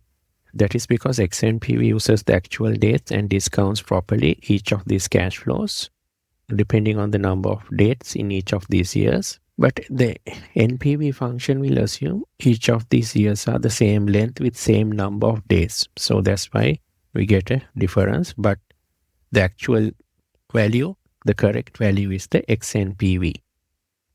So always XNPV will be more accurate than the NPV function. Thanks for watching. Hi. In this video, we will learn about the IRR function in Excel. Excel's IRR function basically returns the internal rate of return of a series of cash flows that occur at regular intervals. So the function syntax is IRR, then we have to give the values or the cash flows, and there's an optional argument, guesstimate. So this is optional and it's where we can give an estimate for the expected IRR. and the default value is 0.1 or 10%, because this IRR calculation is based on a iterative process where it tries different values until you get the correct IRR. We can have the function if you want using a guesstimate. So the definition of IRR is the discount rate that results in an NPV of 0. So if you use the IRR as the discount rate for the cash flows, we should get a NPV of 0. So we again use this in capital budgeting like NPV to decide whether to accept or reject a project. So the rule is, if the IRR is greater than the discount rate or the weighted average cost of capital of the company, the WACC, then we accept that project. And if the IRR is less than the discount rate or the WACC, we reject that project. Sometimes we might get two projects or more that have the same IRR, which is greater than our discount rate. So we have to accept both of these projects, but they are mutually exclusive. That means we can't take on both of them. So in that case, what we need to do is we go for NPV and decide on the basis of NPV. So we select the project that has the higher NPV, because NPV is always superior to the IRR. And then if a project has a unique IRR, that means one single IRR, then we have a nice interpretation. For example, if it's 15% IRR, that means you get a return of 15% on the cash flow you are going to invest in the project. But sometimes you get more than one IRR, and there are situations you don't get any IRR at all. So in this case, there's no point of talking about IRR. So the concept of IRR is not accepted or used in these cases. So let's look at an example for a simple IRR. So we have these cash flows from year 0, from time 0 to year 5, and we can calculate IRR like this, equals IRR, and we just give the cash flow range starting from the initial investment time 0, and we get 32% as the internal rate of return. So if we calculate the NPV, we give the rate, we can give the IRR as the discount rate, and if we use the cash flows from 1 to 5 inside the function, and then we add the initial investment separately. So then we get a 0. So this IRR is correct. So that's why when we get, so IRR here is the discount rate that makes NPV 0. So this IRR rate is correct. Sometimes, as you may know, we get multiple IRRs. So here, if we calculate the IRR for this cash flow range, we can do it like this and press enter. We get minus 18 negative IRR. But here we didn't give a guesstimate, but let's try giving a guesstimate. So we have a range of guesstimates starting from negative 90%, that is minus 0.9, going up to 0.9 positive, that means 90%. So what IRR uses as an assumption, if we don't give a guesstimate, is 10% or the 0.1. So let's try giving different guesstimates into this function, equals IRR, and we can give the cash flow like this. And since we are going to copy it down, I need to fix the cell references F4, and then for the guesstimate I will give first this, and I will copy it down. So as you can see, we are getting minus 38% for these guesstimates. And from here, we are getting minus 18%. And C, for 10%, we get minus 18%. So that's why the formula returned 18% when I did not give a guesstimate. But then again, at 30% and 50% onwards, the IRR changes to 215%. So that means there are multiple IRRs in this cash flow scenario. So basically, we cannot apply the concept of IRR in this situation. So that's why it's always best to try a range of guesstimates and see whether the IRR is unique and it doesn't change. So then, if we ask the question, are there any conditions that guarantee a project will have a unique IRR? So actually how it happens is, if the sequence of cash flows contains exactly one change in the sign, the project is guaranteed to have a unique IRR. Like here, we got initial investment, negative cash flow, and all of the cash flows after that are positive. So the sign change is only once from negative here to positive. Thereafter, there are no sign changes. So here, we can say there's a guaranteed unique IRR.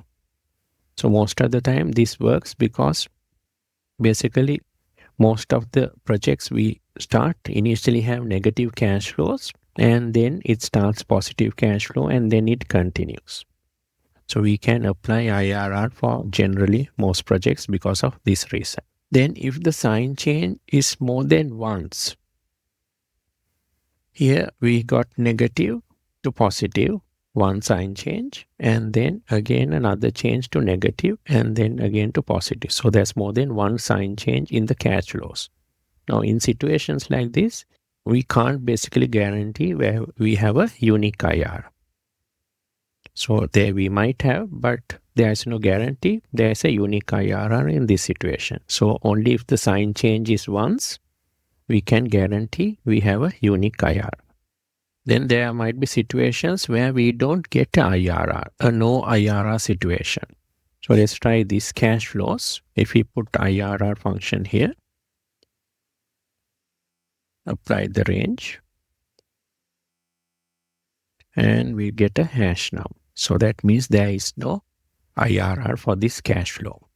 So we can just double check by using the guesstimate range like this. So I have basically used the same guesstimate range as before, and I have copied down the formula, and see there is no IRR for any of these guesstimates. So it's basically a situation where we are sure there is no IRR. So we can't basically use the concept of IRR in this situation as well. Thanks for watching. Hello. In this video, we will learn about the XIRR function in Excel. Our standard IRR function in Excel is built for regular interval cash flows. But if we have irregular interval cash flows, we can use the XIRR function, where we can give the actual days the cash flows are occurring. So otherwise the syntax is the same as IRR, but we give additional argument of the actual days the cash flows are occurring. And the days do not need to be entered in chronological order. So they can be in random order, sequence, and still the function will work properly. So we got an example here. For this project, we have the cash flows and the days that the cash flows are occurring. So let's check the XIRR function. We first give the values and then the dates. So the guesstimate is optional again, like IRR. If you leave it blank, it will assume 10% as the guesstimate. If you want, you can apply guesstimate. So we get 21% as the XIRR. So if we use, so let's check what result we get when we use XNPV and use the XIRR as the discount rate. So we can use XNPV, and the rate we will give the discount rate as the XIRR. And then for the values, we give this, and then the cash flow dates. And we get a 0. So this IRR or XIRR is correct because our XNPV has become 0. So it's the discount rate at which the cash flow NPV becomes 0. So if you have option of using IRR or XIRR, and you know the actual cash flows, and if the cash flow days are kind of irregular like this, you always use the XIRR function to get a more accurate result for the IRR calculation. Thanks for watching. Hi. In this video, we will learn about the MIRR function in Excel. The MIRR function in Excel calculates the modified internal rate of return. So this is different from the internal rate of return. So in the internal rate of return calculation, we assume that the rate at which the company borrows and reinvests is equal to the IRR. But in reality, the company's borrowing rate and then the reinvestment rate is different. So to get a more accurate internal rate of return, we can use the finance rate and the reinvestment rate in the MIRR function. So the syntax of MIRR is you give the values, then the finance rate, which is the rate at which the company borrows, and then the reinvestment rate, which is the rate company gets on its reinvestments. So basically the MIRR function computes a discount rate that makes NPV of all our cash flows, that's including the payback of the loan and reinvestment of proceeds at the given rates, equal to 0. So the formula used in MIRR is this. You have the negative NPV. We have minus NPV. This is the reinvestment rate. And then it discounts the positive cash flows at the reinvestment rate. So like we are investing, and then the negative values we discount at the financing rate. So that's basically the borrowing rate. So we are basically discounting the positive cash flows at the reinvestment rate and the negative cash flows at the finance rate. So let's look at example. So here we have a borrowing rate of 12% for this company and a reinvestment of 20%. So we have a project cash flows like this up to 5 years with initial investment of 1 million. So let's try to calculate the MIRR.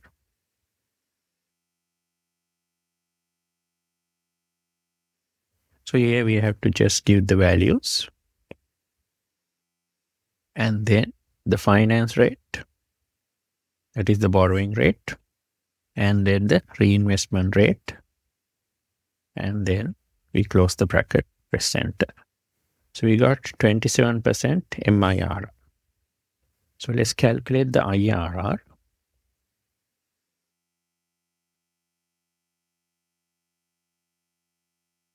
So the IRR is 32%, but the modified internal rate is 27%. So this is more accurate because it's actually taking the real borrowing rates and the investment rates into account. But the IRR is basically assuming that the borrowing rate, the investment rate, and the project's return are the same IRR rate of 32%. So the MIRR is a more accurate reflection of the internal rate of return, considering the correct borrowing rate and the investment rate. So if we calculate NPV, so we'll use NPV using the rate of IRR and then the cash flows, and we add the investment separately and we get 0. So IRR is correct because it's theoretically the rate at which NPV becomes 0. But when we consider the borrowing rate and the investment rates, this is the actual IRR we are getting out of the project. Thanks for watching. Hello. In this video, we will learn about payback period calculation in Excel. Let's look at calculating the payback period in Excel for an investment. So basically the payback period is the amount of time it takes to recover the cost of an investment. And effectively that means it's the point at which the cumulative cash flows of a project equals 0. So here we have a project that has initial investment of $250,000 and these are the cash flows from year 1 to year 5. And we want to find the break-even point of this project. So first thing we need to do is we can calculate the cumulative cash flows of this project. So I can use a sum function equals sum, and then I want for the up to year 1, I want from D10 to E10, and I can close the bracket. And when I'm copying across, I want the initial cell reference D10's D to be fixed because I want to always refer to the beginning cash flow, but I want 10 to change when I copy it across. So I can use F4 and use a mixed cell reference where I will fix the D with a $sign and let the 10 be changing as a mixed cell reference. And then when I come to the E10 cell reference, when I copy it across, I want E to change, but I want the 10 or the row number here to be fixed.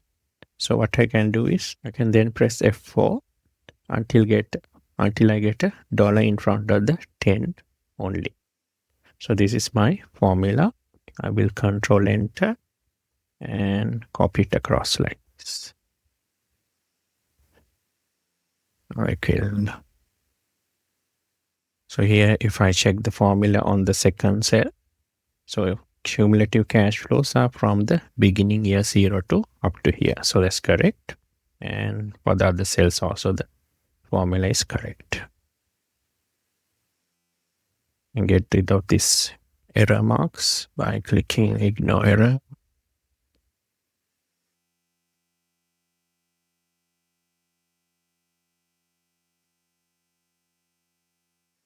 So I have calculated the cumulative cash flows.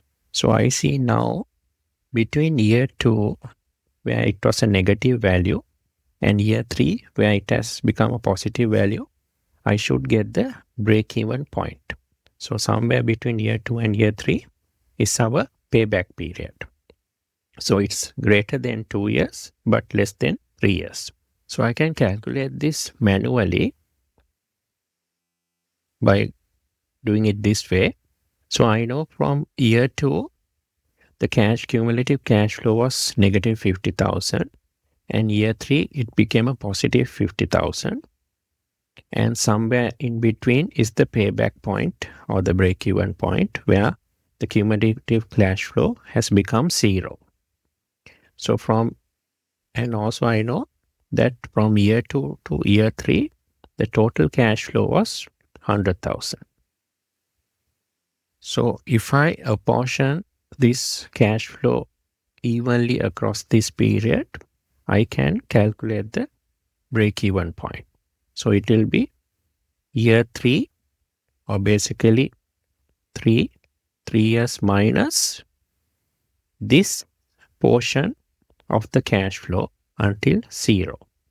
So here from 0 to 50,000, there is a difference of 50,000. So I can take that difference 50,000 and if I want I can put a bracket like this. So from here it's basically 50,000.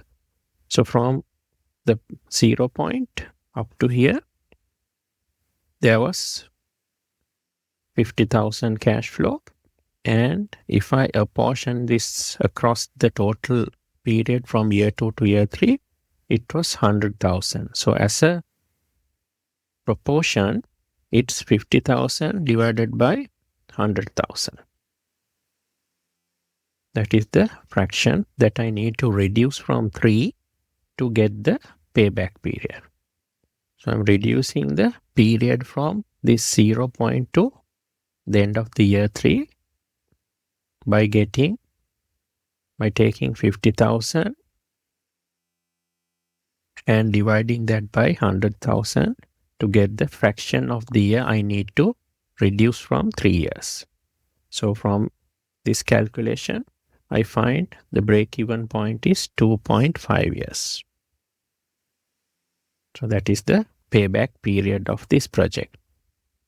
So here I have calculated this manually, but let's see how we can use formulas in Excel to calculate this whenever the cash flows change and the time period changes. So we'll do this step by step. The first step to calculate is when the cumulative cash flows become positive. So that's where the break-even point or the payback period is. So we can use a formula like this. We can use whether E11 is greater than or equal to 0. So here we'll type that formula. We'll take E11 greater than or equal to 0. And I will copy it across. So I get a false here. It's not greater than 0. It's negative. So if I copy it across like this, I find that somewhere between in year 3, it has become positive or true. So thereafter it's positive. So here I can use this kind of a formula to find out when the cash flow becomes positive. Then to find out the first year when the positive cash flow happens, I can use a match function like this.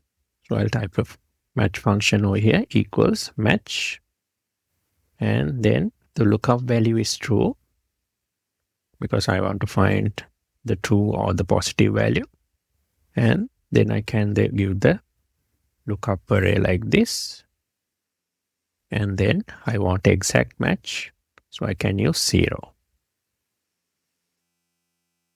So from this I find the positive value in number terms is year 3. So here's, this is 1, 2, like that. This is the third year, cumulative cash flow becomes positive. So this formula function I can use to find the first year when the cash flow becomes positive. So now I know it's year 3. Then at the end of year 3, I know the cumulative cash flow has become 50,000.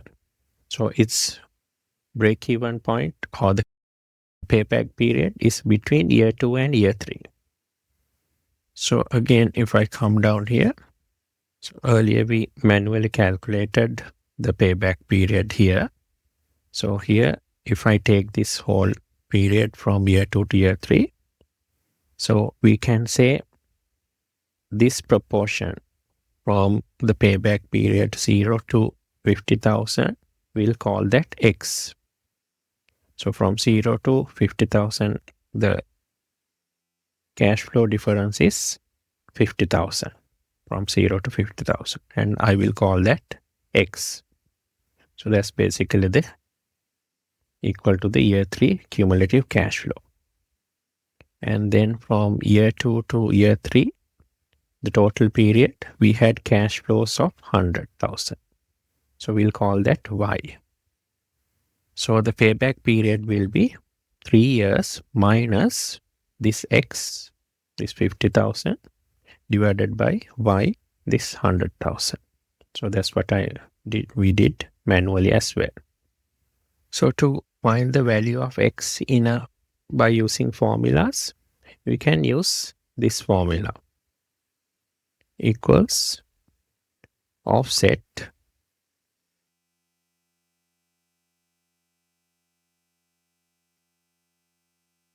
then we go to the cumulative cash flow over here, this cell, and then I put a comma, and I want to remain inside the same row, so I will put a 0, and And from here, I want to go until I find the true value or the positive value. So I need to go basically 3 cells until I get the year 3 positive cumulative cash flow. So I can then close this and press enter, and I get 50,000.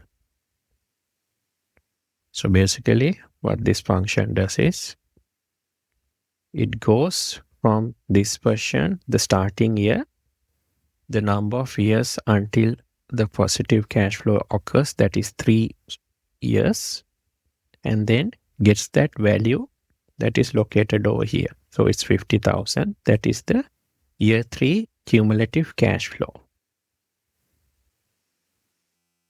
So I have basically found the X value using this function, 50,000. So 50,000 here is the X value. So now I need to find the Y value. So I can use another offset function equals offset, and the reference cell will be here. We are going by cash flow now, D10, comma, and for rows I need to keep inside the same row, I put 0, and then the number of columns I need to go is 1, 2, 3 until I go to the positive cumulative cash flow here. So I can use this cell as the cell reference for that. So then I get 100,000.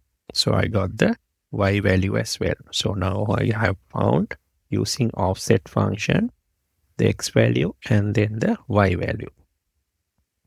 So the offset function, basically what it does is, from a reference point cell like D10, it can go a given number of rows or columns and then find the value located there. So we have used the offset function here to go the number of years we want, in this case 3 years, from this starting point over here, and to capture the cumulative cash flow value X, and then the after tax cash flow value Y, that is the 100,000. So I have got these two values. Now I can calculate the payback period. So payback period is equal to this 3 minus the X from here divided by the Y over here. So let's do the number formatting. I got 2.5 years basically is when I have the payback period. So now that we are clear on how we did the calculation, we can straight away do the calculation over here. So here we have a match function which found the year when it became basically positive, the cumulative cash flow. So here, if I write the formula, it's equal to 3 years minus, now I have to find the X, so I can write a offset function, and I start from here, D11, and I go 0 rows and 3 columns. And I divide that by, that is X, by the Y. I need another offset function to find Y. And again, I start from here and I go 0 rows and 3 columns. Then I get the same result here now. If I want, I can basically substitute this match function into the E over here. So if I substitute that, or I can just use a match function over here, equals match So the lookup value here, what I want to find is true.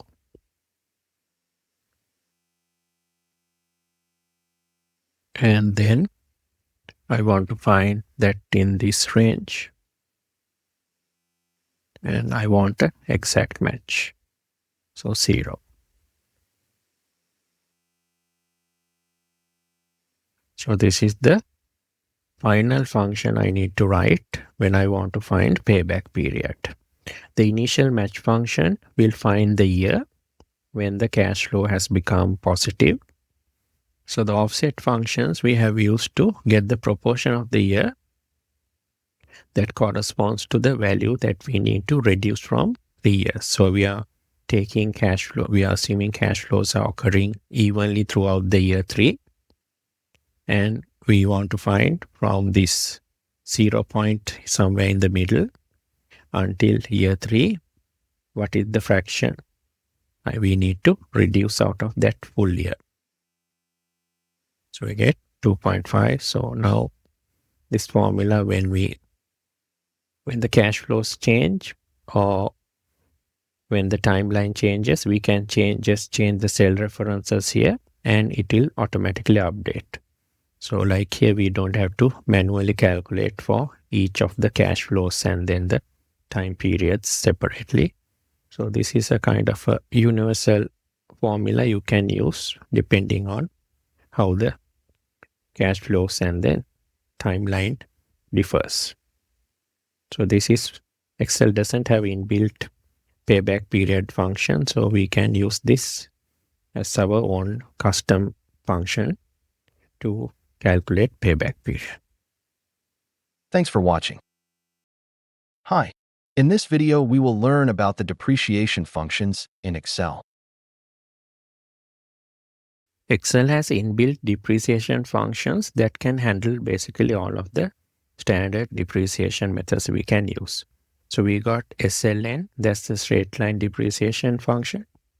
So that's just the normal straight line depreciation where you have depreciation occurring evenly across the each years. And then we got DB or declining balance. So it's at a fixed rate where the depreciation occurs. So where depreciation is occurring at a fixed rate. And then we got DDB or the double declining balance. So this is our accelerated depreciation method. And then we got SYD, sum of the years digits method. Then we got VDB or variable declining balance. So here we can give, so here basically we can use either the double declining balance or some other method for depreciation. So these are the arguments we have. We got cost, that is the original cost, salvage value, that is the remaining value. Life is the period over which we depreciate. The period is the period we want the depreciation calculated for.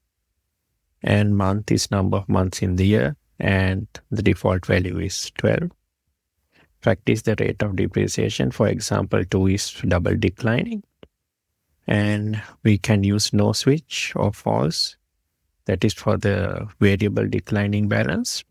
So this basically specifies whether we want to switch to straight line when depreciation is greater than the declining balance calculation. So let's look at an example. So we got an asset here, which has a cost of $10,000 US, lifespan of 10 years, and a salvage value of $1,000. So let's calculate the different depreciation values. So starting from straight line, we can use SLN, straight line, and then the cost is going to be 10,000. Salvage value is 1,000, and the life is going to be 10. So we need to copy this down. So I need to fix these cell references using F4. And I will copy it down. So each straight line, so it's equal depreciation for each of the years. So we'll check the DB function. So here again, we give the cost, the salvage value, the life, and the period we will give as year 1. So we don't have a month, so I close the bracket. And I need to fix these cell references. F4 and hit. So let me copy this down. So these are the declining balance values. Then we'll go to double declining balance equals DDB. We got the cost. Salvage value is 1000. Life is 10. And then again the period is 1.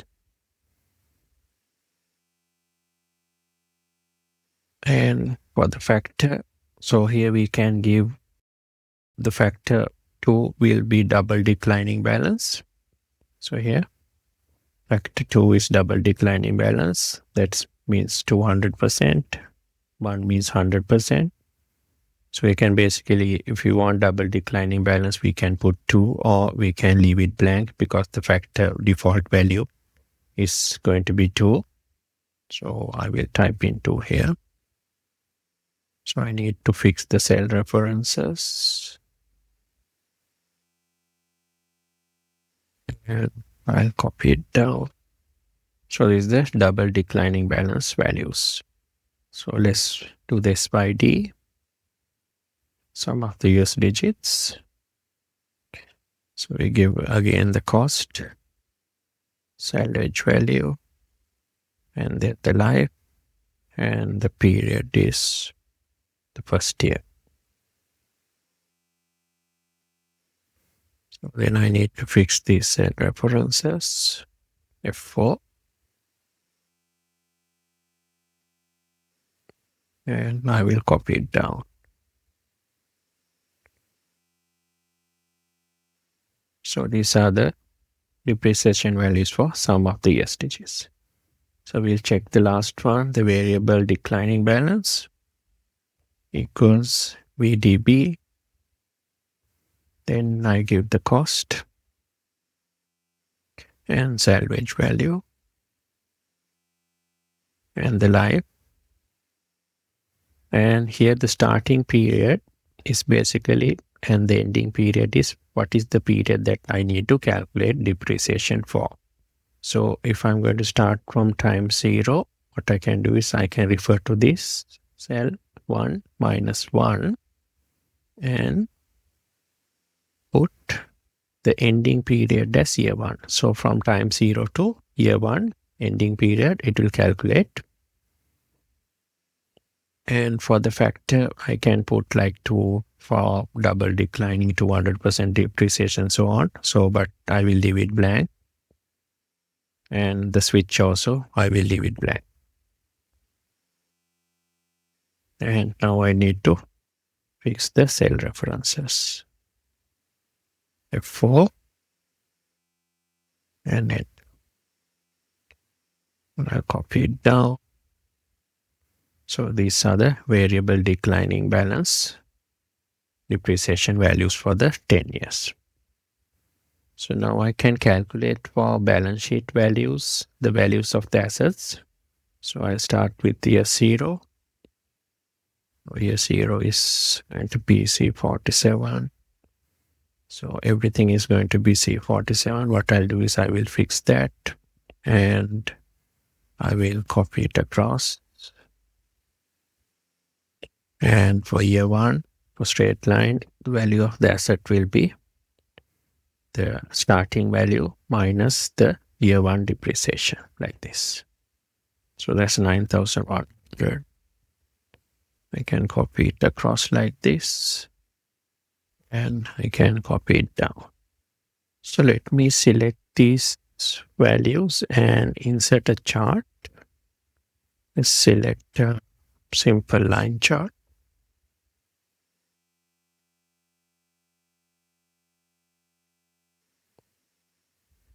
So you can see the straight line depreciation values are here.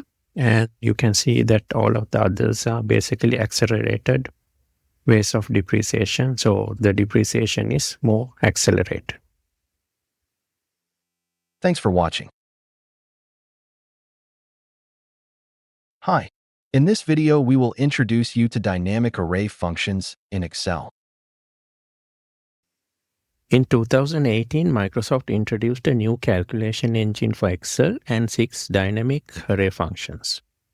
Now, these dynamic array features are only available in Microsoft 365 and Excel 2021. The new calculation engine and the formulas allow you to write one formula and get multiple results. This eliminates the need for legacy CSV functions and formulas. Here CSV stands for Control Shift and Enter. We'll first look at the legacy array functions and formulas, or what we call CSV functions and formulas. So here we got some names of workers, the hours they worked, and the rate per hour. And if we were to calculate their total wages, the normal way we will do is we will calculate by using this kind of a formula, hours into rate. And then, of course, we can copy it down. And then to get the total here, we will add a sum function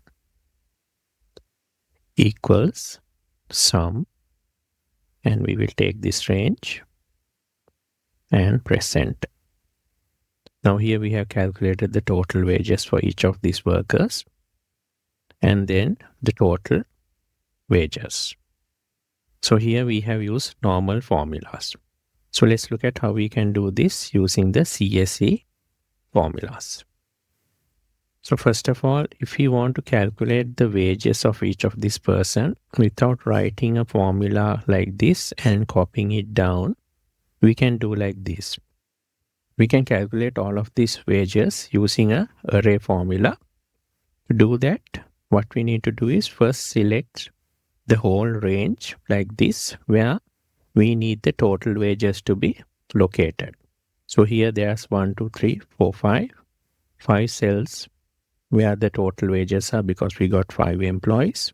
So we need to select, first of all, the same number of cells.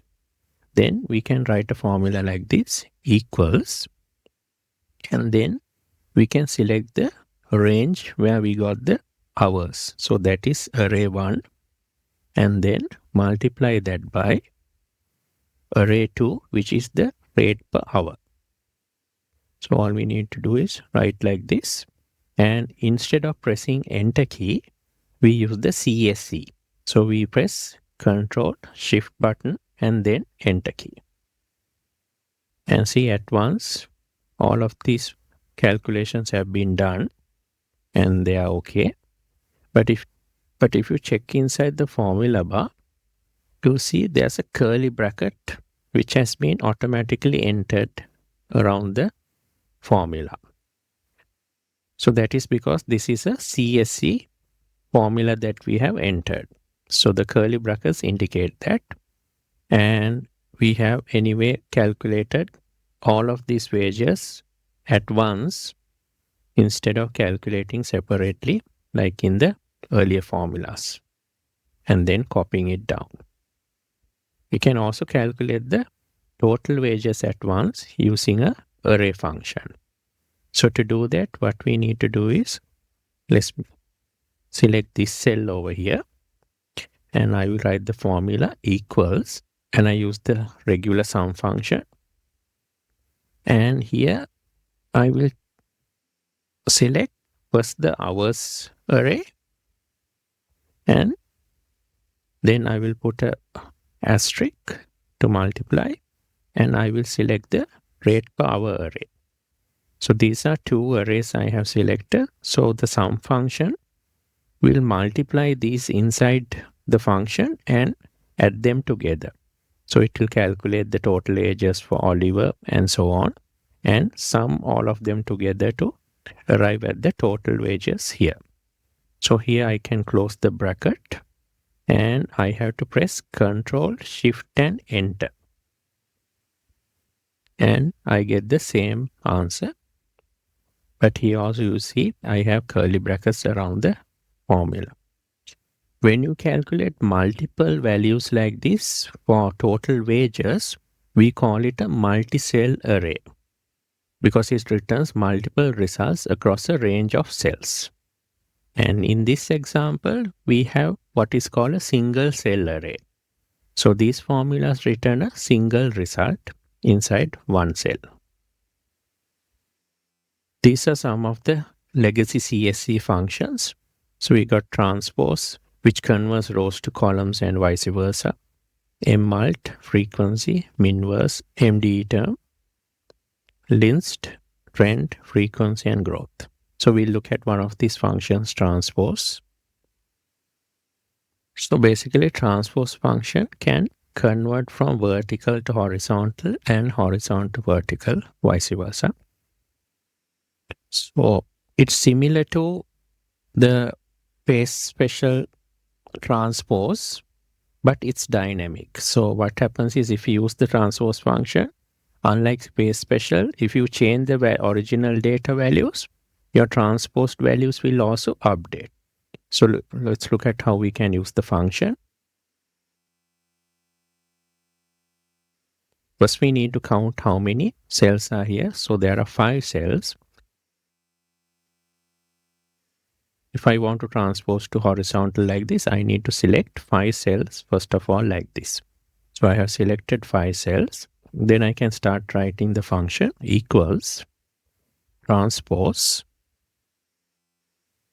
And I select this cell range, close the bracket.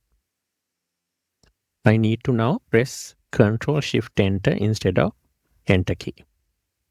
And I got the transpose values here. Again, curly brackets have come because it's a CSV function. So I have basically transposed the values. And if I now change this value, for example, to 35, this value also updates. So it's dynamic, not like the phase special transpose. Now, if you have Excel 365 or 2021, you don't actually need to use the Ctrl+Shift+Enter method. You can just press Enter key and you don't need to pre-select the number of cells as well. So let me show you how you can do that in the new version of Excel 365, which I'm using. So you can just type equals transpose and just select the cells and press Enter. So it will automatically do the transpose. So I have written the function only in this cell, but the other values are in the other cells. So this is a CSV function. Here I have used the dynamic array function. So it's the same function, but the way I entered is different.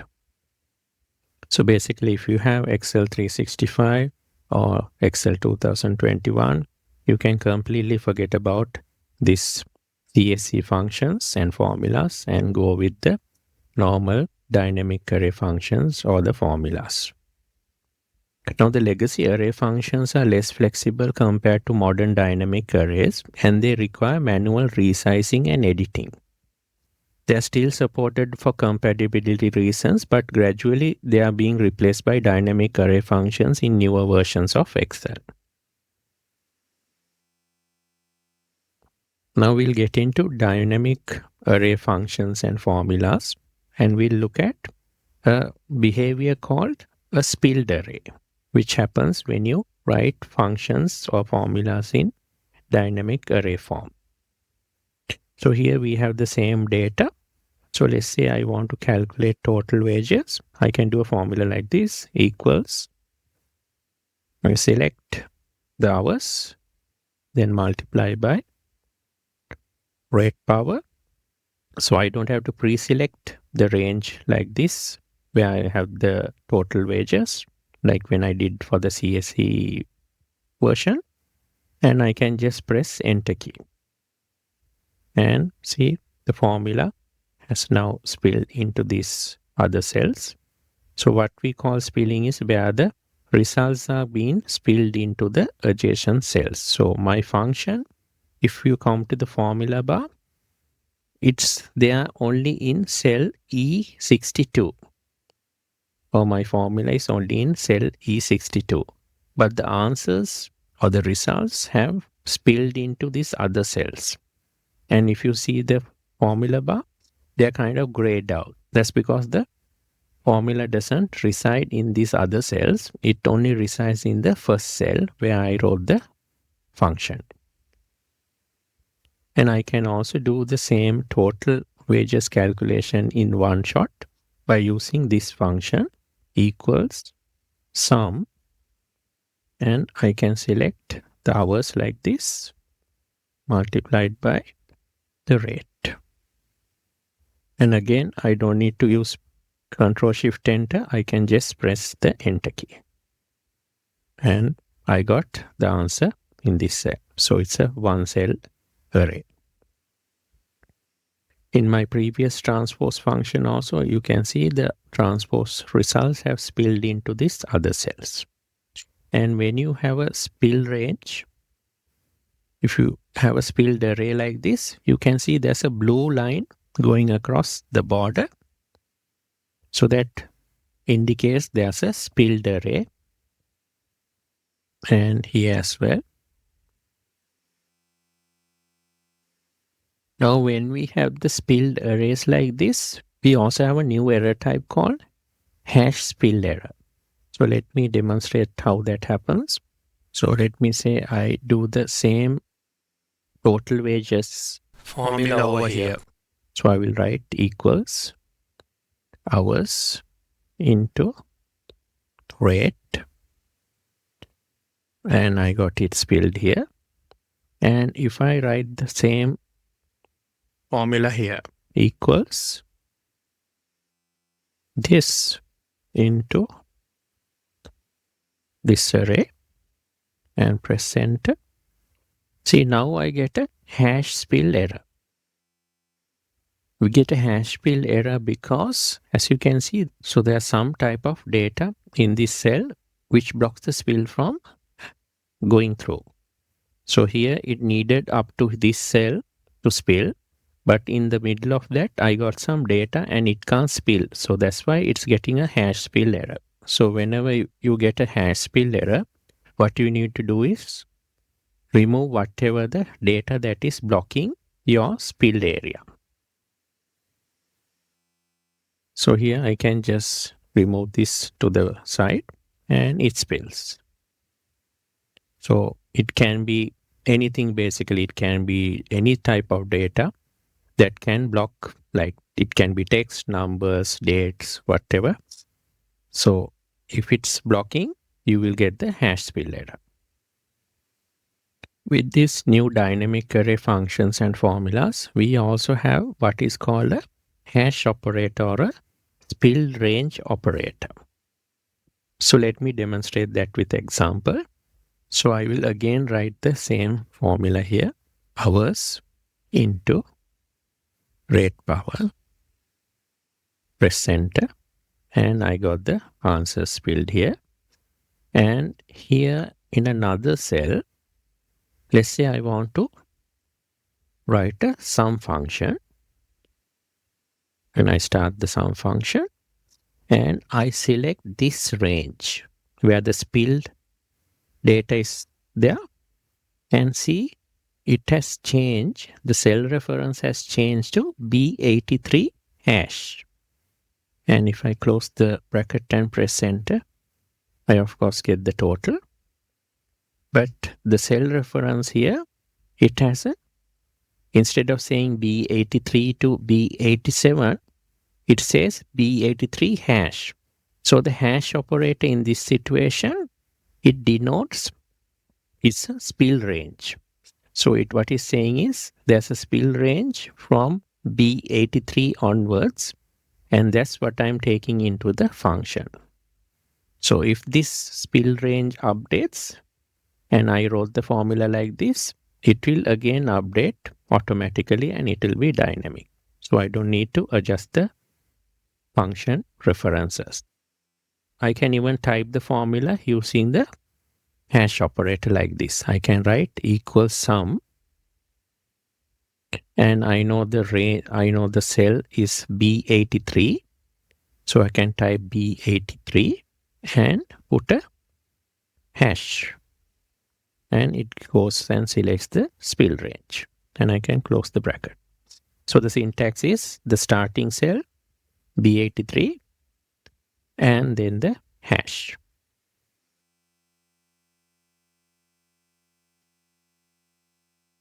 If I want to refer to this transpose spill area, the cell is E54. So I can write equals sum, open bracket, E54 and hash. And that will refer to that spill area. So basically the hash operator makes it easy for you to refer to spill ranges, and your formulas or functions that you use the hash operator automatically becomes dynamic. Thanks for watching. Hello. In this video, we will learn about the sort function in Excel. Excel sort function is a new dynamic array function which allows you to sort a range or an array in ascending or descending order. So let's look at the syntax. So you have sort, and then the first argument is array, that is basically range or the array you need to sort. And the sort index is the column index used in the sorting. So the default value is 1. For example, if you have 4 or 5 columns, then if you want to sort by the third column, you can use 3 as the sort index. And the default value is 1. And then we have the sort order. Sort order means whether you want ascending or descending order sort. So the default is 1, ascending, and the other option is descending -1. Then we have the fourth argument, by call. That means whether you want to sort by a column or a row. And it depends on the form of the data, whether it's in columns or rows. And the default value is false, where you sort by the row. If you want to sort by column, you have to change it to true. So let's look at some examples. So here we got some data or some products, the volumes, and then the price per unit. And let's say now we want to sort by product name in ascending order. We can write the function here, equals sort, and then I need to give the array. So here I want to return the product, volume, and price, all 3 of them. So I will select the whole range like this. If I only select the product range, it will only return the product. So I select everything and put a comma. Now it's asking for the sort index. So I want to sort by the first column. So I will give 1 as the sort index. And then it's asking me for the sort order. Do I want ascending or descending? So I want ascending. I will select 1. And the last option, whether I want to sort by column or row. Now here I want to sort by rows. So I will select false. And I can close the bracket, press enter.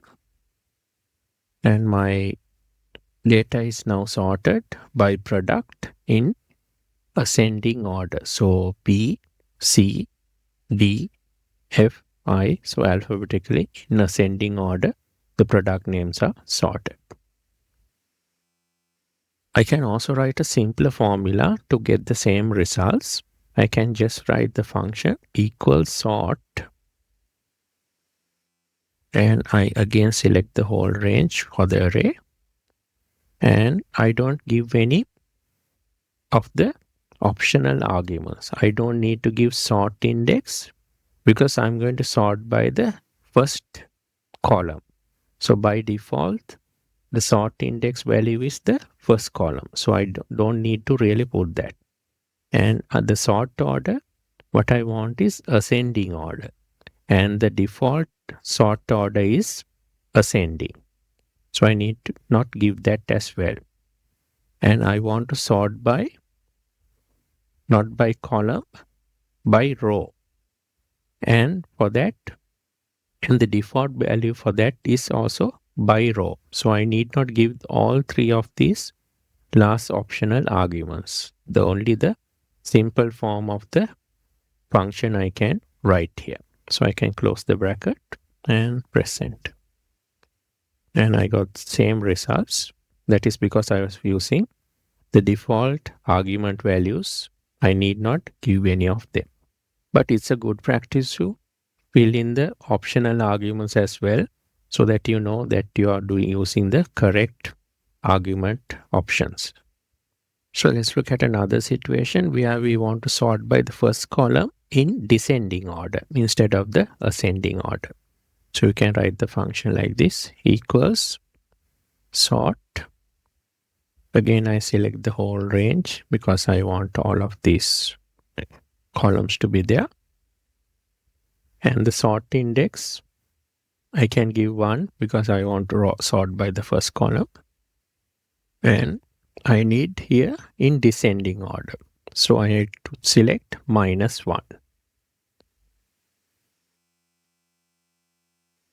And I have the products in descending order from B to B in alphabetical descending order.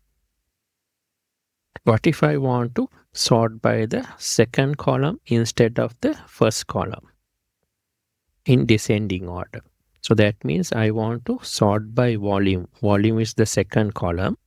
In a situation where I want to sort by volume in descending order, I can change the function the way I'm doing here. So let's look at how we can do it. Equals sort. Again, I will select the whole range like this.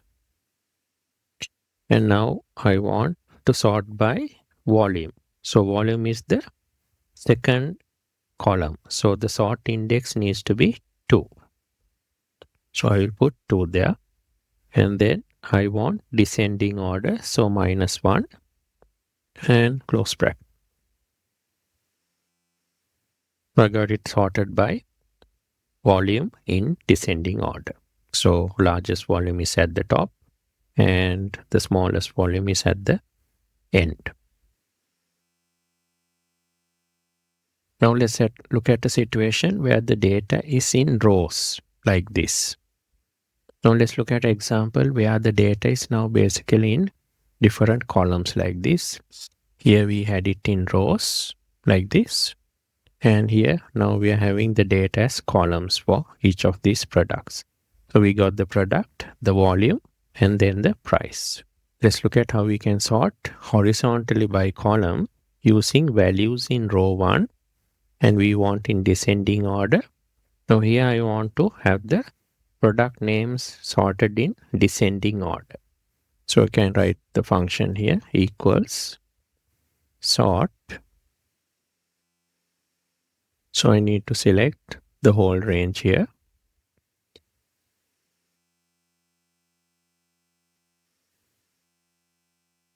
Comma.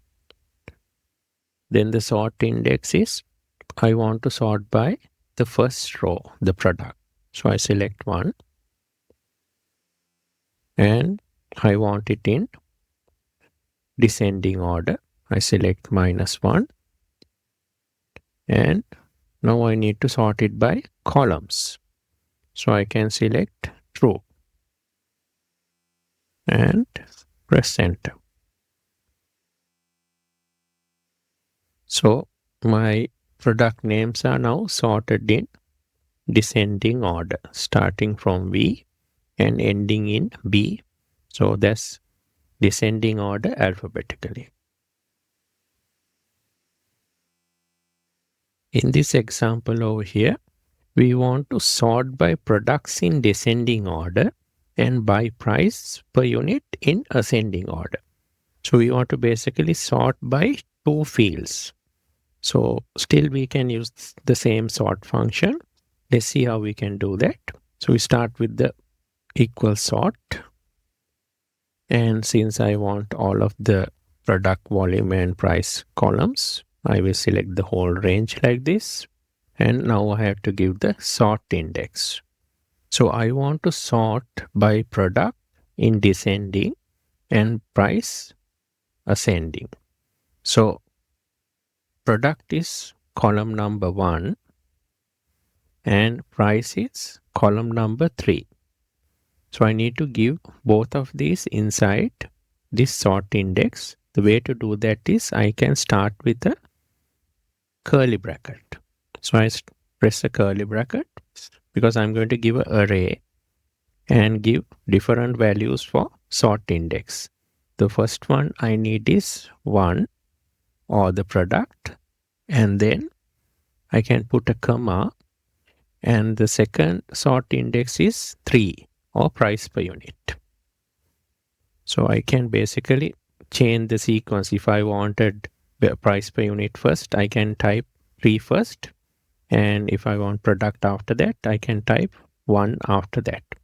Or if I want multiple columns, I can still include that, and I just need to give the sequence inside the curly brackets like 1, 2, 3 or whatever.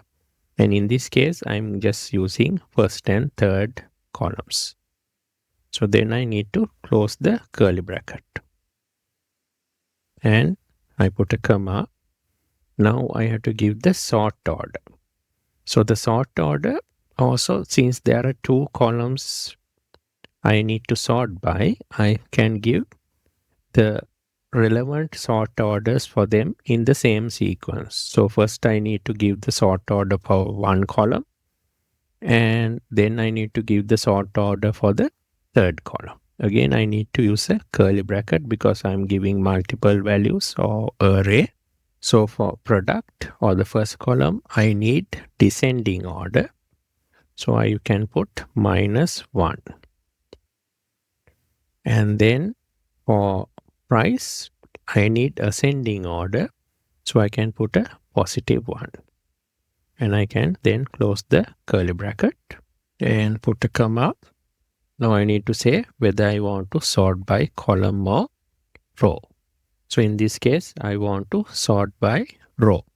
So I select false and close the bracket and press enter. So I got the results. So I wanted to first sort by product in descending order.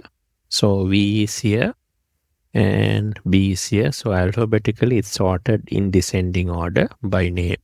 So the prices also seem to be in ascending order. But if you look at the source data, we have only 1 item per each of these products.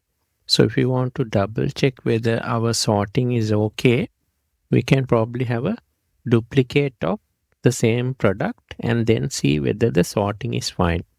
So let's change this veggie burger to large fries. So we got 2 large fries items, and here if you come here, we have large fries at the top, and price per product we wanted in ascending order.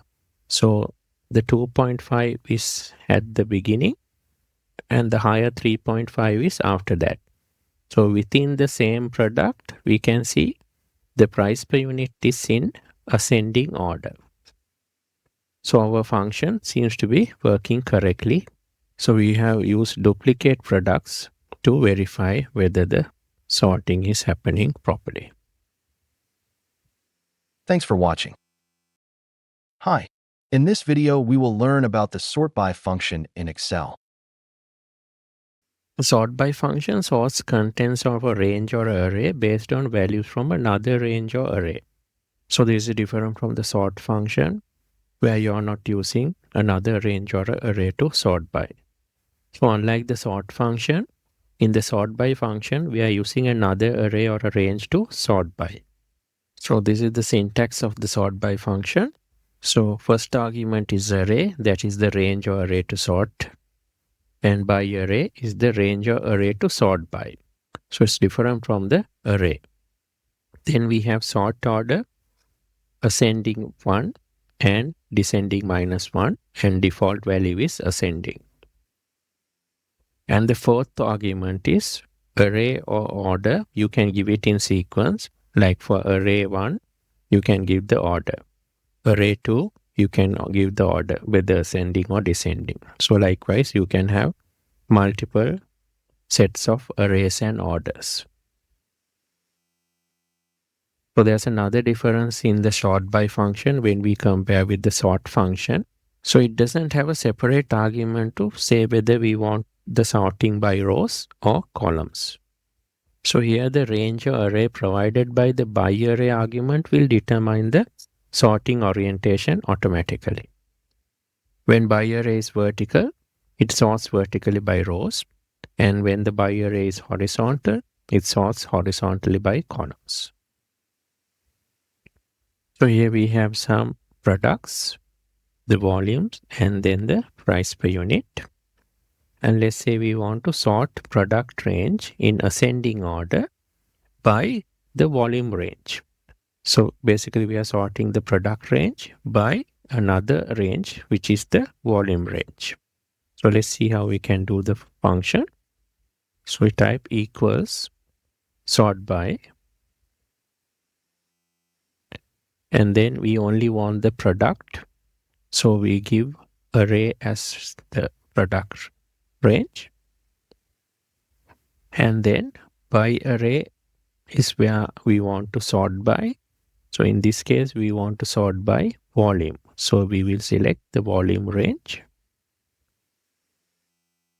and then we have to give the sort order. We want ascending, so we select 1. So here we are only sorting by volume, so we can close the bracket, press enter. So you see combo meal is the first and chicken nuggets is the last. So if you check the volumes, the highest volume is chicken nuggets. So it's at the last. So you are in the ascending order. So the largest volume, 120, belongs at the bottom where chicken nuggets are. So if you check the lowest value, is 30, and that is the combo meal. So the combo meal is at the top over here. So we can see now the product has been sorted in ascending order by volume in this list over here. So again, if you want to sort the product by ascending order by volume, and then we want to get all 3 columns of data, we can write the function this way, equals sort by, and here for array, all I need to do is give the whole range because I want all 3 columns returned, and then I give the by array, so I want to sort by volume again, and the order is in ascending order. And I can close the bracket, press enter.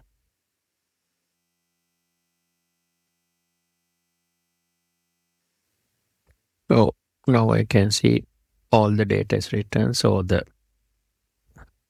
I can see combo meal, the lowest volume is over here, and chicken nuggets, the highest value is over here, and all of the volumes are in ascending order. Clearly I can see that now.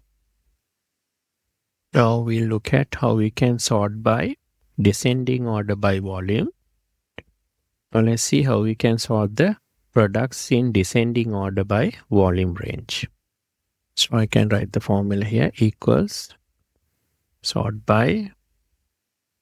So array, I need to select all of the columns, and then by array is again, I want to sort by volume. And here I want in descending order. So -1 and close bracket, press enter. Now the products are in descending order by volume. So the highest volume, chicken nuggets, is at the top. Earlier it was at the bottom. And then combo meal, the lowest value, is at the bottom over here.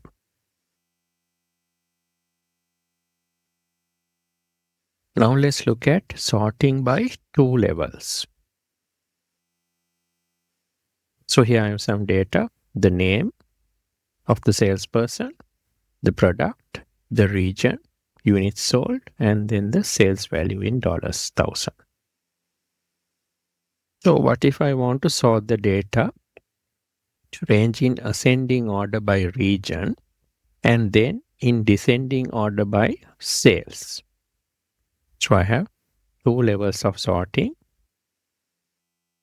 First by ascending order by region and then descending order by sales. So let's see how we can write the function. We can write equals sort by. So I want to select the whole range for the array because I want all the values of the columns returned. And I put a comma.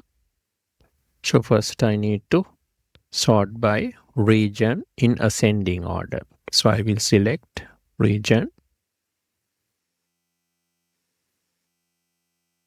comma, and I want in ascending order. So I will select 1 and then comma, and then I have to give the second array and then the second sort order. So second I want in descending order by sales.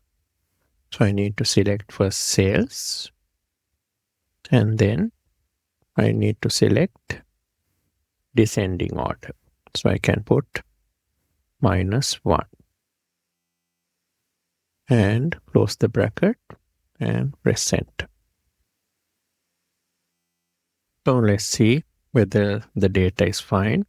So I wanted by ascending order by region. So region alphabetically needs to be in ascending order and then descending order by sales. So if we take the north region like this, the sales values are in descending order. So the highest value 172 is here and the lowest value 44 is here. So, and also the regions are sorted alphabetically in ascending order. So E, N, S, and then finally W. And if you check south also, south we got 2 items for south. So 283 highest value is at top, and then after that we get the lower value 20. So our data has been sorted properly by region in ascending order, then by sales in descending order.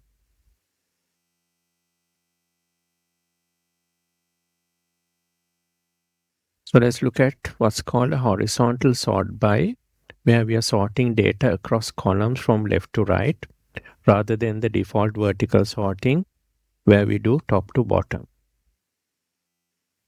So we got our source data here. So these are the different columns I got.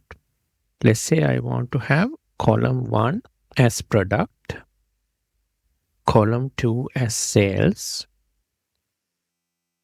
column 3 as region, column 4 as units, and so on. And then I want it this way. So product, column 1 is here, sales is 2, and so on. I can write the function here, equals sort by. For the array, I need to give the whole range like this. And for the sort by order, for the by array, I will give these number sequence here. And I want it in ascending order from 1 to 5. And I close bracket, press enter. And I got it sorted in by these numbers in ascending order. So product is column number 1 and name is column number 5. We can also change the sort order from ascending to descending. So if I change this ascending 1 to -1 to get descending. Now Alice is the first column now, the name, So the first column now has the names. So the name column is actually 5. So name column has become 1 now. So it's in descending order. So the highest column, number 5, has become number 1. And what we got at the end is the product column, that is number 1. So from 5 to 1, it is now sorted in descending order.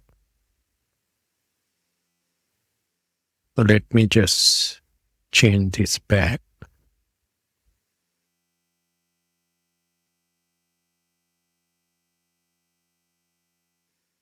Also, without giving a range here, I have given a range here for the sort order. I can also type it inside the function as an array. So let's see how we can do that. I can type equals sort by, and I give the range like this, comma, and for by array, I will give a array starting with a curly bracket.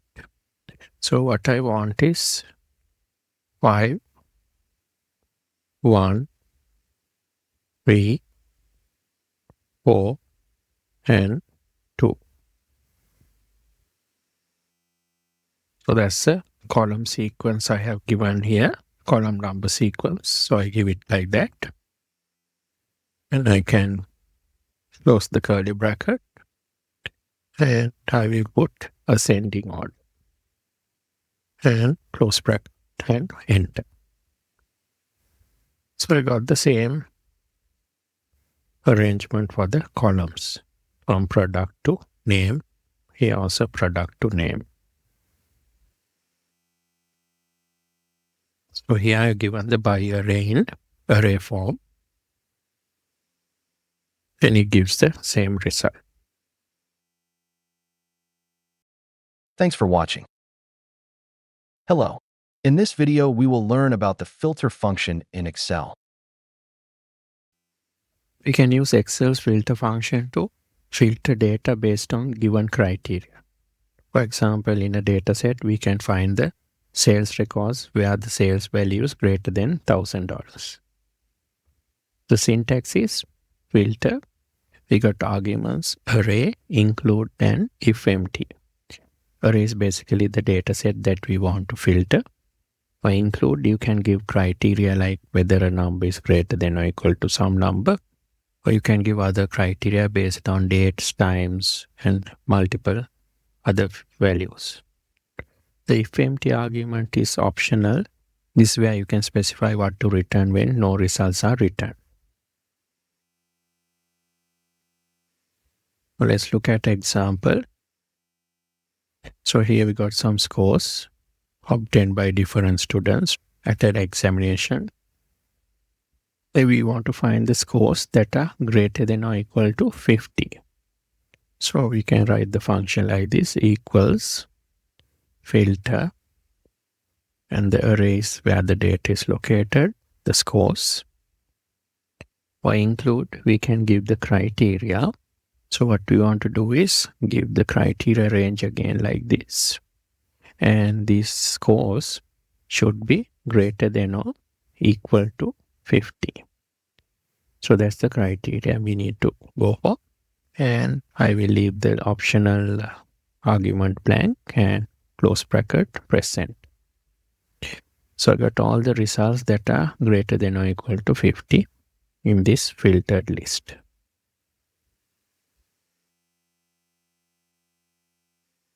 I can also have the value for the criteria in a cell like this and refer to that in the function. So I can do like this, equals, again filter, range array is this, and again the criteria is this range is greater than or equal to, here I will give cell reference instead of the 50 and close bracket, press enter. So I get the same result. Now here I got some sales data with the names of the salespeople, product, region, units, and the sales in USD. Now if I want to filter out the names that are equal to Chloe. I can use a filter like this, equals filter, and I just need the name range, so I will give that as the array, and the criteria I'm going to give or include is the name is equal to, and I can refer to this cell where I have typed in the name and close bracket and press enter. So I got 2 occurrences of Chloe. So that's why I get 2 names returned over here.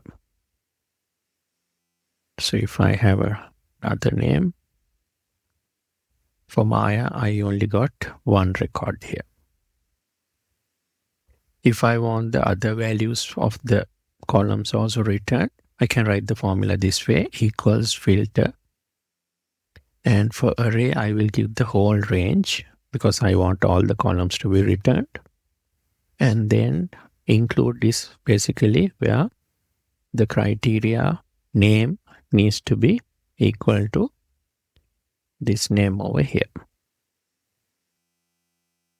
And I can close bracket, press enter. And I got the records for Maya. So if I change the name back to Chloe,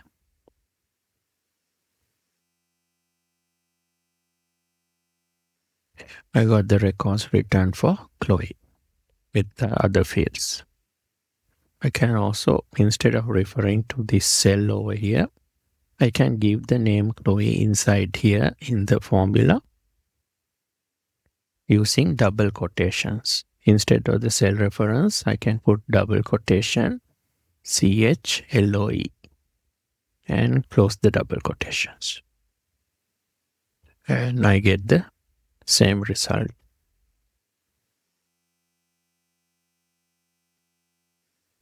I can specify what to do or return if there's no matching data as well. To do that, I can write the formula like this. Filter. So I'll give the whole range like this, comma, and the name needs to be equal to whatever I input over here. So name column needs to be equal to here, this reference. And then I put a comma, and if empty, I can say no match. So I need to type that within double quotations, no match. And close bracket, press enter. So here, of course, there's no match for X in this name list. So if I change this to Alice, so I got the names returned for Alice.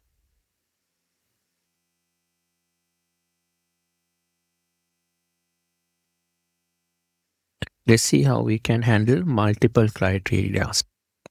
So far, we have only looked at one criteria. So unlike the SUMIFS, COUNTIFS, and other functions which allow us to input criteria for multiple conditions, the filter function doesn't have a direct way for us to enter multiple criteria. So to get around this, the trick we are going to use is we are going to use what's called Boolean algebra. So under Boolean algebra, if you have true in a cell, that is converted to 1 as a number inside the function. If we have false, that is converted to a 0 inside the function.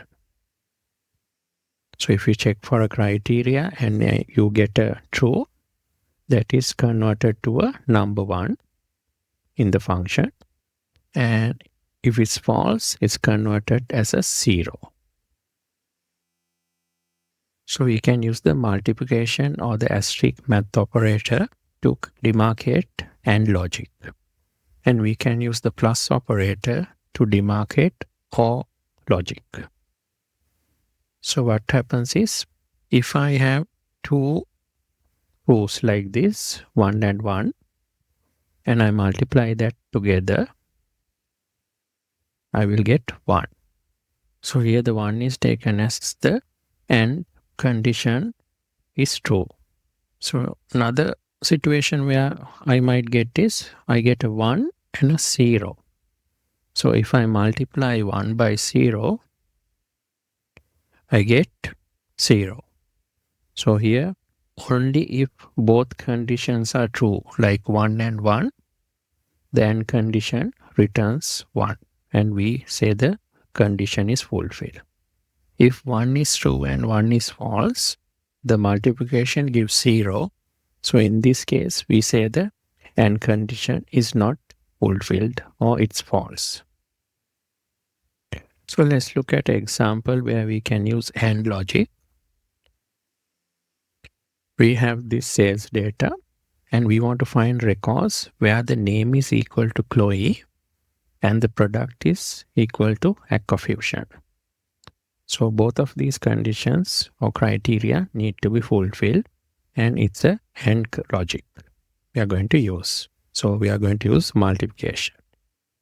So we can write the function like this, filter, and since we want to return all of the fields, I will take the whole range as the array, and I will give the include criteria and by using a multiplication. So I will first give the first criteria, that is where the name, this range, needs to be equal to Chloe. And then I will put this inside a bracket like this. So that is my first criteria. And then I will use asterisk or multiplication to demarcate AND logic, and I will open another bracket and give the second criteria where the product, this range, needs to be equal to AGGREGATE, and I will close the bracket. So that's both of my criteria included, and I will close the bracket and press enter. So I got both criteria fulfilled. Name is Chloe, product is AGGREGATE. If I go inside that formula and go into the include section, you can see the values over here, 0, 0, 0, 0, and then there's a 1, and then there's another 1. So those are the two situations where the name is equal to Chloe and the product is equal to AGGREGATE. So the other records are not returned. So these are the only two times that we got 1 for the multiplication. So only when both of these criteria are fulfilled, we get 2 1s, and 1 by 1 becomes 1. So if one of these are 0, you don't get a 1. So these two situations, the 2 1s are basically what we got here as shown as 2 records. So now let's look at all logic situation where we want the name to be Chloe and the product to be AGGREGATE, and it can be either. Sometimes it can be only the name that is equal to Chloe, and sometimes it can be the product which is equal to AGGREGATE. So either of these criteria needs to be fulfilled. Either of these means all. So it can be a situation both of them are satisfied. It can be a situation both criteria are fulfilled, but that is the exception. We are just looking here for at least one of these criteria to be fulfilled. So let's see how we can use the function equals filter. Now I want all the range to be returned, so I will select the whole range and I will start the first criteria with the open bracket, and the name should be equal to Chloe. That's one criteria.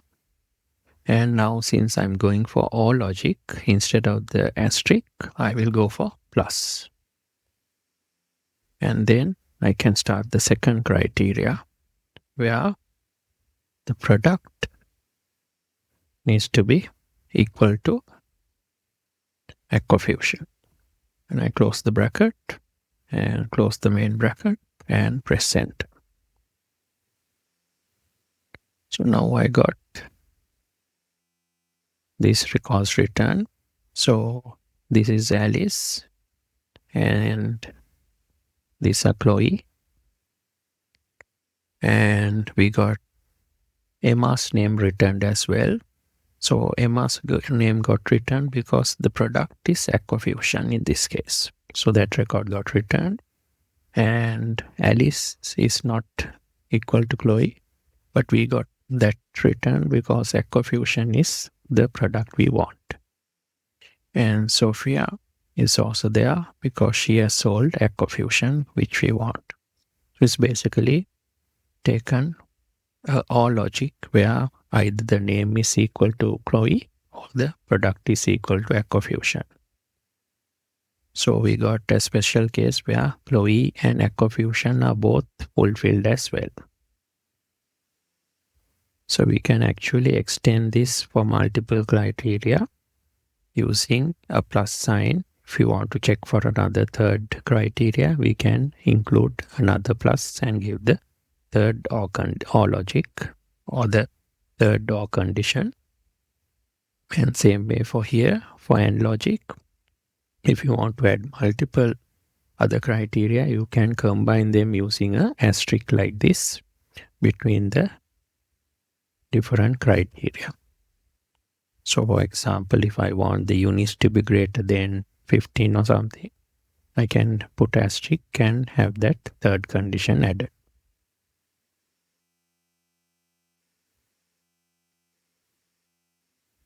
If you again go into this AND function, if you go into this first AND function we used, and if you select the first range like this, you'll see false, false, false like that, and one true, another true, and 3 trues. And if you check the other criteria, also you'll see false, false, false. We got trues here and there. So whenever both of these conditions have true here and true here, they will get multiplied and that will become 1. And those are the only records that we capture over here.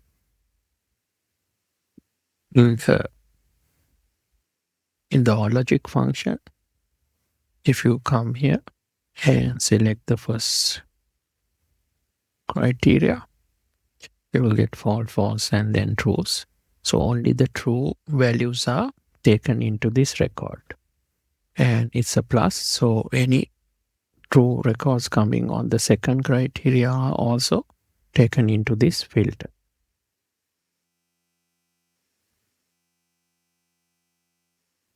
So let's look at an example where we can use filter along with sort function. So we use sort with filter when we want to sort the filtered results in some order. So first we'll do a filter function to filter this data. And let's say we want to filter it by the product AGGREGATE. So I will select the product range and type equals AGGREGATE.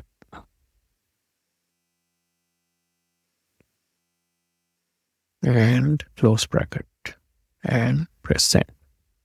So I have it filtered by AGGREGATE. So all the records that have AGGREGATE are in this filtered range. Now let's say I want to sort this by name in ascending order. So to do that, I can come inside the formula and start the formula with sort.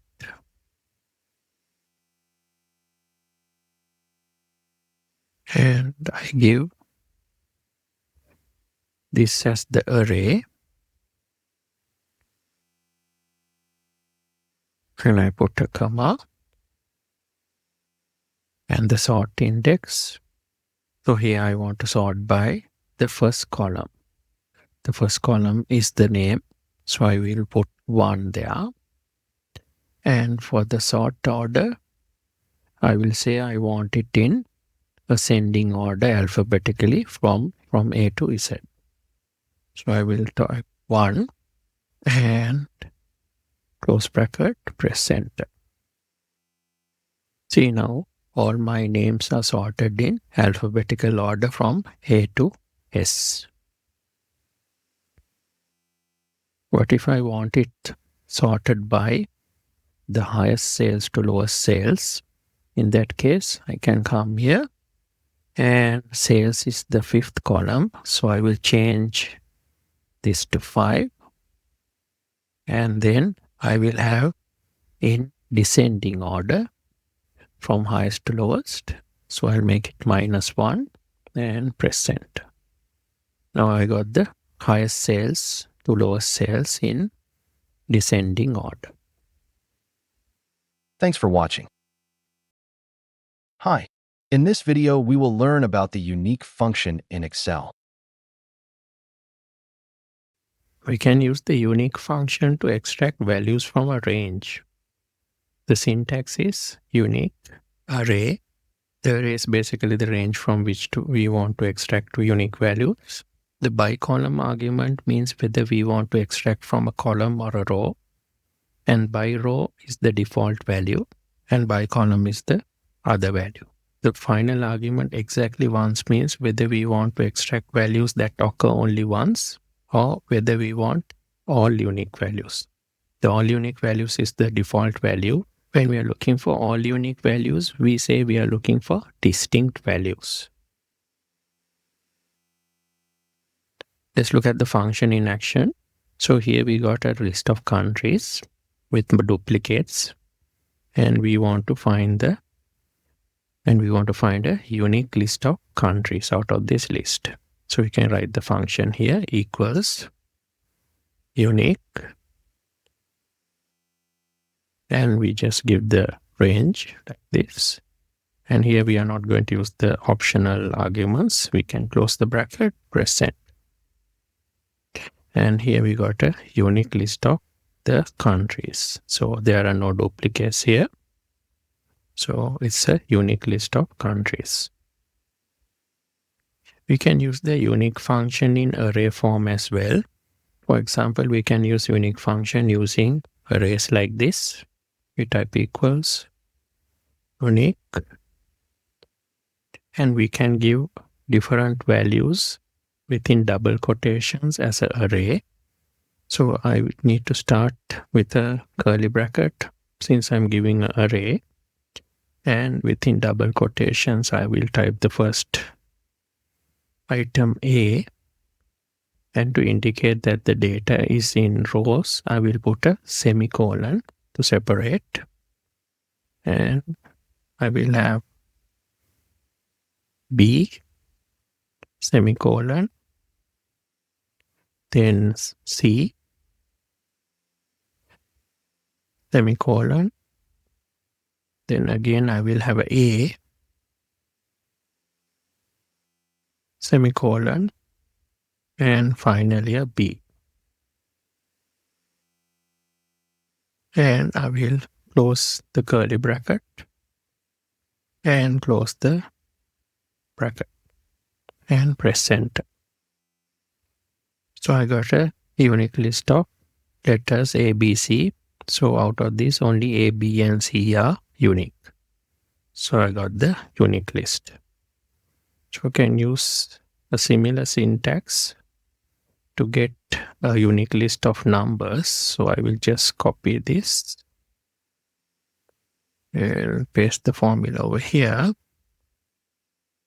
And here I will use a number sequence instead of the letters. So I don't need to have the double quotation. I will give 100 as the first number. Then I will give 50. Then 100 again. then 200, and finally another 100. And press enter. So out of this list, I got 100, 50, and 200 as the unique numbers. So by default, the unique function will extract values in rows using that semicolon syntax as we have done here. And also if I use unique function here and give this data in rows and close bracket and press enter, I again get ABC as the unique values. If the data is not as rows like this, but in columns, then unique will not handle the values since they are organized as columns. Or in this case, we say we are using the comma separator. So here we use the semicolon when we have rows, and the comma separator means the data is in columns. So let me give an example. So here, if I use the unique function like this,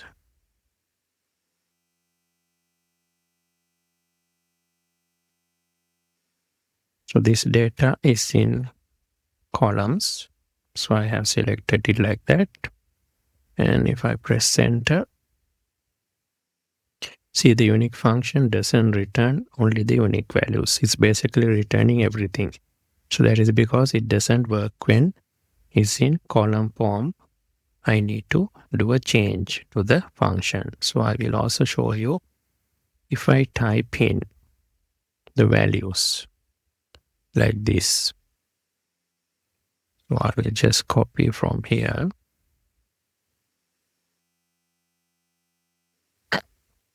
And paste it over here.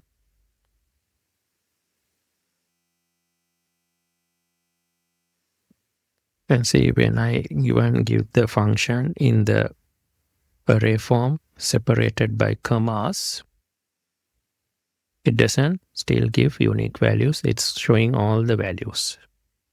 So it doesn't work when the data is in column form. So for it to work, I need to change the by column argument to true or 1. Then it will work. So let's try the formula using data that is given as columns equals unique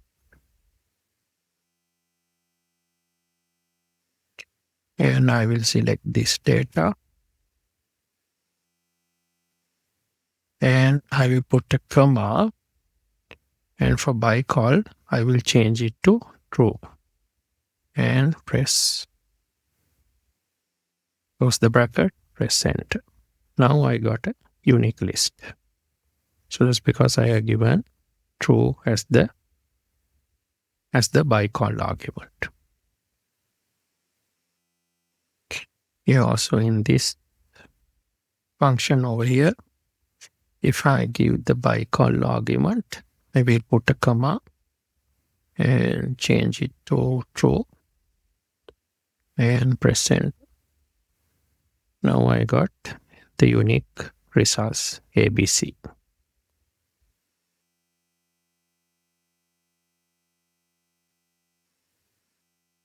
The unique function has an optional argument called exactly once that basically controls how it deals with repeating values.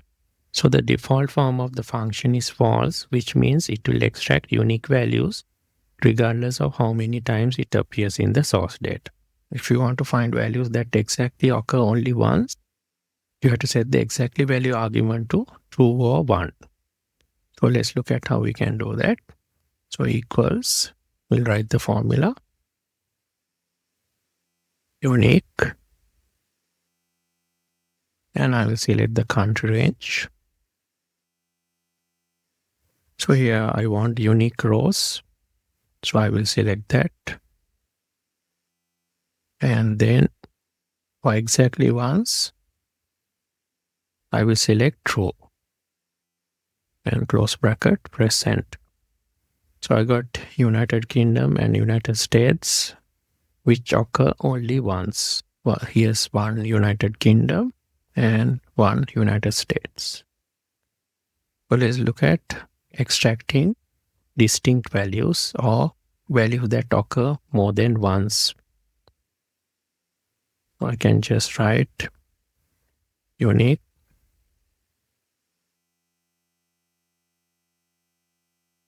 and give the array. And I want to go return values by rows. And I want distinct values.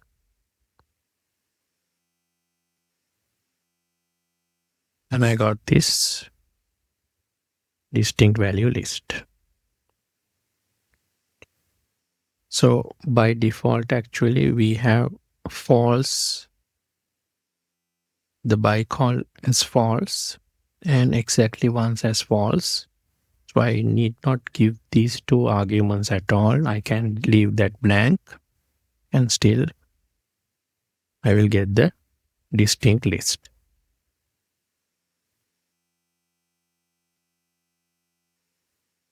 You can return multiple columns using unique function as well. So if I want to get the regions and the sales values also, I can use the function this way, unique. And for the array, I'll give the whole range. And I will say return unique rows and return every distinct item.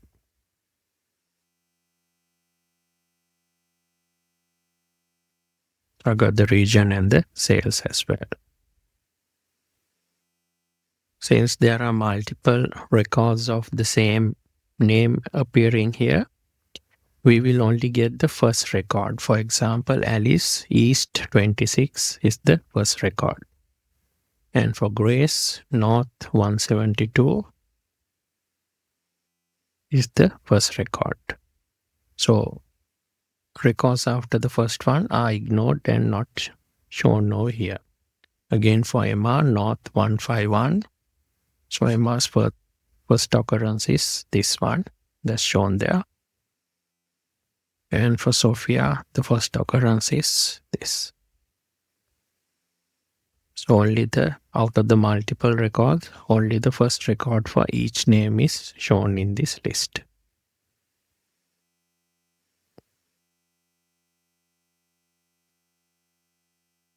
So here we got some values by columns. Let's see how we can get the unique values by column. Equals unique.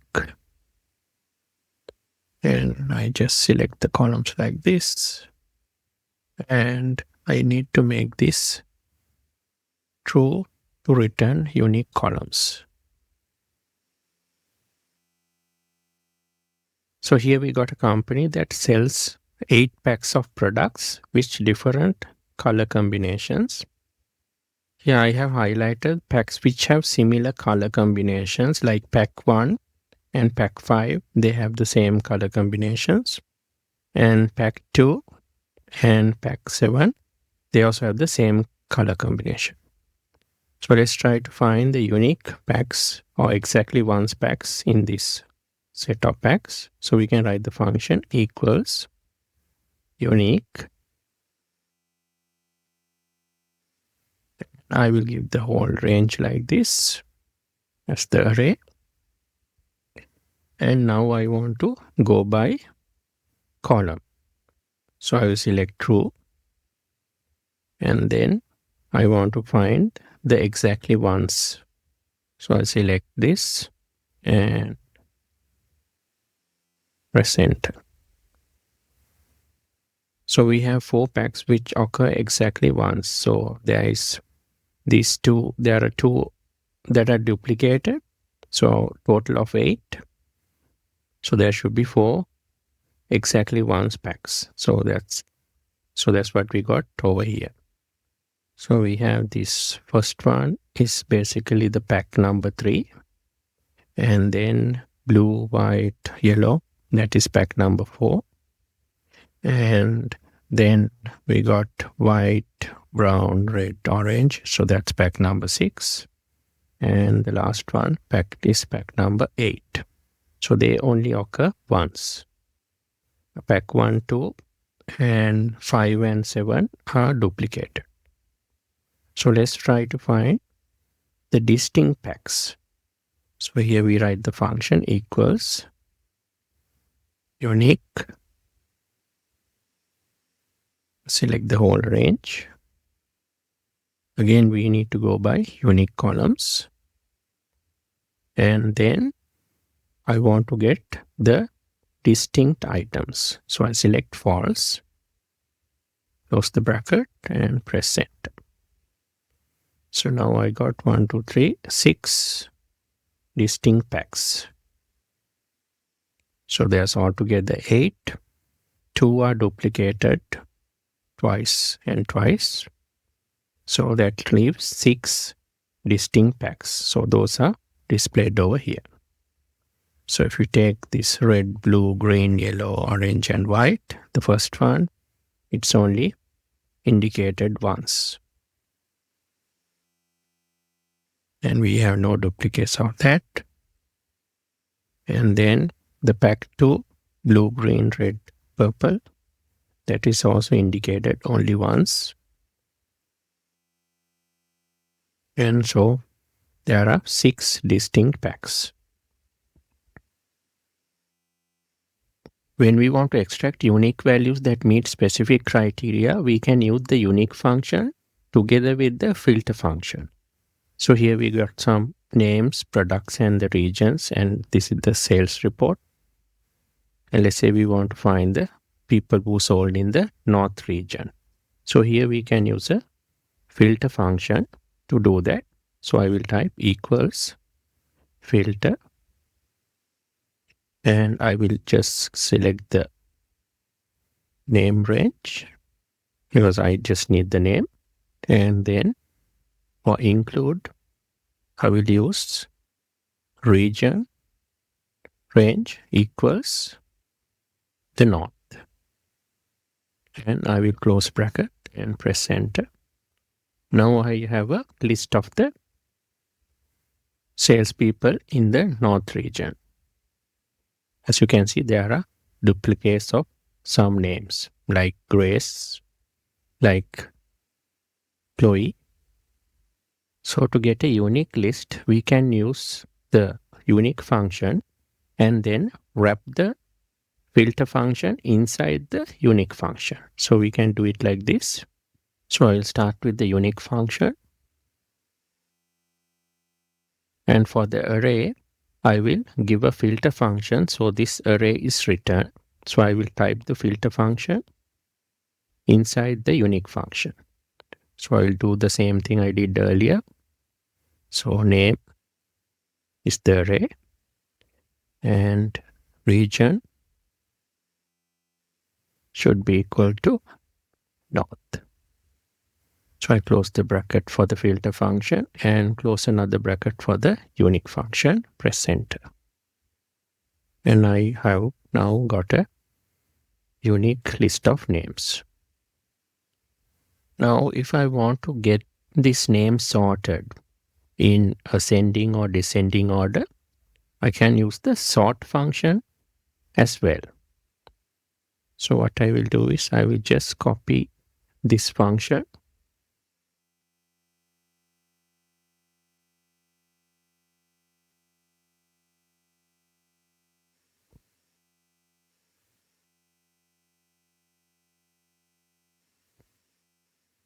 and here I will start with the sort function. And inside the sort function, I will give the unique and the filter function, which I used earlier to get the unique names list.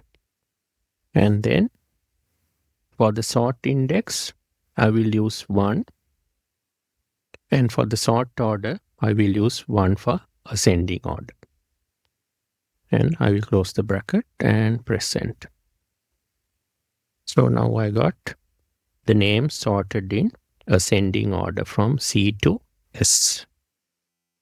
So this is the function that I wrote. So it's using sort, unique, and then filter.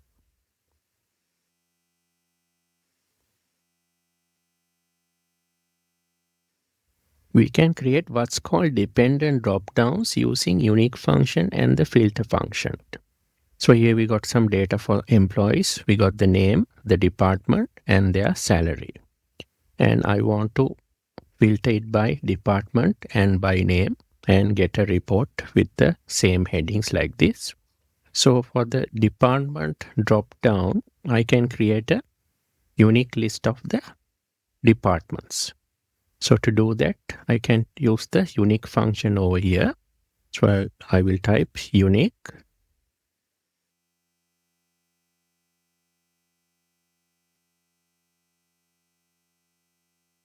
And I will select the department list and press enter.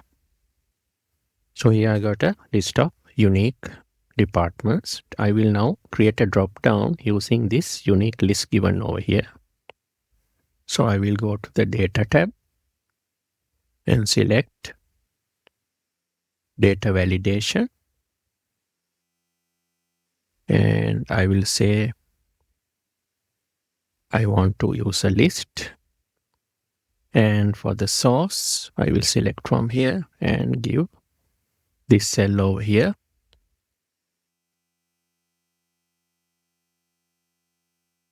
And then to give the whole list over here, I will use the hash operator like this.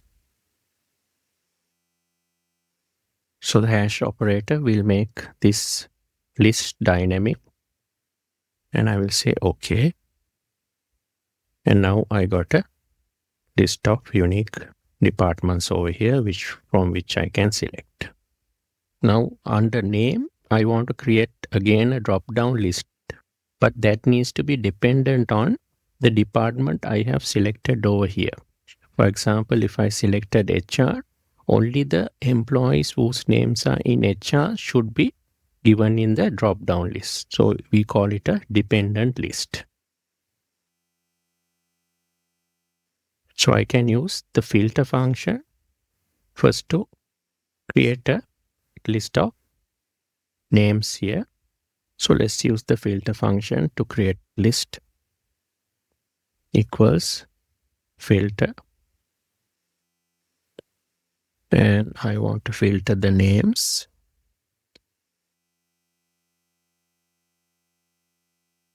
And I want to include only names that related to this department, which is given over here. So I will select departments like this and type the criteria should be equal to this set. Then I will close the bracket and press enter. So I see now for HR, we got Alice and James. So HR only has Alice and James.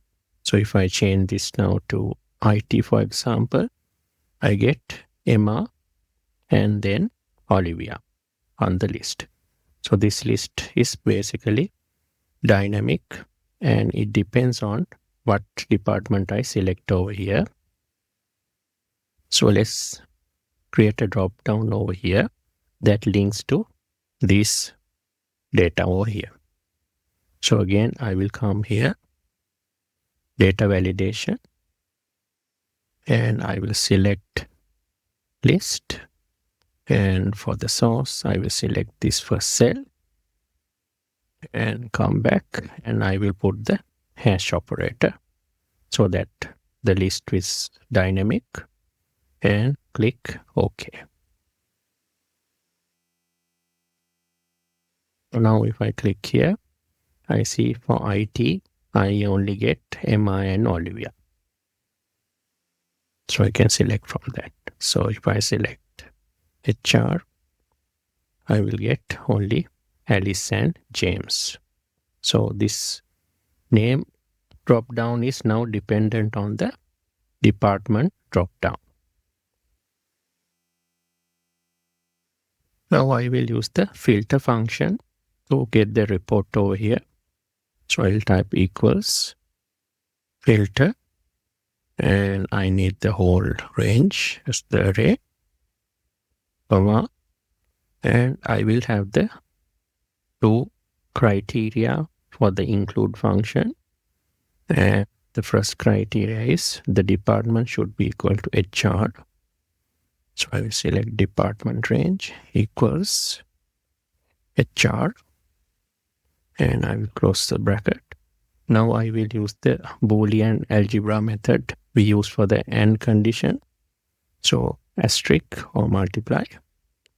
And I will give the other criteria, that is name should be equal to Alice. So I will select name range equals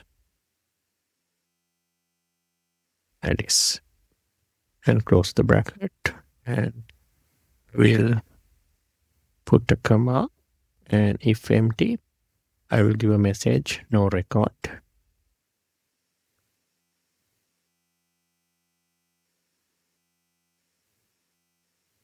And finally close the final bracket and press send. So I have Alice Johnson's details over here. So from here, if I change to IT and maybe I select Emma, so it updates according to the dynamic drop downs. So that's how you can create dependent drop downs using the unique function and the filter function. Thanks for watching. Hello. In this video, we will learn about the sequence function in Excel. We can use the sequence function to generate a list of sequential numbers in an array. These arrays can be one-dimensional like a row or a column, or two-dimensional, which means it has rows and columns both. And the syntax of the sequence function is you have argument rows, which is the number of rows to return. Columns is optional, that's the number of columns you want to return. And then you can give a starting value. And then the step means the increment. So do you want to increase by 1 or like 10, something like that? So you can give the step value as well. So the column start and step arguments are optional. And we can use the sequence function to generate a numeric array inside other formulas and functions. So let's look at some examples. So let's say we want to create a column of numbers from 1 to 10.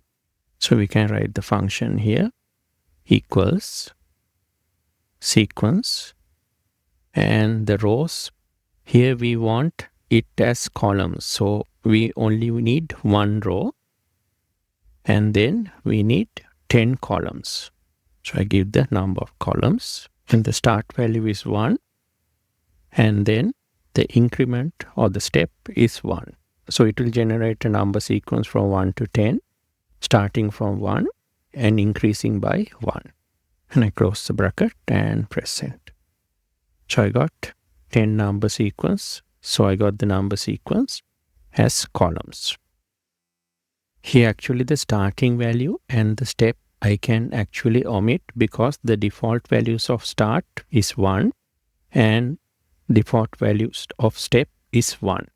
So if I delete it like this, so as you know, for optional arguments, the default values will kick in if you omit them. So I will press enter and I still get the same number sequence.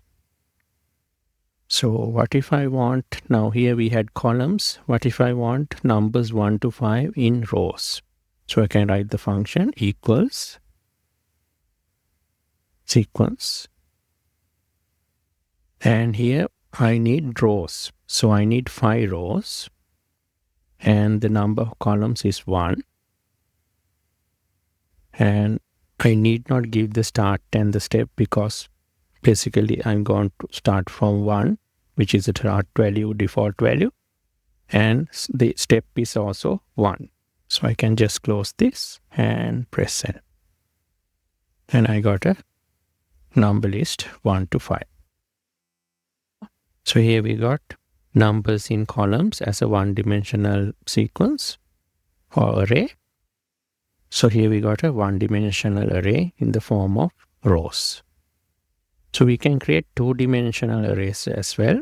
So two-dimensional means we have the rows and then the columns. So if I want to create a 4 by 4, that means 4 rows by 4 columns array, and I want 16 cells there. So it will contain 16 cells, and the values I need to be 1 to 16. So I can type the function like this, equals sequence. So rows, I need 4 rows. Columns, I need 4 columns. And I need to start from 1, and I need to step by 1. So if I want, I can omit those start and the step numbers. So I will just enter that for clarity and press enter. And you see, I got a 2 by 2 array of numbers starting 1, 2, 3, 4 like that. And then the second row, it starts from 5, so on until we get 16. Let's see how we can generate the numbers 10 to 50 in 5 columns. So here the increment is increasing by 10, or the step is 10. So I will write the function equals sequence. So I need only 1 row, and I need 5 columns, and starting from 10. And the increment is 10 as well. So it's increasing by 10. And I got 10 to 50 in columns. So I can say do the same thing in rows. So I write the function like this, sequence. So I need now 5 rows and 1 column, and starting from 10. And increasing by 10. Step is 10. And press enter. I got it as rows. And here we want sequential numbers 5 rows by 5 columns starting from 10 and incrementing by 10. So I can just type equals sequence. So I need 5 rows, 5 columns starting from 10. And incrementing by 10. And I got the array in 5 by 5. And here we want to count from minus 100 to 0 in increments of 10, and we want it in rows. So here we will have 11 numbers because we are starting from 0 and incrementing by 10.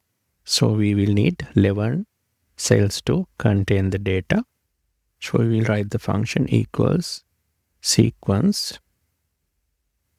So number of rows is 11 because we are starting from 0. And then we need 1 column. And we are starting with minus 100 now. So we just type minus 100. And incrementing by 10. So that means from minus 100, we are going to keep on adding tens. And press enter. And I got minus 100, minus 90, likewise until we reach 0. Here we want to count down from 10 to 0. So the increment or the step will be 1. So we can write the function like this, equals sequence. So I need 1 row and I will need 11 columns because we are starting from 10 and going to 0. And then we are going to start from 10 and the step is minus 1. So we are going to reduce from 10 minus 1 until we reach 0. And I press enter. So I got 10, 9, 8 like that until we reach 0. The sequence function is very useful when you want to generate sequence of dates. So when we are building financial models, we need maybe month ends or year ends like that. And we need a sequence of that. So we can use the sequence function to generate sequence of dates. So let's say I want to generate a list of 10 days starting from today, and I need it in columns. So I can write the function this way, equals sequence. So I need in columns, so I will put one as rows, one row, and I need 10 days, so 10 columns. And for the start, I can give today, basically today's date, and I can use the today function for that. Can type today and close the bracket. So that's the date function today, and put a comma, and the step I will put incrementing by 1 and press send. So I got the numbers generated. So because formatting doesn't get applied automatically, I'm getting the serial number of the dates. So I can select the dates like this and go to format, and I will select short date, and I see from today increasing by 16th April to 17th April, 1 day at a time. So I got a sequence of 10 days. I can also create a list of 10 days or n number of days starting from a given date. So let's say I want to get a list of dates starting from 30th August 2024. So I need 10 days starting from here. So I can write the function like this, equals sequence. So I need one row and 10 days, so 10 columns. And the date, I can hard code the date using double quotations. I can give 30th August 2024 and close with double quotation. And then the step, I will put 1 day, so 1, and press send. So again, if I do the formatting, short date, so I will start from 30th August, 31st August onwards like that until I reach 8th of September, so that is 10 days. So here I basically hard-coded the date into the formula like this, 30th August 2024 in double quotations. I can also link it to a cell like this. So I can write, in that case, I can write it like this, sequence. So I need again one row, 10 columns, and the start date, I can give the cell reference C106 and step of 1 and press send. So again, I need to do the formatting, short date. So I get the same date sequence.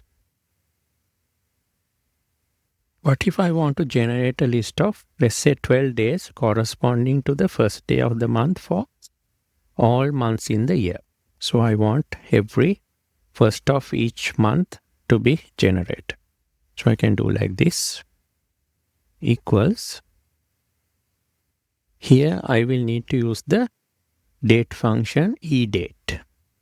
So you can see the eDate returns a serial number of the date, indicated number of months before or after the starting date. So I can give from starting date, I need 12 months or whatever, and the eDate function will generate those dates. So I start with eDate, and then I need to give the starting date. So for starting date, I will give the date 1st of January 2025 within double quotations. So that's the start date. And for the number of months, I can use a sequence function for that. So sequence. So here I need numbers in columns. So one row, and I need 12 columns. So here I want to start from the first month I've given, which is January. So I'll put 0 there. And for step, I will put 1. And close that bracket and close the eDate bracket. I got the dates generated. Let's format it. Short date. So I start from 1st of January 25. I got 1st of February 25, 1st of March, so on, so until I go to 1st of December 2025. So that's 12 months of dates. So if I want, I can actually give the start date like this. I copy this, paste it over here. Let's give 1st of January 25 as a cell. So I can use the same function here. Let's copy that, Control C. And I will come here, paste Control V. And then I will change the hard-coded date from here to this cell reference, C112. And I will get the dates generated the same way. So let's change the format, short date. And I got the same dates. So you can either hard code it like this, the start date, or use a cell reference for the start. So here, what if I want to generate the next n months from a given date? So n can be any number. So I have a starting date and I want to get a sequence of dates which can be a given number of months. So in this case, I want 12 months of dates from this starting date. So I'll start the function here. So I will start with eDate again. And I give the starting date. And then for the number of months, I again need to use a sequence function. Sequence. And I can give starting. So I need 1 row. And the number of columns will be the number of months I'm going to give in this cell. So I will use that cell reference C122. And I will start from the given month. So I will put 0. And I will have a step of 1. And I will close the 2 brackets and press enter. So if I change the formatting, short date. So I got the date starting from 15th March. So next one is 15th April. So the same date, but the months are changing. So I'm getting the same date, but the months are increasing up to 12 months from the starting date. For accounting purposes, most of the time we don't need these odd dates like this, but we need the month end. So let's try to generate the next n month ends from a given date. So starting from this date, I want the month ends of the next 12 months to be given as a sequence. So for financial models and forecasts and things like that, we can generate the month ends using this function. So to get month ends, I will use the EO month or end of month function. So it's EO month as a date function end of month. And then for the start date, I give the date from this cell. And for the months, I will use a sequence function. So this is how we commonly feed a sequence into other functions. So we just type sequence. And for the rows, I need 1 row. And for the number of months or the columns, I need 12. So I refer to that cell. And I want to start from the given month, so 0. And then increment or step of 1. So it goes to brackets and press enter. And now if I select and then do the short date format. So now I got month ends we started from 15th March. So I give an odd date. So the month end of March is 31st and April is 30th. So likewise, every month end is given correctly and February is 28. Date is 28. So it has correctly given me the month ends for 12 months starting from this month, this date. We can actually generate using the same formula we created here, months exceeding 12 months. So let's say we want to have a sequence of 24 months or 2 years. I can just change this to 24. And if I come and see, so we went from here, from 31st March. This is 1 year. And then onwards, formatting is not applied. So I need to do the formatting. Let's check whether it's correct. I'll change the formatting first. So we change it to short date. And you see, after 28 February 23, it has then gone to 31st March 23. So that's correct.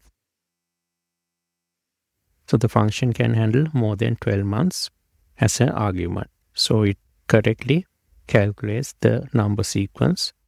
So whatever number of months you want to get, let's say for 5 years, you can use 60. So you can just input that into the function and you will get a end of month sequence going to that number of months. So here, if you want to have the sequence of dates going by months and not by dates, you can do that by using the text function. So if I type over here, there's a function text.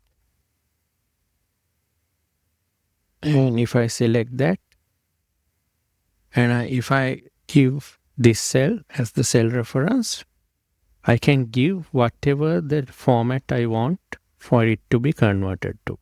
Let's say I want it as March 2022. I can type within double quotations MMM dash YYYY, 4 Ys. And I can close the bracket and press enter. So I got March 2022. So if I want to have, instead of I want the whole month name, like March, I can add another M here. So that will give the whole month name. And if I want just the last 2 digits of the year, I can reduce this to 2 Ys. And I got March 2022. So this kind of format I can use inside the function to change the dates into this form. So here I got the date sequence here. So I can type the function here, text. And for the value, I will select this cell over here, B137. And since I want to refer to the whole spill range, I will use the hash operator like this. B137 hash, so it will select all of the dates. And I will put a comma. And then I can give the format I want to use for the date. So in this case, I will go with MMM and YYYY, 4 Ys to get the full year. And close the bracket and press enter. So I got this in this format. So this 31st March has become March 2022, 30th April has become April 2022, like that. So if I want, actually I can wrap this whole function inside the text function like here and get it at once. So I will just copy this, Control C, and let's come here. I will paste it like this and forget the same numbers. So I will start at the beginning over here and insert the text function. So the whole function will be now wrapped inside the text function to do the formatting. So I use text and I will come here and I can give the date format I want. So I will again use -YYYY double quotation and close bracket and press send. So I got the same dates already formatted. So here, of course, I referred to this cell range using the hash operator and converted it after I have calculated the sequence. If I want to straight away calculate the sequence and then change the date format also, I can put the year month function with the sequence inside the text function like this. So it will get the same results. Thanks for watching. Hi. In this video, we will learn about the RANDARRAY function in Excel. The RANDARRAY function can generate an array of numbers between two values. We can define the size of the array by giving the number of rows and columns as arguments, and the generated values can be either decimals or whole numbers. So the syntax is RANDARRAY, rows, that's the number of rows we want, and the default number is 1. And columns is the number of columns we want, and the default number is again 1. And minimum is the minimum value in the range, and the default value is 0. And maximum is the maximum value in the range, and the default for that is 1. And with the integer argument, we can specify whether we want whole numbers, integers, and the integer argument will specify whether we want whole numbers or decimal numbers. And the default here is decimal numbers. And you have to note that RANDARRAY is a volatile function, which means it recalculates every time there's a change in the worksheet. So let's look at some examples. Here we want to generate 40 values in a range of 8 rows by 5 columns. So we can write the function like this, equals RANDARRAY. And the number of rows is 8 and it's 5 columns. And I can close bracket and press send. So I get a 40 values, 8 by 5, all random. And it basically spills into the range. And here, if I do some change, let's say I type 1 over here, you can see it recalculated. So that's why it's basically called a volatile function. Every time you do a change in your workbook, this updates and a new set of numbers are generated. So if you want to keep the numbers fixed, you will have to copy and paste it as values. So I can do Control C here, and I will come over here and I will use the shortcut Alt ES and V, and that's for values, and press OK. Now I got a static set of numbers. So this, if you're going to use these numbers again and again, it will be changing. So it's always better to copy paste as values and use these numbers if you're going to use it. And you can see the default numbers we are getting are decimal numbers, not the integers. Here we want to return a random array of integers, 5 rows by 4 columns, and the range is between 1 and 10. So let's write the function equals RANDARRAY, and the rows are 5, and we want 4 columns, and minimum value is 1, and the maximum value is 10, and we want integers. So we will select true option and press enter. So here we got a random array of 20 numbers, all integers. And here we want to get an array of 24 integers between 1 and 100 without any duplicate. So let's write the function RANDARRAY.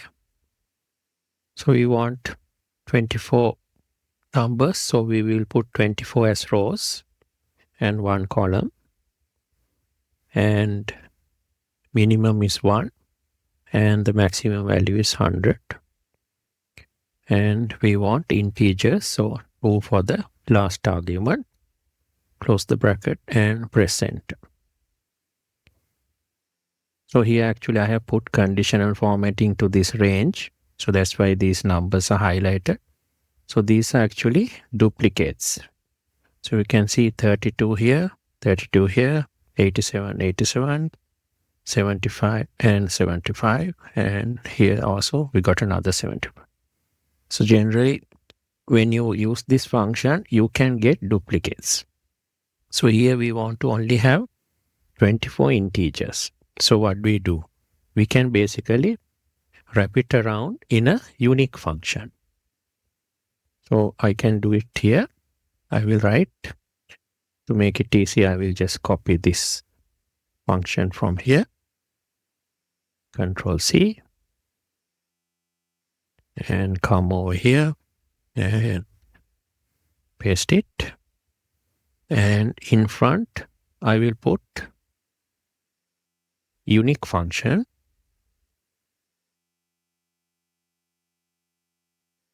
So I will only generate unique numbers.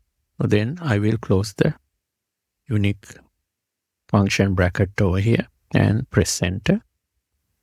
So I do have, now I have got some numbers, and you can see it's less than 24. These are all unique, but it's less than 24. So I will just put some numbers here so we can see.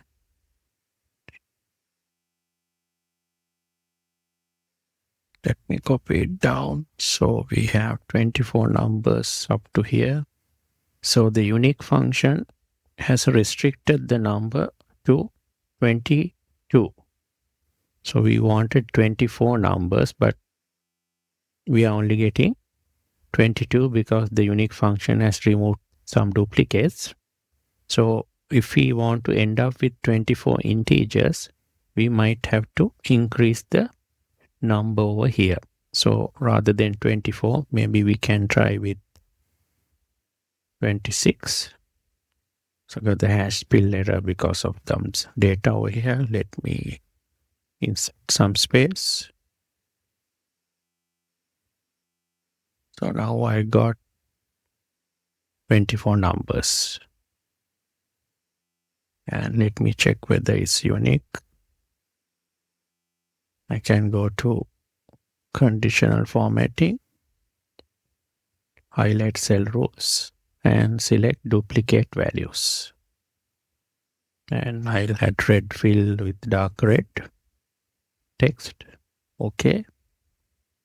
And as you can see, there are no duplicate numbers in the range.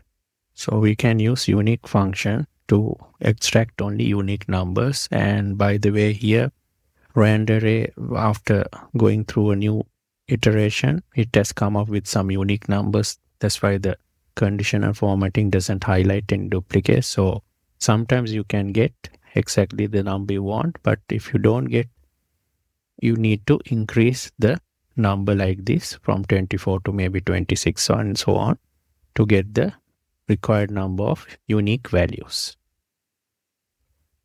We can also use the RANDARRAY function to generate random letters between A to Z. To do that, we need the help of another function that is called the char function or character function. So let me first show you how that works. So here, let's say I have 65. The char function basically returns the character that has character number 65. So if I close the bracket and press enter, I get A. So from 65, let me increase this to 66 and so on. And if I copy it down like this, and let me copy down this function as well. So you see, from character number 65 to 90 will give you the characters A to Z when you use that in the char function. So let's use the char function and the RANDARRAY function together to generate the letters A to Z. So let's now use the RANDARRAY function and the char function to generate a random letter between A to Z. So I can write the function like this, equals, I will start with char, and inside, for the number argument, I will use a RANDARRAY function. So for the RANDARRAY, I need only one row and one column because I need just one character, so one cell. And the minimum value is 65, so that refers to A. And the maximum value is 90, that refers to Z. And I will select integer here. I will put the closing bracket for char function and press enter. And I got generated the letter E. And I got a randomly generated E over here.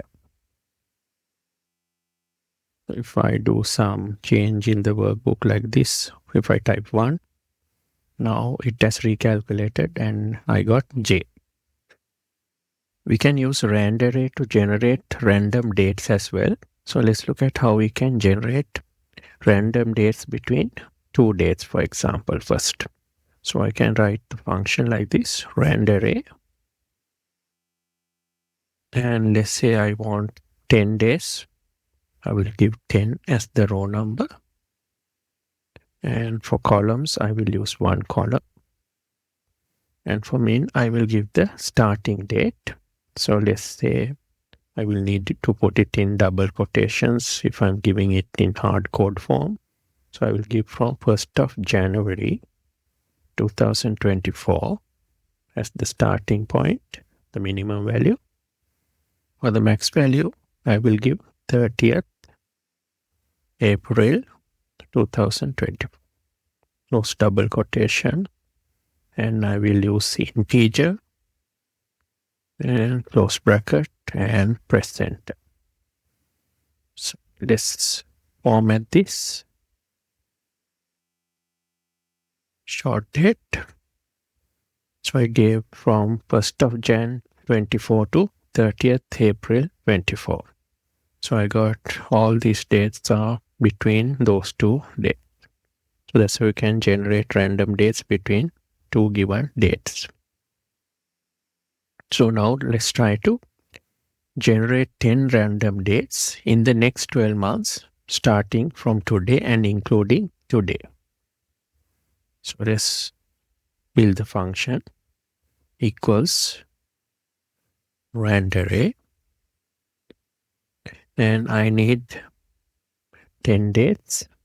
So I'll put 10 as the number of rows and one column. And for the min value, I want to start from today. So I will use the today function. Close the bracket for the today. And for the min, I will need a date between next 12 months. So to get a date between next 12 months, I will use the EDATE function. EDATE. And I'll give the starting date as today. And the number of months to go forward is 12. So I'll put 12 for months. And for the last argument, I will use integer. So, and press enter. So let's format this and see.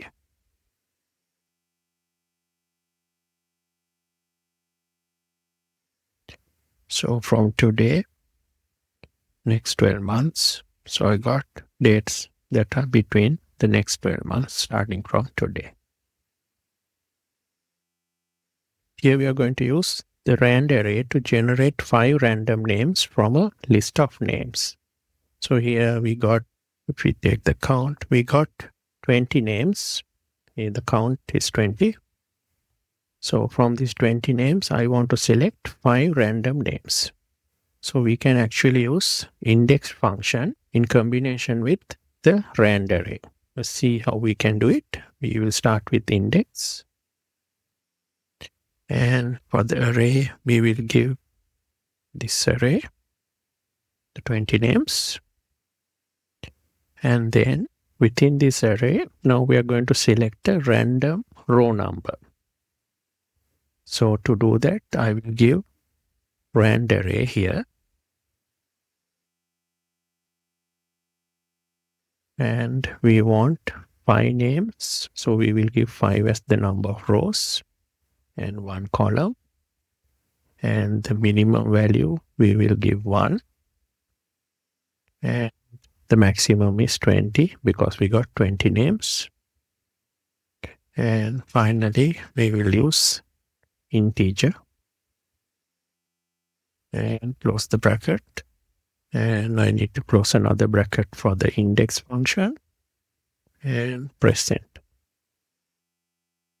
And here I got 5 random names using the combination of index and RANDARRAY. Thanks for watching.